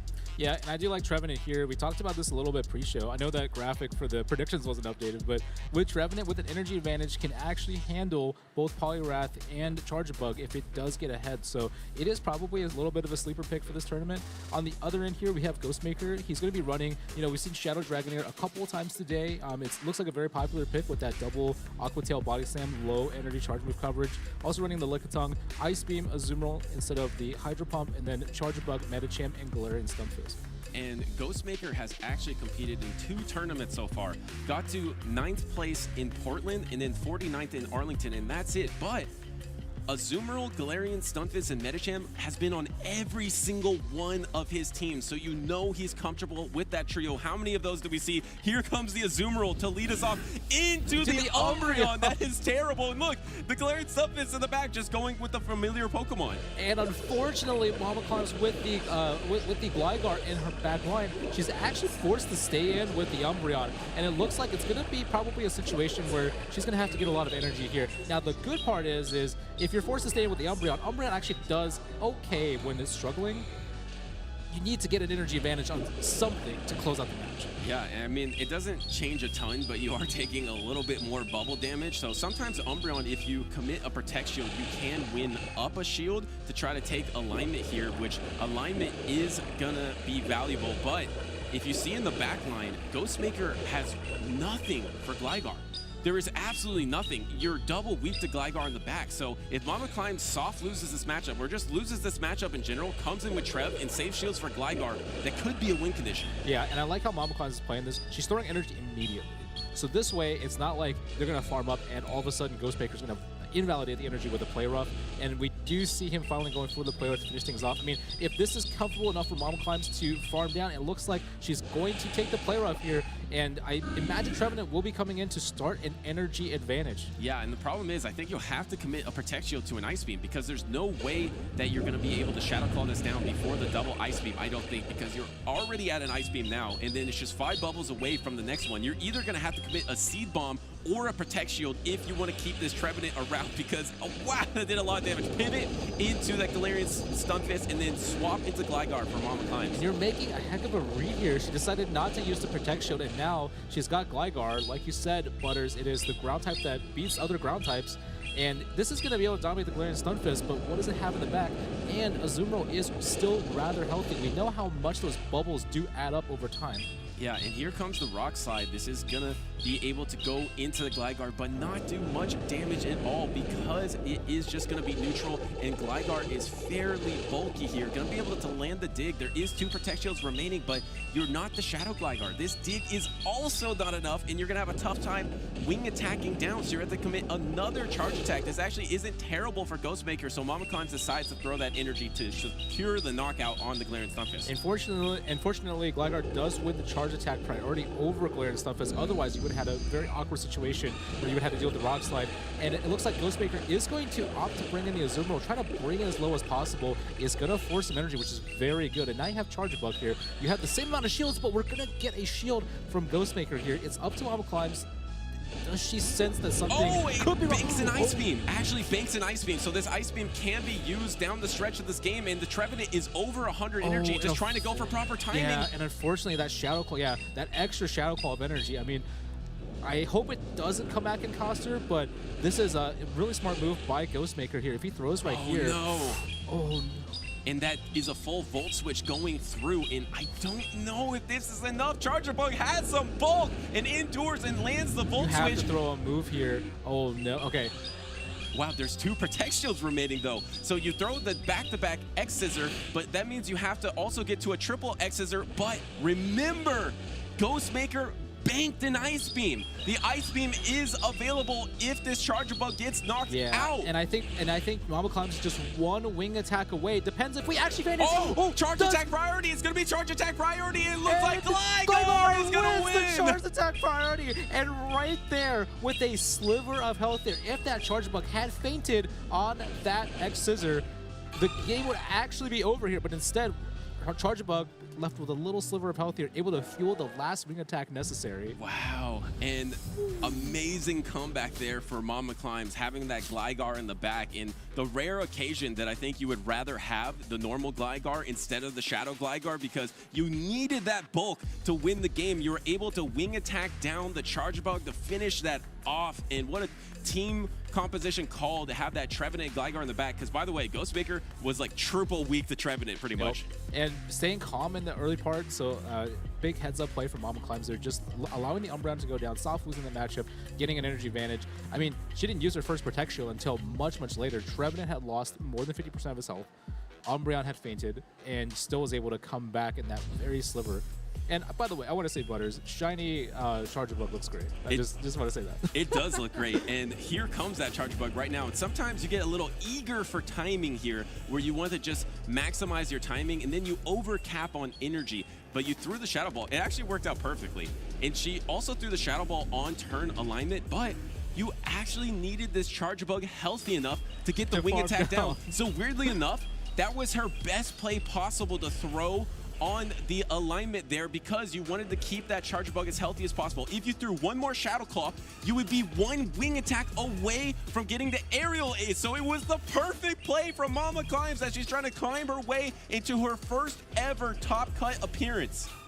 And that was a crazy ending to that right there, just by a small sliver of health here. I mean, I like the way that Ghostmaker approached that ending right there. He did want to bank the move to have it available and rely on his Charger Bug to close things out, but I don't know if it gets much closer than that, Butters. It really doesn't. And how do you adjust to that Trevenant? You have the Lickitung available, and you have the Shadow Dragonair as well, but Mama Climbs has that Umbreon, the rare counter for that Lickitung. Lickitung is just so safe in the meta right now, but Mama Climbs is positioned with one of the few Pokemon to challenge it. So I think you're going to see a lot of Umbreon here, but I think you're going to have to adapt and bring the Lickitung if you're Ghostmaker. And then now it's going to come down to alignment in this game number 2. Yeah, I mean, so far the Umbreon has definitely been very good. We are going to see the lead off again, Umbreon into Azumarill here. We see the reaction from Mama Climbs here. She's kind of saying, "Oh, I got caught again like this." But I think the same protocol from the previous game here. I'm really curious because I think Ghostmaker's his adjustment here is if Trevenant comes in and starts to farm energy, he has a sponge in this Lickitung that could absorb it all. So it might be in Mama Climb's best interest to, I don't know, maybe switch, try to get some energy, or try to get you know, some movement between the Pokemon. But I mean, you can't do it because you have the Gligar in the back and there's an Umbreon. Yeah, maybe you get really crazy and try to swap on a Play Rough on your Gligar and then try to bait out the Lickitung. So then your Trevenant has options in the back. But Ghostmaker has to expect the same exact line of 3 here. Here comes the last resort into this Azumarill here. And if Ghostmaker just gets the alignment, you're going to have Lickitung for the Ghost type of Mama Climb's Trevenant, and it's pretty much going to be a wrap. And I think that's what's going to happen, and Ghostmaker has to expect the Trevenant in the back. Yeah, this time the energy is a little bit different. The Azumarill is much more healthy. I think, and we do see the Trevenant coming out. Ghostmaker just has to play this in a very patient way. I think he can safely assume that this Ice Beam will land. And this puts the Trevenant in even worse of a position because the Lickitung, the damage output is from the fast attacks, not really from the pivot the quick attacks. So Lickitung. we see an aggressive pivot, and this is going to be a very tough situation because we now have a neutral two-shield matchup here that Lickitung can most assuredly win, and not only to mention that, you have a Galarian Stunfisk as insurance. This is so tough. I think if Mama climbs, if she swaps straight away and took maybe 1 or 2 less licks, maybe you have enough health on your Trevenant to endure bubbles or mud shots from the Galarian Stunfisk and Azumarill in the back, because even at low health, you're not pressured by fast attacks. You could have done a lot with that Trevenant in the back, but at this point, and plus the bubble damage has increased, it's going to be really tough for that Trevenant in the back to sweep everything. Yeah, and Lickitung, just this gigantic wall here. There's not a whole lot of options here. You're going to be able to get a couple aerial aces off, but you know kind of the end game, right? This Azumarill is way too healthy. It hasn't sustained nearly as much damage because I think Ghostmaker making the adjustments from the previous game, last game he decided to leave with some energy and took an extra charge move. This time he's doing it as quickly as possible to not get punished. And he called the aerial ace bait right there. He has 2 protect shields remaining, and he swaps on to try to catch the aerial ace, but then here comes the Trevenant, but the Trevenant just has no health. There's 2 protect shields remaining, and at this point, you can just bring in the Lickitung again and just lick down. So this is so tough for Mama Climbs here. Gonna wait out the timer. No, not even wait the timer. Just go for the lick on down, and then you have 2 protect shields for your Galarian Stunfisk in the back. It's going to be tough. It's impossible. We'll say it right here. Yeah, it's going to be impossible. Ghostmaker ties up this series. even if Stunfisk, has a somewhat negative matchup against Gligar, I think one Rock Slide is going to close this one out. And, one more aerial ace bait, maybe. I mean, I don't even think Ghostmaker cares at this point. Dig is not going to KO, or a single dig is not going to KO, and no shield will be used here. We get to the Rock Slide. And we are going to be going to a game 3. Should call him adjustment maker because he completely called the line for Mama Climbs in that game number 2, because able to call out that she'll go for the exact same strategy and then just adjust your backline. You already won the lead in the first game, but you were too weak versus that Gligar in the back. Now you bring that Lickitung that's not only okay against the Gligar, it's good against Trevenant as well. And now it seems like it's going to be up to Mama Climbs. Does she make the adjustment into this crucial game number 3? Like I said before, both of these trainers have placed 9th in previous regionals. They're both looking to get into that first ever top cut to put on their championship series resume.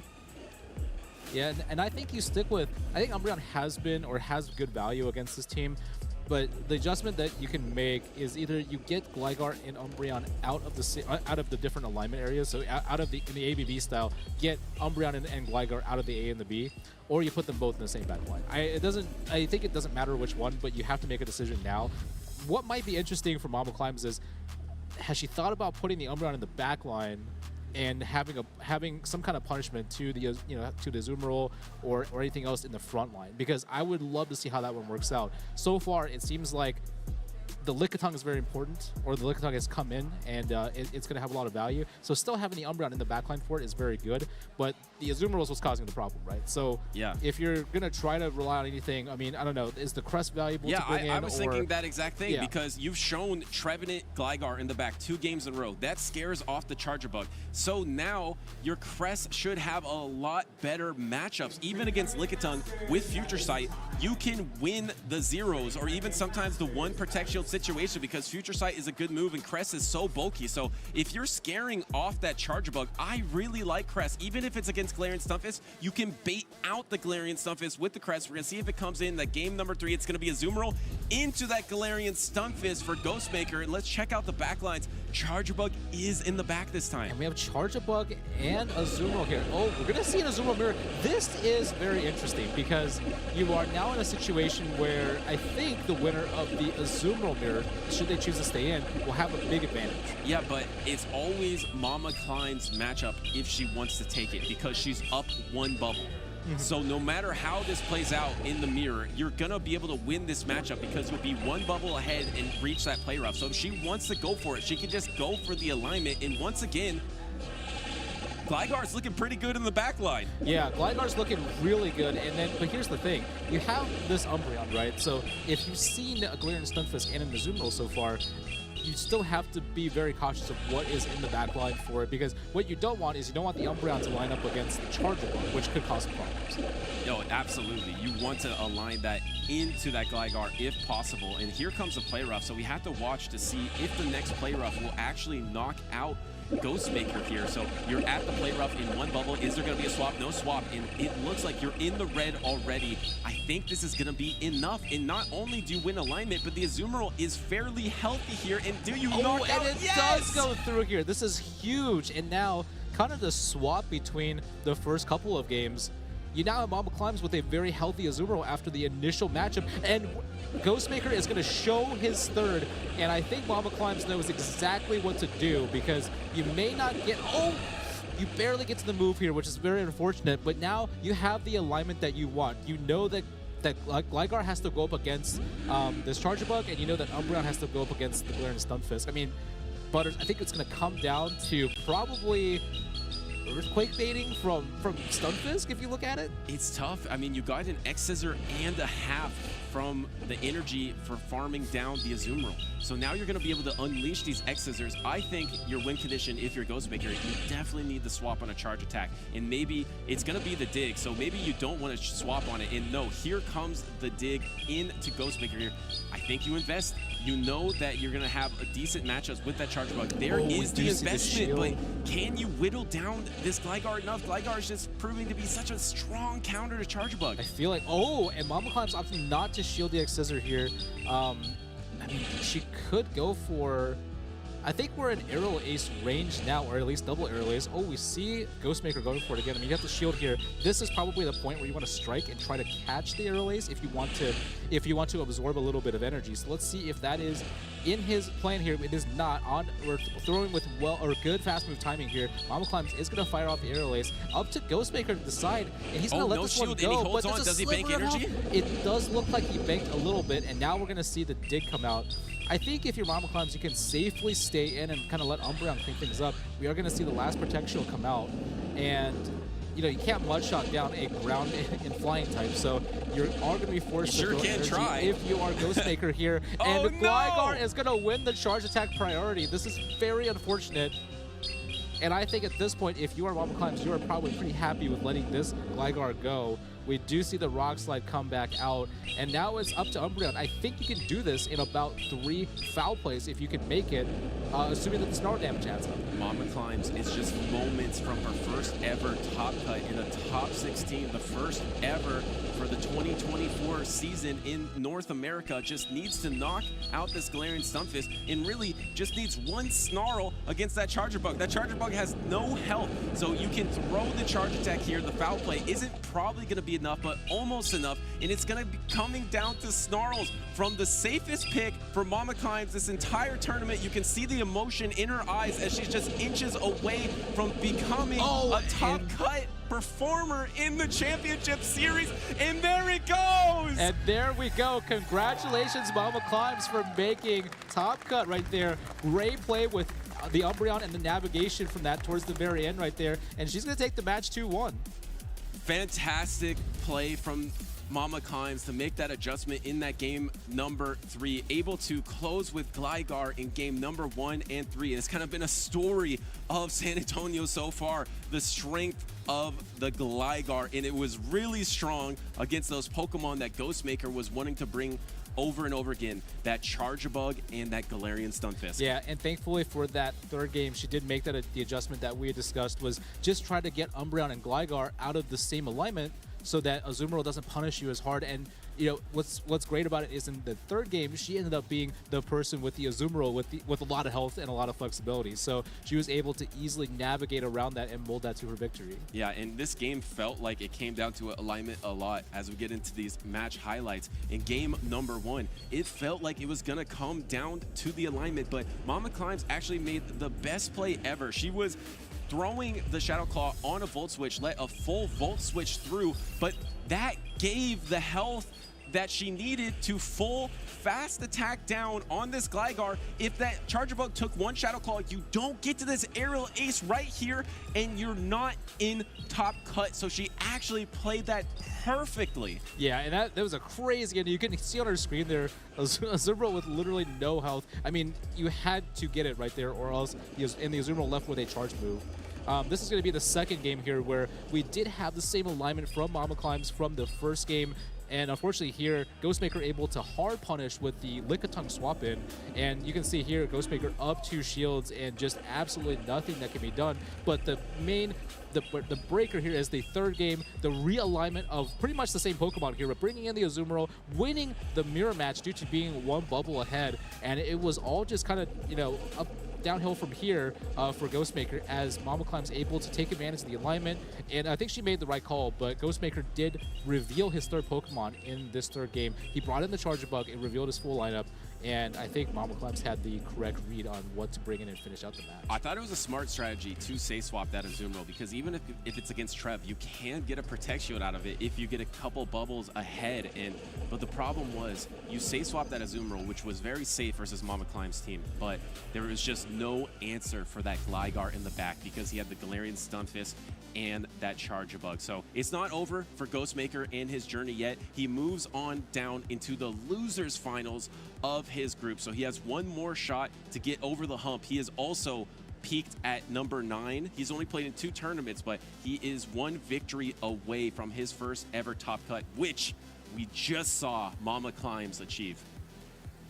And of course, we have a couple of winners finals left. I believe we're gonna have 1 winners finals left, and then we're going to be going into the losers finals. Either 1 or 2 winners finals left, and this is going to be Group G, and it's San Kaler versus Chin Yu in this last winners finals. So it's been awesome to see all these trainers that we've known a lot about throughout the tournament getting in this top cut.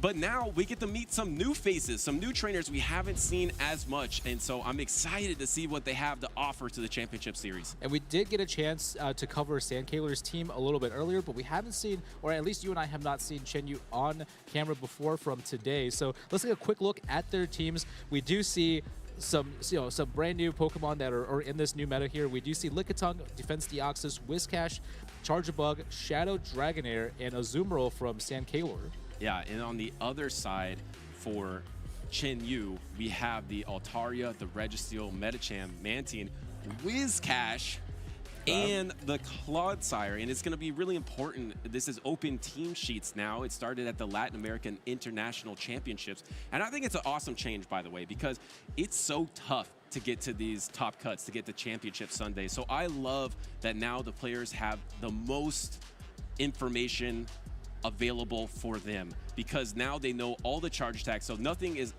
a sneaky attack that they weren't ready for, especially in a double elimination tournament.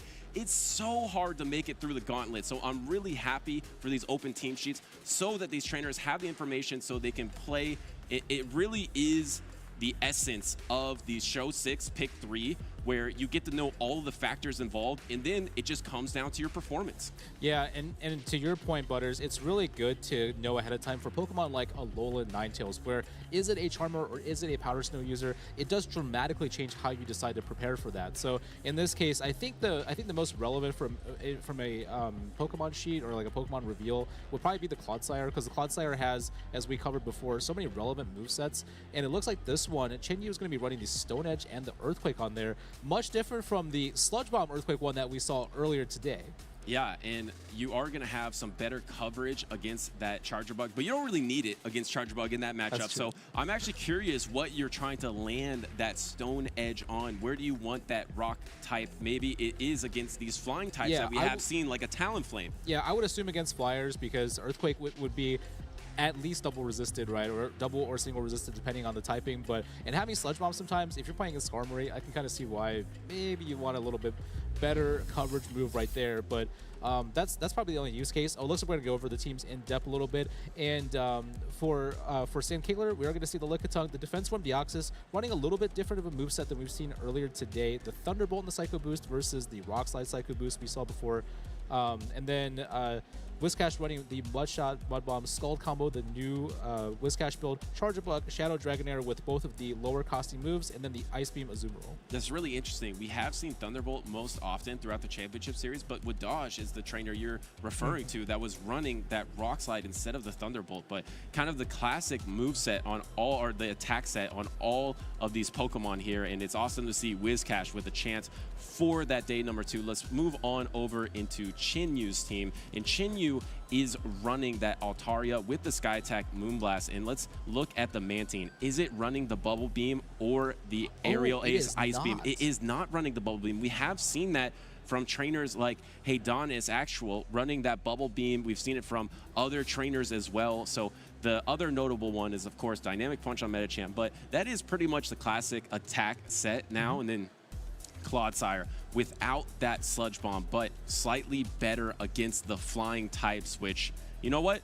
There are 0 flying types on the opposing team, so I'm not sure where you're going to land that Stone Edge, but that Stone Edge has been a part of a team that landed Chinyu in the Group G Winners Finals. I love Clodsire's animation. It looks like a little potato. Like just kind of. I think to your point about the team compositions, the Deoxys running the Thunderbolt, I wonder if the Rock Slide is kind of like, oh, I have slight weakness against Lantern. Maybe I want some better moves before I start using Psycho Boost. Deoxys with Lightning Bolt probably says, I have a strong team against Lantern. I don't really need to have this Deoxys as a failsafe against it. That's probably the only way. That's probably what I'm guessing here. Also, Rock Slide, I think, just helps a little bit more against like Altaria and stuff, which we do see on Chinyu's team. But again, this is the Thunderbolt version that we're going to be seeing in this matchup. Right, and let's break down the teams right here. We've seen a huge increase of Azumarill because I think in Stuttgart, Colin was running that Altaria and it was safe swapping it. There was just really no threat for that Altaria because Azumarill wasn't in the meta, Steel types weren't in the meta. Now there is a Fairy type on Sankey's side, and then on Chinyu's side, there is that Steel type. So these dragons aren't as safe. And you got the Medicham on one side, and you got the Defense Form Deoxys on the other side. I'm looking at Defense Form Deoxys. This Pokemon looks so safe right now. It's going to be able to throw Thunderbolt, double super effective into Mantine. It's going to be able to throw Psycho Boost, super effective in the Clodsire. It's going to be neutral to positive versus everything. I think you're always bringing that Defense Form Deoxys. Yeah, and I think that the only Pokemon that I would say that it's not super good against is the Whiscash, because the Whiscash can punish you quite a bit since it is very bulky.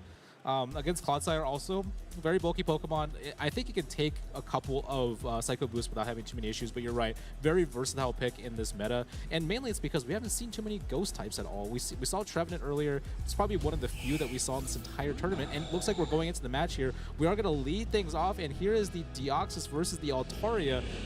A little bit of a classic here. Timeless classic. This does feel like timeless travels right now, especially with 5 out of these Pokemon, or actually all 6 are Pokemon that were so strong at the very beginning of Pokemon Go PvP. Here comes the Psycho Boost in the pivot to the Lickitung to soak up all this energy. But then there is the Registeel available, and let's see how much these Licks are doing. I'm not sure. Sometimes if you train for more attack, you reach an extra damage per lick on Registeel, which actually helps a lot in this matchup. I'm not quite sure if I can see that in this matchup, though. Yeah, it's tough to tell from here, but again, these licks are definitely going to add up. Lickitung actually, despite being, you know, it's going to lose this matchup for sure, but it can definitely get a ton of damage off. I think the worst case, your Registeel will leave with a little bit of energy. We do get the attack fall on the Zap Cannon, which is, you know, again, another one of these coin flip, game-altering kinds of situations, but, you know, it does free up the way. I think for Sankaylor, it is going to play into his game plan, right? He wants the Registeel to come out so that his Azumarill can have a better end game. I'm not saying it's going to be the best one, but he will have that Deoxys to farm down the Registeel. I'm guessing you have to use at least 1 Protect Shield, but you've already kind of done a little bit of chip damage to this Altaria. Looking pretty good in terms of the game plan. And problem is, how are you going to fast attack down this Registeel? And actually going for an undercharge. Chinyu wants to get the lock on down, and wow, that was nice. That was really a smart really double good attack as well. Wow. Yeah, that was fantastic precision from Chinyu to get those 3 extra lock-ons, and now you can secure that Zap Cannon into the Defense Form Deoxys. And by the way, do you see how much damage these lock-ons are doing to Defense Form Deoxys? It's because it doesn't have a very high health pool. Even though you're taking only 1 damage per fast attack, you're taking a lot of damage, and now this Defense Form Deoxys is almost knocked out. Yeah, and Sankaylor, I mean, it really depends on how he wants to manage his Psycho Boost here. You are going to effectively guarantee yourself 2 before you faint, but let's see what happens here. We are going to, it's actually going to be a charge attack priority. Possibly, I think I saw St. Kaylor hit the Psycho Boost. We are going to get a shield out of it. Psycho Boost is too valuable not to just let go, and we are going to see the Psycho Boost come out. Chen is thinking about this. It looks like he's going to let this one go, kind of, and it depends on St. Kaylor what he wants to do. He does want to bank for the second one. He dips immediately to the Azumarill, and now it's going to be a situation of Whiscash versus Azumarill. Do you do it, Mark? Do you go for the cheeky Scald? Do you go for the debuff here, or do you just go for the consistent play in the Mud Bomb, and Chin Yu decides to go for the Mud Bomb? Looks like the consistent Mud Bomb. I was going to say, Butters, I think we should go for the Scald here, because if you do get the attack drop, you are effectively guaranteeing yourself. Here it is. And he's going for the Scald here. Going for the coin flip. This is resistant. And he gets the protect shield. No the mind way. games from if Chen this Yu. Coin flip actually goes in Cheng's favor. It does! Oh my goodness. The mind games from Chen Yu to throw the Mud Bomb to show I'm going Mud Bomb here. I'm not trying to mess around with coin flips. And then to throw the Scald, get the Protect Shield, and get the debuff. That literally went perfect for Chen Yu. Has 2 Protect Shields remaining, is just 2 Mud Bombs away from knocking out this Azumarill. Yeah, and this is such a rough situation. Cheng way here, way more than 2 Mud Bombs. Way more. Now, there is a chance here that St. Kaylor, he's going to start, Cheng is going to start using Protect Shields on the Whiscash right now. There is a possibility of a combo play, but just as a reminder, he's going to bring in the Deoxys. This is very early for a combo play because you are in danger of being mud shot down, or at least bank the move and into the Altaria. Can you get the mud shot down? And you try to get the mud shot down, but now you bring in the Altaria. But the problem is the Azumarill is low enough that it might be in range of Moonblast or Sky Attack plus Dragon Breath here. So you have to throw the Ice Beam into the Altaria, but you're out of range of Mud Bomb. You saw how little that Mud Bomb was doing. Chen Yu still needs to get to multiple Mud Bombs here. And Chen Yu is actually almost at back-to-back Mud Bomb here. I think this is going to be it. I think if you were St. Kaylor, this is a tough situation to be in no matter what, but you had to leave that matchup with a charge move or else you would have lost. Mainly this is, it's mainly going to be alignment based, but... And there is the knockout into the Azumarill. Look at the time is ticking down. There's only 3 seconds remaining, and yeah, it was tough because you needed an extra charge attack to throw on the Whiscash, but the problem is also if you take that Moonblast or Sky Attack from the Altaria, you're just going to be in range of 1 Mud Bomb anyway here. So really well played by Chen Yu down the stretch. I love how he showed Mud Bomb to get St. Kaylor to Protect Shield the next charge attack, and then he throws the Scald and he gets the debuff as well. But he actually didn't Protect Shield until later, and he actually did Protect Shield a debuffed Ice Beam, but in the end, he was able to hold on with the bulk of the Whiscash in the back to secure that game #1. And Whiscash was definitely the MVP. Is this the moment? This is the moment, the big brain moment here to say, hey, everything's gonna be okay. And the very next move is he's gonna throw the Scald here. And of course, as St. Kaylor's luck would have it, it would be the move that does give the attack debuff. And this is very unfortunate. This probably did affect the outcome of the entire battle here, because I was trying to see, Butters, what St. Kaylor could have done right here. If no attack buff, he might have gotten 2 charge moves off and then sniped in with the defense form Deoxys. But unfortunately here with that debuff Ice Beam, it just does absolutely nothing. And here we see, at this point, maybe the game is a little bit out of reach. Yeah, it was just too tough in the back there for that down Protect Shield Azumarill. And there were so many charge attacks thrown in that battle that the time almost ran out, and that is definitely thanks to Whiscash. That's thanks to defense form Deoxys, and it's thanks to the timeless bulk of the Pokemon that we've been seeing for so long in Pokemon Go PvP. Stat product is going to be here forever because it is so strong in Pokemon Go PvP from the start until now. But how do these trainers adapt into that game #2? I mean, Whiscash seemed to be like a bit of a problem. There wasn't a true answer. It's just so neutral for Chen Yu against literally everything on St. Kaylor's team. Yeah, Whiscash is gonna definitely have the advantage here. I mean, I think Pokemon like Whiscash can be potentially answered by the Charge Bug. The X Scissor is actually more spammy than you think, and then also the Shadow Dragonair. Sure, you're gonna take some Mud Bombs, but you're able to apply a lot of this fast move pressure that Chen was able to kind of deal out in the first game. And yeah, I think Defense Form Deoxys, kind of a tough lead right there without Rock Slide. You can kind of see how the desire was to just Psycho Boost and dip, and we're going to get into the second game here. Chen making another great read, starting off with the Registeel into the Lickitung, and unfortunately for Sandkaler, you can't really swap out of this matchup. Yeah, because he is ABA weak to that Registeel. He has the Azumarill in the back, and you would actually rather play out this matchup with the Lickitung than the Azumarill, and then maybe you can get a full Mud Shot down on your Whiscash, and that actually be pretty valuable against the backline of Chen Yu. Yeah, and here we see Chen going for the standard play, of course, going for the Zap Cannon. If he gets the debuff, it's going to be a very uncomfortable situation. We saw him, and he does get the debuff here. We saw him in the first game able to undercharge the Zap Cannon just a little bit to be cheeky and get some extra energy. And Sandkaler, he kind of just looks like from his reaction, he kind of just wants this matchup to be over. Yeah, and Chen Yu was actually shaking his head a bit, but he was the one that got the debuff, which is in his favor. Is he going to go for that undercharge once again? You saw how brilliant it was in that game number 1, and it's the same thing. He's going to throw the nice here so that he can get more lock-ons down. Wait a second. He might have undercharged a little bit too much because, well, not that it matters in this. It's attack debuff, but I wonder if you could lock on this down because that's a lot of health. No, Lickitung has a huge health pull. This is definitely going to matter. The Body Slam does almost nothing, but you might have to commit another charge attack here because these licks are adding up. Here comes the Body Slam. No Protect Shield here, and I think you can't lock on down. You're going to actually have to give up all that energy that you just banked up, and this is just a soft loss for the Registeel, and this is going to allow a Mud Shot down from Sandkaler's Whiscash. Yeah, and I think I know what happened, Butters. I think in the last game, the Lickitung must have gotten chunked before the swap out by some Dragon Breaths. And that might be what Cheng Yu is going off of. Now you're in a really rough spot because you have a Clodsire that is going to struggle here, and the Scald Wars are about to begin. This is not the Star Wars, this is the Scald Wars. If Sandkaler starts winning coin flips, this is going to be a very bad time for Cheng Yu. In Protection, the first one, there is no debuff there because the Scald is 50-50, and they're going to get the Scald almost at the same exact time. Now can Chen Yu, are the odds going to be in his favor? There is no Protect Shield coming out of Sandkaler, and here comes the Scald. Does it debuff? And no 0 for 2. Okay, all right. Now we're going to start the cycle over again. Sandkaler kind of giving that look right there like, do we have to do this? 0 for 3! Debuff! And can we get an 0 for 4 here on Chen Yu's side? But no, actually, Sandkaler is able to throw first, and it's going to be really close to knocking out Chen Yu's Whiscash. So actually gives up the Protect Shield. Does he get the debuff? 0 for 4 on these Scald debuffs.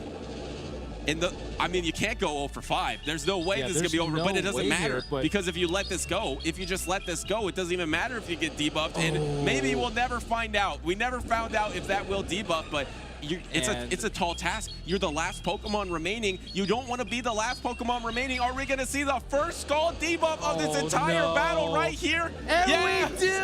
Oh no! And we've talked about this, Butters, so many times today about debuffs and last standing Pokemon. It is one of the worst positions to be in my opinion, with so much potential to be debuffed. If this is another attack fall, the game is effectively over here because although you have a Azumarill up energy, up shields against Clodsire, you're about to see how little damage a double debuffed non-stab Ice Beam does. It barely cuts the Clodsire into half health, let alone into the yellow. This is going to be a very tough one because the Stone Edge. And Chang freely baiting with the Stone Edge right now to set up the Earthquake knockout. And unfortunately, I mean, you're going to need You're going to need at least 2 more Ice Beams, and then whatever energy is required to knock out the Whiscash. You're going to need 3 Ice Beams to finish out this game. But the thing is, you can absorb a Stone Edge or an Earthquake, so you're almost at the next Ice Beam. This is not over. You're going to be able to take this Stone Edge.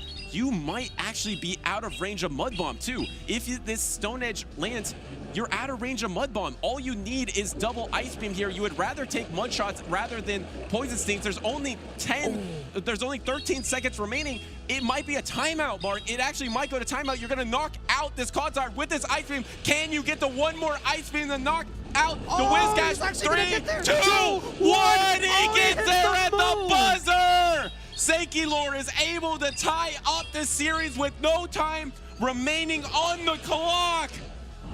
Wow, Oh, time's and that up. is crazy. Coming back from a double debuff scenario, I was very shocked that that's how the match ended right there, Butters. Impressive from the Azumarill, which has been another theme in San Antonio, Texas. There's been a meta shift of a ton of ground types to scare off the Lanturns, the Charger Bugs, all those electric types, and now Azumarill is having his timeless travel of his life, able to close out the game with the buzzer beater, looking like Michael Jordan out there. That was insane. And that is in an absolutely crazy scenario here. We went from a Lickitung into Registeel lead, Butters, into 5 skulls missing, into the last one actually getting any meaningful debuffs, and Azumarill out of all these Pokemon come out on top. And I mean, we talked about it. Once you let the Wizcash go, and at this point, it was 0 for 4 for Scald debuffs. Remember, it's a 50% chance, and then suddenly they started applying. Won that coin flip, the attack fell, and then you actually got one more with this Scald. You got the double attack drop, but still, Azumarill had enough left in the tank to take out an entire Clodsire and finish off the Wizcash. Yeah, I'm so surprised right there because I was trying to think if Chen had the Earthquake at the very end right there, instead of a non-stab Stone Edge, if he had a stab Earthquake, could that have made the difference? It would have been very interesting because I think we did see him arrive at that energy just before he pulled the trigger on the Stone Edge. What a matchup, and this is now going to come down to the decisive game number 3. Both these trainers with their top cut dreams on the line for the winner's side of the bracket because they are in the winner's finals. If they lose, they'll still be in the loser's finals and have a shot, but you really have such an advantage coming in on the winner's side of the bracket, especially in top 16. Yeah, and Chen here taking a little bit of time to ponder over the situation here. He obviously liked the results from the first game, but that second one, it almost felt like the closing power just wasn't there, even if he did get the correct and like punishing lead. So, I mean, I think Sankilor is just kind of waiting, and I wonder what adjustments he's going to make here. I mean, obviously it looks like Wizcash is super valuable in this matchup. And he might want to do more to protect it if he can. The problem is he keeps bringing Lickitung to counter Chinyu's Wizcash, and then that keeps getting lined up by the Registeel. Do you just sit the Lickitung and bring things that are a little bit better against Registeel? Let's see what the team of 3 from Sankilor is. No, actually bringing that Registeel, or bring that Lickitung, sorry, but I think he's going to bait out the Registeel and then try to protect, shield that Shadow Dragonair in the back. I like this adjustment from Sankilor.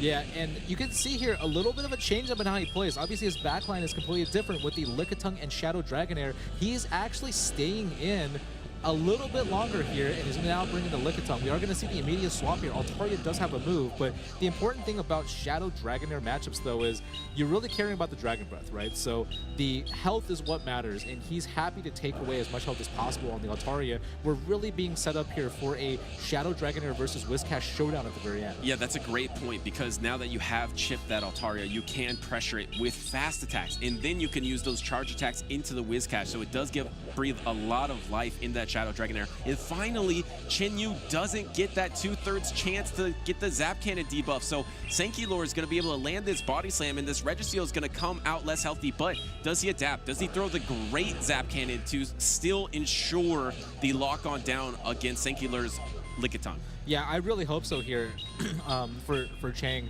Learning from the previous battle, I mean, that undercharge was a little bit uncomfortable there, left too much health, and it looks like he's going to fire it off now. Let's see what he goes with for the charge here.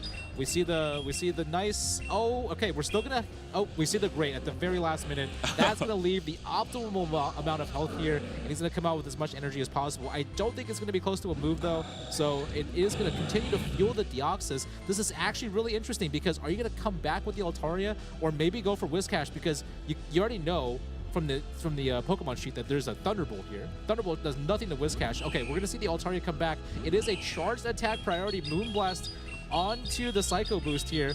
And Sankilor, I mean, he's happy to take the Moonblast damage, but are you going to connect with the Psycho Boost? Because if you do, your Dragonair is almost going to be set to do an entire sweep through 2 shields.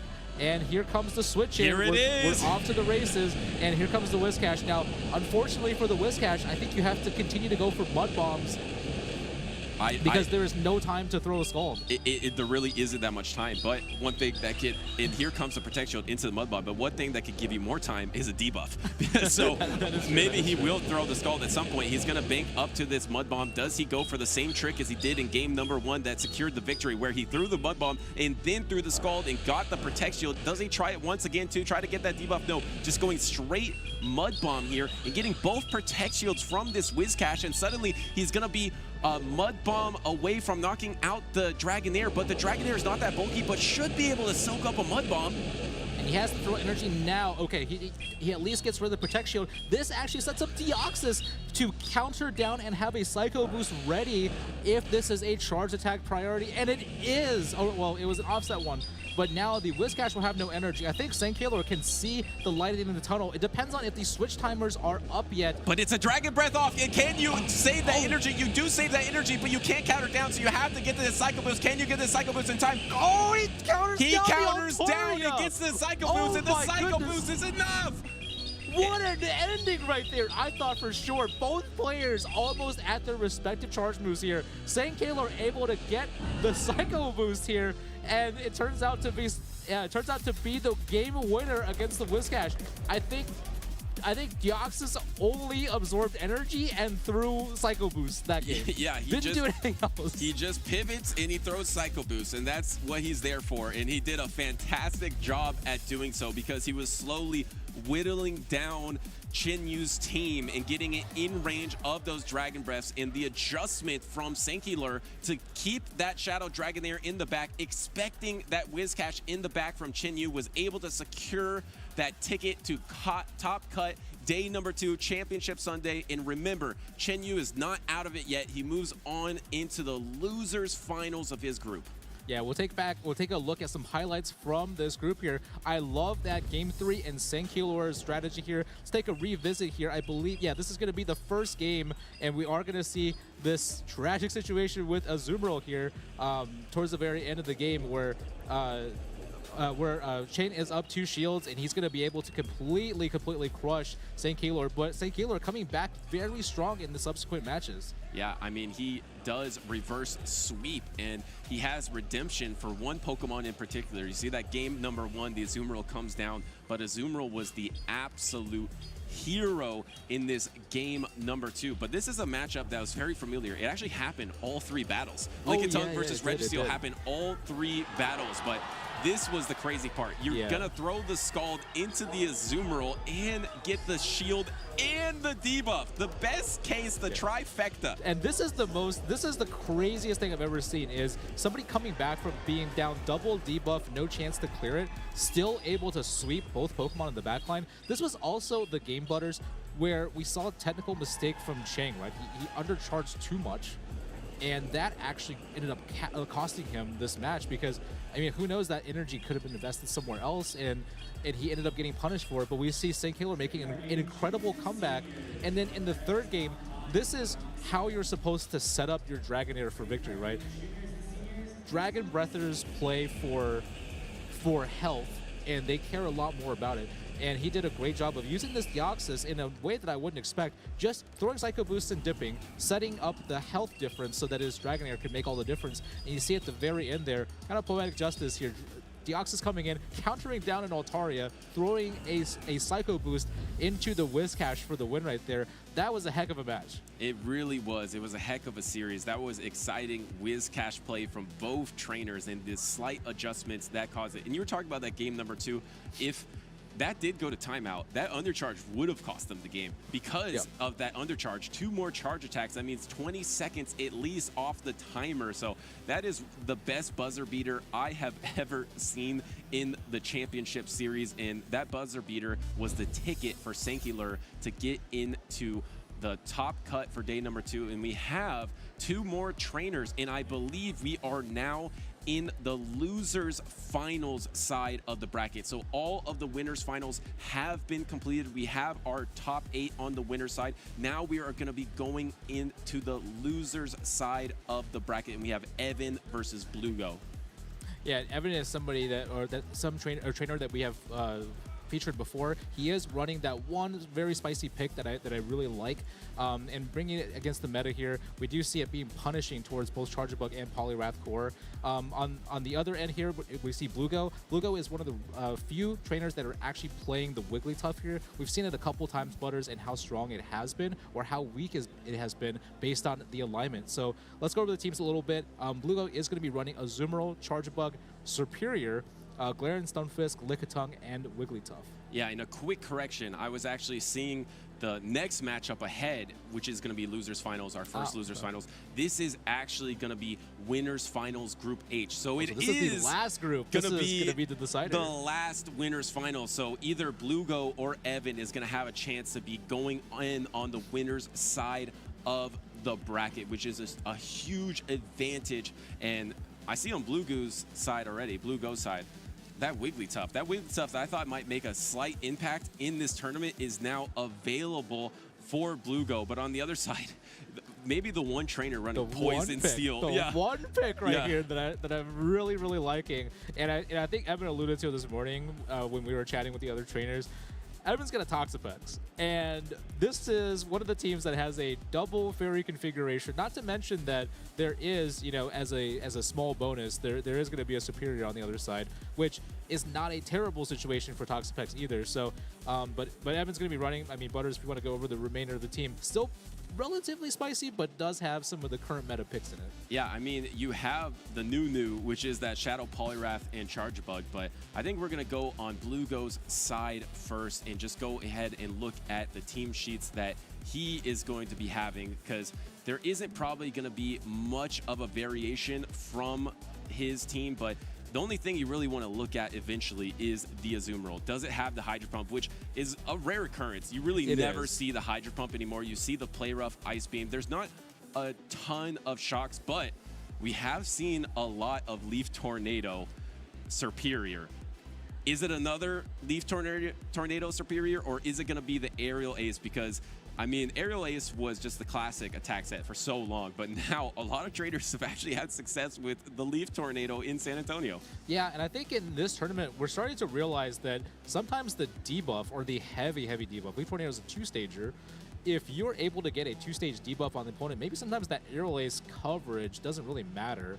Because Frenzy, and I think the other reason is because Frenzy Plant's a very strong move to begin with. So if you can put someone in a debuff situation, I think a resisted Frenzy Plant sometimes actually just does more than the Aerial Ace itself. So I know Aerial Ace got a buff, everyone's really happy about it, but at the end of the day, it's a low damage output move, but it's still, it could be an efficient energy move. Yeah, and it is going to be the Frenzy Plant Aerial Ace, so there is no Leaf Tornado, but you're completely right. It is a Community Day move, and this is Community Day catch-up weekend, so make sure to play that, try to evolve your Pokemon if the Community Day has ended for you for the Saturday section, because there are so many meta-relevant Pokemon available in this Community Day, specifically Poliwrath and Charjabug, and no Hydro Pump from that Azumarill, just running the Play Rough Ice Beam, so no huge surprises on Blugo's side. Is just running that typical Aerial Ace Frenzy Plant. So let's move on over to Evan. All right, and we got Evan's side here. He is running the Whiscash, the Charjabug, and the Shadow Poliwrath here, all with pretty standard movesets here, opting for the double debuff moveset on Shadow Poliwrath. And then Shadow Alolan Sandslash running the Powder Snow instead of the Shadow Claw. And then finally you have Lickitung and Toxapex. Toxapex, just a reminder, since we don't see it too much in the stream, it is running Poison Jab, Sludge Wave, and Brine. Brine is a relatively low costing move, but low damage move. And then of course Sludge Wave is going to be kind of the big hitter, but it's mostly just about the longevity and the Poison Jab. It's mainly used to just wall Poliwraths in general. And one key thing to point out, it is Powder Snow, Shadow Alolan Sandslash, so it's going to be much stronger against Wigglytuff and Lickitung, because Blugo is running 2 normal types, and suddenly Powder Snow, Shadow Alolan Sandslash, there is no counter user on Blue Go's side. That Pokemon is looking extremely safe for Evan. You're really worried about the most probably an Azumarill. So as long as you avoid the Azumarill matchup, it's looking insanely strong. Yeah, and we're going to get into the battles, and we do see a Alolan Sandslash meeting a Galarian Stunfisk. Blue Go getting a pretty positive lead here, able to pressure the Alolan Sandslash. It looks like from Evan's side, it's kind of forced to stay in because he has the Toxapex in that back line.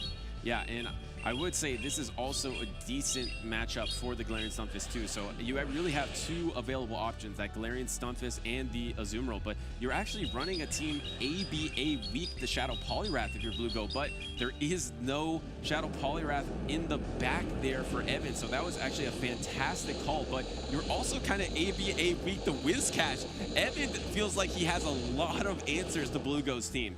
Yeah, and right there, that first opening interaction here, Evan able to bait a shield with Ice Punch, and in Blue Go, unfortunately, his Earthquake was shielded, but is Evan going to allow the second move to go? He's going to preserve his Alolan Sandslash. Pretty hyper activity for the first matchup right now, and we're going to have a healthy Alolan Sandslash traded for Blue Go's first Pokemon and one shield. Yeah, why not invest, right? It's going to be so strong against everything. You might as well keep it around a little bit longer to throw some Ice Punches or Drill Run into this Charge Bug, leave a lasting dent, and then have the alignment. Have the alignment of the Whiscash into that Charger Bug here, and you're going to be able to throw 2 Ice Punches. You throw on the Volt Switch, so if you Protect Shield this, you might actually be able to Volt Switch down to get a huge energy lead, so you have lots of X-Scissors for that Whiscash. Yeah, and we're building up quite a bit of energy here, and we're going to come out of this matchup down with 2 Pokemon equal, and we're going to have a bunch of X-Scissors. Now, we did talk about this before about how does Charge Bug react to Mud Boys here, and you're about to see the X-Scissors spam really just take over. We're going to equalize the health bars very quickly, and we see the Lickitung come in, forcing the Toxapex to come out. This is a fairly close matchup overall, but Toxapex is able to kind of resist that poison or that Power Whip, or at least take neutral from it because it has the poison typing. It is not going to be taking as much damage. So at this junction of the battle, Evan is a decent amount ahead because he has that Whiscash. Just needs to throw a Mud Bomb pretty much into that Charger Bug to secure that matchup. And this is an even matchup, Toxapex versus Lickitung. It's all going to come down to, can this Lickitung soft lose the matchup, and then the Charger Bug can Volt Switch down, and can double X-Scissor or triple X-Scissor knock out the Whiscash? I think you need triple, and I don't think you have time to get the triple X-Scissor before the Whiscash can do anything about it. Yeah, and here Evan is going to go ahead and reach. Maybe it looks like he's almost going for the Brine. I think he's also trying to soft lose this matchup. No, I think he's trying to win this matchup with the Brine, and then Brine the he Charger Bug as well, knockout. because now he is just 2 poison jabs away from the Brine, and he isn't going to be able to throw it. The X-Scissor is going to be coming in. This is resisted. Toxapex is really bulky. There's a slight chance it endures, but no, it gets knocked out. But now Whiscash is just a couple mud shots away from the Mud Bomb. Whiscash able to come in and clean up pretty well there. I actually thought that the Brine, I thought maybe Lickitung was a little bit more bulky than it was right there, because the Brine, if it didn't KO, almost would have just left a little sliver of health there. Whiscash could have come in very easily and cleaned that up too. Yeah, absolutely. I mean, that all came down to the backline matchups of the Whiscash versus that Charger Bug. And really, Blue Go left himself vulnerable in 2 positions to both of the 2 of the 3 water types on Evan's side. He ran ABA weak the Shadow Poliwrath. He ran ABA weak the Whiscash, and Evan just needed to bring one of them. He brought the Whiscash, and it was kind of an easy cleanup for it. Yeah, I mean, Blue Go, I think he had the right idea in the opener at least. I mean, stayed in with the Galarian Stunfisk, but he ended up just letting it go, right? I think if you would have let... I'm trying to think what he could have changed about his lineup to have a better result there, but yeah, it was not a good scenario right there. And I don't know, I mean, Blue Go for him, I think definitely an alignment change probably would be way better. I don't see why you don't leave with the Charger Bug here. Well, I mean, the thing is, I like the call in general to try to bring the Galarian Stunfisk, the counter, the Shadow Alolan Sandslash, which you did face it in the lead. You got 2 Protect Shields out of it. But the thing is, the Azumarill is the one that's going to be stronger against that Shadow Alolan Sandslash, and pretty good against the Whiscash and Poliwrath as well. So the Azumarill is really strong, but then it's your Pokemon, Mark. It's the Toxapex that is scaring away the Azumarill from Blugo. It's such amazing bench pressure against the Azumarill because if they match up, it's pretty much like Lantern into Mantine. Nothing is going to happen for the Azumarill. Yeah, I remember when Toxapex first was released and the meta was like Alolan Ninetales and Azumarill. It was absolutely brutal. And Evan, rightfully so. I mean, having it in this previous matchup, he may be getting a feel for what Blugo feels like is important in this matchup. But the Toxapex definitely, I mean, it was useful even when it came in. It wasn't just bench pressure, right? It was very good.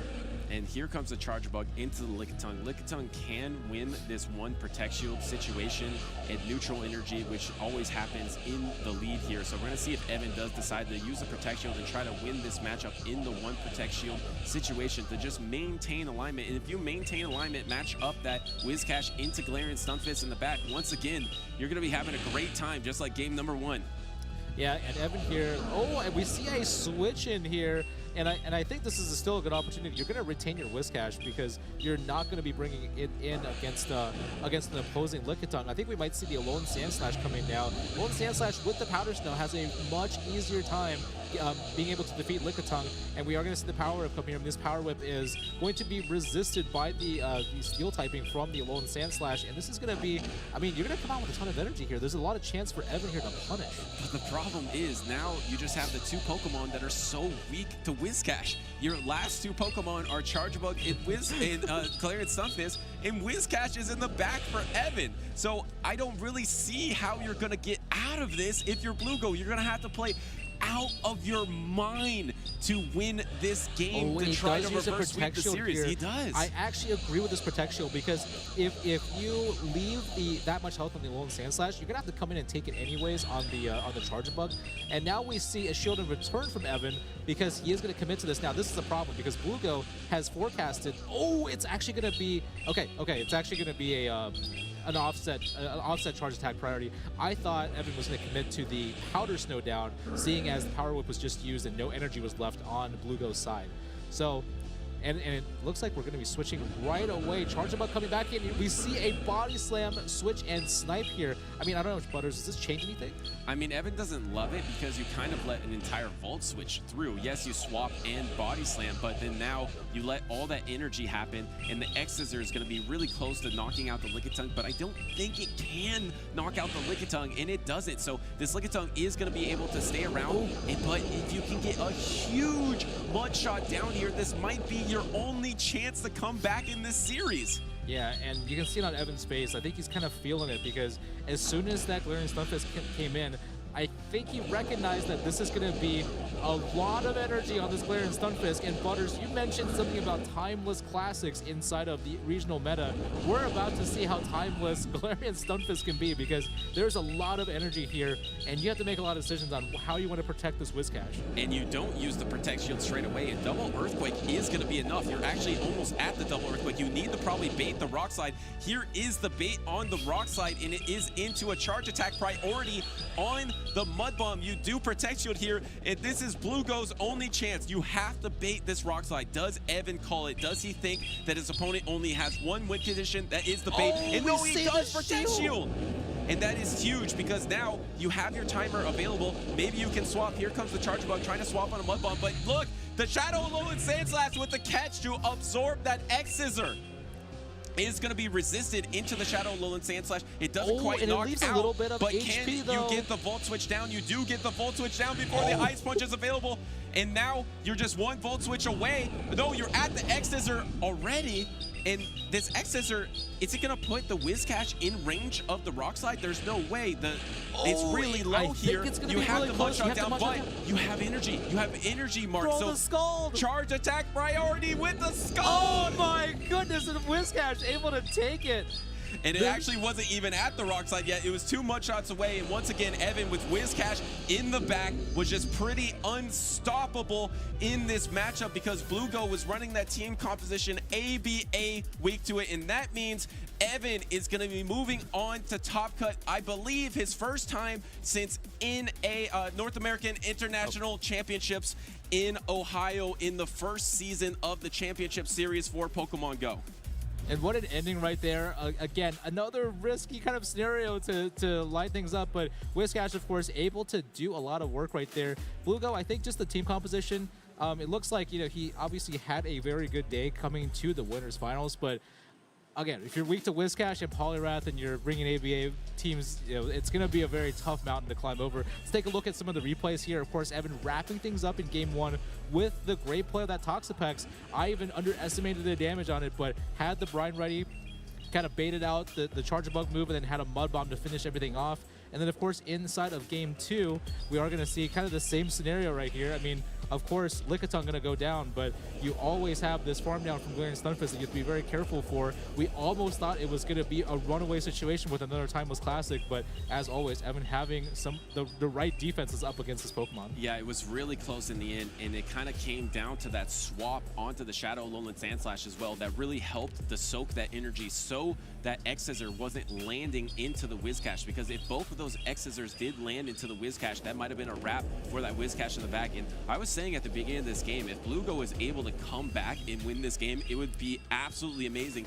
And he was 2 mud shots away almost from getting to that rock slide that might have been enough. So he made it really close in the end, but Evan was able to take the clean 2-0 with Whiscash in the back, and he is our last trainer moving on to top cut in the top 16 on the winner side. We still have all of the loser side of the bracket to go. Yeah, congratulations to Evan here. And now this is going to be, yeah, as you mentioned, Butters, all of these tournaments are going to be double elimination here. But, before we get into this matchup here, I think we are going to talk about how to maximize the resources for Pokemon Go.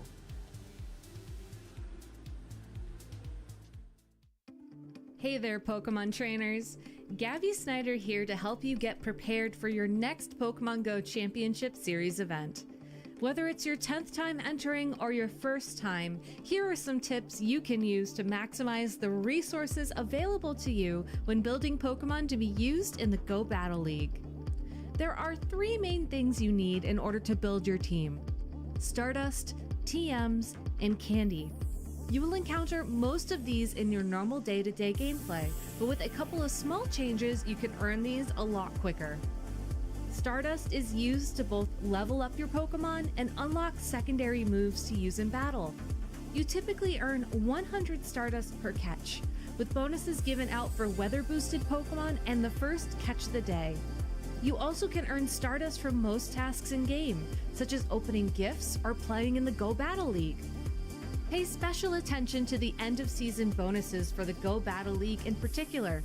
If you're able to hit rank 20 or higher, you're guaranteed at least 90,000 Stardust and an Elite TM for your efforts.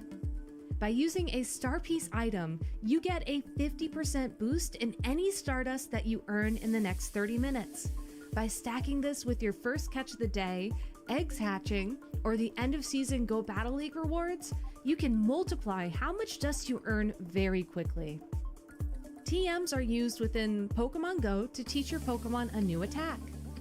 There are 2 types of TMs: Fast TMs, which change the fast attack known by a Pokemon, and Charge TMs, which changes one of 2 possible charged attacks known by a Pokemon.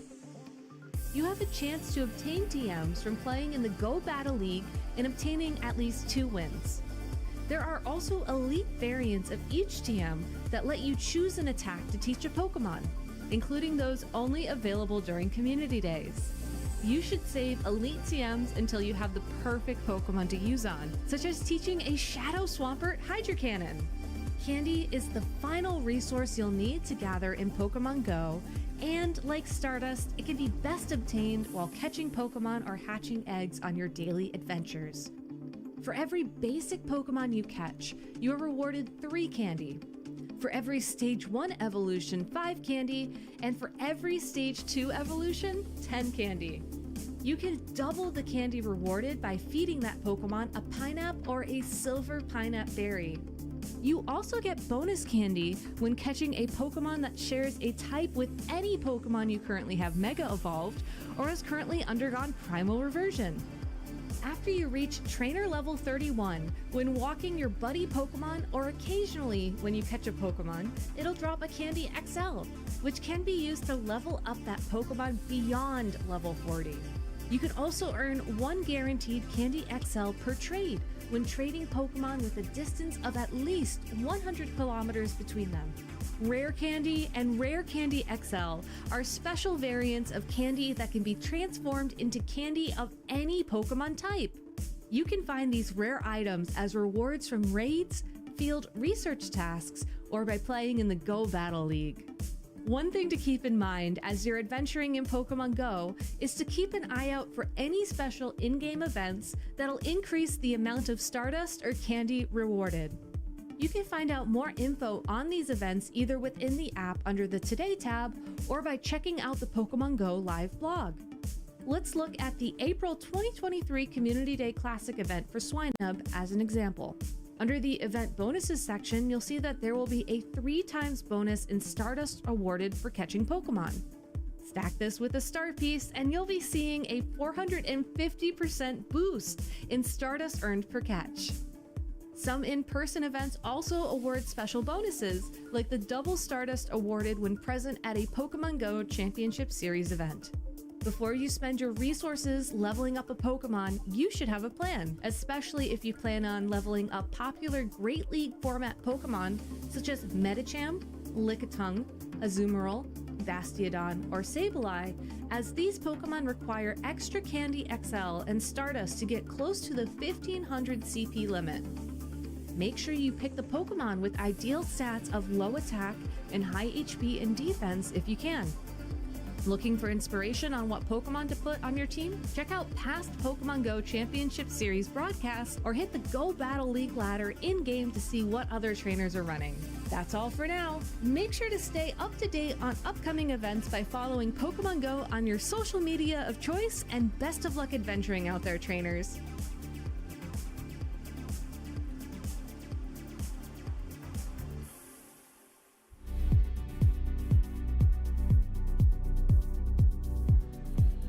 Welcome back, trainers. We're wrapping up day 1 of the San Antonio Regional Championships here, just filling out this last couple of spots in that bracket for the top 16 tomorrow. That's right. Thank you for sticking around with us. It has been a long day, but we are still working our way through the rest of these battles here in San Antonio, Texas. Wholesome_ guys, joined by Softove. We've seen some great battles so far. We still have some yet to come. We're actually working our way through the losers finals at this point. So these are trainers that are in situations where it's win and get to day 2 or lose and go home. So a lot is on the line. A big differential, not only in just placement, but in championship points as well. Let's move over to the stage and take a look at our next set of battlers.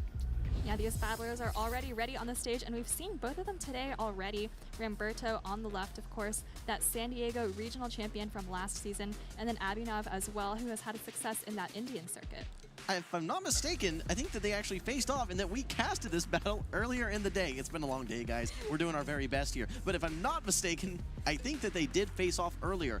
If I'm actually still not mistaken, I think we saw some really great catches as well. I think it was some catches on aerial aces with Lickitungs as well. Poliwrath with the body slam. That's right, Poliwrath catching the body slam from the Lickitung as well. So my expectations are high. These were two very, very close battles that we saw earlier, and I think that we're going to be seeing more of that. Let's move right into game number 1. No waiting, the rematch, Ramberto versus Abhinav. All right, getting into it, Ramberto still bringing that Gligar, which again is so safe against Abhinav's team. Abhinav as well bringing that Gligar in the back. I think this matchup is going to be really dependent on how these flyers can perform here. Absolutely, and Abhinav actually going to be winning the charged attack priority here with Poliwhirl versus the Gligar. Gligar, very low attack stat, similar to that of something like Medicham. Able to get the first shield now with this Icy Wind. These aerial aces are now debuffed. I'm a little bit surprised Ramberto didn't throw earlier. He does outpace to these charge attacks, but now all charge attacks coming in will have one single stage attack drop. In comes a swap now. This is going to be the Lickitung, maybe baiting out the own Lickitung from Ramberto that wants to first throw this dig. I'm a little surprised because this is a debuffed dig from this Gligar currently. It is debuffed, but Chip and Dip is going to be effective regardless. Look at that Lickitung already almost at the halfway point, and Ramberto able to bring in his own Lickitung here, and probably going to be able to maintain switch very easily. What's scary is if Ramberto goes shields down, he has two Pokemon that take double super effective damage from ice damage. So if Poliwrath is able to get some damage, it could potentially go wild. So that could be the key to victory for Abhinav, is how do I find energy versus Ramberto, and the key could be this very still healthy Lickitung on the side of Ramberto. That's a great call out, and I think Ramberto might be aware, having seen this kind of play earlier in the day, you know, getting that Poliwrath counter down was pretty scary to come back into. So Ramberto might even just try to get as low as possible before going down, kind of just rely on those flyers because he knows that they're both pretty safe against Abinov's line of 6. I like Ramberto throwing this body slam right here. It was just before switch clock came up. What this is going to do is prevent Abinov from swapping out right away, and his own switch clock now, Ramberto's switch clock, is essentially up too. So this is going to be evening out a lot of things in the series, and actually going for the power whip. I think this is a smart play. I don't know that body slam would have KO'd. Yeah, I think that's right. It does do a little bit more damage, but like we said, has to watch out for that counter down, but actually already clicking for the Gligar. Oh, maybe changed his mind. Abinov's still deciding what to bring in. I think you just bring in, actually brings in the Gligar to take this body slam here. Ramberto gonna get off this body slam and then probably go down. Nice discipline, because I think that he did want to swap to the Gligar right away, but this is actually a good response. Now swaps to the Altaria, and you don't really have to worry about these aerial laces. The only thing you need to worry about is the Poliwrath's Icy Winds, and without that energy, it's going to be difficult to find a place to get energy now. You're only doing resisted counters, and with all this Dragon Breath damage with still a shield, I think this Poliwrath doesn't stand a chance. Great shield management from Ramberto, though, remembering that there's this Poliwrath with the Icy One, like you said, double super effective on all of his remaining Pokemon, and kind of just, you know, calmly dealing these fast attacks, and probably just going to farm the Poliwrath all the way down. Yeah, I think just to play a little bit of devil's advocate, I would have liked to have seen Abinov make a quick swap into the Poliwrath when the switch clocks were still misaligned, bringing it back into the Lickitung. Would have maybe had to use the shield versus a power whip. Definitely a tough spot without a doubt, but Abinov still has a little bit of play here trying to get to this aerial ace. I don't know if this is going to be enough to knock out the Altaria. It's going to be very close. Might be just enough, Soph. Might be just enough, and then Ramberto is going to have to... No, actually, the Altaria hangs on by a thread, able to get off this last Sky Talk to take game 1. Okay, well, what I'm very curious about is will Abinov pivot in game number 2, because this has been the team that he's been bringing regularly versus Ramberto. The Poliwrath, the Lickitung, and the Gligar. My question is there room to bring things like the Registeel, things like maybe even the Shadow Whiscash? I think the Charjabug is a huge risk, knowing that that Gligar on Ramberto's side is so prevalent, doesn't really want to get matched up versus that Altaria as well. But yeah, there's just a lot of question marks for how do you pivot as Abinov, because that first game, it didn't seem to work. I think if you are Abinov, you have to imagine that the Gligar is coming, and I imagine that's why he's kind of going to stick to those 4 that aren't Charjabug and Registeel, right? Yeah, I think so as well. Let's take a look back at game number 1, though. This Altaria was able to get that last shield, actually, from Abinov's Gligar, and actually able to hang on as well. We see it just hang on with 1 HP and a Dream, and able to get that final Sky attack off as well. I think that maybe even if you hadn't been able to hang on, I think the Gligar still on Ramberto's side had quite a bit of HP left. Yeah, probably could have taken an airless. Might have had a little bit of energy as well.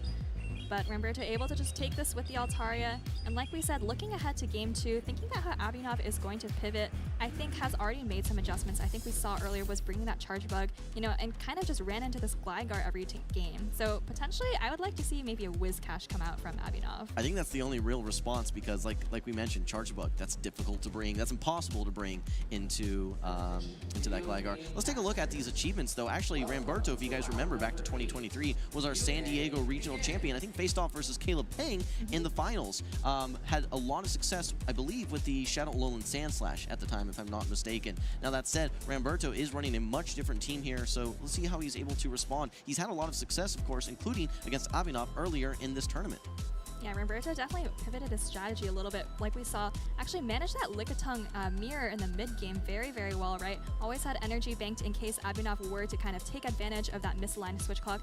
That's kind of a scenario where it's really good to kind of bank up energy. In case they switch, you can stall at the switch clock even more and then, you know, kind of switch back into your advantageous matchup. Well, so we didn't see much of the Altaria in the first series, but I think it looks pretty good on paper, at least, versus Abinov. The one exception to that being the Registeel, but how do you think it performs versus Abinov's team?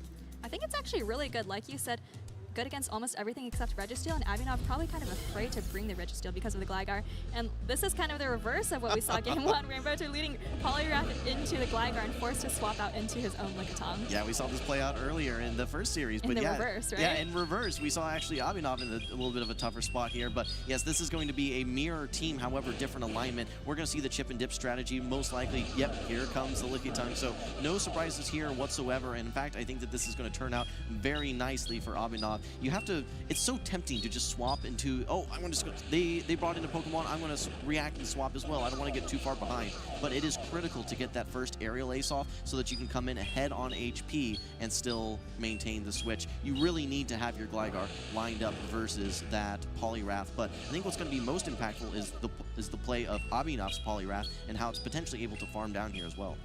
Yeah, the energy in this matchup, not the Lickitung matchup, but looking at those back lines, right, is going to be so important. Of course, we can't have a Poliwrath countering anything down, otherwise it comes out with Icy Winds. And then the Gligar as well, pretty safe against, you know, of course, the opposing Gligar and Poliwrath as well. Yeah, I'm curious to see if there's going to be a different strategy from either of these trainers than how we kind of expect this to play out. Maybe like a quick swap right here. Switch clocks will be coming up after this body slam. Historically, we haven't seen anyone shielding a body slam versus their versus the opposing Lickitung, right? And just kind of willing to let things play out. This could be a very aggressive lick down, but you do need to throw your energy. And oh, okay. Well, this is a bit interesting here. Abhinav trying to go for that farm down, but Ramberto does get to the body slam. Soph, do we hang on here or not? It looks like we don't hang on, and Ramberto able to get switch advantage back, but now, what do you bring into this Gligar? Your own Gligar behind energy. All right, so yeah, we're just going to be seeing this play out now. This is a bit of an awkward scenario. You're thinking, okay, well, you know, I don't have a response to this Gligar except my own Gligar. So you bring in the Gligar, you're a little bit ahead in HP, but behind in energy. The question is, I think you have to start shielding at some point. Even if you're Abhinav ahead on HP, you do live this aerial ace, but you risk yourself getting farmed down and all that energy then going into the Poliwrath. Like you said, that little bit of chip from those fast attacks earlier in the game kind of making a difference here. Ramberto able to take that aerial ace comfortably while Abhinav had to shield that first one. Ramberto is going to preserve the Gligar just a little bit. Again, remember, we think that Gligar is kind of the best Pokemon for both of these trainers, and I think they're kind of recognizing that right now. Yeah, all right. Well, here comes the next Protect Shield from Abhinav. Wants to prioritize the HP on his own Gligar. Will be able to make it to this next aerial ace. Can he farm down? Actually catches a super effective aerial ace on his Poliwrath. This is an interesting play. I think that there's still tons of play for Abhinav's own Gligar. But this is scary, because now you want to farm this all the way down and come out with an Icy Wind for that Gligar, and you still have a shield. Yeah, I mean, you just save the shield here. You have it for the aerial ace. Abhinav needs to get to 2 aerial aces, but you have the Icy Wind already loaded and ready to go. So that was a bit of a surprising play for me. I think Abhinav started in a pretty solid spot, but Ramberto able to get that body slam off right as Abhinav thought he was going to be able to lick down, and then when instead of Poliwrath being lined up versus the Gligar, he had his own Gligar lined up against that. I think there was a little bit of a questionable play there at the end as well to catch on your Poliwrath, because like you said, what it's set up is Ramberto's Poliwrath having the opportunity to fully farm down, and shields are down at that point, so you can just fully get to that Icy Wind in one shot that Gligar. Yeah, and Ramberto does move on to day 2 on the loser side of the bracket there into the top 16, so congratulations to Ramberto. But like you said, that was a little bit of a strange mid-game. I'm almost wondering if Abhinav was thinking that getting extra farm on either the Gligar or the Poliwrath was going to put him ahead in the end game, right? Maybe anticipating those backlines a little bit, but unfortunately just getting one wing attack I don't think made too much of a difference. Very eerily similar to what we saw in the first series. In fact, let's take a look at those highlights. We did see a 2-0 sweep instead of a 2-1 this time. Ramberto in game number 1, I think the Altaria was a great play. In fact, I could have seen it brought in game number 2 as well, instead bringing the Poliwrath. We did see that that last shield get used by the Gligar. Gligar able to reach the aerial ace just before the Sky Attack, but unable to knock out. Despite being Shadow, Altaria just a little bit too bulky, hangs on, and able to get that Sky Attack to finish the game. Yeah, Altaria has fallen off a little bit because of that energy increase to Sky Attack, but like we said, the Dragon Breath didn't get nerfed, the Bulk didn't get nerfed. Altaria is absolutely still a beast in the Open Great League. That's right. Moving on to game number 2, though, again, we saw a little bit of a weird middle matchup with that Lickitung versus Lickitung, but that catch from Abhinav, you're thinking, okay, is this the play that's going to win the game for me? Unfortunately for him, being down shields at that point, all he's doing is setting up, and maybe even a little bit of an undercharge there from Ramberto, setting up that farm down from Poliwrath to get to that Icy Wind. Ramberto still had his own shield, so he can shield an aerial ace if he needs, and one Icy Wind, especially at lower HP, is certainly enough to knock out that Gligar. Yeah, you know, that series went by pretty quickly, but I have to commend Ramberto on a couple things. First of all, that game 1, you know, once you've played an opponent a couple of times, you kind of have a sense for what they might be trying to bring, right? Ramberto probably realizing that Abhinav didn't want to bring Registeel into this kind of Gligar-heavy, you know, mini meta, you could say. And then, of course, game 2, we did see a little bit of an undercharge, which I don't think it made a difference, but kind of just having the peace of mind to do that kind of thing where it could make a difference in a different situation. I think just, you know, really showing off his skill there. Well said, Soph. I would have maybe liked to have seen Registeel. I know it doesn't perform nicely versus the Gligar, but if you're able to win alignment, for instance, in the game 2, when you had your Gligar into Ramberto's Poliwrath, and then the Lickitung comes in, if you have that Registeel as that hard punish, it might propel you far enough ahead that you can more easily maintain that alignment and potentially win the game. So I think that there may have been some play for the Registeel, but there's a lot of risks to Abhinav's team without a doubt, and unfortunately for him, it did not work out. That's going to be the end for his tournament run. Congratulations to Ramberto for making it to top 16. Yeah, I think when you have these kinds of difficult lines of 6, you know, have a difficult matchup, sometimes you do have to kind of take risks and play with those Pokemon that, you know, might have very polarizing matchups, but might be kind of exactly what you need to get ahead, or, you know, that perfect counter swap for something that looks so safe. Without a doubt. All right, well, we can see these trainers getting ready on stage. Someone that we've seen quite a bit of through many regionals. In fact, former champion is Dunebug97. You can see on the left, these trainers are both getting ready. Someone that we saw more recently on stream, though, is actually TT Ghostmaker. I don't think we've seen much of Dunebug today, Soph, have we? I don't think so. I think Dune actually dropped to the losers bracket very early on, which makes it all the more impressive that he's here in the losers finals. You have to win an insane amount of games to get from the losers bracket to the losers finals when you drop early. But I think we've talked a lot about these kind of consistent trainers that we're seeing succeed tournament after, you know, a couple years of the championship series, and Dune is certainly one of them. Has qualified to the World Championships 2 times, former regional champion. Actually, the reigning Texas regional champion, if I'm not mistaken, right? He did win Arlington, yes. And what's, like you said, I think the consistency, being able to adapt to different metas, play different Pokemon, I think that in many cases, Dunebug has been a little bit of a pioneer in how he can propel some Pokemon forward. In fact, he was running that Obstagoon when it was kind of still a bit of a niche pick. A lot of people, including Haydonis that we were talking about, had an affinity for that Obstagoon in late season. We haven't seen much recently. I think it's fallen out of the meta, especially with Pokemon like that Shadow Poliwrath that are making a bit of a resurgence, and doesn't really have access to a lot of great stab moves. Night Slash leaves a little bit that you're still hoping for, but like we were saying, I think that Dunebug is one of those trainers, like with Dodge, like Onion Frank, that can adapt to almost any meta, and any given tournament, it's not a shock if we see him in Top Cut. Absolutely. Dunebug has been around for so long, been a top player, I should say, for so long. For those of you who have been around since before the championship series, you probably remember seeing Dunebug, you know, always at the top of the Go Battle League leaderboards, always one of the first ones to hit that legend rank, and then it's no kind of surprise to see him translate that success to play Pokemon. But let's not sleep on TT Ghostmaker, who's had a very impressive run as well, and I'm curious to see, once we get these teams up on screen, how they are going to be matching up. Now, specifically, one Pokemon that I wanted to call out, I don't think we've seen it on stream very much, but a Pokemon that has definitely benefited from the Incinerate buff is Skeledirge. When we think of Incinerate, we're normally thinking of Talonflame. We've seen it on stream quite a bit, but Skeledirge, what's very interesting is its typing. In many cases, Pokemon like normal type Pokemon, where you might get walled by something like a Lickitung, you're actually able to hit back, not only with the Incinerate, but with your coverage move, Dazzling Gleam, and meanwhile versus Lickitung, you actually resist all of the charged attacks as well. So it creates a lot of different dynamics where a lot of other Ghost Pokemon would struggle versus Lickitung. It actually has an okay matchup. Yeah, Skeledirge actually has a really interesting place in the meta. I believe we talked about it just a little bit, but has great matchups against things like Medicham, and like you said, has that coverage move of Disarming Voice for things like the Dragonair, which would otherwise be resisting the Incinerate. That's right. So I'm curious to see if Dunebug is going to be bringing it. When I take a look at TT Ghostmaker's team, yeah, there's some targets for sure. The Medicham that you mentioned, you have to watch out for the Galarian Stunfisk because all of its fast and charge attacks will be hitting for super effective. You do not want to run into that Azumarill. Those bubbles are definitely going to hit quite hard. However, you do resist the charge attacks as well. What is interesting is both with the Lickitung as well as with the Azumarill, you're going to be resisting all of their charge attacks. Not to say that it's great matchups, but it does create some interesting dynamics. And with the coverage move, like we mentioned, Shadow Dragonair has to watch out for that Disarming Voice. Yeah, like you mentioned, really interesting dynamics where you resist all the charge attacks, but you're taking super effective from all the fast attacks, right? So I think if you're Dunebug, you know, maybe situations where the opponent is loaded on energy and you come in and absorb it, that'd be great. But a great lead here for Dunebug. Cresselia into Medicham, absolute wall. Yeah, absolutely. Cresselia is going to be one of the best Pokemon that you can line up versus that Medicham, and we actually have a nice swap as well. So bringing in the Azumarill, which we've seen actually in many cases to beat all 3 Pokemon on some trainers' roster.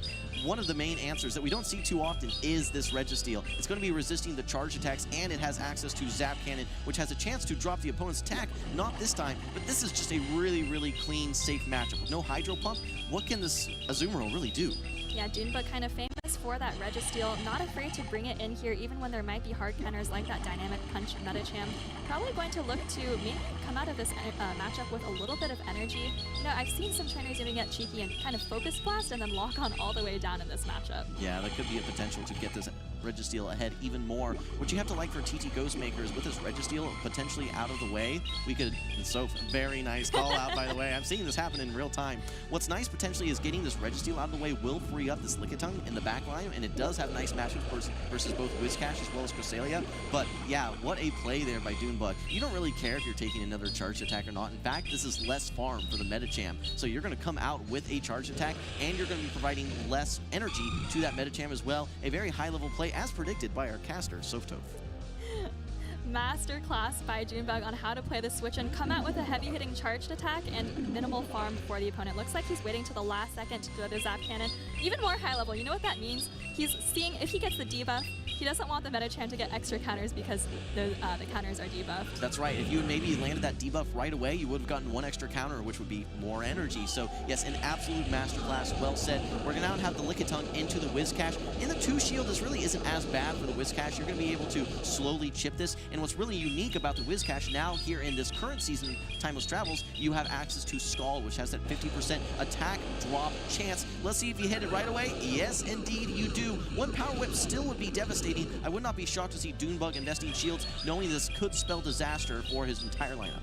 Yeah, I think Dunebug made a pretty good play here. Obviously, bringing Whiscash into Lickitung isn't a conventional play, but I think the important thing for him in the rest of this game is kind of just making sure that those switch clocks don't get misaligned. You want to make sure your Cresselia is going to be on that Metacham no matter what. And honestly, Cresselia isn't that bad into Lickitung, so just once you land a couple of charge attacks here, I think Dune can just kind of happily let the Whiscash go. Actually goes for the charge attack priority here. Great play as well. Yeah, I like this play. It really forces the hand for TT Ghostmaker, knowing that, hey, my Metacham has no play in the back. I have to preserve this Lickitung and a charge attack priority. I want to get this energy off. So yeah, you really have to use that Protect Shield. Dunebug though, he says I'm not done. I want to get more energy. I want to get another Mud Bomb off. I could even see a swap here. And yes, we actually have the swap from TT Ghostmaker. Now Dunebug's going to be bringing back his own Cresselia. One interesting note is that he is running Moonblast rather than Future Sight. A lot of trainers have opted to go for the Future Sight instead. I think at this point you can throw any charge attacks. Might even see a fast attack down from this Cresselia. I think that's right. Otherwise, he would have gone for the Moonblast, right? But going for that Grass, not knowing that if it lands, he gets this Psycho cut down. Honestly, Dune is playing very precisely in this game. It looked like he had an advantageous team composition, but he's done a lot of little things that honestly have really impressed me. Yeah, when it comes down to these losers finals, winners finals, top cut type of matches, sometimes the little things can make the biggest impacts. So I think that you have to commend Dunebug for just the high level play that we're seeing in every single bit of the matchup. Not only does he have great alignment, not only does he throw the right moves, in some cases he throws the moves that are going to put him even further ahead in what's already a good matchup. So just precision from Dunebug, and he's now set himself up to have a very clean game number 1 to have a 1-0 series lead. Yeah, tough team composition for TT Ghostmaker. Maybe back to the drawing board, right? Metacham into Cresselia, and then of course Registeel meeting that Azumarill. But you know, there's still a couple of games to go. This is a best of 3, so it's not over. But Dunebug, when he's on, is a terrifying trainer to face. So I wouldn't be surprised if the nerves are kind of coming out right now. I like the team. I mean, it just worked so well in game number 1. I mean, obviously there are some weaknesses there, but that Whiscash, I think, actually looks pretty strong. The biggest answer to that is probably going to be the Lickitung, which he saw it in game number 2, and it didn't even really phase him whatsoever. So I think that Whiscash actually does have a lot of play. I expect him to bring it again in game number 2. The question is, does he try and bring that Skeledirge? I think it's pretty win hard, lose hard type of matchup, so I think it might be a little bit risky. He might opt to just go for the safer matchup, which if we're going to be going for safe matchups, that's definitely going to be the big bulky Pokemon like we saw. Game number 1 though, we did see that Focus Blast as predicted by Soph, the full farm down. This is so great though, you actually want to take this Ice Beam. Instead of giving that Metacham 8 or 9 counters, you're now giving it 3 or 4, and you come out with this charge attack to debuff its attack potentially and do some nice chip damage. And here is that Zap Cannon landing, putting the Metacham at half health so it can be taken out very easily by the Cresselia leader with just a single charge attack. So again, great game by Junebug, really managing all the aspects of the matchup very well. When you have alignment on your side, when you're making all the right plays, all the right switches, doing the little things right, and then you get a little bit of luck as well with those 50% debuff with Scald. I think we saw 2 for 2 on that as well. I mean, that is just the formula to be unstoppable. Junebug looking like there's no one that can take him down in that game number 1. Now that said, it's not over. TT Ghostmaker needs to even up the series here to get 1-1, and then can potentially even come back with 2 straight victories to take a 2-1 series lead, but he needs to find a way to get through Junebug. I think he needs to find a way to get through that bulk of Cresselia and Registeel. I would not be shocked to see him bringing it again. Honestly, I wouldn't be shocked to see Junebug just bring the same 3. Registeel has so much play against that opposing team. You have Focus Blast for that Galarian Stunfisk. Honestly, even against Dynamic Punch Metacham, sometimes if you get the debuff, you can even still get off both Zap Cannons. We saw that Registeel win the Zero Shield versus Charjabug, where it's only throwing resisted charge attacks as well. So yeah, I think Registeel does have a lot of play. Well said indeed. We're moving into game number 2 here. This is win or go home for TT Ghostmaker. Junebug, if he wins this game, he will move to the finals on the loser side in day 2. So we actually see quick swaps coming out here. This is going to bring the Lickitung into the Whiscash. We saw this play out earlier. I think you probably are able to stall out Switch Cluck long enough to maybe swap back out, but I think debuffs are huge here. Junebug immediately going for the Scald. Will we see the debuff this time? Will he get 3 for 3? Yes, he will! And that's actually huge because I think this actually means that Whiscash can theoretically take a power up. Of course, like you said, still devastating, but TT Ghostmaker actually going for the bait here. And he no-shields it! What a read from Junebug, doing everything right, making all the right calls, getting all the alignments. What a display here from Junebug. Here comes Skull number 2. It's not enough to knock out. This is still not a... Oh, and a shield from TT Ghostmaker. I can't believe what I'm seeing here, so... But you know what? If you look at TT Ghostmaker's team, the Charjabug and the Metacham against what Junebug has, probably thinking that switch, and thinking correctly by the way, that switch advantage is pretty important here, right? If you get your Dynamic Punch Metacham onto the Registeel, that bug type Charjabug onto the Cresselia, you're in a good position. Realistically, this Charjabug has play versus this entire team, even against the Whiscash, which is probably its worst matchup. So I'm curious to see how things are going to pan out at this point. Okay, we're now 4 for 4 here. 50% says who. Here comes the Power Whip. Body Slam not going to be enough after 2 of these debuffs. Junebug saying, no, my Whiscash is not done. Protect Shield number 2. Initiate. Here comes the Whiscash with even more energy. I think it's going to get to 2 Mud Bombs before this Lickitung is able to get to a Body Slam. If he wants to, he can win this 2-shield matchup. Let's see if TT Ghostmaker wants to use that last Protect Shield. The answer is no. Yeah, Junebug was out basically 2 Mud Bombs there, so I think that's the right call by TT Ghostmaker. But now you get this nice farm down. But unfortunately, this Metacham is going to probably end up exactly where it doesn't want to be, which is against that Cresselia. Yeah, that is definitely going to be worst case scenario. You definitely want to have your Metacham versus that Registeel. In fact, this is going to be Metacham with Dynamic Punch, so that's going to be the dream. We saw another debuff here from the Skull. If I'm not mistaken, that's 5 for 5, and it allows this Whiscash to get to a Mud Bomb. You see TT Ghostmaker roll his eyes. How can this keep happening? All right, but you know what? This Charjabug has a shield, it has a dream. Maybe it can do something here against the Cresselia and the Registeel. That Metacham also did bank a Dynamic Punch for a potential combination play later. It's got a lot of work to do. Junebug says, hey, I heard you like debuffs on your Pokemon. Guess what? I've got a Registeel. It's got not only a 50% chance, a 66% chance to drop your attack as well. I fully expect not to see Focus Blast, but this time Zap Cannon as well. They're both debuffed. Will he get 6 for 6 here? Keep in mind, this is not a 100% chance. This is a 66% chance. Registeel, can you do it? Can you debuff the Charjabug? Yes, indeed, 6 for 6. And there it is. You know, I don't know if it makes actually a huge difference in this particular matchup because I think TT Ghostmaker probably would have needed 2 charge attacks regardless. But of course, it can be pretty disheartening to get all those debuffs. Disheartening is the exact word. It's all about morale at this point here. So if you have to really, is he getting in his head with all these debuffs? Here comes the Discharge. Will this Discharge KO after the attack debuff? It is going to be close, but I think Registeel hangs on and has a Zap Cannon loaded now. Should be able to maybe force a shield here. You need this Charjabug. In fact, you're now in range where I think a single charge attack from Cresselia knocks out. So I think that this Zap Cannon will... Okay, and actually, finally, the damage is stopped. We actually have Metacham coming in, but I think that this Cresselia can farm up a ton of energy, maybe get to 100, throw the move versus the Metacham, and come out with a Future Sight ready to go into that Charjabug. So this is an uphill battle for TT Ghostmaker without a doubt. Yeah, but playing to his win condition, right? Clearing the debuff on the Charjabug, saving that X-Scissor. You know, maybe it can do something against this Cresselia. You do win charge attack priority, so you know, maybe just a little bit of a chance if Junebug lets you get to another charge attack here, which he doesn't, of course. Keep in mind, Junebug does still have a switch opportunity as well to potentially catch a move. Actually, not a full undercharge, but a significant undercharge. Able to get one more Psycho Cut to come out with a Grass Knot. X-Scissor is loaded and ready to go, but it is not going to be enough to knock out. Junebug, I believe, recognizes that he needs to get to the non-resisted Future Sight rather than going for... Or sorry, you're right. He is running Moonblast. Thank you, Softove. Moonblast is going to be enough to knock out here, and this is going to be a clean 2-0 series sweep for Junebug. He's doing everything right, even when he's in a tough matchup with his Whiscash versus a Lickitung there, able to take both games. Junebug looking unstoppable here in the loser side of the bracket. Congratulations to him for moving on to Championship Sunday. And that'll be yet another row for Junebug on the resume, on that achievements list, adding to one of the longest resumes I think we have in the championship series so far.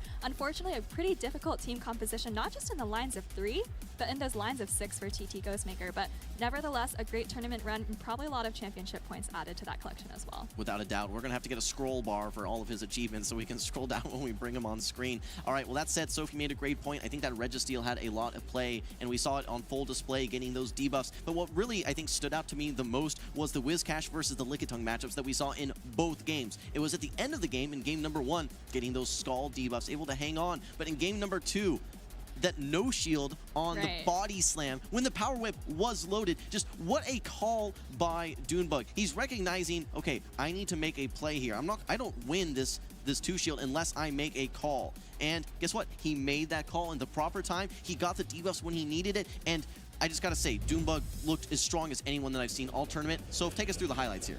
Yeah, I think this is that first game where that Registeel, you know, came out of that Azumarill matchup with such a nice Zap Cannon loaded, and then this is the end of the game as well. Getting that Grass Knot off, has 2 loaded, and, you know, kind of just ready to take out this Lickitung here. That's right. All right, Grass Knot, plenty. Still had a shield, but 2 Grass Knots were loaded, ready to go. Game number 2, a lot tougher alignment, but brings in that Whiscash, gets an energy advantage, and able to get these Scalds out before Lickitung is able to get to a move. Normally, Lickitung should be able to get to a body slam a little bit before, maybe a little bit of a slow swap from TT Ghostmaker. It needs to land that power whip anyway. Look at that. Number 1 attack drop comes through, and this is what I think was so key right here, is the bait from TT Ghostmaker. Actually gets no shielded by Junebug there. An incredible call. Yeah, and I think just like you said, Junebug kind of, when you get everything going your way, the debuffs, the bait calls, in addition to being a star player who's doing everything right, not only in the winning matchups, like we just saw with the undercharge on the Cresselia and at the end of game 2, but also in the losing matchups, right? Calling the bait in a Whiscash versus Lickitung matchup is kind of insane. Yeah, so he is in the loser side of the bracket. We need to keep that in mind, but I would be hesitant to face Junebug, even if I'm in the winners. If I run into him maybe later on, and if I drop down to the losers finals, that is going to be a tough spot to go up against Junebug. Congratulations to him. You can see after that debuff, his Registeel did hang on, able to hang on from an X-Scissor with his Cresselia as well. And Moonblast here, not the Future Sight from this Cresselia. It's going to be enough to knock out despite being non-stab. Very interesting to see the Moonblast there. Does have some nice play versus things like Medicham and Altaria, of course, but we'll have to see how it plays out in day 2 because he has punched his ticket. Congratulations to Junebug. Yeah, congratulations again. Again, a really star player, kind of a mainstay on the play Pokemon scene, so great to see him punch his ticket to day 2. All right, well, I want to ask you, Moonblast versus Future Sight. Do you have an opinion on which move is better, specifically for Cresselia? You know, one thing about open team sheets is that I feel like before, it was really interesting playing against a Cresselia when you weren't sure whether it was Moonblast or Future Sight, right? I think Future Sight has kind of taken over a little bit because Moonblast is really for things like Medicham, and you already beat Medicham very handily with Future Sight. But Moonblast is for things like Mandibuzz or maybe Umbreon, which we haven't seen a lot of today. So I think Future Sight just gets a little bit more usage, or a little bit more use, I should say. does really well in those neutral matchups like against Lickitung. There's very few Psychics in the meta whatsoever, so it's the Bronzong. The Bronzong, of course. We did see Speediest Chief with the Bronzong earlier in the day. There's not many Psychics that are going to be resisting your Future Sight. And any steals, well, they're going to be resisting Moonblast anyway. Right. So I think that you're right. It's such a neutral type of move that in many cases people are opting to run it. Now, Junebug, he's had plenty of success with the Moonblast. I think he'll have plenty more. We're getting ready on stage, I think, with one of our last battles of the day. We saw Elam in many regionals in 2020. Well, actually, not too many regionals in 2023, but when he did participate in regionals, he was great. He took second place in Hartford as well as in Baltimore. So I think that was close to the end of the season as well as right at the beginning of the season as well. We're now in the middle of the season here in 2024, and he's having lots of success as well. He is 2 games away from making top cut here in a stacked tournament, but he's going to have to get through Blugo before he does that. So walk us through these teams here. All right, looking at Blugo, we do see that Wigglytuff, which we've seen a couple of times throughout the day, but not having the greatest success. Potentially Blugo going to be able to do something here. I don't see a Charm Resist actually on Elam's team, so could spell some trouble for Elam. On Elam's side, we do see the Cresselia, which we were just talking about. Looks like it has a lot of play. Of course, you do need to watch out for that Galarian Stunfisk, but you know, Grass Knot does a lot of damage too.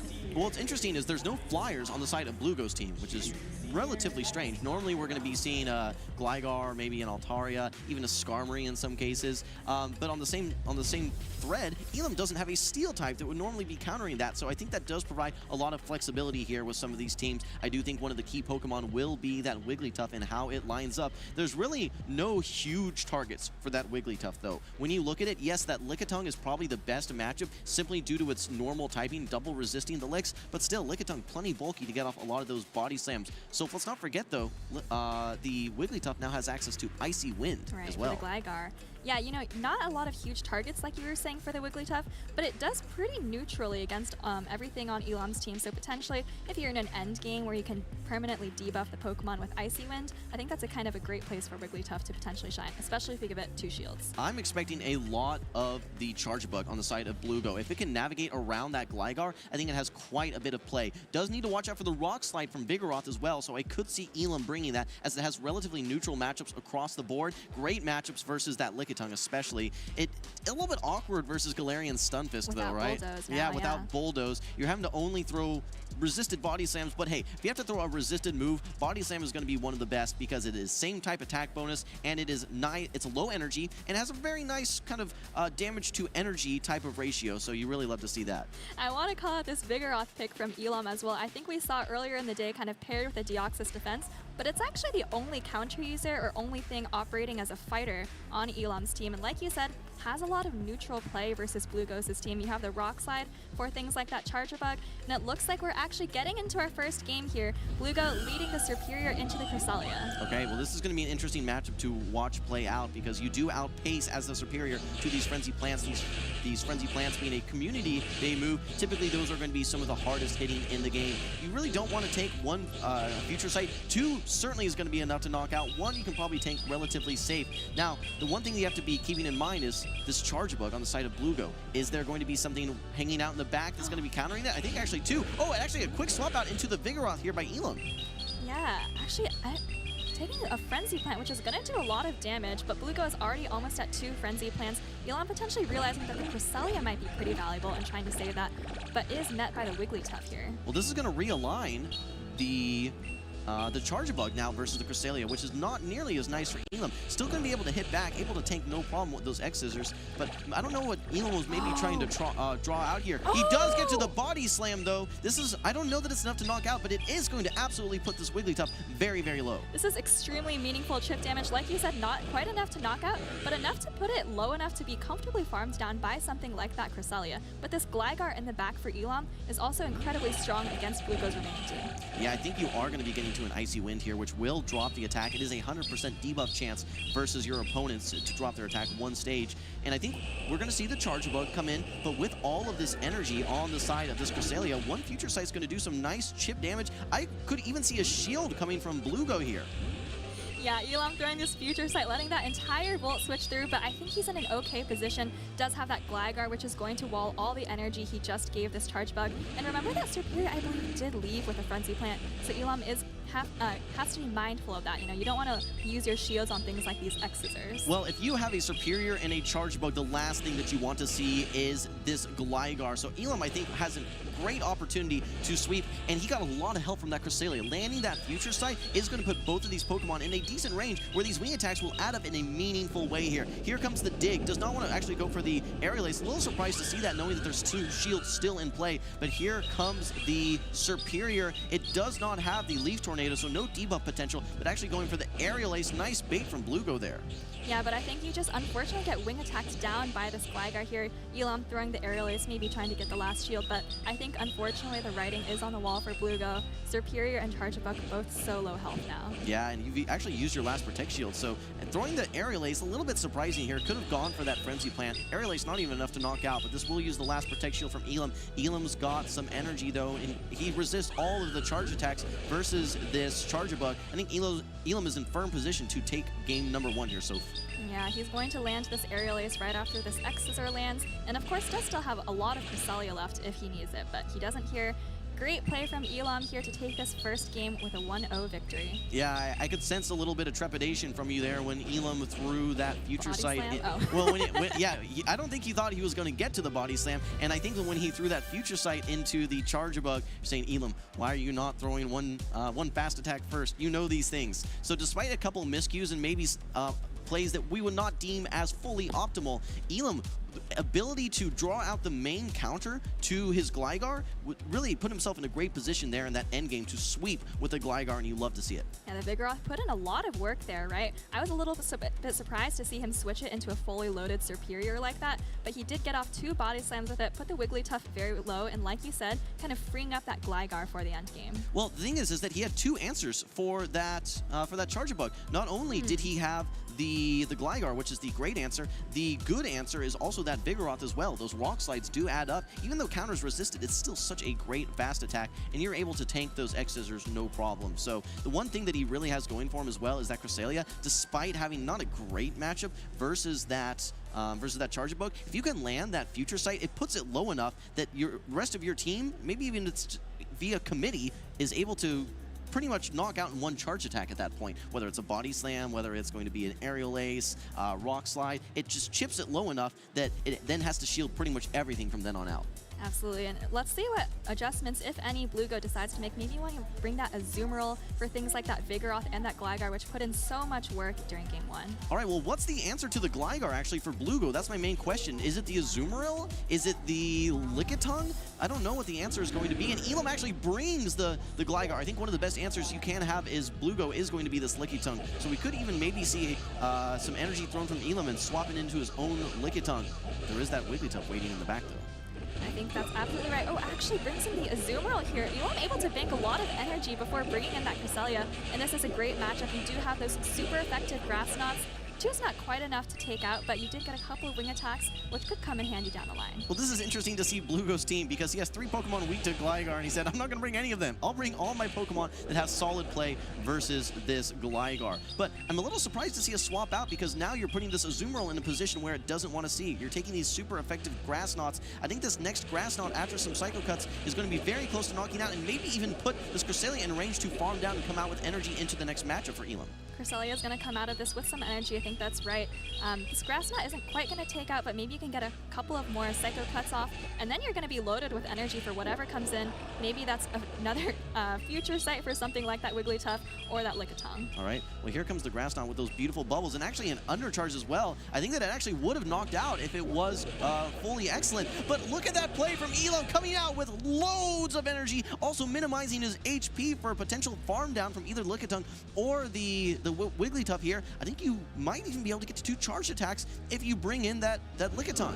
Yeah, I wonder if Elam was watching Dune's game, you know, seeing those undercharges and those advantageous matchups. Elam already thinking about what could be in the back or what that last Pokemon might be. Like you said, able to get out this Future Sight, maybe even going to be able to reach his Grass Knot as well. Oh my gosh, that is so much damage. You're actually in a position now, you do survive this, but your Lickitung is going to be so low. Yeah, and we actually see the shield come out. You would have liked to have probably shielded the Future Sight if you had the opportunity, Grass Knot versus Future Sight. So you have lots and lots of energy. Actually, the Power Whip coming through, a little bit less efficient, does do more total damage. I'm going to have to see how this plays out. It will chip the Lickitung quite nicely here. And you have to remember that Gligar also still has a lot of energy. Elam potentially trying to save shields for it, actually. You know, if you think there might be a Wigglytuff, for example, which there is in the back, you do want to save shields for a potential Icy Wind. You want to save shields for Icy Wind, but at the same time, you need to make sure that you're hanging on to some HP, because if you get into a scenario where all your Pokemon are low, okay, I expect expect to see a swap out, maybe a body slam thrown initially just to get some chip damage, maybe put it in dig range after these wing attacks add up. So I like this play from Elam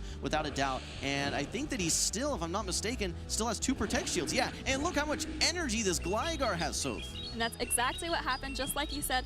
Putting this Wigglytuff, I don't think this is quite dig range, but with a couple more wing attacks is going to get there, and I think Elam is going to be able to take this game very convincingly. Still has 2 shields, still has a Lickitung, and has this Gligar absolutely loaded with energy to close things out. All right, well, that is going to do it for Elam here. He's going to land this dig. That is going to be almost enough to knock out. I think he can actually wing attack down before the Wigglytuff gets to the Icy Wind. He's going to have another move stored, and he also has 2 shields. What a dominant victory for Elam. A clean 2-0 sweep here in the losers finals of Group H. He is going to be moving on to Championship Sunday. Meanwhile, Blugo in a very impressive run without a doubt, especially with Pokemon like Wigglytuff. That is going to be it for a tournament run, but congratulations to him for a very, very impressive run without a doubt. Those are some great battles, and again, like you said, congratulations to Elam. I know, he qualified for the World Championships last year, but wasn't able to make it to Yokohama for logistical reasons, and I know he's kind of hungry to get back there, and this could be the first step towards that. I think a little bit of a chip on his shoulder, without a doubt. Wants to prove that, hey, it wasn't just a fluke. I'm here to stay, and top cut, no surprises there. Hartford, Baltimore, and now here in San Antonio as well. So congratulations to Elam, without a doubt. I think that one of the kind of dark horse trainers that we don't see at every regional, but anytime we do see him, always is in the running for one of the top trainers. Let's take a look at our highlights. Game number 1, we saw this, actually I think this was game number 2, yeah. This dig coming through, not enough to knock out, but this Wigglytuff unable to even reach the Icy Wind. A full farm down from Elam's Gligar and able to get to an aerial ace. Not only that, a dig and knock out this Lickitung as well. Gligar was so great for Elam in both games, so. Absolutely. It was so great in both games. Didn't see that Azumarill as at all, actually, and kind of only saw things like that Lickitung, and, really able to put in a lot of work, especially game 1 against that Charjabug and Superior. I was a little surprised in game number 2 when Blugo had the Lickitung lined up versus the Gligar and swaps in the Azumarill. You have the good answer, and then you bring in the best answer, but that set up the Cresselia. Not only did it win the matchup, but it farms down with that beautiful undercharge, might I add, from Elam. Incredible play. Not only does he win the matchup, he gets the farm down, and then he lands the future sight and gets a shield versus the Lickitung later on. I mean, you're checking 3 boxes there. You're winning the matchup, maintaining switch alignment, you are getting a shield, and you're getting meaningful chip damage as well. So that Cresselia, that is the full display of why Cresselia is good in this meta right now. And that's what good players do, right? Your opponent makes a little bit of a mistake and you capitalize so much. Like you said, Elam just came out with such a huge advantage off of that Cresselia Azumarill matchup. I think so, without a doubt. So I would have liked to have seen maybe how it would have played out if Blugo had stayed in with that Lickitung matchup, but we'll never know. Congratulations again to Elam. Blugo, congratulations on, I think, a top 32. Very, very impressive performance. That'll translate to a lot of championship points as well. And that's one of the great things about this season versus last is that, hey, I didn't make it to top cut. It's a bummer.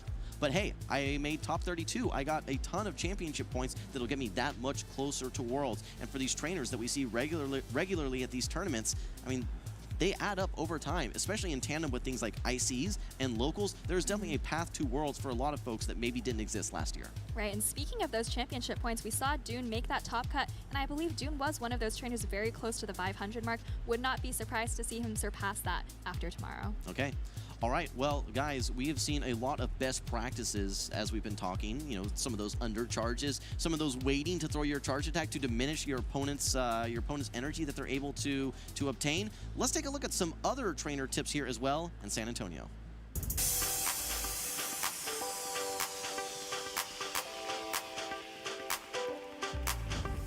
No matter the situation, it's high competition. Everyone's trying to have a good time as well. So if you can be nice to your opponent and just, be courteous of their state of mind and, things in the game, that's going to lead to a lot of maybe friendships and success in the games. So an unwritten rule with Pokemon Go is that you always have to say good luck, have fun to your opponent before your battles. An unwritten rule in Pokemon for me is if someone's having trouble setting up for a round, just help them out in any way you can. Don't be rude. You've ever played card games, video games, anything, you know what it's like to play against somebody who is not very gracious when playing the game. It definitely makes the match worse. A good unwritten rule is saying good luck to a player and giving them a good lip fist pump. I think the biggest unwritten rule in Pokemon is if your opponent is on low health, you have to throw the nuke charge move and not the small charge move. So if you return a Carbink as a Sableye, that's goated.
did we get here? So far from home on the untread path, but we're not alone. We got each other, so we got a lot. And now the moment's come to finally take our shot. Oh, look how far we've come. Look how far we've come. We're so much closer now to the battles we've won. Oh, look how far we've come. Look how far we've come. There's still a ways to go, but look how far we've come.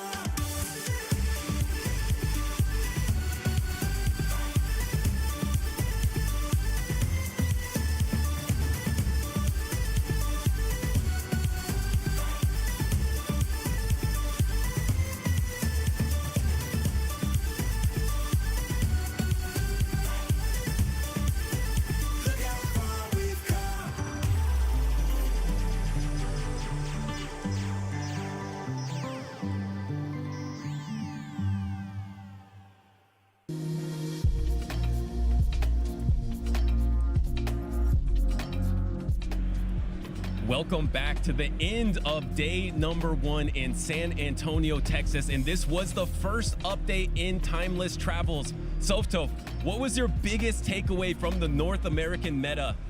I think it's that Gligar is absolutely still around. We saw a lot of people using Charge Bug both this weekend and last weekend, and I think Gligar has really emerged to kind of take advantage of that. Mark, what'd you see out here today? I think we've welcomed a lot of new Pokemon into the meta, but some of these timeless legends, some of these older Pokemon, they came right back into the meta and are contesting for a spot as well. How about you, Wholesome? What are you feeling after your first North American tournament in a wild meta? It has been a while, and for me, I think that, yes, Gligar was going to be that strong pick, but what stands out to me the most is the flexibility. Trainers seem to be able to run a lot of different types of teams, types of Pokemon. You don't have to have a fighter. You don't have to have a steel. You don't have to have a flyer in many cases. Lots of flexibility in the meta to run what you want. And a lot of options here, and this was our first top 16 of the season in North America. So we got through all of the winner's side. Let's see that winner's side of the bracket. Of course, Wadaj is back. He was so good in Pittsburgh to start the Adventures Abound meta, and now he is back again to take a piece out of the Timeless Travels. That's right. We can see, keep going. He's going to be facing off versus Sane Keeler. Then we have Haydonis Actual. Great 2023 end to his season. He's back here in 2024 as well. He'll be facing off versus Onion Frank. And then we have Rise to Occasion and Evan77713. Rise, of course, reigning champion in various regionals, and of course making a push as well. Evan, we saw some play from him today as well, showing off that spice pick, and then, like I mentioned, some of the older picks coming back to kind of take over this new meta. Like we've mentioned, a lot of mainstays on that play Pokemon scene, but we also have some new faces as well. This is Mama Climbs' first time in Top Cut, and she'll be facing Arrow tomorrow. Yeah, absolutely. Getting over the hump, getting 9 in previous tournaments, but getting in the winner's side of that Top Cut. What an absolutely incredible performance. And if you want to see them all tomorrow, that's where we're going to start out. So the start time tomorrow is going to be 9:45 Central Time, or really get there at 9:45, but we're going live at 10 a.m. Central Time. You won't want to miss that. And make sure to follow us on Twitch and YouTube. It's /Pokemon Go for both of those. And of course, make sure to at us play Pokemon on X as well, because we love featuring you on the stream. But that is pretty much a wrap for day 1 San Antonio. But this is the part of the season that is just getting rolling. We have more tournaments coming up soon for this season. Let's look at the roadmap of the regional schedules, because I feel like there's a lot of momentum right now. We got a wild meta, we got a top 16, we have some of the best trainers on the planet in the tournament, but it's going to be so fun the rest of the way of the season. Yeah, when we take a look at it, I think that we might only be in like second gear right here. We haven't really fully kicked into what we're going to be seeing. I think the meta is still evolving at this point. We talked about a lot of flexibility. We'll have to see how that translates to Portland, Charlotte, Knoxville, and even moving on to the final destination, Honolulu, Hawaii, for the World Championships. Absolutely. And like I said before, make sure to follow us on X, previously Twitter, hashtag or @PlayPokemon, and it's /Pokemon on YouTube, Facebook, and Instagram. And that's a wrap. That was such a fun day number 2. We have a top 16 for you tomorrow on Championship Sunday. I can't wait to see you all there.